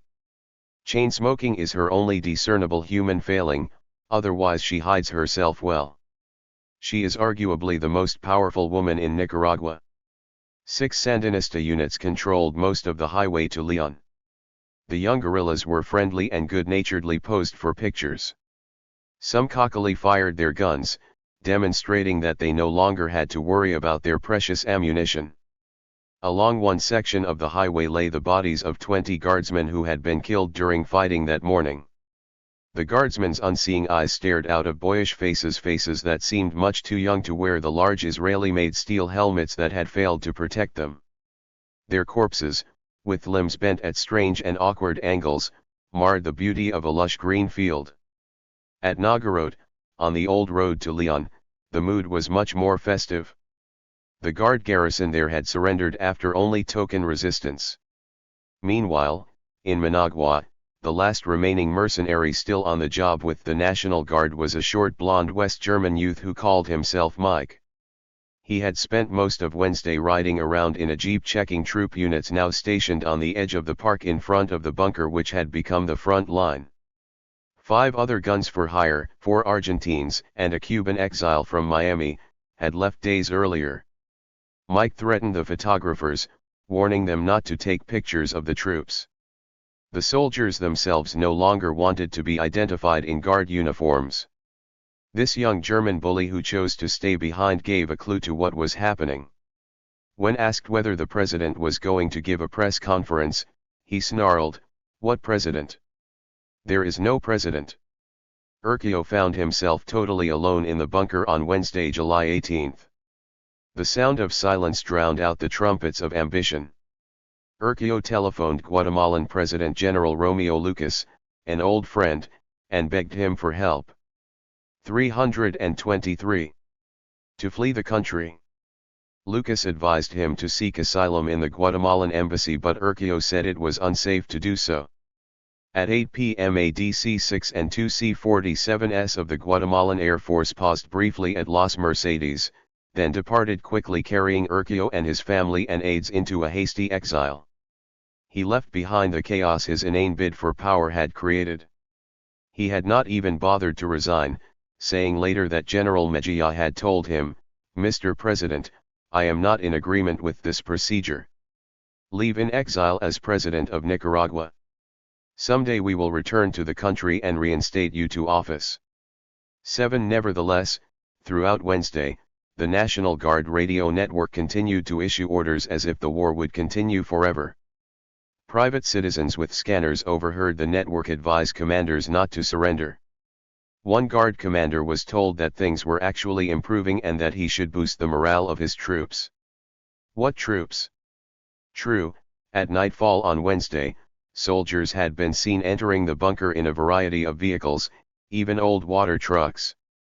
But although shooting continued throughout the night and into Thursday morning, it was finally apparent to everyone that the Guard had ceased to exist as a fighting force.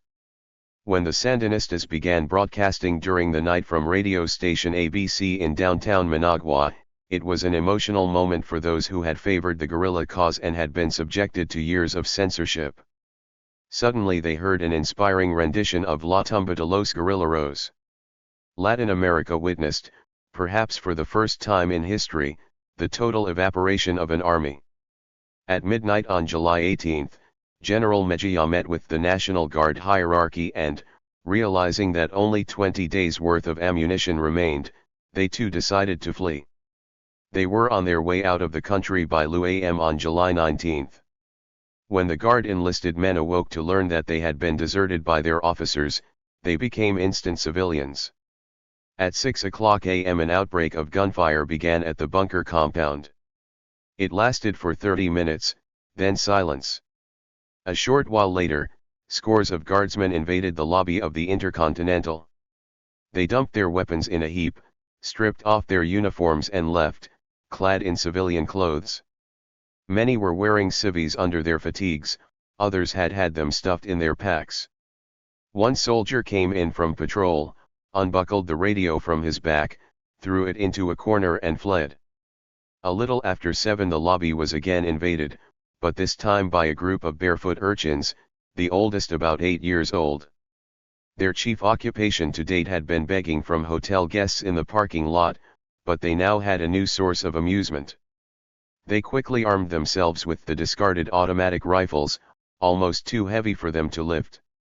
Further encumbered by battle helmets that almost touched their skinny shoulders, they happily staggered outside to stage their own private war behind the old Roosevelt monument nearby. Bullets flew wildly until, because the children could not reload the deadly weapons, the guns fell silent. Then, pausing for a second to regroup, the kids began running toward the bunker. Carrying their empty rifles at ready like real soldiers, they charged the once formidable 324 Blee Building. Much to their disgust they found the bunker empty. In the compound yard several abandoned motorcycles caught their attention. They managed to get the big machine started, but each rider promptly fell off. Unable to control the mechanical monsters, the kids lost interest in the whole affair and wandered away. The only casualties, a couple of walking wounded with skinned knees. Normally cautious newsmen made their way into the compound and began exploring the bunker's rabbit warren of 10 windowless rooms. The bunker was a male sanctuary. The color scheme was in earth tones, the colors of stability. All the walls were painted tan, accented by the rich brown shades of the leather upholstery and the mahogany of the furniture and woodwork. The large waiting room was too well known to the newsmen to hold any interest. The next office was far more intriguing, if equally uninformative. It was knee-deep in shredded paper. Documents Somoza had wished none to read.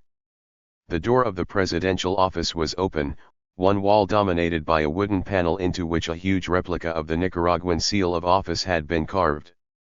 The desk below was covered with photographs taken during the 2-month rebellion. All other papers had been removed.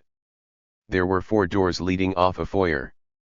2 led again to familiar territory, a conference room and the war operations room, where Somoza held cabinet meetings and gave frequent interviews to the foreign press.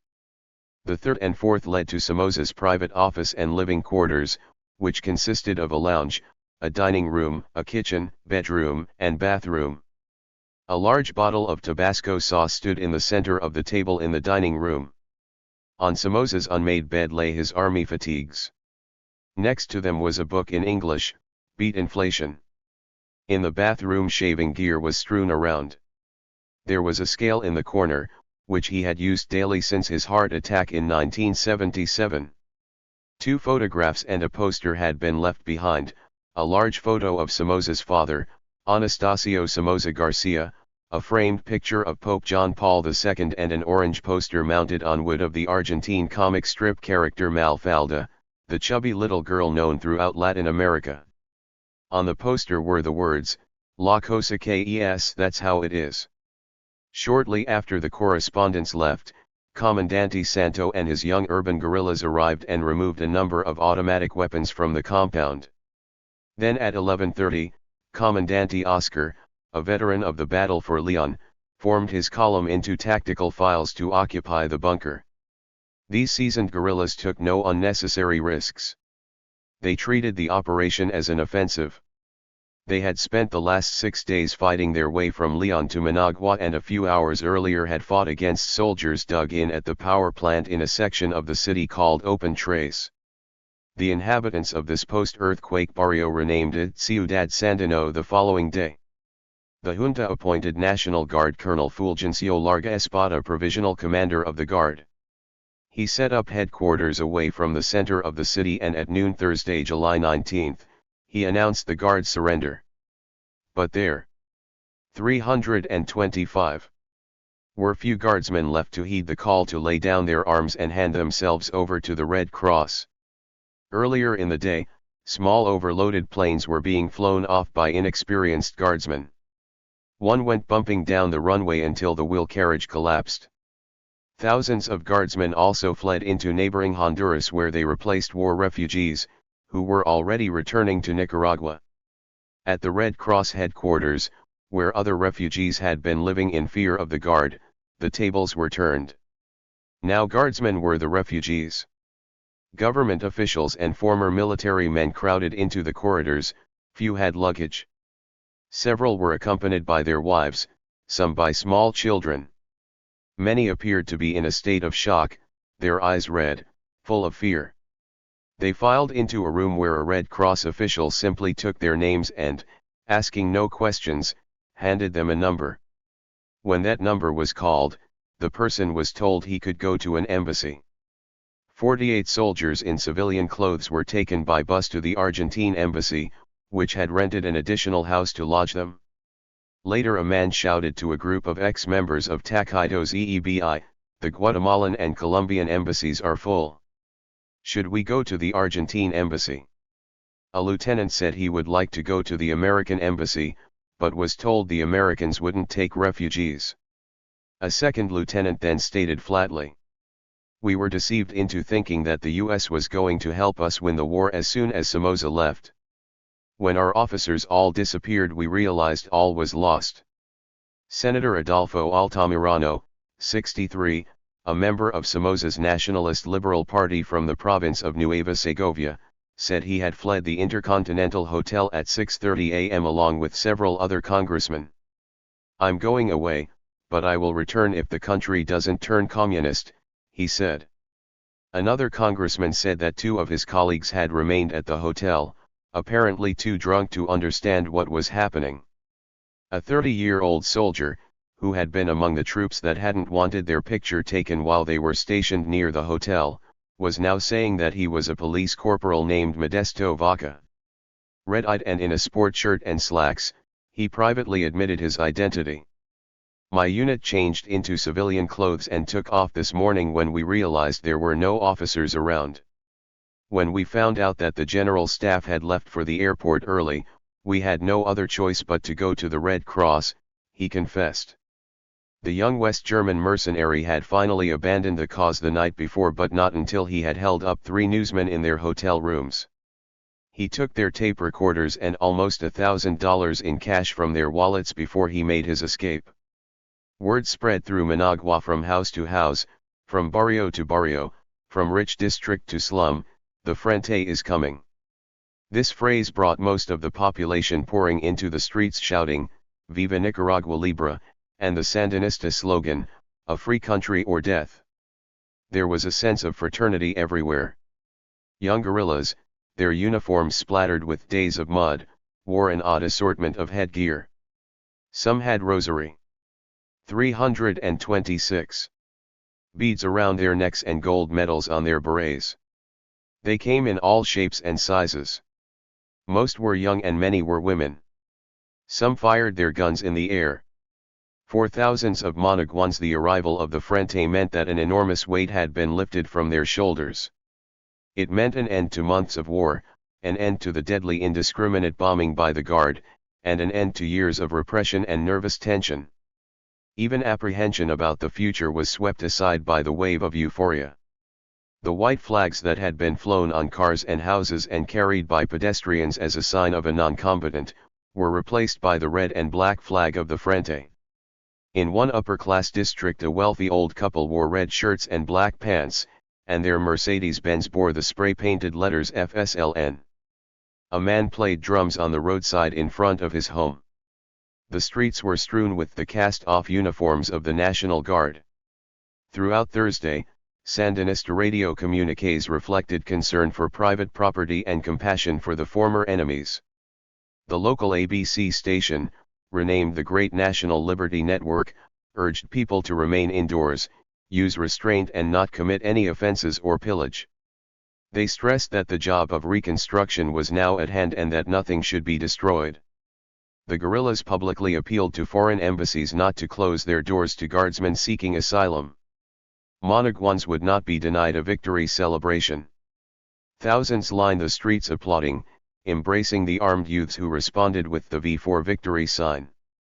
Jubilant crowds dragged the large equestrian statue of Anastasio Somoza Garcia down from its pedestal at the sports stadium. His son, Luis Somoza de Bale, larger than life in metal a few kilometers away, was also hauled down. Days earlier, on July 15, hundreds of campesinos and people from nearby San Marcos had gotten a head start on the festivities. They flocked under the old masonry arch which had held the words El Porvenir Anastasio Somoza, 1918 on it. The area had been occupied by the Sandinistas, but the guerrillas paid little attention to the old coffee plantation. The people did. Hundreds streamed back out from under the arch with roofing, wood, tin, any part of the plantation that they could dismantle with their bare hands. Not much was left of the place where Anastasio Somoza Garcia, the founder of the dynasty, had been born in 1896. The Somoza dynasty, in the end, had collapsed completely. Attempts by the United States to preserve at least part of the National Guard were stymied by none other than Somoza himself and his longtime faithful aide, Francisco Urquijo. The Guard had always been a personal army, loyal only to a Somoza, who destroyed it with his last vain attempt to stay in power, bringing about the total disintegration of the dynasty. The Sandinistas' final offensive was truly final. Somoza was driven from power by the first true popular insurrection in modern times in Latin America. Reality was not always a strong point of the old regime. Even when it could no longer flex its muscles, on Wednesday, July 18, leaflets printed on yellow paper were handed out from the bunker after Somoza's departure. 327. Patria Libre. O Morir! Sandinistas, your situation is untenable. Your unpopular and inhumane movement, destructive and bloody, is discredited and rejected. Capitulate. And thus you will avoid useless bloodshed. God and history will judge you. People, unite with the National Guard of Nicaragua. Reality will not be denied. It had finally caught up with Somoza. Guided by a comparatively small group of guerrillas within months after the death of Pedro Joaquin Chamorro, an event that acted as a catalyst, all sectors of Nicaraguan society were in some way involved in the movement to oust Somoza and end the dynastic dictatorship. Somoza, like many Latin American dictators before him, finally slipped away in the dead of night, without any fanfare or final boast. He had held his own people in such utter contempt that he had completely underestimated their ability to win the final offensive. A few hours after Somoza had departed, a young officer of the EEBI who had arranged the departure of the convoy to the airport, stood at the Intercontinental Hotel desk and shrugged his shoulders. "I'm going to. There is no way we can defend ourselves against the people." He confessed, "It's not the guerrillas I'm afraid of but the people. I know they hate us and they could overwhelm." 99. U.S. In the last days Taco tried to sound like a statesman, but in fact he was a man who had committed mass murder of his own people. He never once mentioned the 30 to 40,000 Nicaraguans, no one will ever know how many, for whose deaths he was responsible. They had lost their lives only because of his giant ego. And in the end it was this utter disregard for Nicaraguans that brought him to his knees. Except for a few congressmen and a few guard officers, Taco Somoza in the end was totally rejected and repudiated as no other dictator in Latin America before him. The rejection was absolute. The insurrection, guided by the Sandinistas, had become entirely and utterly popular. Somoza's legacy to the Nicaraguan people was an industry destroyed by his ruthless bombing, a staggering foreign debt of $1.5 billion and a looted treasury which left the nation with only $3 million. "It was an ingenious thing," said Arturo José Cruz, who became head of the central bank. "For years Somoza ran this country like a private enterprise. It was a mechanism to produce hard currency to invest abroad. Somoza put his booty at $100 million, the Nicaraguan economist put it closer to $500 million. If Tacho's ego bothered him, he did not show it.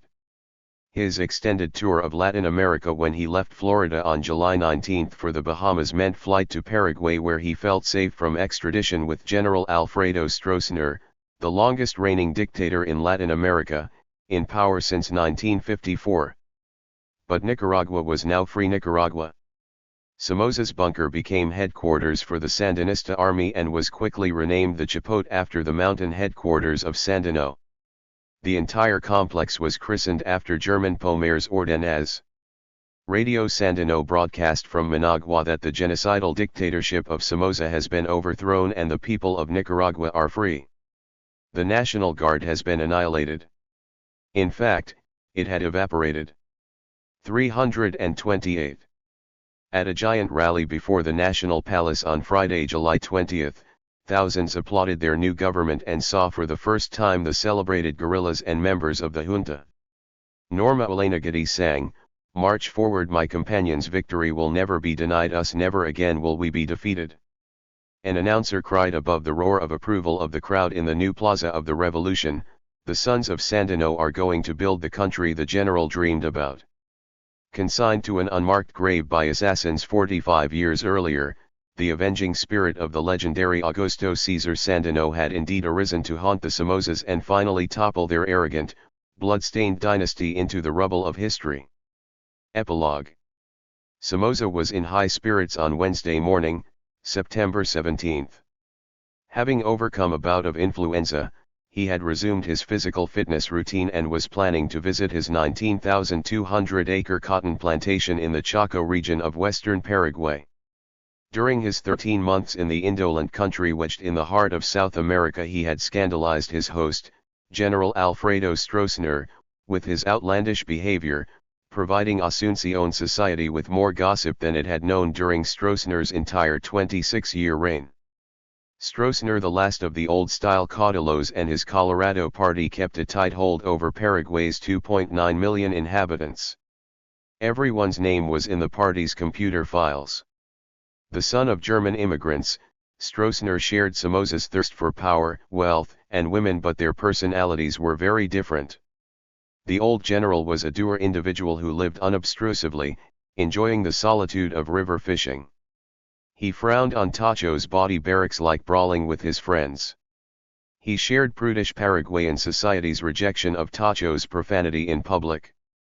The stories of Somoza antics, including food fights and drunkenness, together with gossip about the rude manner in which he treated his Paraguayan bodyguards, soon made Tacho an outcast. Somoza slimming breakfasted on fruit and a boiled egg. During the night, an associate, Joseph Baetiner, an Italian-born American who lived in Colombia, had arrived for a day-long business visit. He and Somoza were going downtown to see Somoza's banker. Kissing Dinora goodbye and promising to return for lunch, Tacho climbed into the back seat of his white Mercedes-Benz, the car that he had instructed Cesar Gallardo, the family chauffeur for 35 years, to bring around. In the garage of Somoza's rented mansion, number 436 on tree-lined Avenida General Jeans, sat the specially armored yellow Mercedes-Benz which he had ordered from Germany to ensure maximum security. But in this quiet, anti-communist nation, where even former Nazis had found safe haven, Tacho felt secure. At 10:05 the white Mercedes left the secure high walls of the mansion and headed toward the city's center, followed by a red sedan with 4 Paraguayan plainclothesmen who served as his bodyguard. At the same time, a hit team was alerted by walkie-talkie 4 blocks away. The team of 4 to 6 gunmen waited. 329. 330. As Somoza proceeded down Avenida España, a blue Chevrolet pickup pulled into the avenue. It obstructed the Mercedes as it approached the intersection with Calle America. Suddenly the mild early spring morning was rent with the deafening sound of automatic rifle fire from the pickup and from a 2-story house near the corner of the street. Seconds later there was a swooshing sound followed by an ear-splitting explosion. The top of the Mercedes was ripped apart. The decapitated, armless torso of driver Gallardo was ejected 20 yards into the street by the force of the explosion. Somoza, seated on the rear right side of the car, had 18 bullets in his body. By the time the rocket struck the car he was dead. The projectile entangled his remains with the car wreckage. Baetiner, seated behind the driver, was shredded by the blast. The battered car rolled to a halt on the sidewalk, its motor still running. A second rocket exploded harmlessly in the street as the bodyguards in the follow-up car tumbled out and opened fire on the assailants who sped away in the blue pickup. The entire operation had lasted perhaps 2 minutes. 2 blocks away, 3 members of the hit team held up a motorist, architect Julio Eduardo Carbone, an Argentine, at gunpoint. They shouted, get out quick." Later he told reporters that the gunman had the lilting, accented Spanish of the River Plate, characteristic of Argentines or Uruguayans. The house from which the hit team had launched 2 Chinese communist-type, small B-50 rockets was empty when the police moved in. In one room a walkie-talkie crackled with what sounded like a female voice. Barely audible, it was giving instructions, the police believed, to the fleeing gunman.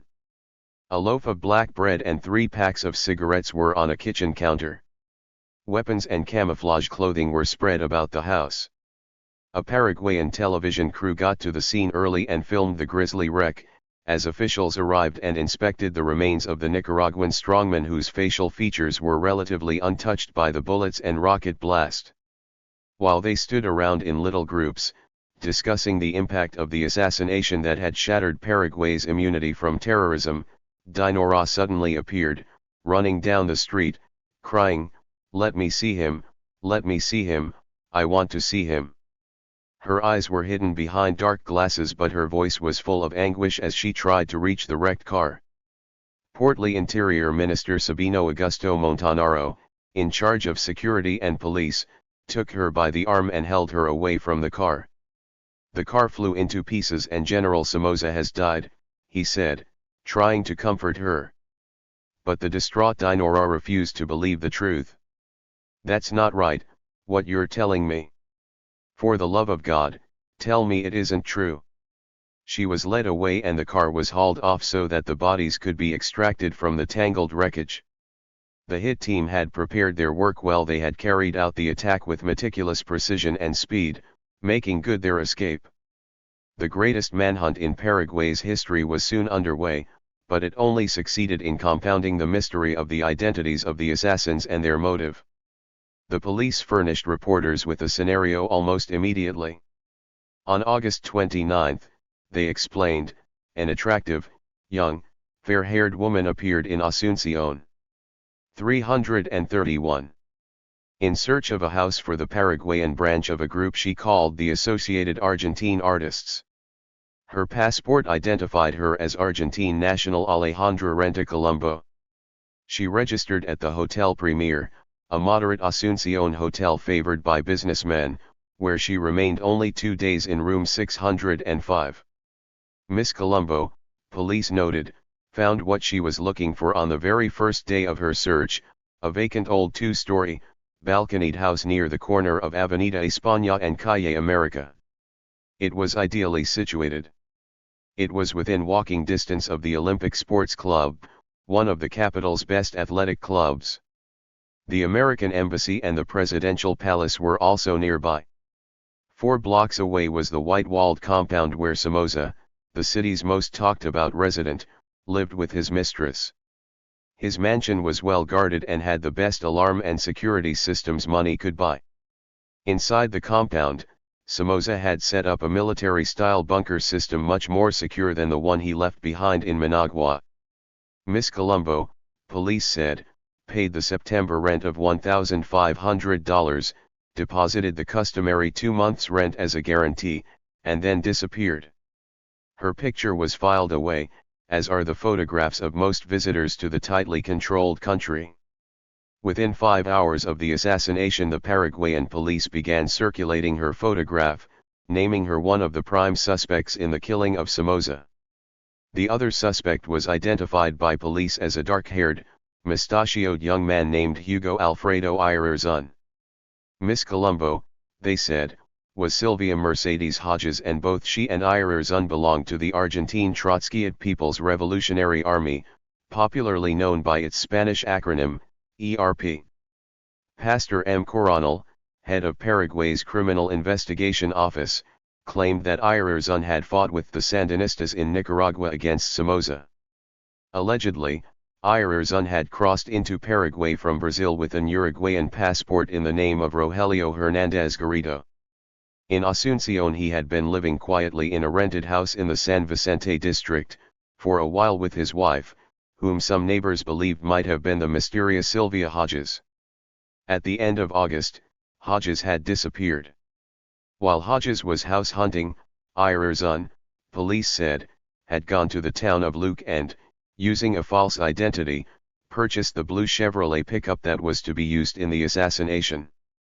A veteran of 13 years as head of the investigation division of the Paraguayan police, Coronel had 60 suspects under arrest within hours of the assassination. Police agents, soldiers, and an army of informers were combing the city. There was a house-to-house search and all suspicious foreigners were interrogated. General Stroessner International Airport was closed and efforts were made to seal off the usual escape routes over the Paraguay River into Argentina. It was a difficult time for Paraguay's professional smugglers who make contraband one of the nation's most profitable industries. The smuggling industry came to a temporary halt. The Argentine and Brazilian police quickly offered their full cooperation. The Argentines were just as interested in learning the identity of the killers and capturing any of their own subversives who might be hiding out in Paraguay, having escaped their intensive anti-subversive campaigns that had almost wiped out the leftist terrorist organizations such as the ERP. It was not revenge but a sense of professionalism that drove Coronel to use all 332 his resources to try to catch the killers. The police were infuriated by Somoza's treatment of the bodyguards assigned to him. At times he had ignored their existence and other times he berated them. He didn't even provide them with coffee, said a wealthy neighbor. As the months passed, many of the plainclothesmen assigned to his protection were not particularly interested in his safety. Coronel had a reputation as a tough cop who felt it was his duty to safeguard his country's image as a quiet right-wing dictatorship that had managed to escape the ravages of terrorism. That image had been shattered on Avenida España and it was proving an impossible task to mend it.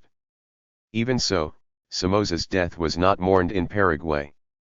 The spectacular food-throwing incidents, drunken scenes, and abusive language used in public had eroded any sympathy that even the most fervent anti-communist had felt for the Nicaraguan.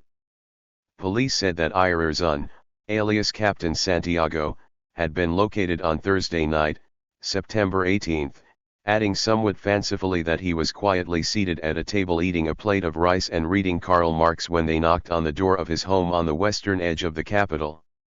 He had refused to surrender and died as he attempted to escape over the back fence with 2 bullets in his chest.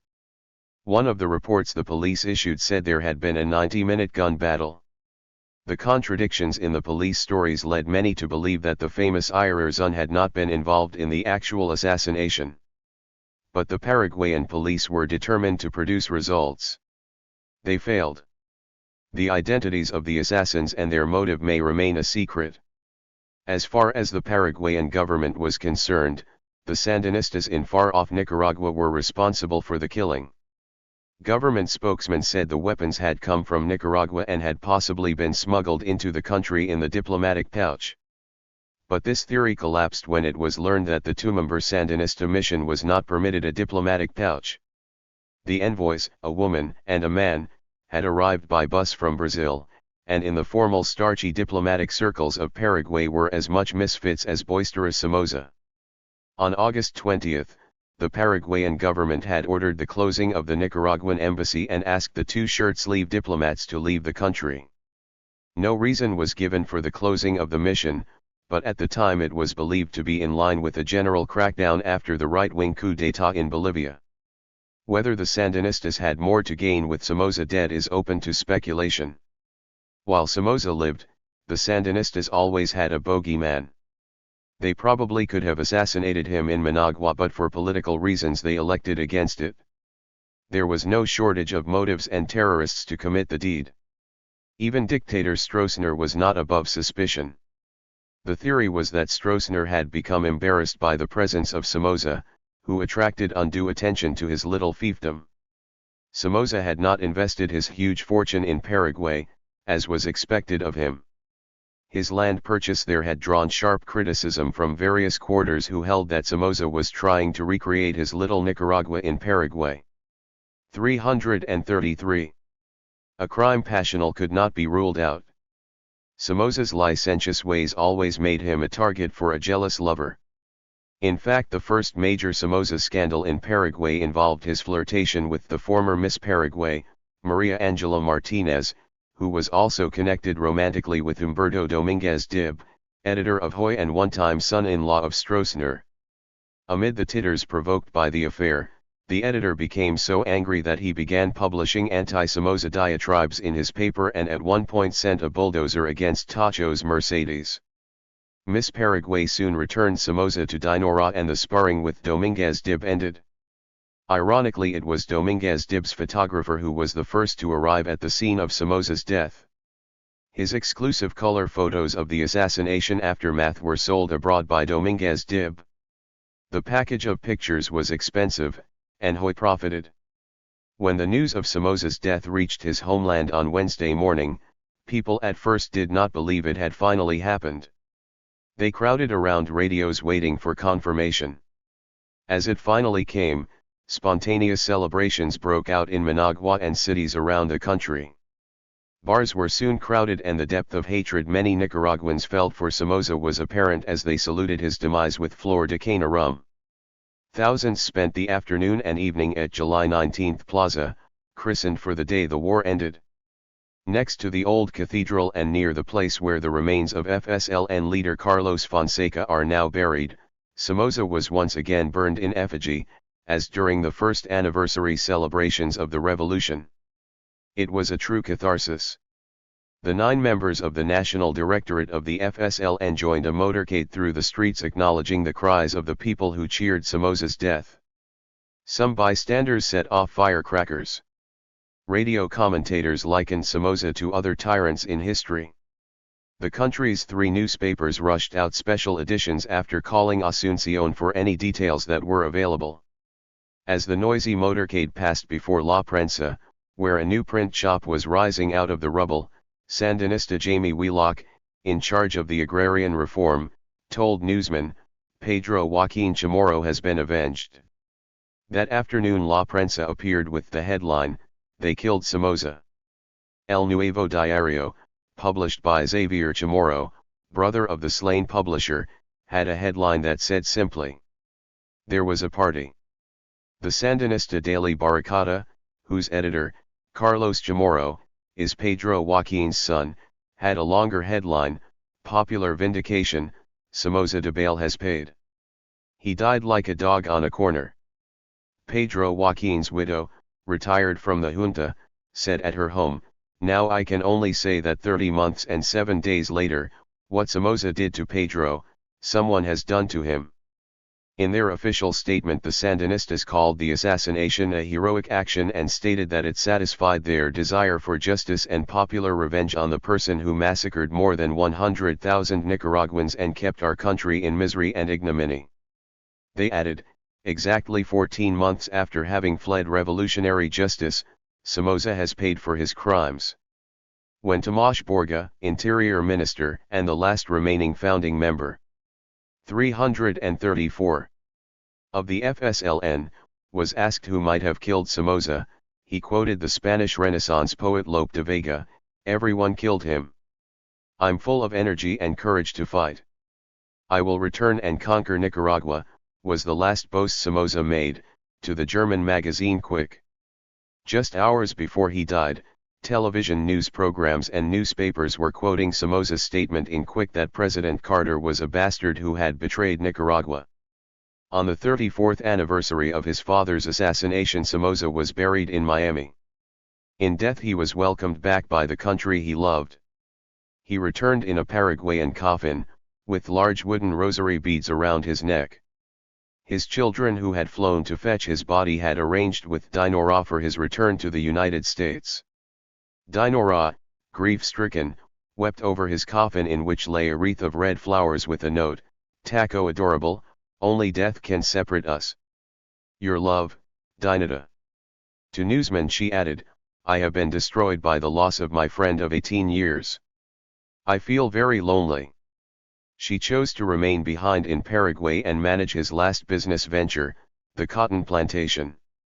Somoza's burial in Miami's Woodlawn Cemetery turned into a political rally for Republican presidential candidate Ronald Reagan, with Nicaraguan and Cuban exiles shouting, Down with Carter, whom they accused of betraying Nicaragua.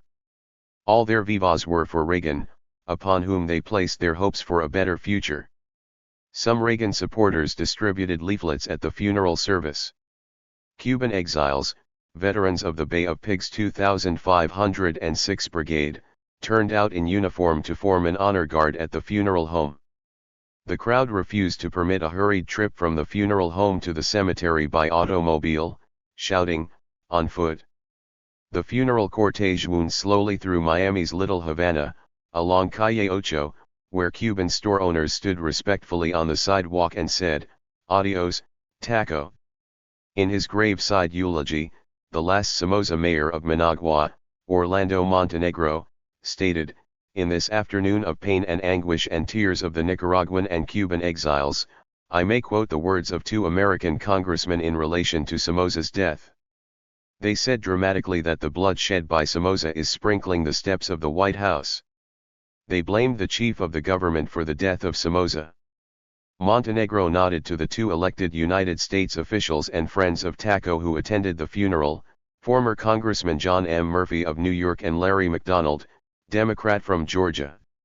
Manolo Rebozo, former city commissioner of Miami and a close Somoza associate, eulogized his friend as the bulwark against communism and criticized the Carter administration and the media for their treatment of the Nicaraguan leader.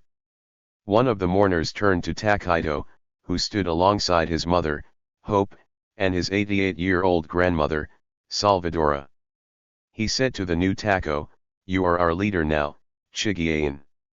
"If El Chiguayan," the kid, replied, "it was lost in the murmur of prayers for the soul of his father."